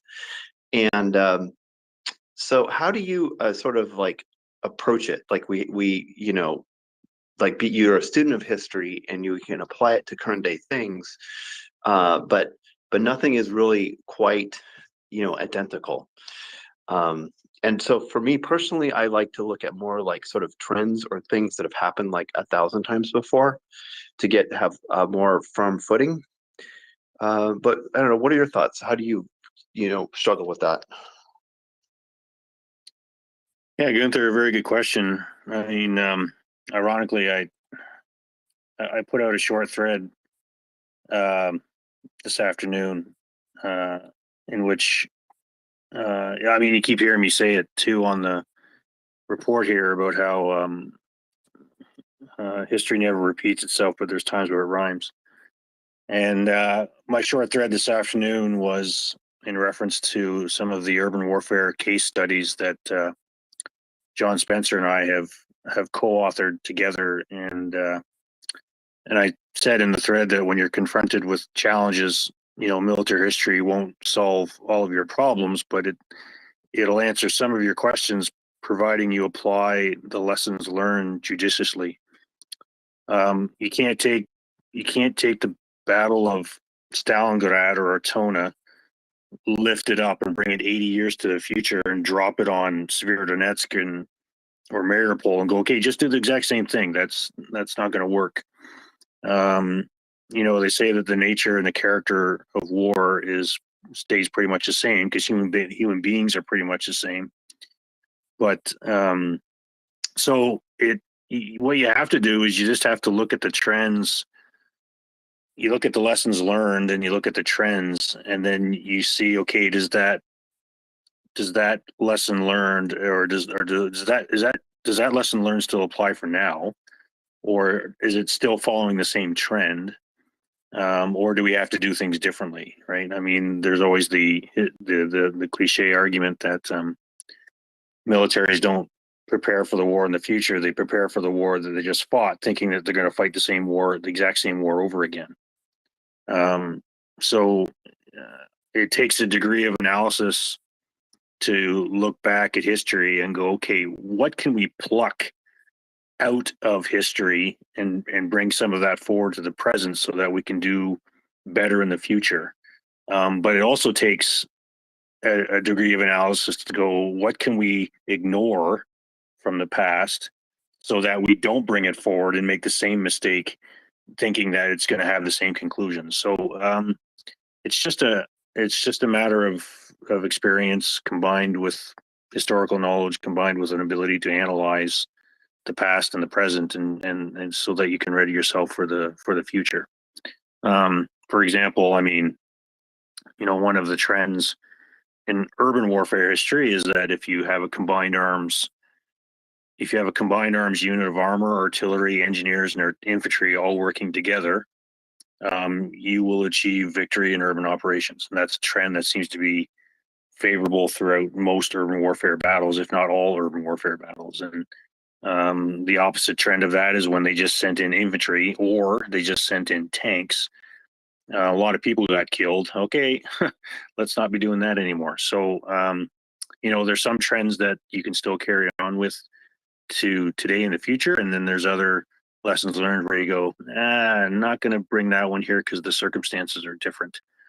So it's just being able to understand the past and what's going on and how you can bring it forward to see if it applies to the present. So, Gunther, does that answer the question? Yeah, no, that was some really good insights. I appreciate the sort of commentary about like knowing what to not bring forward. I think that's sort of that's an interesting thing to kind of ponder. And just a comment too, like the one thing that history I think teaches pretty well is that armies on the wrong side of the river often get clobbered, and which makes the whole thing in Kherson even more surprising, because I think that history will probably repeat itself identically. So thank you.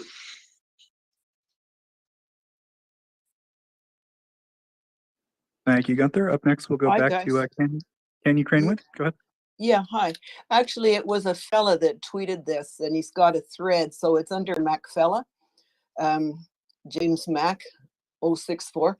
So he's saying earlier today, this Olga Skabayeva, she's the woman that's got the big pompadour in the front and 3 green suits, not the other one, and who owns RT. So she made the threat that giving Ukraine ATACMS makes the US part of their war on Ukraine. So that would mean, doing so would mean a nuclear strike on Poland or Germany. And she was expounding on Putin's statements about long-range missiles. So he has a thread considering this, saying that all the red lines so far have been proven false. Also that the Ukrainians have kept all their commitments about, like if they've hit Russia, it's with their own or captured Russian weapons and so on.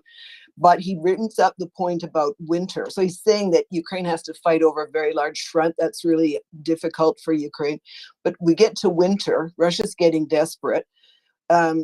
Their infrastructure is heavily damaged. Anyway, these are all lots of their logistics, lots of negatives for them. So ATACMS become a major game changer, which he means to say that longer range in winter when you can't move so much. Russia's forces are less mobile. So this then raises Ukraine's better military performance into a major advantage. So Russia fears those HIMARS missiles far more, no, he means ATACMS missiles, far more than they do the HIMARS. And he then goes into a discussion of whether Putin really can risk an escalation, and he basically thinks no. But I was kind of interested in how, because I think it was last night, one of these nights, we had a long discussion about the importance of the ATACMS, and in our work mobilizing, pushing voice, that we wanted to push congressmen and reps and members of parliament on the ATACMS. And so I wondered, is there points there? I don't know who to ask, but anyway, we can have a discussion on it among those who wish to talk about it. And there was somebody who did want to specifically say something about whether ATACMS or the nukes, whatever. Yeah, I can go on that, Joseph. Sure, Leonard, go ahead. Okay, yeah, am I audible? Oh, I was getting some serious feedback there for a second. Am I good to go? Yep. Okay, thanks. So just to follow up, sorry, I don't know what proper name I should use, so I say Can-Uke. Tell me if it's different. But your reference to the Russian talking head in RT today. Firstly, you said RT is, you don't know who owns it. Well, I'll tell you who owns it. It's Putin. Putin owns the damn thing. And it's just strictly, simply, and nothing but an arm, a propaganda arm of the Kremlin. Well, not even the Kremlin. That's too generous. It's a propaganda arm of Putin himself, all by his lonesome with his Salvazniki in tow. That's it. That's all on RT. And secondly, with reference to the commentary about Russian use of nukes, that should be put to bed now, once and for all, finally, and never raise its ugly head again. Because I don't know if you had the opportunity to hear Molly McHugh several days ago. She was on about 4 days ago or thereabouts, and she used a brilliant illustration of the both the tactical and the political environment, the lay of the land, if you will, in the Kremlin today.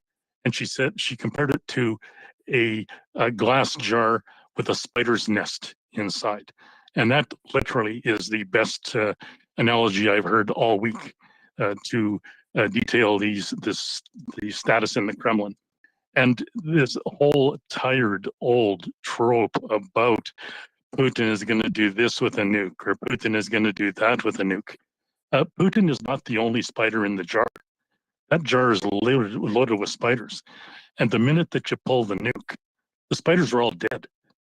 And I'll tell you right now, most of those spiders don't want to die. And Ben Wallace, the defense secretary in the UK, said it most succinctly. He said, "We have nukes too. So shut up already with your nuclear baloney," because the end result of that is very likely Moscow as a meteorite crater.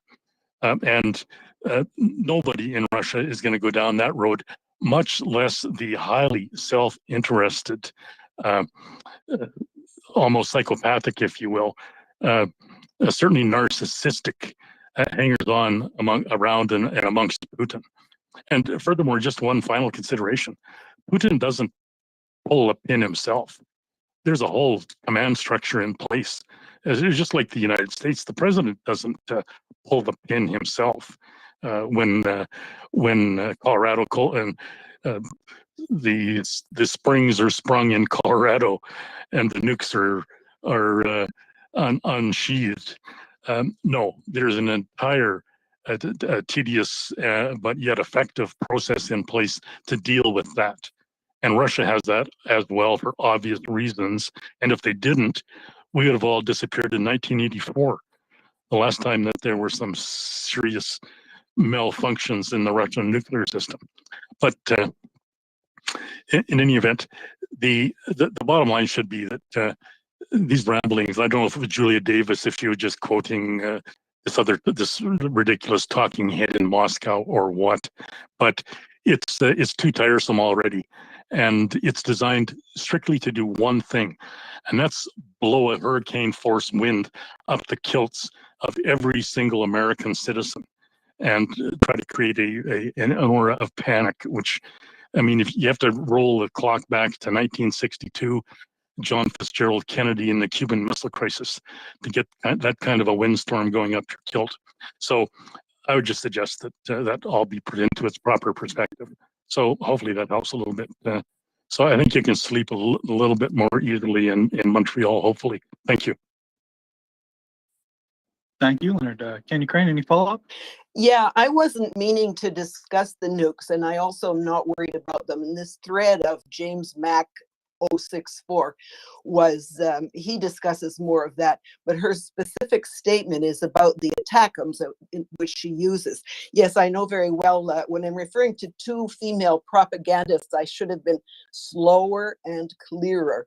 So the lady who made this threat is the one you very often see on Večer evening program TV. Her name is Olga Skabayeva. There'll be a whole lot of guys standing around in ill-fitting suits, and she's usually got this big fat pompadour on the front, and that's a hairdo from the 40s. And she's got 3 green suits. And the other one that you're talking about is Margarita Simonian, who is the titular CEO of RT. And yes, indeed, Putin does own it. She's supposedly management or something. So the discussion I was sort of raising, if people were interested, was her point, because these, of course, we know all they're doing is reflecting what they got told to talk about, and probably the way to talk about it. Simonian considers herself a great personal friend of Putin, and she always talks about last time she had dinner with him. At any rate, so the line that she's spouting is that if Ukraine is giving ATACMS, that means the US is part of the war on Ukraine. So then they're going to do a nuclear strike. She chose Poland and Germany to get, as you say, everybody's knickers in a twist. So, and then the points, the further points that James. Can I just ask you to hold for 1 second? And just point out how ridiculous that attempt at logic really is. Yes. On her part. I'm not Yes. suggesting, I'm not tying that to your your ankle. But in any event, the US has harms afoot in Ukraine today, doing extensive, highly surgical damage to the entire Russian warning or anti-air system, if you will, anti-missile system. Not just harms. I mean, HIMARS are there. We had a picture the other day of an M1 Abrams tank, which, I mean, it may or may not be there, who knows? But the bottom line is the Americans have tons, literally tons upon probably thousands of tons of kit in Ukraine. And why not? The Americans had thousands of tons of kit in England when the Battle of Britain kicked off, for damn good reason, because you want to fend the damn Nazis off.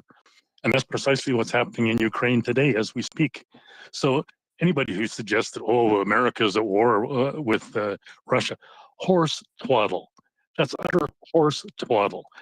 We were giving American aircraft through Canada, through England, for the Battle of Britain, right from the get-go with the Nazis.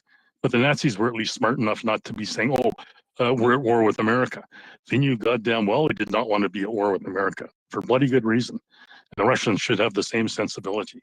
And that should be driven home to them on every level, diplomatically, militarily, politically, domestically. Leonard, I think your earbuds died there. You're super quiet now. Agreed. What? So we caught all that, except I just jumped in right when your audio cut out. You're super quiet. It sounds like maybe your earbuds died. But we got all what you said up to that point. Oh, I had a call coming in. That's what it was. So am I still audible now, or? Yeah, you're good. I don't think we missed much, Leonard. Go ahead. Okay, super. So yeah, I think I'll just leave it. I think should be pretty self-explanatory. So yeah. So, and sorry if I missed anything, Kanyuk. Sorry, what proper name should I use for it? I don't like Kanyuk. That doesn't. You can use Patricia. I'll change it. Okay, If you sorry, actually look Patricia. at my name, it says Okay, Patricia. that's much better. Yeah, no, it's not your fault. Not your fault. Thank you, I'll Patricia. change the. Okay. Okay, bye for now. Yeah. nobody's considering that she's got any logic. The interesting thing is, which line are they trotting out today? Because, you know, they're trying to do something special every night. And so it's the issue of, I mean, clearly what that's saying to us is the Russians really hate the idea of the ATACMS or any of their ilk coming in, right? So, and some of the points McFella is making is that in winter, for example, which we talked a lot about last night, having this distance, you know, outranging your opponent is really important. And so that's precisely why they're starting to think that we're learning to run away from HIMARS, but what can we do about ATACMS? And so one of the things we've always talked about is what are our approaches to making the arguments wherever we're going to be. People talk about writing to their own representative in government. They talk about, there's Atlantic Council has something coming up tomorrow or something that is going to have American Democrat and Republican on talking about aid to Ukraine. And you can put questions in. I'm going to put a question in about what we're urging America to put pressure on Germany to do. So that's a sort of, we have places we want to intervene. And I wondered if people want to discuss about that argument for ATACMS and about arguments we think people should be using to leverage whatever, you know, pressure on America or pressure on America to pressure Germany, etc. Hey, Patricia, can I just interject briefly for a moment again? Yeah. Okay, sorry, I'll be brief. So there's significant writing right now and military thinkers, both the U.S. and Canada, who voice a very strong opinion that ATACMS are already there. That they are already in Ukraine. Indeed. And maybe, I mean, nobody knows. We don't know, and we don't want to know, and we wouldn't tell if we did know. And the Russians can bloody well figure that out. But it should be very clear to them that, yeah, if ATACMS aren't there, they sure as hell could be, and they could be there damn fast. And depending upon how they behave, it could be damn faster yet. So that's just one point to keep in mind.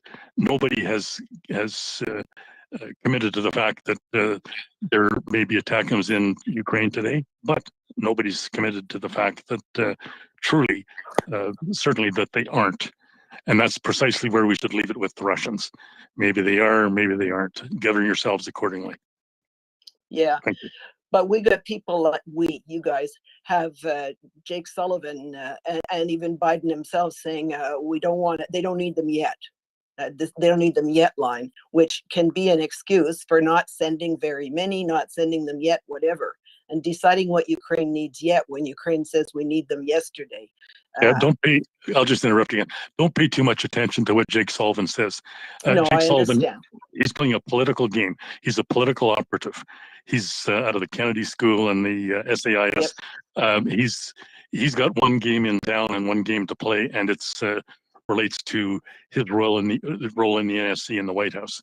So all these are we're just talking about our role in agitprop or propaganda or something. But I'll go off, and people may want to talk about it. Yeah, hopefully that works. Thank you. Yeah, thanks, Leonard, for answering that question, and I think it's a good question. I actually kind of forget the order. Real quick, I'm going to go to William, because I know William actually is a serving member of the military. Might have an interesting question for Ryan or Jason. So, William, please go ahead. Hey, thanks, Joseph. I actually, I do actually. I was really excited to see Jason and our Major Drew on. Kind of wanted to talk about a few things I've seen.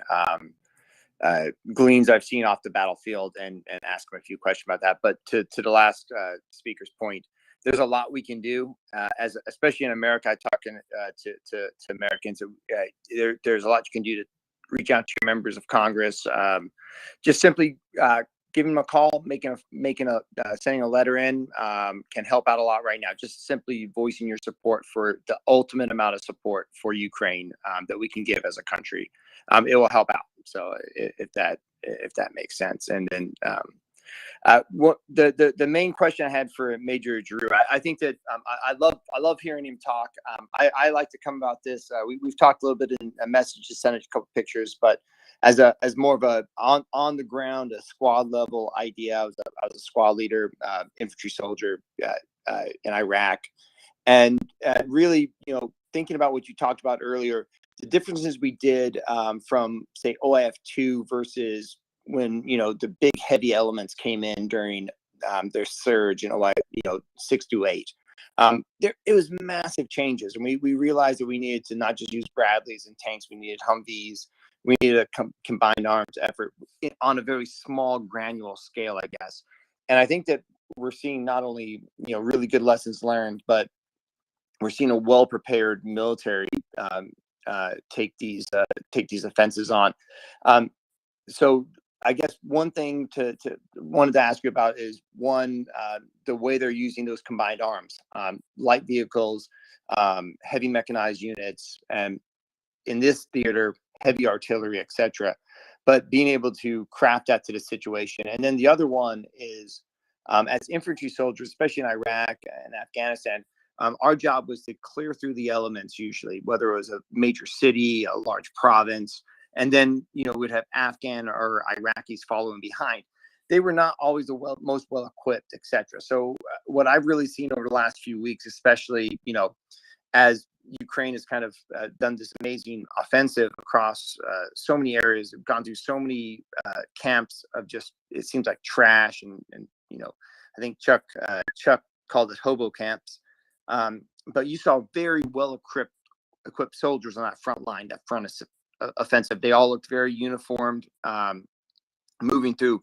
But then you also saw elements behind that eating up the ground, provisional forces, but they were almost just as prepared. So I guess the two questions is, what have you seen when it comes to the ideas of changing the battlefield with the first question, the different kinds of combined arms, but then also the ability for them to control ground after they move that front line forward with very well-equipped soldiers?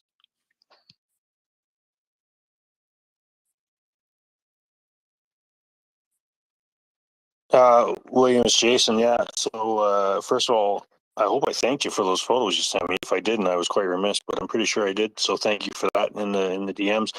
I almost feel like putting Ryan on the spot, because again, Ryan's on the ground and I'm not, and so I get all my news through the Twitter, just like everybody else, and so it's hard to answer those questions because I'm actually not on the ground, and I can't answer those questions by watching a 30-second video on Twitter. So I don't think I can answer that, but I'm to it if you can. Sorry about that. I didn't mean to put you on yeah, the no spot like worries. that. No worries. So first of all, thank you for your service. And second, Ryan, can you answer that? Because you're actually on the ground there and are obviously able to verify or disclaim William's questions. Can you briefly say the questions one more time? Sorry, I was on a phone call. No, it's okay. And I think I rambled on a little bit too much. I kind of 2 points that I kind of gleaned looking from like my time in Iraq, kind of in the early phases when we were changing ideas, where we went in there at the very start. We kind of changed our formations, made it more agile. I've seen that a lot on the front in this last offensive. So kind of, what are your thoughts on the ideas of the effectiveness of that combined arms that they're doing on the ground, whether Humvees, mechanized infantry, like the skill that they're doing, they're using is pretty impressive in my opinion. I just wanted your thoughts on that. And then the second one is the quality of the secondary troops, right? So we're seeing just amazing frontline soldiers.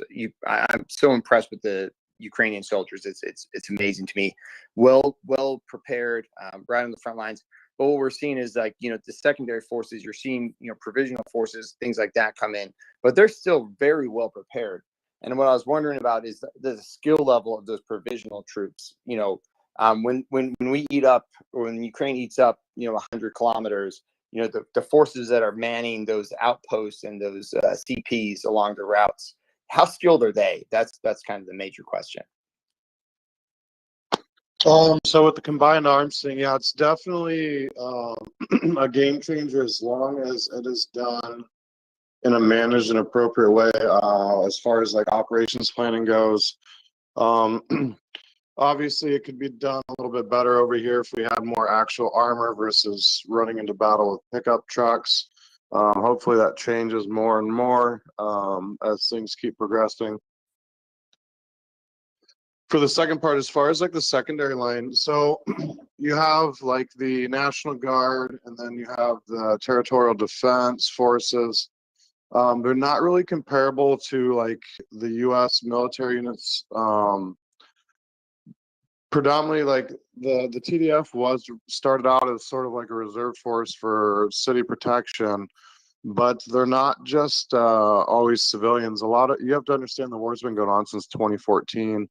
A lot of the guys in the TDF already did their 3 years or 6 years, whatever they've done, and so they ended up redoing and volunteering for the territorial defenses, predominantly because it kept them local. Obviously, as the war progressed, they're no longer a local force. They're now a mobile force or infantry.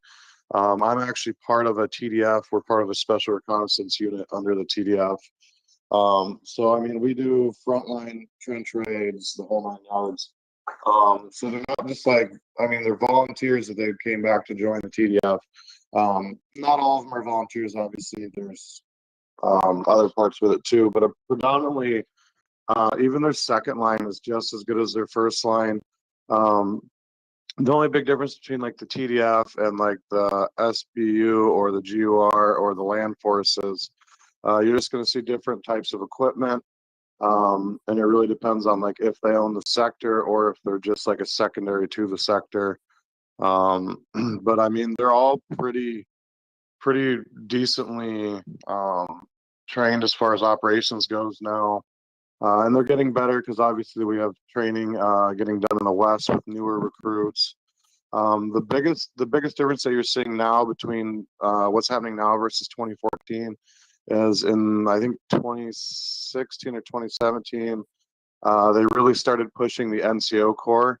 And like the NCO Corps, that the ones that graduated from the NCO Corps and all that, they've actually made a huge difference on the battlefield when it comes to command and control and just being able to take advantage of openings when the Russian lines falter, or even on the defensive side. So yeah, the second line, they're not really much different than the first line.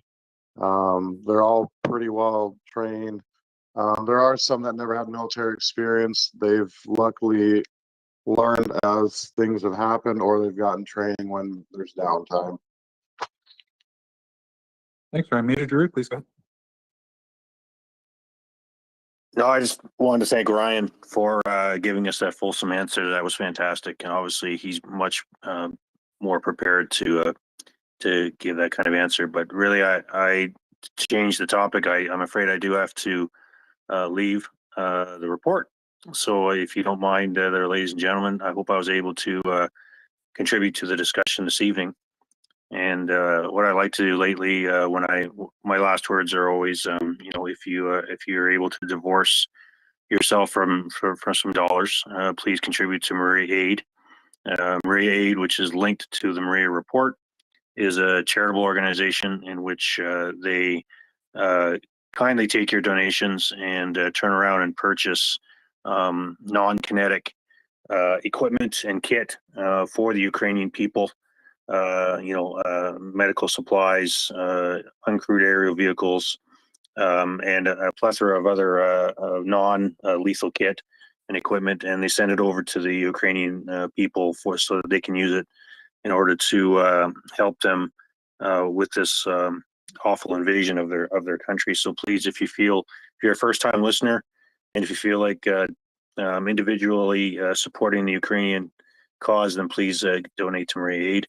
And finally, I'll go off on a bit of a tangent here, but Leonard Battle Moose has joined us, and if you tell him anything about the news about Tim Hortons that I told you about earlier, I've already lost hundreds of Canadian followers.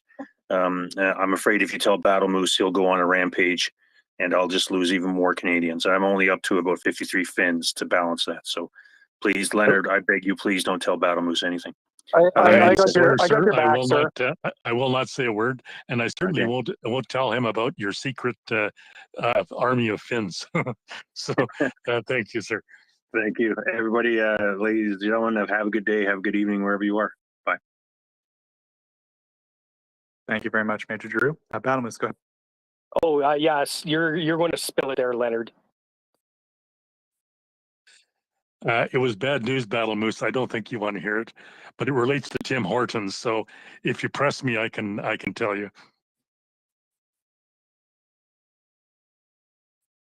Joseph, I suggest you grip these two Canadians and make sure you stay on topic with regards to the war in Ukraine.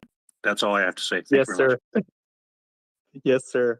Yeah, as a good night, sir. non-Canadian, I'm a little out of my depth here culturally. So maybe I'll go to Jeff and try to move on. Jeff, go ahead. Well, hello there. I'm sorry that Jason is having to take off. It was nice to hear him. Some of what I'm going to say would be germane to what him and Ryan and the others have been talking about. First comment, it strikes me that the Atacams, they are more dangerous as a threat than would be in actual practice. That just simply the presence of them actually would cause Russia to do things. And in actual fact, I'm hard pressed, even though I'm not military, I'm hard pressed though to think about what they'd be able to use effectively as strategic targets for them, and if they could get enough of them. It really strikes me, and this is, what I wanted to go was just thinking that what seems to me that Ukraine really desperately needs more of is equipment on the ground. Main battle tanks, IFVs, supporting equipment, and stuff like that. It's where earlier today we were listening and we heard about the delivery of all the logistical vehicles that's going to have a powerful impact on being able to get supplies up to frontline units. Really strikes me that sort of thing is more important. That, and of course, if we could finally get some damn aircraft. So I'm interested in hear people's general thoughts on that, because it really does strike me that Atacams is more of a distraction and would not necessarily produce as great an effect in terms of the fight as getting that other equipment to the Ukrainians would. As another question, I wanted to redirect people's attention back to the northern part of the map. We'd been having some discussion earlier about the rail lines, and I'm really interested in what the effect will be is if Ukraine can break the line up near Trotsky. And my sense is if they can break that, it'll actually roll up most of Luhansk. So anyway, that's my comment and question. Whoever wants to pick that up, I'd be happy to hear what you have to say. Yeah, thanks, Jeff. So two good questions. Obviously on the space, we've been very bullish on ATACMS, quite early on, before it was even really a mainstream, talking point in the media. Our kind of reasoning at the time was more that Ukraine needed strategic missiles with longer range to really hit these, rail heads and these, supply dumps and things. However, I would say in the interim time, Ukraine has clearly shown to themselves to be extremely effective using just GIMLRs to hit Russian ammunition depots. And the fact that, and also HQs, I should mention, and the fact that Russia doesn't seem capable of not letting these, small limited strikes with GIMLRs turn into these massive sympathetic explosions where, you hit the ammo depot and then the ammo detonates the rest of the ammo and causes like a chain reaction. So far, it seems like they've been doing quite well even without ATACMS. And then if we look at what's happened in Crimea, especially in the last few weeks, that's almost led us to believe either they have ATACMS or it's gotten to the point where they have either an equivalent tool like ATACMS or the capability of ATACMS effectively, to the point where now it is becoming kind of an open question whether or not ATACMS is like super necessary. I would say it would be good to have, but it's not, as you said, I think at this point it's probably overstated how specifically useful it would be, considering we've seen Ukraine able to do these strikes already, assuming they're not ATACMS, because it's very possible they are ATACMS. But all that being said, that's kind of like my take on it. We were a lot more like eager to get ATACMS into Ukraine before we started seeing all these really precise long-range strikes into, deep into Russian controlled territory. But, I think we'd still probably like to see ATACMS. But as you said, it would be better to have aircraft, tanks. I think at this point we would probably want to see those things. But, it would never hurt to have more equipment. As far as the Troitsky direction, it's a question that a few people have asked. It seems like something that people have their eye on. It's something that the Russian reports from the front line, they say they're reinforcing the Troitsky direction, specifically because if that were to fall, that would be kind of their last stronghold in the area. And then a lot of major supply arteries from roads would be blocked off to the Russians. So it's definitely something that Russia's concerned about. It's something that Ukraine clearly understands, and they're trying to take measures to prevent it. I'm not too optimistic for the Russian ability to defend it, considering Ukraine knows the importance of it, and that Russia hasn't proven to be super effective in their ability to stop them so far. So I think that's like all I've got, Jeff. If anyone else on the panel wants to jump in and add anything, I don't know, Ryan, did you have anything you wanted to mention?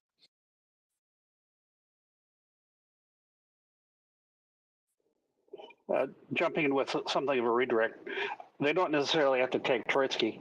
All they need to do is cut the line. Basically, somewhere in mid-Luhansk would probably have much the same effect. So while we're looking specifically at that point, just simply cutting the line or interdicting the line would put paid on it. Absolutely true. Yeah. So it's something that I think the people that are really following the maps, like they're definitely focused on that area, as you said. But yeah, so far, all we've really heard about it specifically is that Russia's reinforcing it in the anticipation for Ukraine to be pushing in that direction.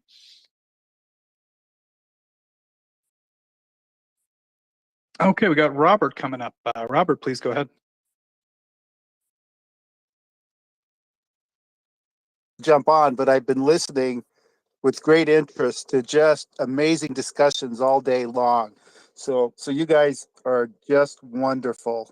So my thought on the ATACMS is strategic ambiguity, and you need appropriate escalations in reserve as Russia escalates. And if Russia continues the campaign against Ukrainian infrastructure, non-military targets, then ATACMS is one escalation that the U.S. can provide that will give them increased capability that will hurt the Russians. And then, of course, the next escalation is to take the limitations on the use of GMLRS and ATACMS if Russia goes too far in the direction of leveling Ukraine civilian infrastructure. So that's my thought on that. So like you, I'm not as eager to see that card played without a good reason for playing it. So thanks for all that you do. It's always wonderful to just listen in, even if I can't participate very much. And I'll go down. Yeah, thanks, Rob. Yeah, thanks, Rob. I think that's like a reasonable speculation as far as what the U.S. approach to. I think the word escalation is maybe a Russian term. It's a bit problematic, but the equivalent idea, the concept, right? That sometimes Russia might do something, and then we need to have a response, right? And then if we use up all the available responses, then one day we might not have a response. So I'm sure that factors into the calculations. So thank you very much, Rob. And so while we got Ryan up here, Ryan, I'm wondering, you fought in both Iraqi Kurdistan, if I remember correctly, as a volunteer, and as well, of course, as just the regular U.S. Army. So I'm wondering, as far as your daily life goes, how you kill time, like how you spend your free time. Is it substantially different in Ukraine versus other places you've been in combat, or no? Outside of like the artillery on the front, not really. War is like 95% boredom, staring at whatever's in front of you, and then 5% pure chaos. So it's pretty similar outside of the artillery. The artillery is about the only thing that's probably the biggest difference. Artillery and air support, but Otherwise, it's predominantly boils down to the same no matter what war zone you're in. Lots of boredom, and then combat at some point in the lower minority of the time frame.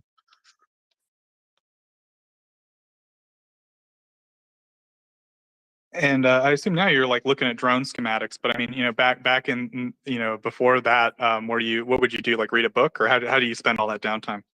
Sleep, I imagine, is a lot of it. Before we started getting into the drones real good, a lot of it was actually operations planning. So if we did an operations, we'd get back, spend like a day showering and cleaning our clothes, and then it'd basically be starting to plan the next operation.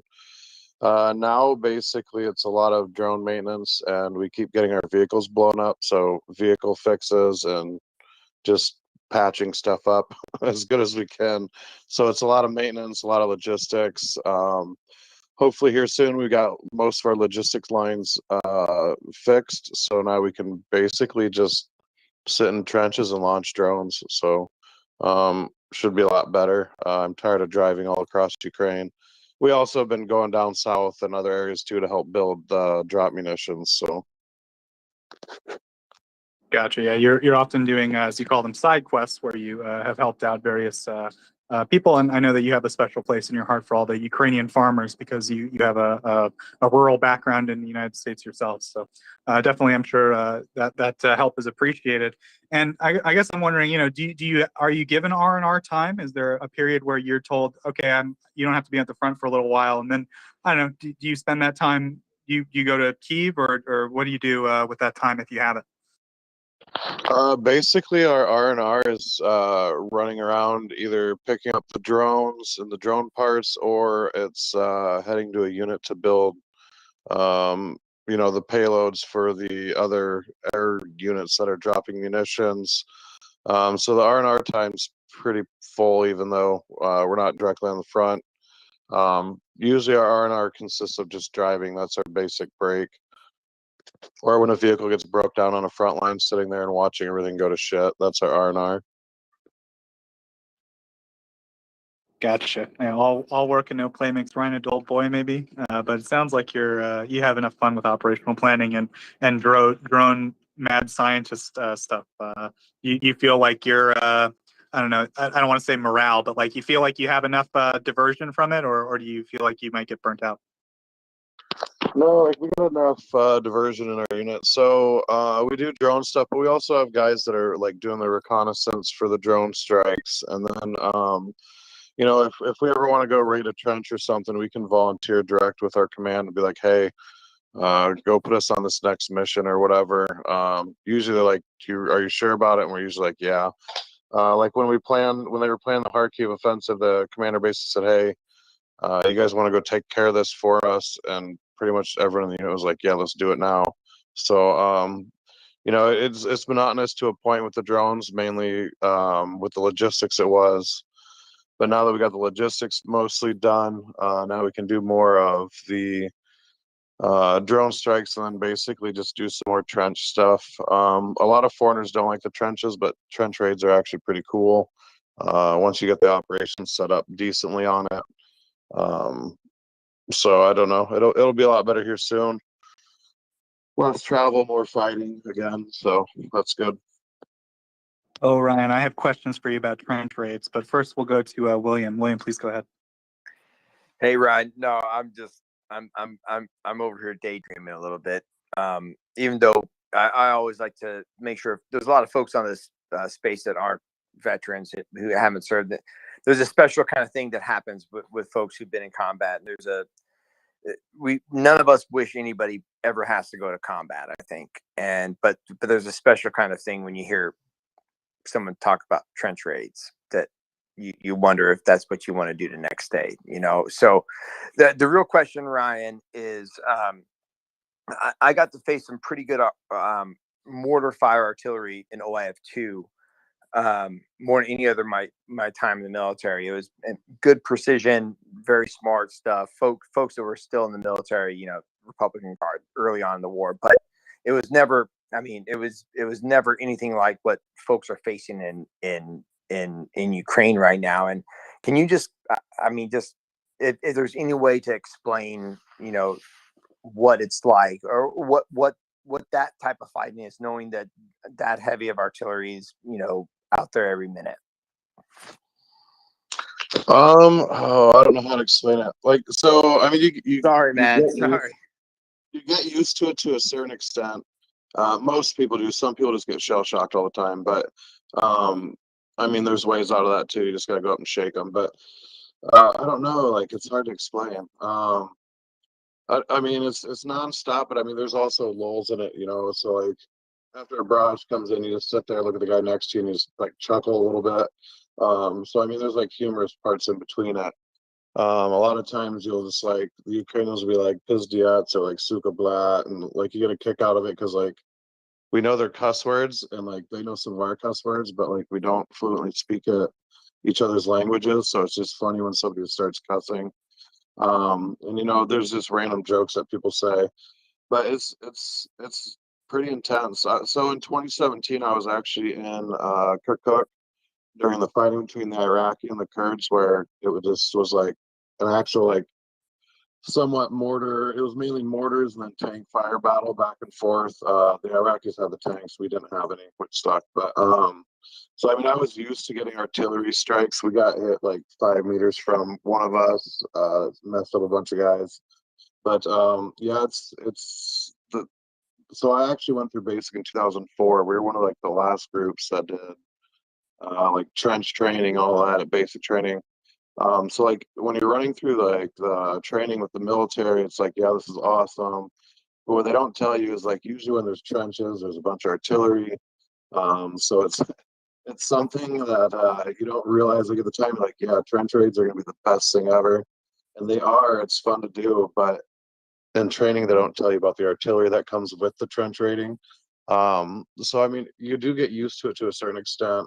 It's hard to explain though, like how it is sitting in a trench. One of these days, I'll actually just film it for like an hour just so people can hear it. It's intense, but then, like I said, there's like a 5 minute or 10 minute lull. With grad rockets, there's like a 20 minute lull. But, in between, like when there's no artillery coming in, it's just, you crack jokes, you have humor, you smoke a couple cigarettes. So it's hard to explain. There's like a lot of up and downs with like adrenaline and stuff. So. No, man, I understand completely, and man, I had some amazing point I was going to make, but again, it just, I can't, thank you enough again for, again, fighting for these folks. For him, that was, but I went through basic training in 2003, so at the very end of 2000, I went to Iraq in 2004 in February, so we were in the kind of like the tail end of learning a lot of. What I thought was really cool about my experience in the military was I got very early. My starting point was learning a lot about, fighting Soviet stuff. Basic training was still based around Soviet stuff. When you got to your base, it was based around Soviet stuff. You got to Iraq, it was completely different. I mean, depending on which deployment, etc. So, again, just watching these folks, watching the leadership. You mentioned something about the NCO stuff. If there's folks on the line that doesn't understand that, I think the key point of the ability for Ukrainian soldiers to just really, execute on the ground. You got really smart leadership from the high level on, but on the ground it takes infantry soldiers and tank drivers and gunners and folks like that to actually do the work. And there's tons of videos that can showcase this. And but the most important part of it is the camaraderie of folks who are fighting together. Ryan, I think that's what you said. And there was a video floating around of a guy, an American guy over there, and he got hit in his head with a rocket. And if you just listen for a second, there's a kind of joy of knowing that they're out there fighting, that they're putting themselves on the line like that. And it's just, there's nothing more commendable than fighting for freedom. So Ryan, thanks again for what you're doing.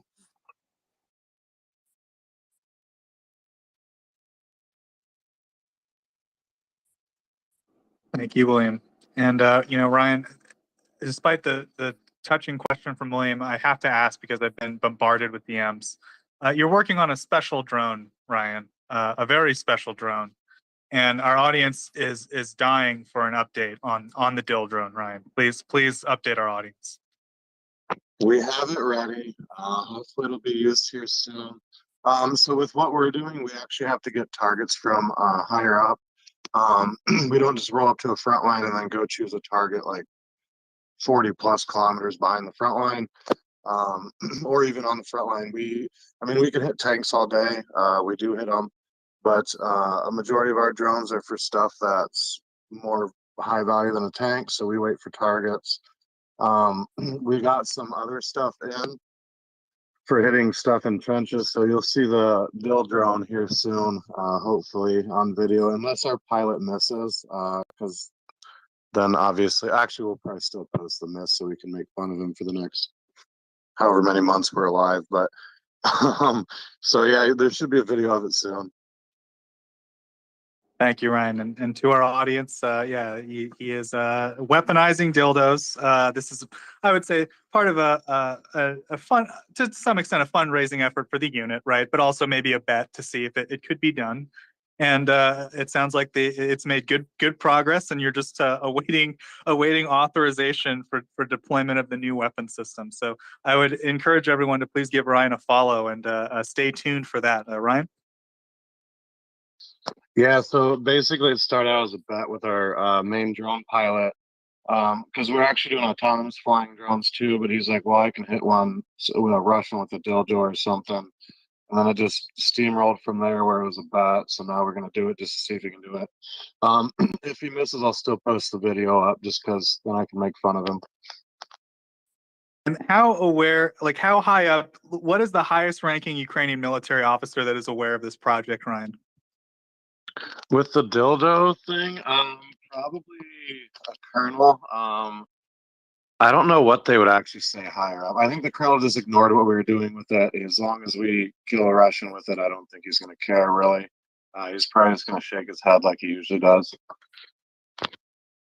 So I'm kind of curious now just about your new kind of, I guess, job, for lack of a better term, right? So you guys have a van. I understand that you're driving all over the place, as you've mentioned frequently, and you're doing these sort of, it sounds like medium range kamikaze drone strikes on Russian ammo depots. I know I don't want to give away like too much specifics about what you're doing, and I know you can't, but obviously I don't have them to give anyway. But I guess like what I'm asking is, so there's, if I'm a Ukrainian soldier on the front line, like how do I encounter you? Like where do you fit in the military machine right now, Ryan? Do you understand like kind of what I'm asking? Yeah, so basically, we actually are in a full sector now. It's like 120 kilometers that we have free reign to go around in. If there's a unit in a different sector or a different area of operation, they basically just get a hold of our colonel, and then our colonel, I guess, pimps us out to them for a little bit.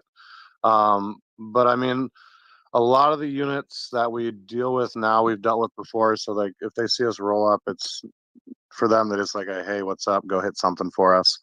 And then I think we're going to try to start teaching some of the Ukrainian guys to fly the fixed wings. It's a little bit different, more difficult, because we don't use a like FPV or like what the more simple flight controllers are. So, but yeah, usually when we roll up, they're like, hey, what's up, guys?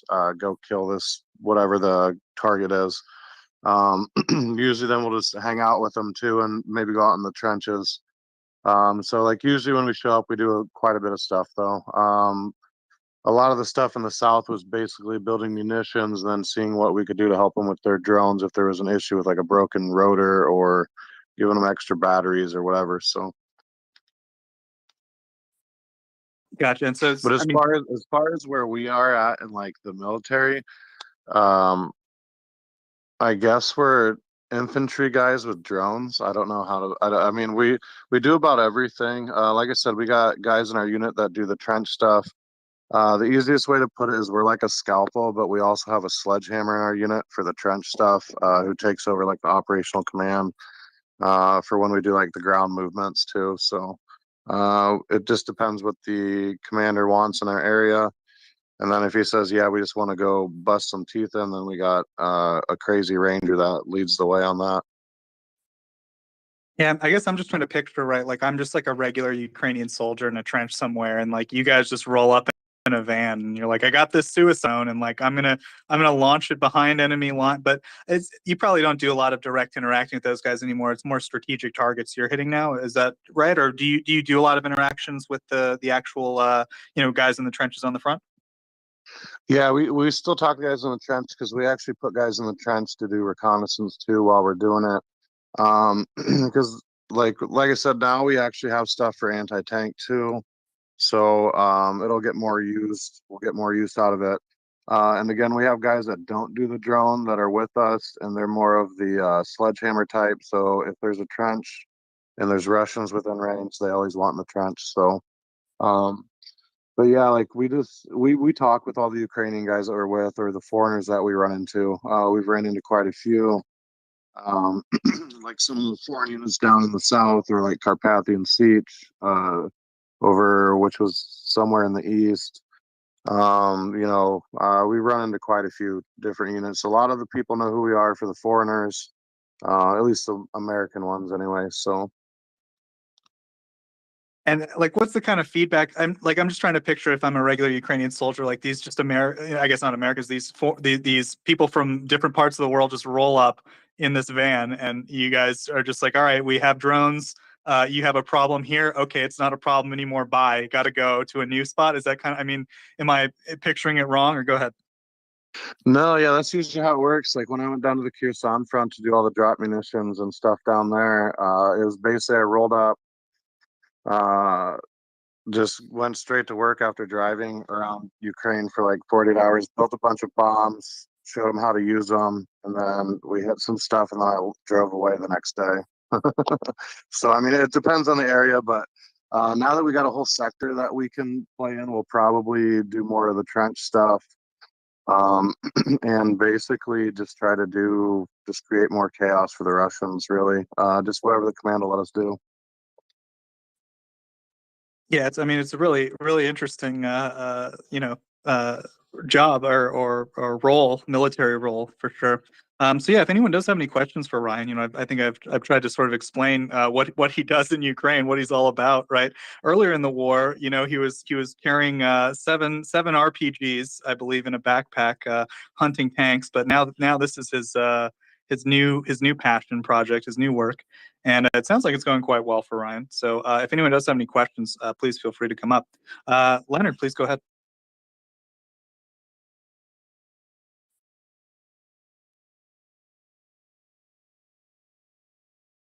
Sorry, Joseph. Am I there now? Yep. Hello. Okay, perfect. I was just going to update just briefly the previous discussion that we had with regard to ATACMS, and I just got several DMs on the issue of as far as the effectiveness of ATACMS and why they're important. And they just asked me to relay this, so I will do so. And the point was that the ATACMS obviously figure largely in the Russian vocabulary on the basis of fear, because their payload is significantly greater than what the Gimlers have, 4 times the warhead capacity at least, and additionally their velocity, they travel at Mach 3, and they come out of the sun at up to 160,000 feet. So that's where the ozone layer is. So obviously that would be sufficient to cause a serious level of concern in any Russian who might be contemplating them.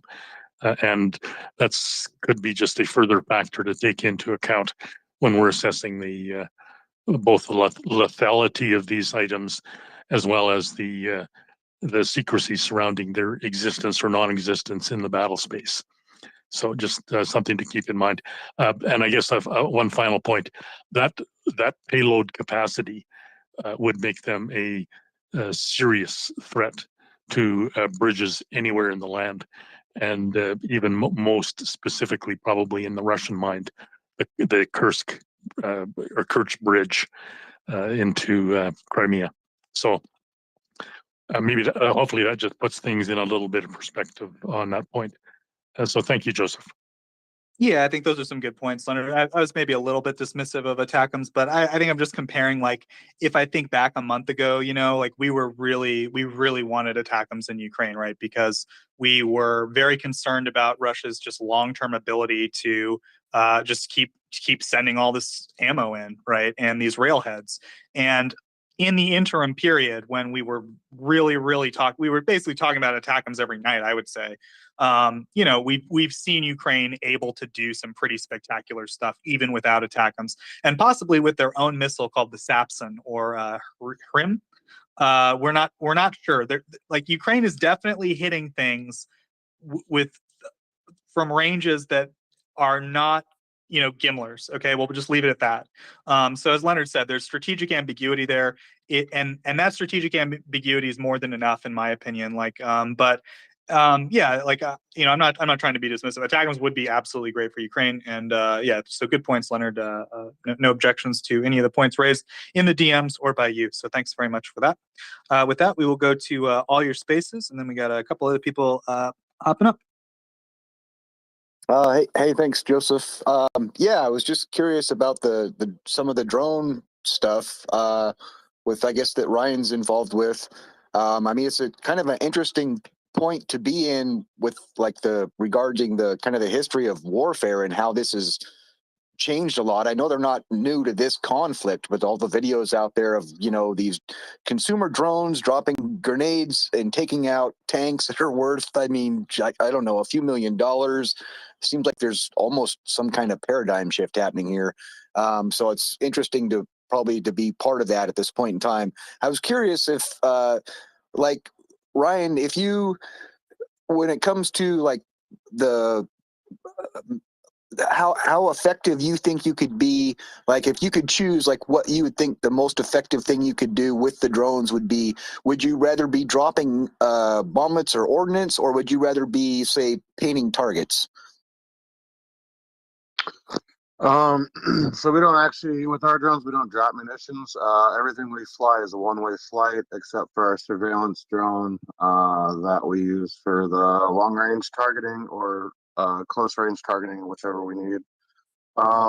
Personally, I want to do both at some point.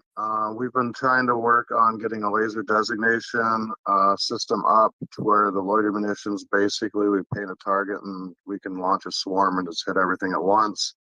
The biggest issue is I'm still trying to get a laser designator. So if anyone has an L3 Harris laser designator sitting around in their garage, let me know. But ideally, we want to evolve it into basically painting our own targets and then hitting autonomously. Currently, we can run autonomous, but the biggest issue is getting, sub 5 meter accuracy, which, depending on the target, can matter. It might not matter. But I'd rather be flying the drones into stuff versus just having to paint targets for artillery. We do that as well, just not as much. So. Yeah, and I think Ryan mentioned he's going to be producing a list of some parts he needs pretty soon. It sounds like, I know laser designators were an issue before, but it sounds like you're pretty much getting what you need, Ryan, like from donations, right? But it's always good. So when we get that list out, we'll definitely retweet it here and spread the message, and we encourage all our listeners to do so. Any follow up, all your spaces? No, it's an interesting development. There's obviously a lot going on there. So hopefully you can have some kind of liaisons or whatnot to get you guys the kind of things that you can do to kind of combine these technologies for, increased efficacy to this. So I saw a designator that's a fairly compact, lightweight system that's capable of, tying into somewhat kind of proprietary military communication system. This thing weighed about 5.5 kilograms. But it's, there's this thing where it's meant to be on the ground, like on a tripod. When you try to use something like that in an airborne platform, I'm sure they're, working on this somewhere. But I'm just kind of really hoping that you guys can get even more of this kind of stuff that really allows you to really leverage this technology to really, because I'm sure you could probably be even more effective than you already are, if you just kind of had a few more pieces to put into these puzzles, I guess. Anyway, thanks for answering my question. No problem.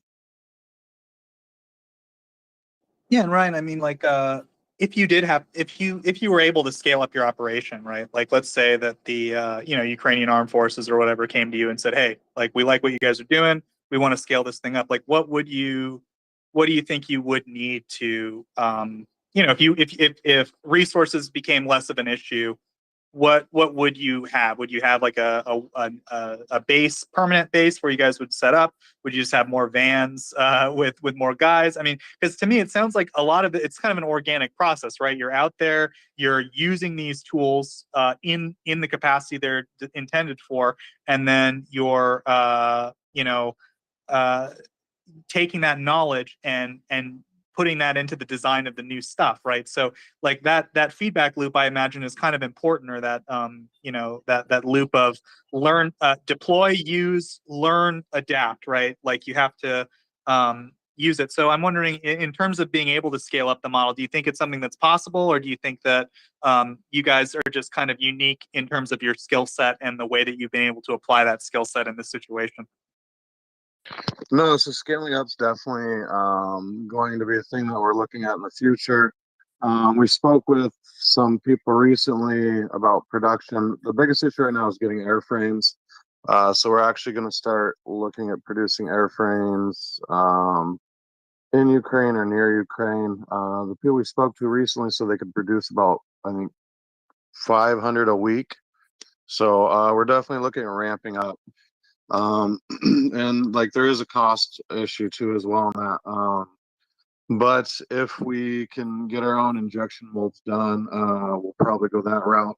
We were looking at like carbon fiber bladder molding, but the startup cost of that is extremely higher than getting an injection mold done. So once we get the airframes, literally it's just getting the parts, which everything but our comlink is consumer grade off the shelf, so it's not hard to find. We can swap them out with different parts. The whole goal is basically, if we can't buy 95% of it on Amazon.com or like one of those websites, it wasn't going to work. So we've got it to a point where we can scale it up and get the parts we need pretty easy. It's just the airframe availability is a limitation right now. So. Gotcha. Yeah, that's like good information. So it's something that could easily be scaled up. You guys have done sort of enough research in the field, we might call it, to have like a workable model that can be scaled up. And right now there's just a single bottleneck, which is the airframes, which you guys are working on. So yeah, definitely. I think Ryan will, of course, reach out to us. I'm not sure how many people have an L3 laser designator, I think was the term Ryan used. But if he needs stuff, he might put out a list of parts or something on Twitter. And he's definitely gotten some help from listeners and from, I assume, also his own followers in the past. So yeah, if anyone can, please do give Ryan a follow. And yeah, if he needs something you got, I couldn't think of a better use to put towards than some of Ryan's mad science projects, right? So with that, we'll go to Canberra Financial. Please go ahead. So Ryan, you were talking about when you have these operations where you're clearing trenches, and I assume you've probably had some other close encounters with Russian infantry, and we hear a lot about how poorly trained they are. And I'm just wondering how many of them, what sort of proportion of them generally even fire their weapons back, or whether you encounter a lot of inexperienced Russian troops who just don't even pick up a weapon when you encounter them. Oh, this is a good one. So it really depends on the situation. So when we were in Irpin, we actually were able to ambush a group of guys who didn't even have their weapons on them. They didn't surrender; they moved towards their weapons. So they got shot, obviously. But it really depends. I mean, usually, if you turn a corner in a trench or something, usually they're going to fire a shot off. Typically, it's not like accurate, but I would say it's probably like a 50-50 if they get a shot off. It just depends on if you get them by surprise. With the urban stuff, it's typically like house to house type stuff. You're going to get shot at consistently. A lot of the foreign volunteers who came over later, after Moshun, after Irpin, after Bucha, and the ones that got thrown into like Lusachansk and Severodonetsk, they found out real quick that there's a lot of it's not support by fire, but fire superiority basically wins the day.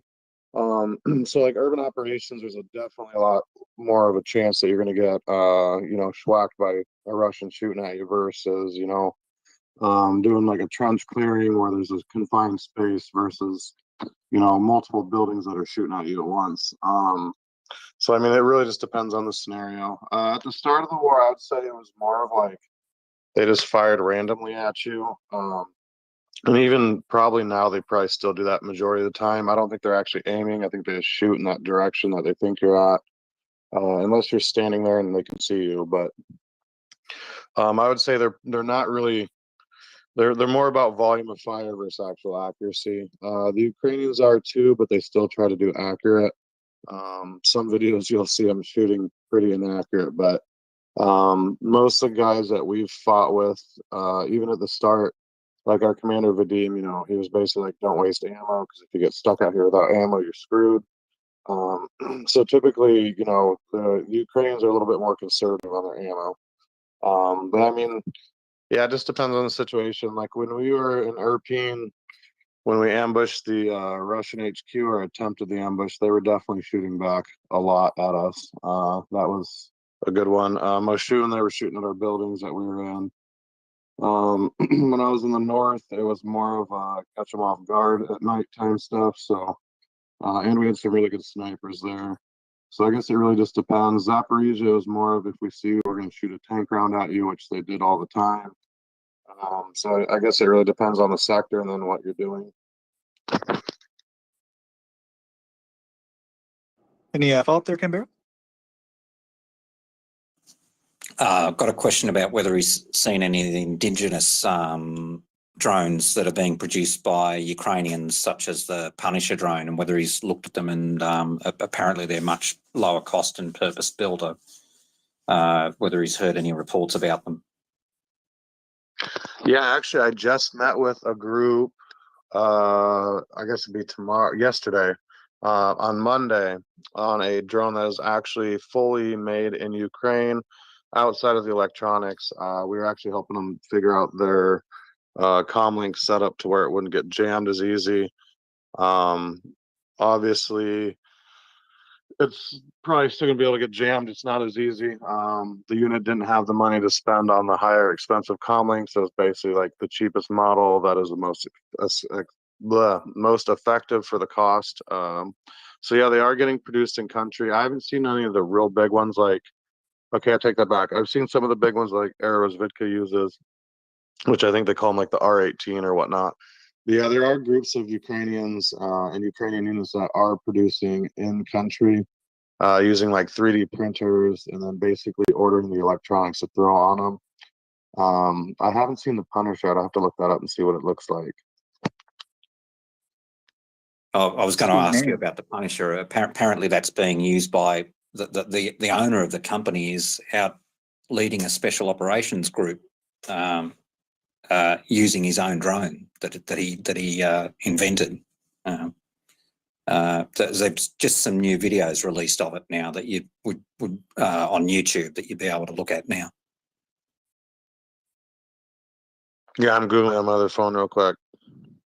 Oh, okay. Actually, I take that back. I've seen parts of this, actually. Let me see. I've seen the drop munition that they're using on it. I haven't seen that drone specifically, though. So yeah, I've gotten videos probably like a week or two ago that had some of this. Interesting. I'm gonna have to reach out to him. Yeah, there's just so much stuff that happens, like with innovation that's going on within the drones and the even like the EW stuff. There's some stuff that the Ukrainians are developing now that's pretty interesting. So I mean, it's almost hard to keep track of, to be honest. Thank you very much, Canberra. So we have a few new speakers up. So normal protocol, there's a little heart icon on the center of the screen. On the far right, you can raise your hand. That way I know you have a question. But I'll just take you guys in order, assuming it's your first time. Andrew, if you had any questions, please go ahead. Hey, thanks for the space. First time caller, long time listener, and thank you, Ryan, for your great work out there. My question was about the Iranian drones. Been seeing that people are worried about their getting out in the battlefield and inflicting some real harm. Is that something that that you all have seen come up?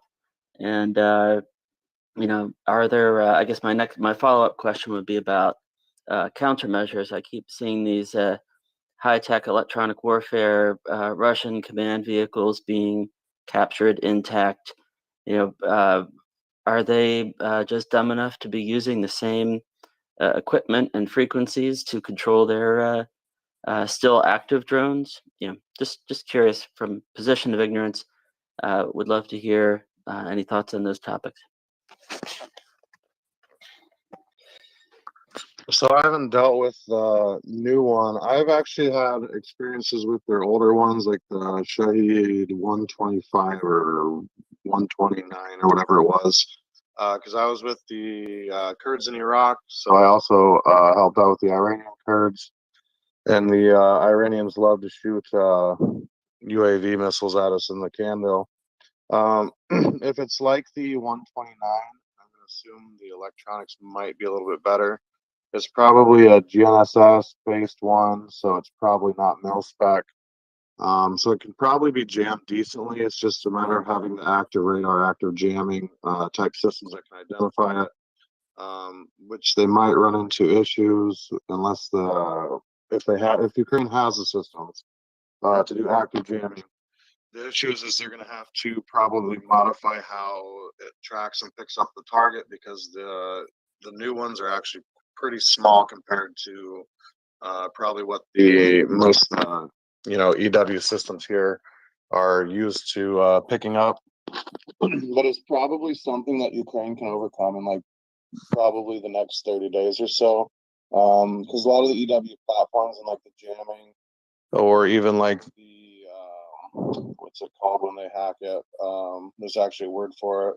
But typically you can just update the software to actually track the other drones once you get a little bit more information. So I think once they start shooting one or two of these down and they get enough of the pieces complete, you'll probably see them not being that much of a threat in areas that they're actually paying attention and they have their active jamming on or ready to go. So I think you might see them.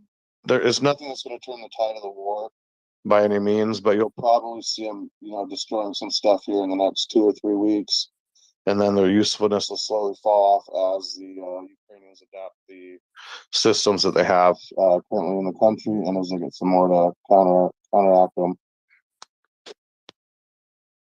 Yeah, thanks, man. That's like a perfect answer. We've gotten a fair number of questions lately, especially because it's kind of a hot item in the the larger media outlets. So it's something people have come in and said, what about these Iranian drones?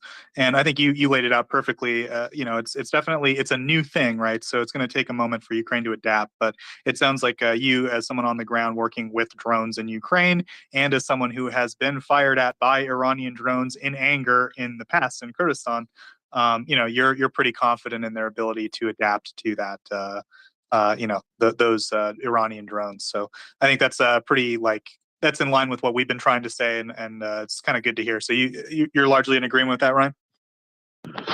Yeah, and if somebody wanted to do the math, they could probably figure out if you can find out the width and length of the wings. You can probably find out the wing load rate. You'll probably find that it looks like it's got a gas engine on it or a turbine, so you'll probably find that the payload on it's actually quite small, which means you can counteract it a little bit with bunkers. You could use, you hang any type of plastic over it to basically blunt it a little bit. So yeah, I mean, I don't think it's that big of a payload. It might be enough to, hit a artillery position and it'll destroy the artillery piece. but I doubt there's like a 10 kilogram payload on it. I bet it's probably under 5. I bet, and I bet the range is maybe, it says 2,000 kilometers or whatever they think, but I would bet it's less than 100 kilometers, maybe 200 at most. Yeah, Ryan will whip you up a cooler drone in the back of his van, I'd imagine. But thank you very much for your questions, Andrew. I think those were both great questions. That airframe is actually extremely similar to the ones that we have developed now, which is interesting. That is interesting. Fallacious, welcome. Please go ahead. Hi, my question is for Ryan about what you're seeing when you're out in the field as far as the locals. We're starting to hear more about people who are pro-Russia standing up and protesting what's happening as far as Ukraine's successes. And I was wondering if you had seen any of that and if you foresee it possibly being a problem. Yeah, so obviously there is pro-Russian sentiment in areas, and there's even pro like leave me the hell alone sentiment. So when I was in the north, when the battle for Kiev was going on, like north of Bazaar, like just south of the Chernobyl exclusion zone, wandering around the woods. There are actually people that live up in that area. There's not a lot. A lot of the towns you see on the map aren't really towns anymore, and there's no real roads there, which is why the Russians got bogged down there so bad. But what you'll find is they weren't happy with the Ukrainian government, and they're, at least up there, they also weren't happy with the Russians.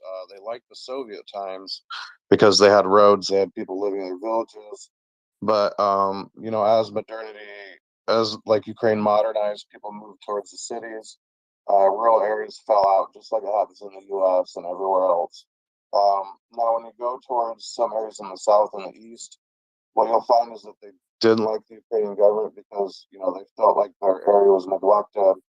That doesn't mean they're necessarily pro-Russian. They do have that too.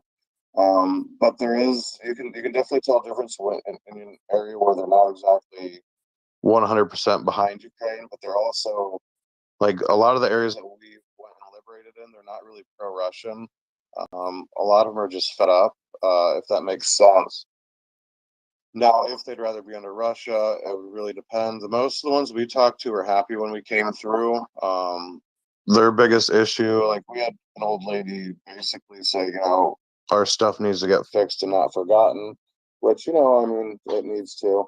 And I think, and I hope Ukraine will, you know, do a really good job on the redevelopment, and I hope that our community will help them to where these areas aren't neglected as much anymore or at all, which will be hard, especially in the rural areas.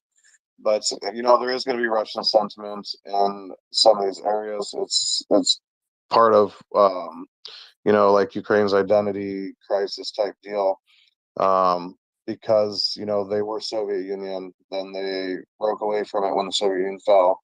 But because when it was under the Soviet Union, there was so much population getting moved all over the place, because that was one of the strategies that they used to keep, you know, the discontent down. So you're going to probably see it further east we go, but I don't think it's something that the Ukrainians can't overcome. They can overcome it, but they, you know, unlike Russia, they have to use goodwill and, you know, actual hearts and minds versus, you know, tie people's hands behind their back and shoot them in the woods like the Russians are doing. Any follow-up there, Fallacious? No, that was really about it. I was just concerned about whether it could end up turning into an insurgency and the kind of thing that we saw in Iraq. No, I don't think you're going to see an insurgency. So there's really a big difference in mentality, between, and this isn't to sound racist or anything, but there's a big difference in like the mentality and culture of like Iraq and Afghanistan versus like you know, Eastern Europe. Usually, like in Iraq or Afghanistan, if you slight the one family member, you know, you're going to have the whole tribe against you. That's not really the case with Ukraine.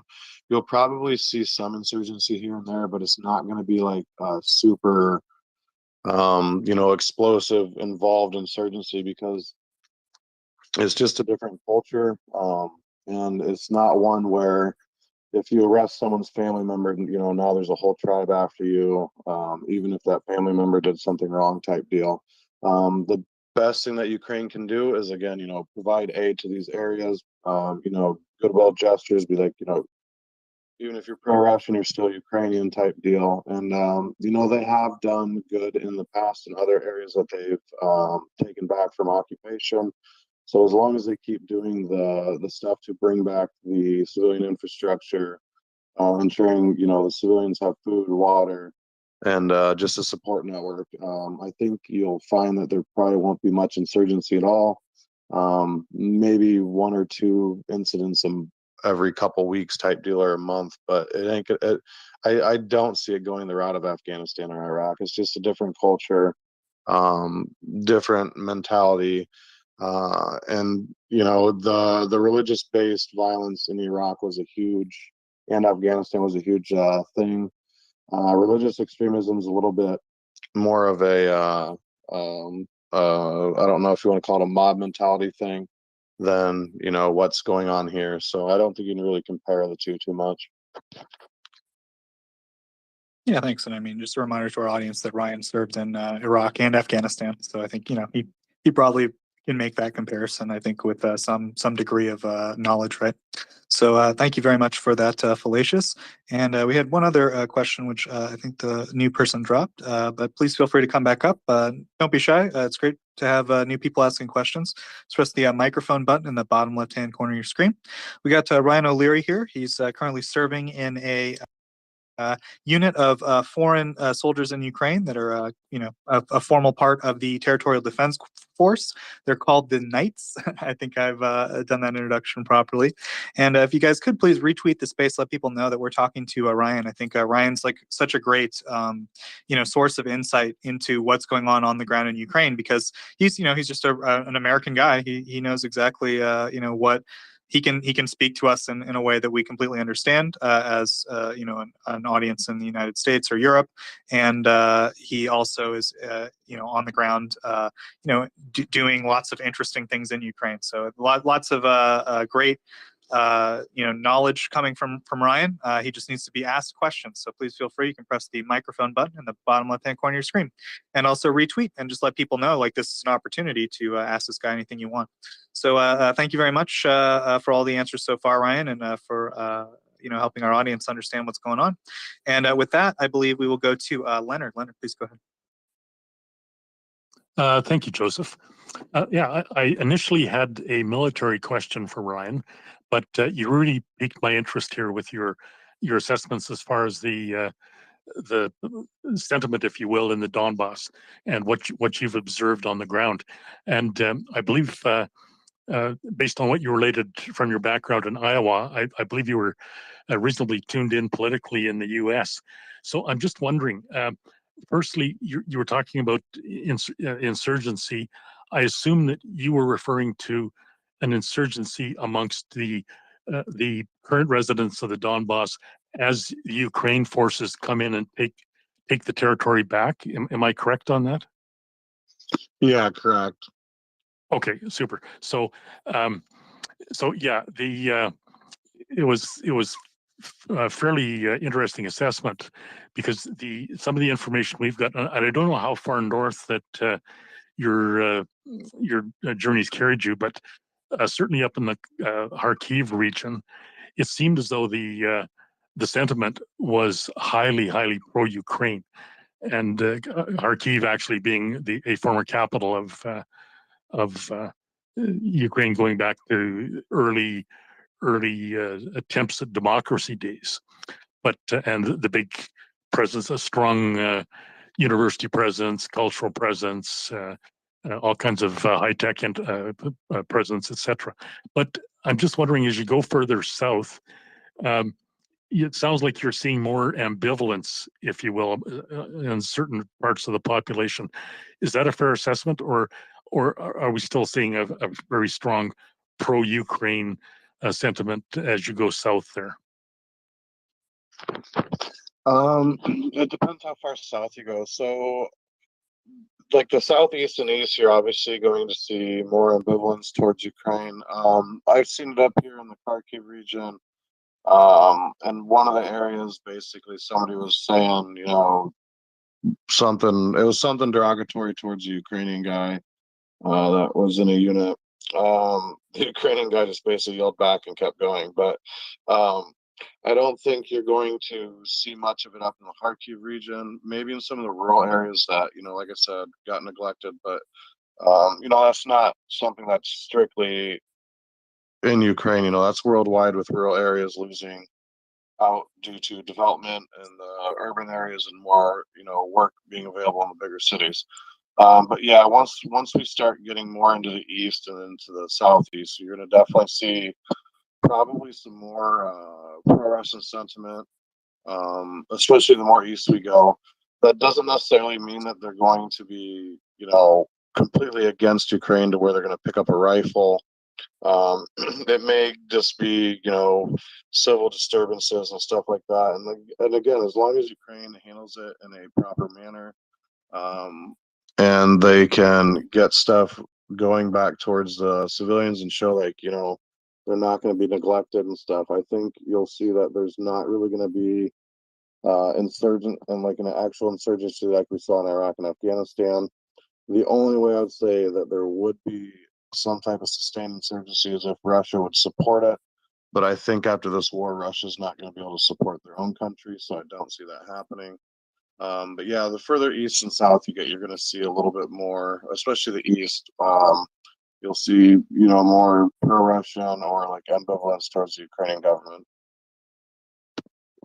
Okay, thanks, Ryan.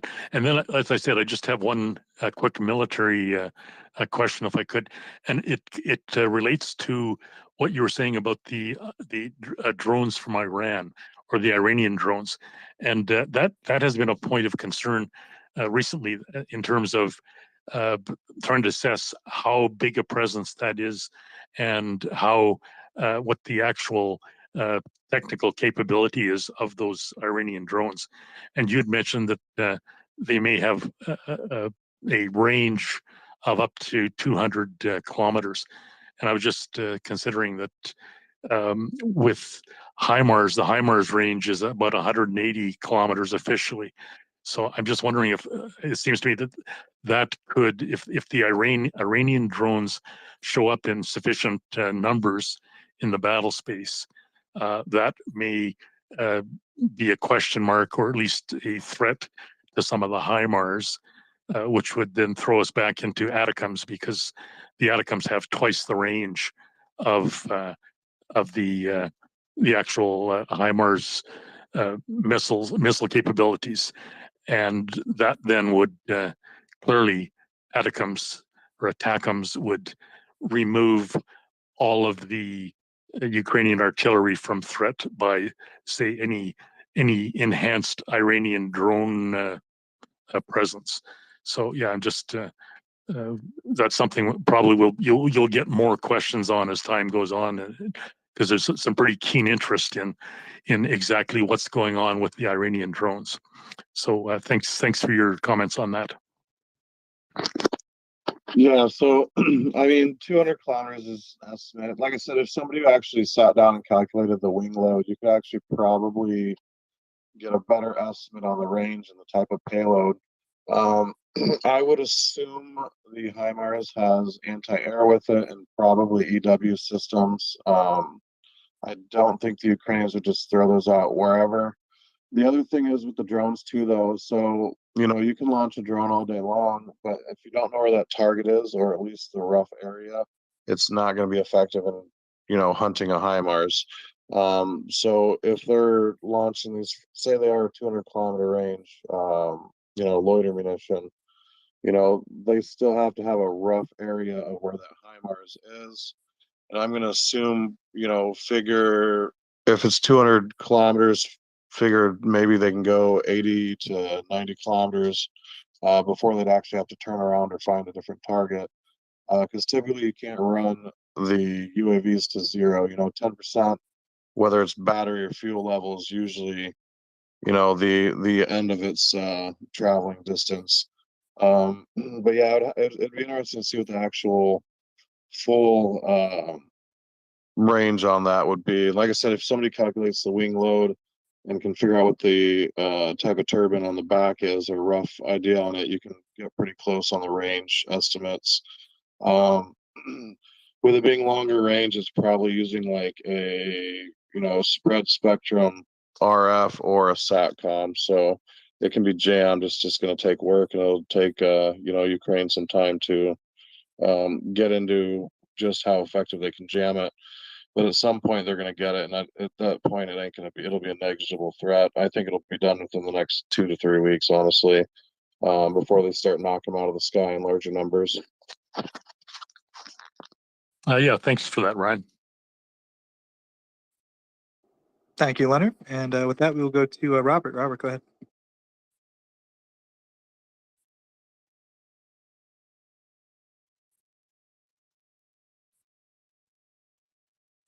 Sorry, I got a new flip phone that I haven't fully adjusted, so it takes me a few seconds to knock the safe screen off.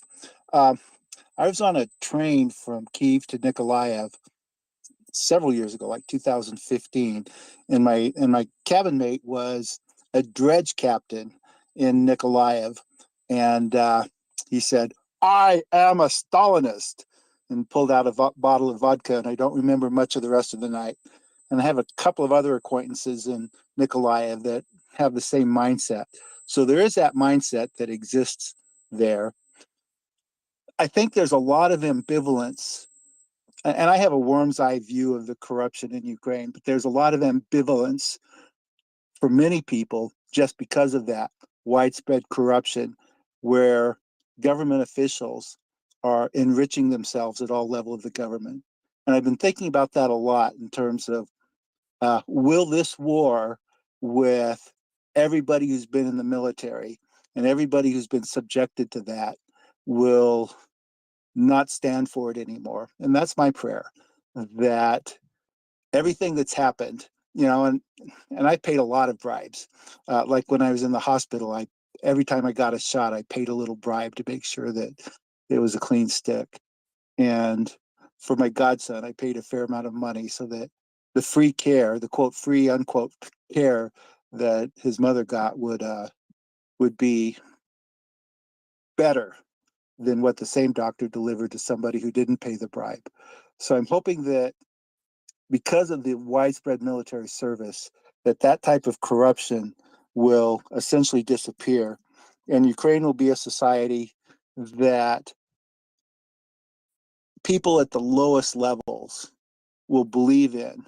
I mean, they're patriotic, they love their country, they believe in their country, but it hasn't quite made it to being the type of state that people will passionately want to come to and live in and stay there. So many people who've left Ukraine never want to go back.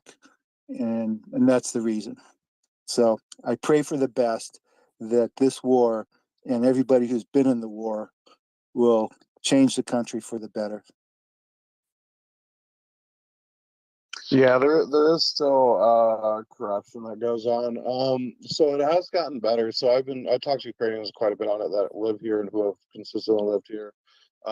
There's actually like a Ukrainian word for the bribe that you used to give to like the train guys, and then like the bribe that you'd give to the police, and it was always referencing, I think, like the USSR or something involved with it. Um, what you see now though is a lot less of the extremely hard corruption, and you still get that soft corruption. Probably, I would say at more of the state levels. I would assume when this war is over, there's going to be a million eyes looking at Ukraine through a microscope, and that should be enough of a push to get them to, dial it back and actually start making the proper reforms that are needed. And I think you're right. I don't think the people that are sitting in the trenches are going to put up with it. And, the younger generations, like 18, 19, 20, probably up to like 25, 26, a lot of them are, they're fed up with it too, which is why, 2014 happened, 2004 happened. And it's going to continue to grow with the anti-corruption as long as there's steps forward within the government on the reforms. They've done some in like 2016, 2015, and I think 2019 they attempted some more reforms. So as long as they keep moving forward, preferably at a faster pace, not slower pace, I think you'll see Ukraine, getting lower on the corruption level and higher on the GDP side for, the average GDP. The living situation will be better for people. And that's also, the corruption side is going to be one of the biggest ones to win over these, not pro-Ukraine, but maybe pro-Russia, or not pro-Ukraine, not pro-Russia side. So I think if they can knock out the corruption, they can actually show that democracy works. People have a voice. Everyone should be treated equal. The bribery stuff should end. Is it going to be a quick process? I don't think so. I think they have a long road to go, but it's not one that they can't deal with. The U.S. used to have corruption. We still do as well. Obviously, ours is a lot lower than other countries, depending who you ask, obviously. But so yeah, they have a long road to go. And the younger generations are definitely cognizant on not wanting to keep that around for their kids. So I think you'll see changes. And hopefully the government starts doing the changes before the people, get fed up all across. But I think you'll see that the government will be receptive to reforms, and I think you'll see, just because of how much rebuilding is going to happen, that there's going to be a really, tight grip on how things happen. After the war, I would not be want to be the first person caught doing something corrupt, because it's probably not going to end well for them. So yeah, hopefully they continue with reforms, and they can get themselves, maybe in the top 10 least corrupt countries in the next decade or two. Yeah, I think the process of joining the EU, right? It's a pretty thorough process. Ukrainians want it done yesterday, right? And that's a big part of it. So I think Ukrainians are extremely motivated, because not only is there this stick of an existential threat to their state and their nationhood and their existence that's obviously helping to keep everyone honest, but also, of course, that they've been presented this new trajectory, right? This new path. Join the EU. Become a member of prosperous economic union, and part of that process is an active judiciary and so forth. So I think that it's well in hand. It's just a process. It's gonna take some time, but I think, as Ryan illustrated, it's well on the way to happening. And the young people especially, who since Euromaidan have been bleeding for this, or sorry, Maidans, where have been bleeding for this. It's something that it's a process that will occur. I think we can be pretty confident of that. So thank you very much for that, Robert. With that, we will go to all your spaces. Thanks, Joseph. Yeah, a couple questions. One of them about the pro or anti-Russian sentiment in eastern parts of Ukraine, and the other one was regarding the drones. And so I guess the first one so there's been a lot of reports, in the news, on Twitter, about a couple things. One of them being these kind of forced, I guess, relocations. I'm assuming these are predominantly younger Ukrainians, moved into Russia. And the other one would be, I guess, like forced conscriptions of people that are in those occupied areas that the Russians are, forced conscription.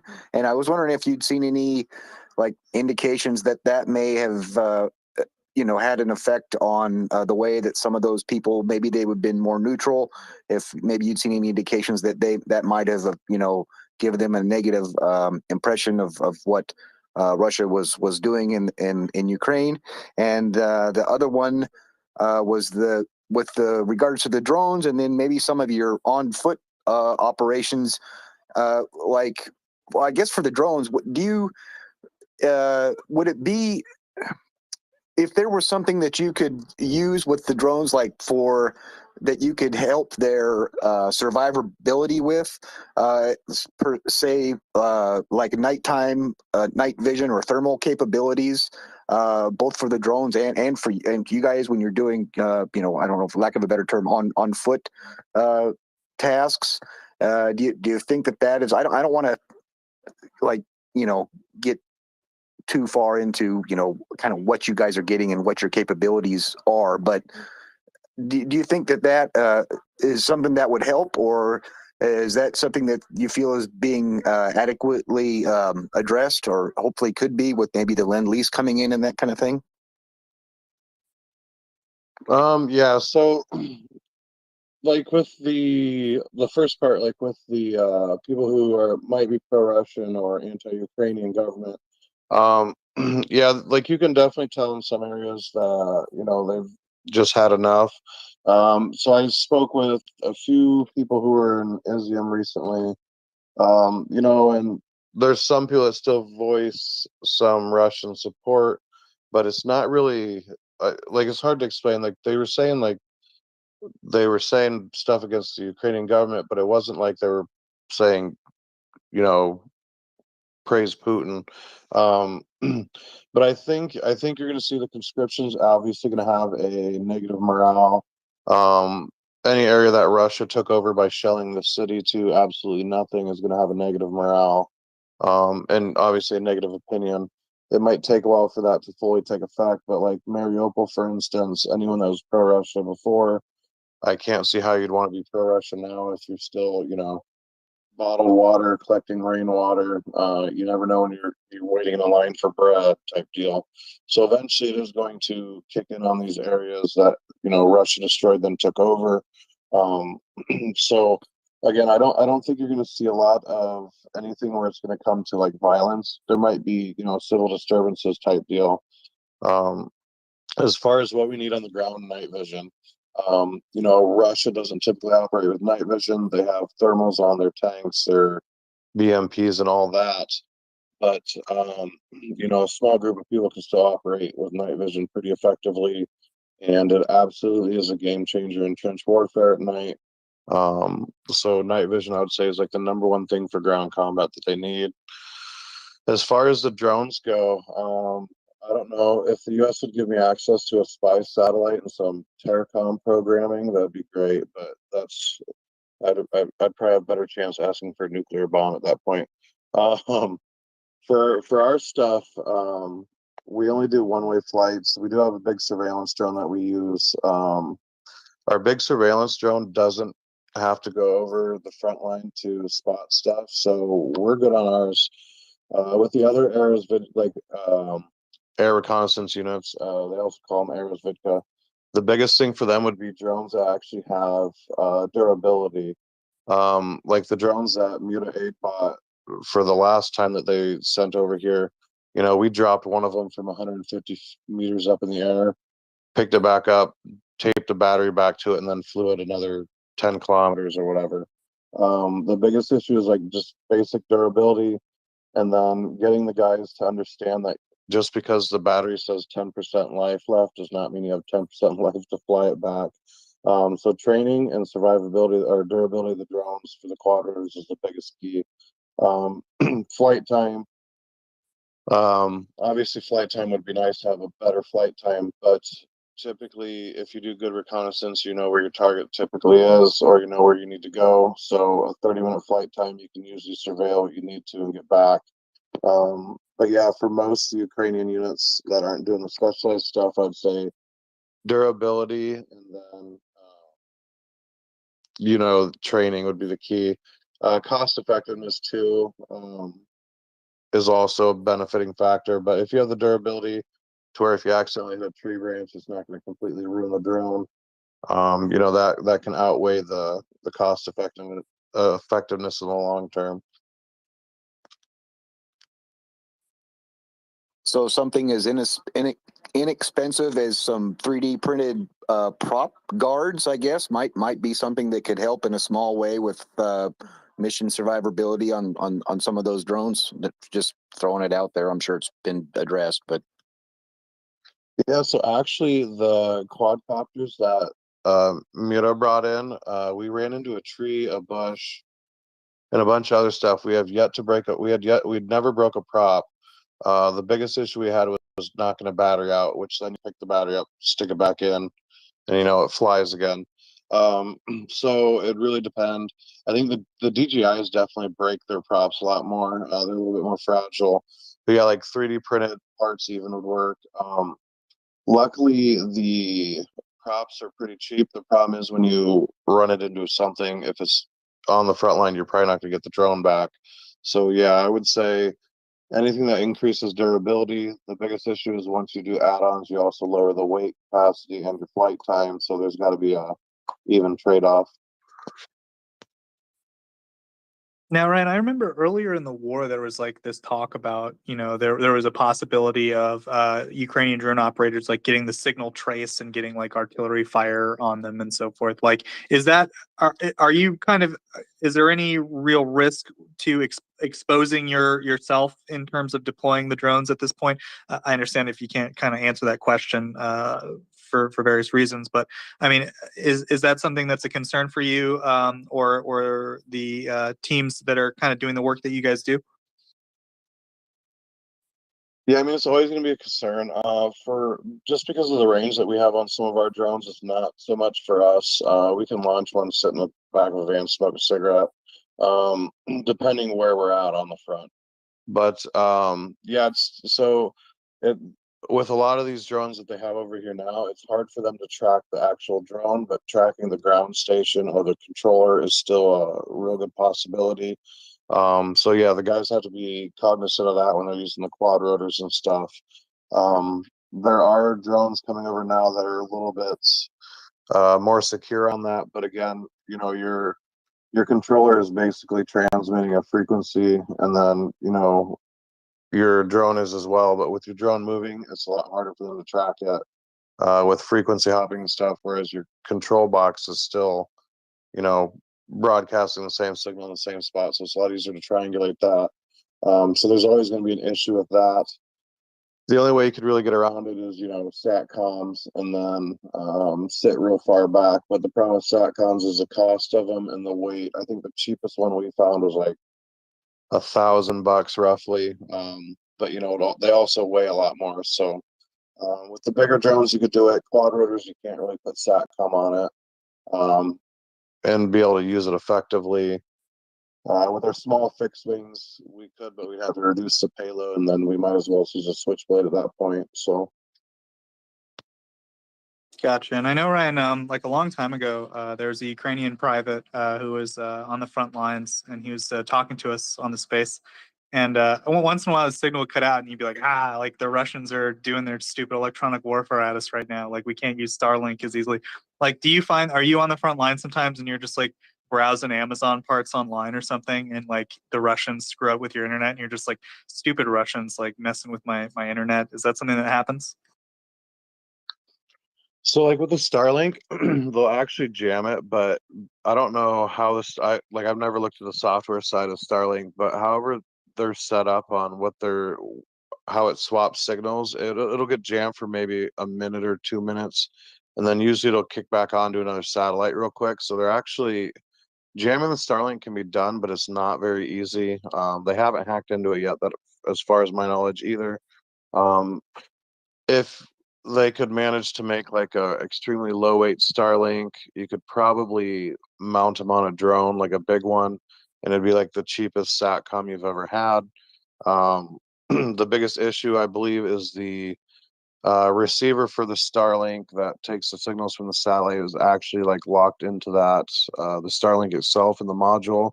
So you'd have to probably mount the Starlink receiver, the dish, on the UAV somehow, probably in the tail section. But yeah, I mean, the Starlink goes in and out, but it's not a big deal usually. Usually when we're on the front, we don't have our phones on us. So Yeah, that makes sense. Anyway, yeah, just curious about that. If the Russians like literally mess with the internet sometimes, sounds like not really. You're not quite. I don't know. That might have been maybe a special situation. It sounded like his commander maybe gave him a little bit of permission to talk to us briefly. So that might have been a special situation. But anyways, thanks for that, Ryan. Go ahead. Yeah, the Starlink will just kick on and off usually when they jam it, but I mean, you can't really do like Twitter Spaces or anything, but you can still send messages and out and stuff usually. So Yeah, that makes sense, right? Because that I think that was the issue. It was like, it was sometimes cutting out and stuff, which, as you said, makes sense. But if you just need to send an email or a single message or a packet of data, then that's not a big issue. So it makes sense. Thank you very much, Ryan. And with that, we'll go to Crimson. Hello, everyone. I just have been really enjoying listening to this discussion. And also, Ryan, thank you for all of your insights and all your spaces. It's good to hear your voice again. I came up because someone mentioned something that's close to my heart, so I'm just going to make a quick comment about that, and then I have a question for you, Ryan. So I wanted to say I also have friends from the Mykolaiv area, and speaking to one of my friends there, it sort of highlights the differences between people who grow up in the same region. She had a friend who was actually very close to her for a long time, and they had a falling out over the war, and they don't speak again. They don't speak anymore. And the reason why for that wasn't necessarily corruption, but it's the influence of propaganda, right? I mean, the reach of Russian propaganda, especially in the South, is significant, and it's something that Russia has invested a lot of effort into spreading, especially around those regions. And on that Mykolaiv Odessa axis, it was particularly acute. And so she was not able to talk to her friend anymore because the opinions that her friend was giving are essentially lines straight from Russian propaganda. I know that Ukrainians, and including my friends, very much love their country, and they're very much willing to fight for it. And that includes not just the war, but also the war on corruption. Something that Zelensky has said directly, and also some other officials, is that you can't have corruption in a war.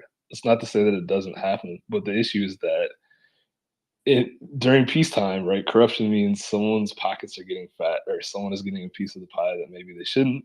But in a war, when money isn't going to where it needs to go or supplies aren't going to where they need to go, that means somebody's dying, right? And it could be soldiers, it could be civilians. So you just can't have it. And everyone from Zelensky on down is showing a willingness to clean house. That includes in the GUR, in political parties, in the SBU security services. They have making no bones about firing people who they believe to be corrupt because that's the only way to be efficient in this situation. So I just wanted to bring that up. And then Ryan, I wanted to ask you, if you can't answer this question, I'll understand, but I'll ask it just in case. There were some concerns about the leadership with regard to the Foreign Legion. And that was something I think a lot of people were particularly concerned about because the Foreign Legion has been such a great asset in Ukraine. And I know it even got to the point where the Kiev Independent bravely wrote an article about it to try to expose the issues that were raised by some members of the Legion, and to sort of spur action towards bringing about some kind of resolution so that those people who come over to fight in the Foreign Legion feel comfortable. And so I wanted to ask if there's any word on the grapevine, like if things are getting better or if there's progress being made along that end. I will say extremely briefly before Ryan comments that he has made his thoughts on the Foreign Legion quite clear on the record on the program, and he certainly has some thoughts. So Ryan, please take it away. all right, so first off, I'm not in the Legion. I have a 3-year Ukrainian military contract. I just, bit the bullet and signed off a straight one on that. At the start of the war, I was in the Legion. That lasted for all of like 30 days before I said, fuck that. There's issues. So a lot of people don't realize. So the Legion's not just the Legion. You have the Land Force Legion, and then you have the GOR Legion. And whoever made that Military decision, intelligence, right, Ryan? yeah. So whoever made that decision to have 2 separate legions. So the Land Force Command is under one side, and the Legion for the Land Force is under the Land Force Command. You also have the Military Intelligence Command and then the Military Intelligence Legion. So when the war first kicked off, you basically had two competing, military groups trying to grab foreigners, trying to, set up units. And that created a huge issue with not just logistics, but tracking, documentation. It just was a giant shit show. Now there still is the GR Legion and the Land Force Legion. Things are getting better, but it's not to where I would call it a full functioning, you know, military system yet. I know they're still working on things, they're fixing things. As far as the Kiev Independent, a lot of their stuff was spot on. I will say though, like they mentioned Vadim in there, who was my old commander in Moshu and Irpin, and then down in Zappo until we got Yuri, who sadly got killed down there. But Vadim, I never saw personally do anything corrupt. None of our guys ever had an issue with him. He fought literally when we ambushed the Russian headquarters with 12 guys. He was standing right next to us, fighting in Irpin. He was in the same house we sat in for 8 days while we shot Russians and Moshoon and got artillery. He was under tank fire with us. I never had any issues with Vadim. I never heard anyone complain about him, so I don't know where they got that information on that part. As far as some of the other actors, that Polish guy, he can go fuck himself. And some of the other people in that, I obviously have issues with. But as far as like the makeup of on how it's going, so the GR has implemented changes already. Vadim's actually the one that's implemented quite a few. And then the land forces ended up forming everyone into like a single battalion or brigade level. So that way there's more accountability, there's more tracking of where the foreigners are. And then they can fix the pay issues that were like plaguing the Legion at the start, the medical issues that plagued the Legion at the start. So they are fixing the issues. It's just going a little slow. I personally think they should just merge them all into one and put it under the land forces or put it under the military intelligence just to simplify it. But I'm not a Ukrainian military commander, so it's not my choice. But they are fixing their issues slowly but surely. Hopefully, in another few months it'll be even better and better. I haven't heard anyone complain about pay issues anymore or the document, like getting the military green book or any of that. So that's good.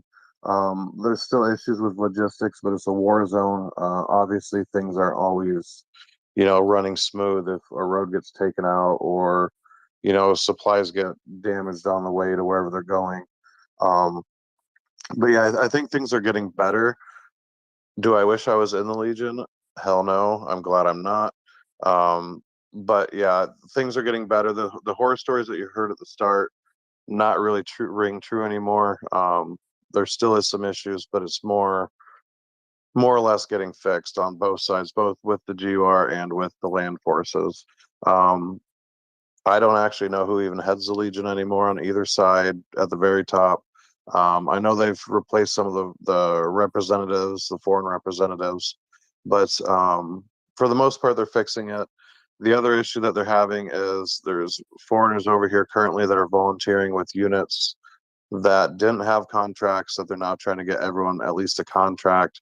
So if there was a guy that volunteered and ended up with like the National Guard unit, they're usually trying to throw them under the land force Legion now. So you still have stragglers here and there that they're still trying to pull all their information and get it all documented properly, but it's a work in progress. It's came a long ways from where it started, but still glad I'm not part of it. Yeah, I remember quite early on, I think maybe your first appearance, you were, I think at the time actively not being paid by the Legion, so you were maybe understandably frustrated, but at the time you used the phrase "a shit show," and I haven't heard you use that phrase, like over time. It seems like your estimation has improved from a shit show, but not incredibly so, but at least somewhat, right? It's things are improving. I think is the takeaway here, right? Yeah, it's no longer a shit show now. It's like a little minor circus, but it's improving, so that's good. I just want to say that's an awesome answer, an incredible amount of detail. So I'm going to drop back down again. But Ryan, thanks so much for that and for all of your insights today. And I will say, before I'm going to say there's no freedom of speech in Ukraine, some of the officers that I've served with have listened to that one where I just railed on the Legion, and they didn't say anything like, don't do that again or anything. They were basically like, well, fuck, we got stuff to fix. And I was like, yes. So the only people that ever got really mad at me calling out the Legion was basically foreigners that were in positions of power who were doing fuck all. So that was the only ones that ever got angry. Yeah, and unfortunately, I don't think I was there for that interview, but there was a while back we did interview someone from the Foreign Legion, and I mean that was kind of the bottom line. They were talking about like, here's the improvements we're trying to make, here's what we're trying to do to address the situation, and yeah, I mean I think that's like the takeaway. So, but thanks, Ryan. I think as Crimson said, that was like an incredible amount of detail. I didn't know that you were like personally involved or familiar with the commander referenced in the Kyiv Independent article, I believe it was. Sorry, I forget the publication, but I did read that story, of course, when it came out. And so very interesting that you had some personal interactions with those guys that you could explain to us. Leonard, please go ahead. Thank you, Joseph. Yes, I think, Joseph, I think your reference to the former experience with regard to the Foreign Legion was James Vasquez.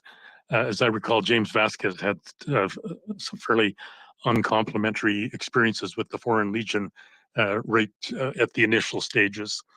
But I had a question for you, Ryan, and you've generated quite a bit of interest in the whole drone question, and it seems to me, I think one of the earlier times you were on, there was some talk of decoy drones and them being used on the Ukraine side, and I'm just wondering if you've got any further experience or any further assessment to relay in terms of decoy drones. Are they used at all, or is there some effectiveness that they have in the battle space right now, or what exactly is kind of the status of decoy drones at this point? Thank you. I don't know if they are using to like very much. They probably are in certain circumstances just to bypass stuff. Like we thought about doing there's a way to fuck with the S300s and S400s, and we thought about doing it. But the biggest issue with some of that stuff is it will also mess with the Ukrainian anti-air. So it's one of those things where it could have a good effect on the battlefield, but at the same time, it can also, like it's a catch-22.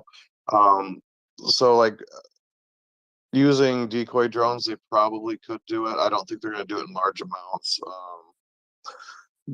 Not saying they aren't doing it, but yeah, I don't think it's a prevalent thing currently going on, because even to get a decoy that would show up as maybe like a Bayaktar or something similar, you're gonna have to get pretty close to the radar signature, number one, which Russia more than likely already knows what a Bayaktar radar signature is by now.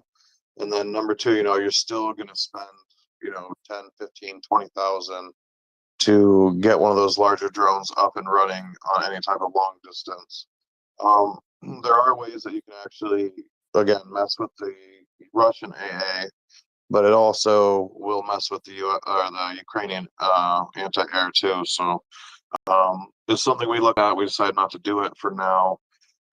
If the Ukrainian government ever says, "Hey, go do it real quick," we'll go do it. But yeah, I think at this point, I don't think they're doing it too much. Thank you, Ryan. Thank you, Leonard. So up we've got Konstantin. Konstantin, of course, is a veteran who served in the Ukrainian army in 2014. And Konstantin, of course, you also do a lot of work getting, equipment to the or non-lethal equipment, I guess we might say, to the 92nd Brigade. And it seems like that work's been going quite well. And it sounds like right now you're trying to get 2 drones for them. Is that right? I owe him a bunch of ear sets too that we're still waiting on. We got some in, we just didn't get them all in yet. Yeah, still waiting on those. They are waiting on the drones. And yeah, Ryan, we're working with Ryan, talking in private, and he's trying to help with some hearing protection as well. Hopefully, it's gonna work out. 3M has been an absolute pain in the butt to work with, by the way. No problem. I understand. Lots of things like that. You start, especially when someone tries to get something, to get something done. It's like people promise you something, then it turns out they are so many things that has to be done to complete it. So no problem there. I understand there are a lot of stuff going on behind this. No problem on the hearing sets. But I wanted to ask you, and this is I only read it in the news, and I know when I served there were a couple of instances of usage of this old Soviet drones called 2141 Strij. They were used to as decoys. Have you ever heard of them? And have you ever heard of them being used as suicide drones with the explosive strapped to them? I have not heard of them being used in the 2022 part of it. I have heard in the past they used them in the Donbass, but I haven't heard of anyone doing it recently. I'm supposed to have a meeting actually sometime this week. I might actually ask the guy, but I haven't heard of any usage of it recently anyway. So maybe Russia doesn't have any more, or maybe that's going to be like the last drone that they have. I'm not sure, but I personally haven't heard of it, and I haven't seen it done. You probably could put a payload on it. The biggest thing with the payload is you either need an impact fuse or you need an auxiliary switch to activate like a delay. So you probably could put a payload on them. You'd have to just find out the wing load rate, and then you could adjust the weight ratios and your center of gravity, and you could probably do it. Did you hear anything about the Iranian drones being used? Yeah, so we talked about that earlier. Actually, I'll shoot you a message on that. There's various ways you can counter them. Again, like I said earlier, I doubt anything on those is mil spec when it comes to their common data links, so you can actively jam them. It's just a matter of finding what their comm link is and then targeting that. Again, it's probably a GNSS base for the like GPS and all that stuff. So you could actively jam that, but you're gonna have to be probably on your toes for a lot of it to be able to jam it effectively before it can do any damage. Assuming again that their max range is 200 kilometers, I'm gonna assume it's less than that actually, but I'd have to sit down and do the calculations on like the wing load, find out what the propulsion system is. You can get a pretty decent idea on it. I don't think the payload's anything big. It's not like 10, 20, 30 kilograms. I bet it's under 5. It's probably more like 2.5 to 3.